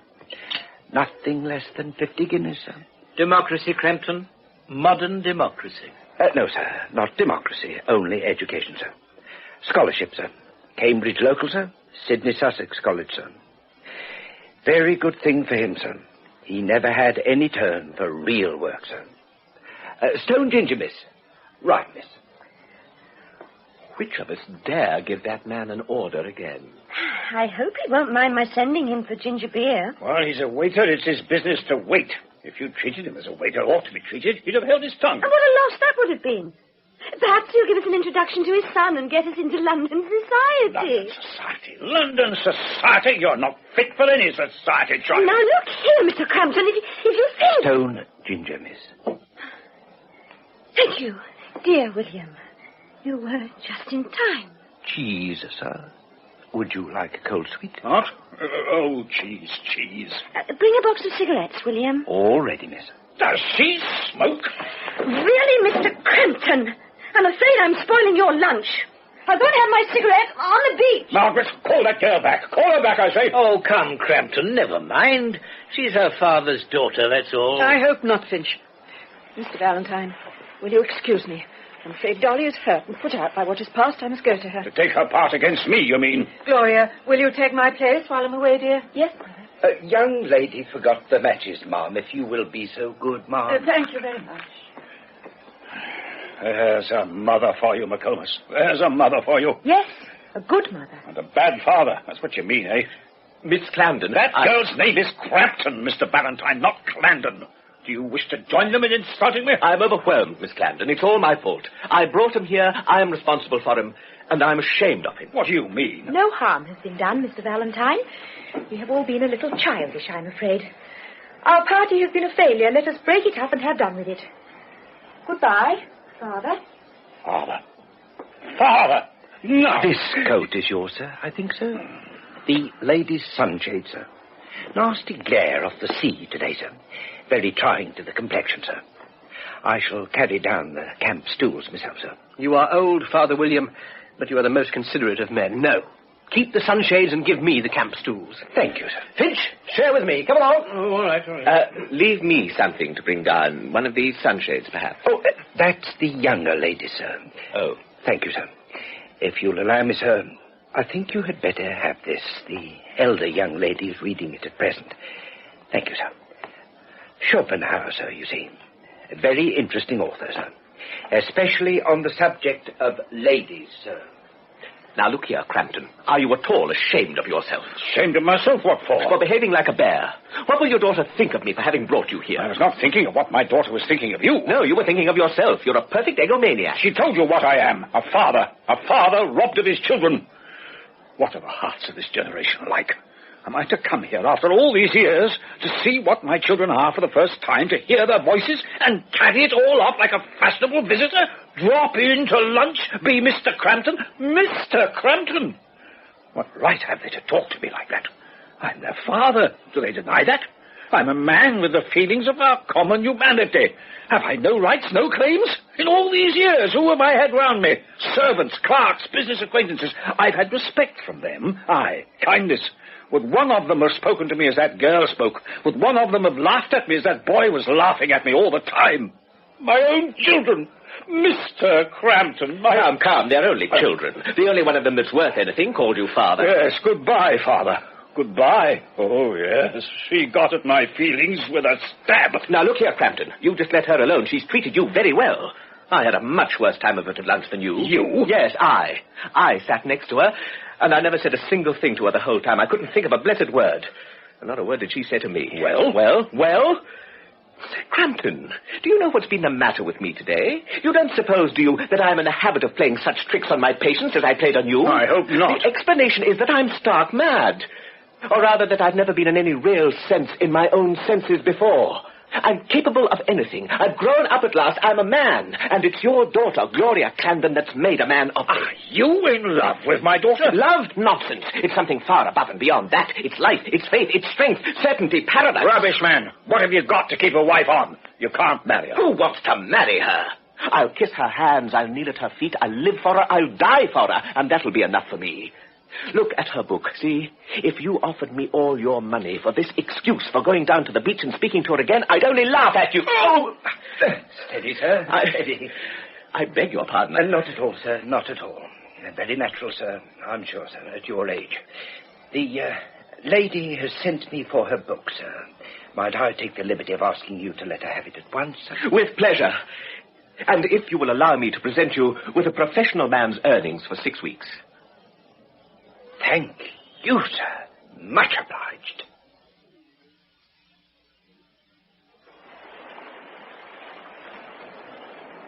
Miss Clandon. How could that man have so beautiful a daughter? That seems to be an attempt at what is called a pretty speech. Let me say at once, Mr. Valentine, that pretty speeches make very sickly conversation. Pray let us be friends, if we are to be friends, in a sensible and wholesome way. I have no intention of getting married, and unless you are content to accept that state of things, we had much better not cultivate each other's acquaintance. You are strong. Do you know that you changed the world for me this morning? I was in the dumps, thinking of my unpaid rent, frightened about the future. When you came in, I was dazzled. Well, that was silly, of course, but really and truly something happened to me. Explain it how you will. My blood got oxygenated. My muscles braced. My mind cleared. My courage rose. That's odd, isn't it, considering that I'm not at all a sentimental man. Let us go back to the terrace. Oh, Miss Clarendon, how could you? What have I done? Thrown this enchantment on me. I'm honestly trying to be sensible, scientific, everything that you wish me to be, but oh, don't you see what you've set to work in my imagination? I hope you are not going to be so foolish, so vulgar as to say love. No, not love. We know better than that. Let's call it chemistry. You can't deny there is such a thing as chemical action, chemical affinity, chemical combination, the most irresistible of all natural forces. Well, you are attracting me irresistibly, chemically. Nonsense. Of course it's nonsense, you stupid girl. Yes, stupid girl. That's a scientific fact, anyhow. You're a prig. A feminine prig, that's what you are. And now I suppose you've done with me forever. Well, that shows how very little you understand my real character. I am not in the least offended. I am always willing to be told my own defects, Mr. Valentine, by my friends, even when they are as absurdly mistaken about me as you are. I have many faults, very serious faults of character and temper. But if there is one thing that I am not, it is what you call a prig. Oh, yes, you are. My reason tells me so. My knowledge tells me so. My experience tells me so. Excuse my reminding you that your reason and your knowledge and your experience are not infallible. At least I hope not. I must believe them. Unless you wish me to believe my eyes, my heart, my instincts, my imagination, which are all telling me the most monstrous lies about you. Lies? Yes, lies. Do you expect me to believe that you are the most beautiful woman in the world? That is ridiculous and rather personal. Of course it's ridiculous. But that's what my eyes tell me. No, I am not flattering.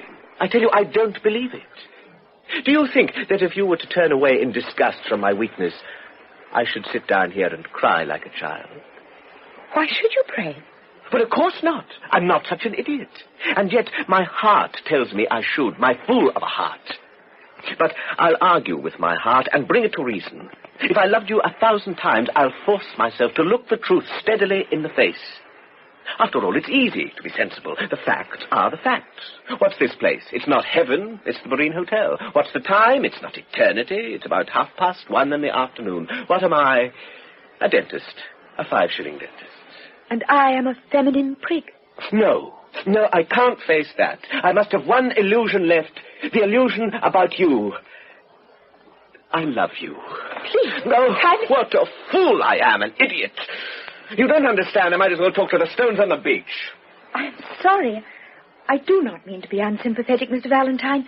But what can I say? You can say nothing, Miss Clarendon. I beg your pardon. It was my own fault, or rather my own bad luck. You see, it all depended on your naturally liking me. Oh, I know you mustn't tell me whether you like me or not, but... Must not? Why not? I am a free woman. Why should I not tell you? Don't. I'm afraid to hear. You need not be afraid. I think you are sentimental and a little foolish. But I like you. Then it's all over. But why? Oh, don't pity me. Your voice is tearing my heart to pieces. Let me alone, Gloria. You go down into the very depths of me, troubling and stirring me. I can't struggle with it. I can't tell you. Oh, stop telling me what you feel. I can't bear it. It's come at last. My moment of courage. Our moment of courage.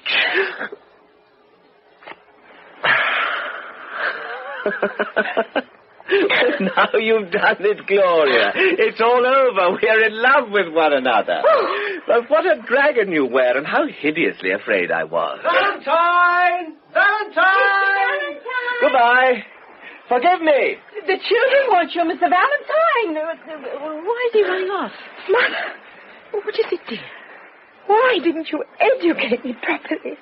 Child, I did my best. Oh, you taught me nothing. Nothing. What is the matter with you? Only shame. Shame. Shame.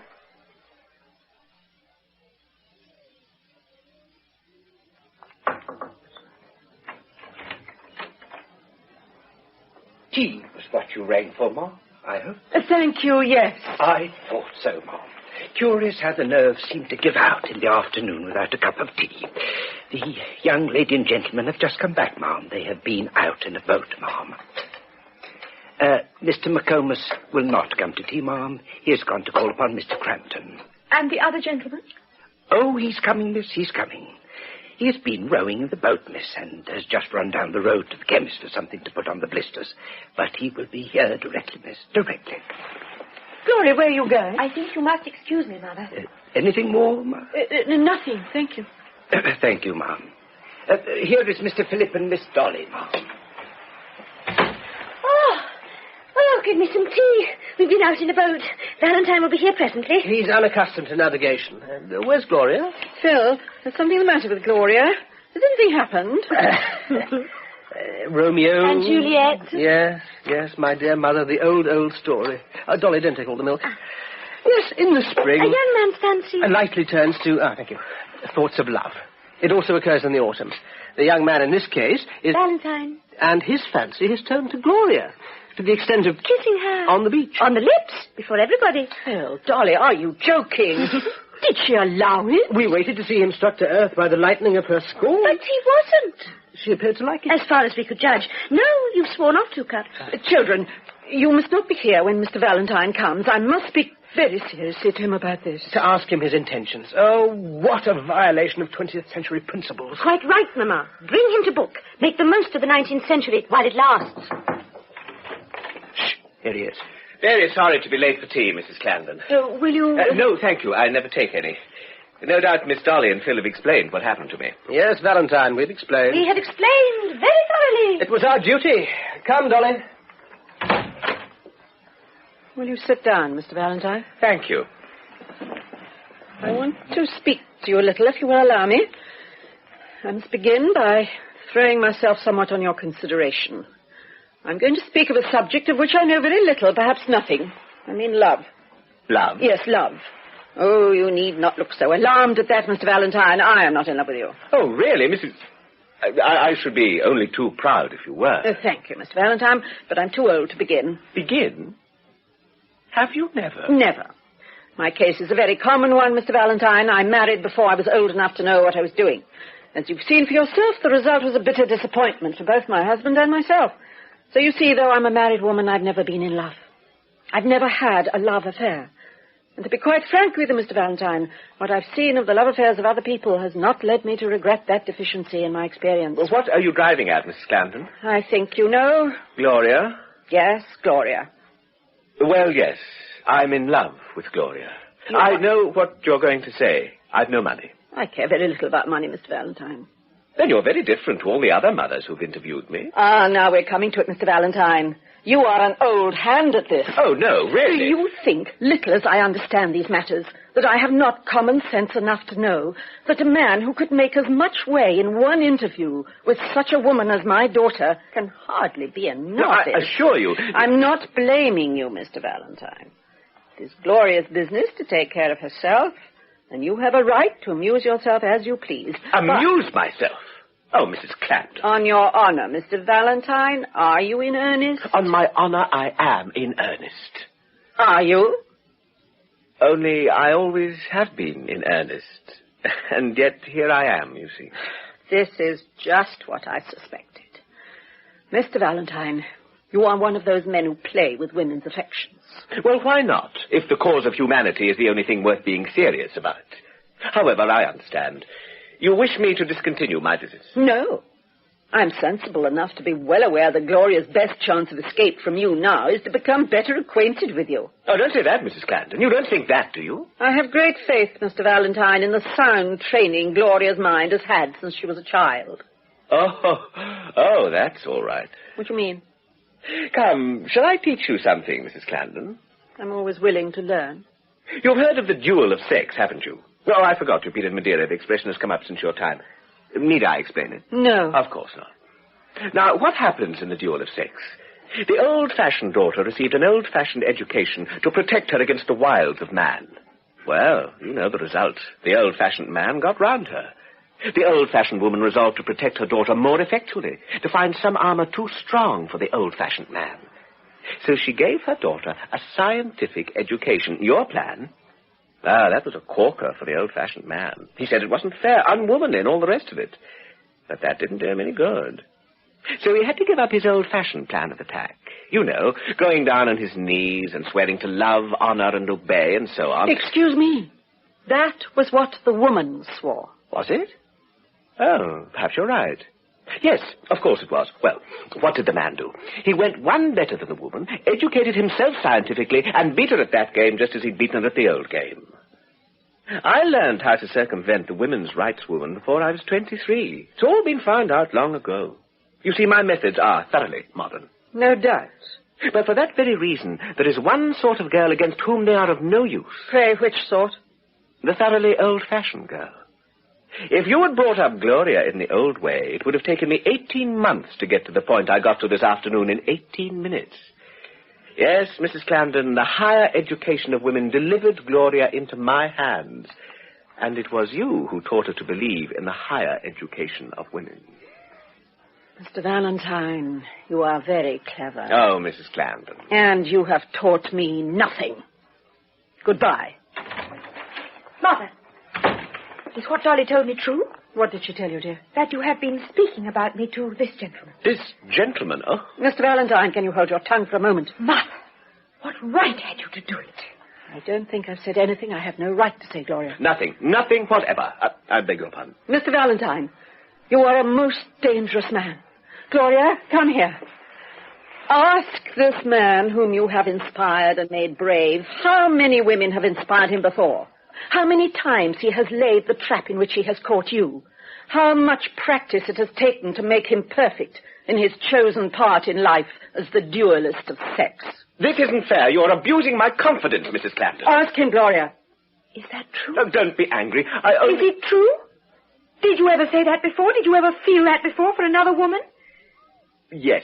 Oh! Remember, a man's power of love and admiration is like any other of his powers. He has to throw it away many times before he learns what is really worthy of it. Another of the old speeches, Gloria. Take care. Oh. Do you think I need to be warned now? You have tried to make me love you. I have. Well, you have succeeded in making me hate you passionately. It's surprising how little difference there is between the two. I know men whose wives love them, and they're gone exactly like that. Mr. McComas, ma'am. Oh, certainly. Bring him in. He wishes to see you in the reception room, ma'am. Why not here? Well, if you will forgive my mentioning it, ma'am, I think Mr. McComas feels that he would get fairer play if he could speak to you away from the younger members of your family, ma'am. Tell him they are not here. They are within sight of the door, ma'am, and very watchful for some reason or other. Oh, very well. I'll go to him. Thank you, ma'am. All right, sir. Only the tea things, sir. Excuse me, sir.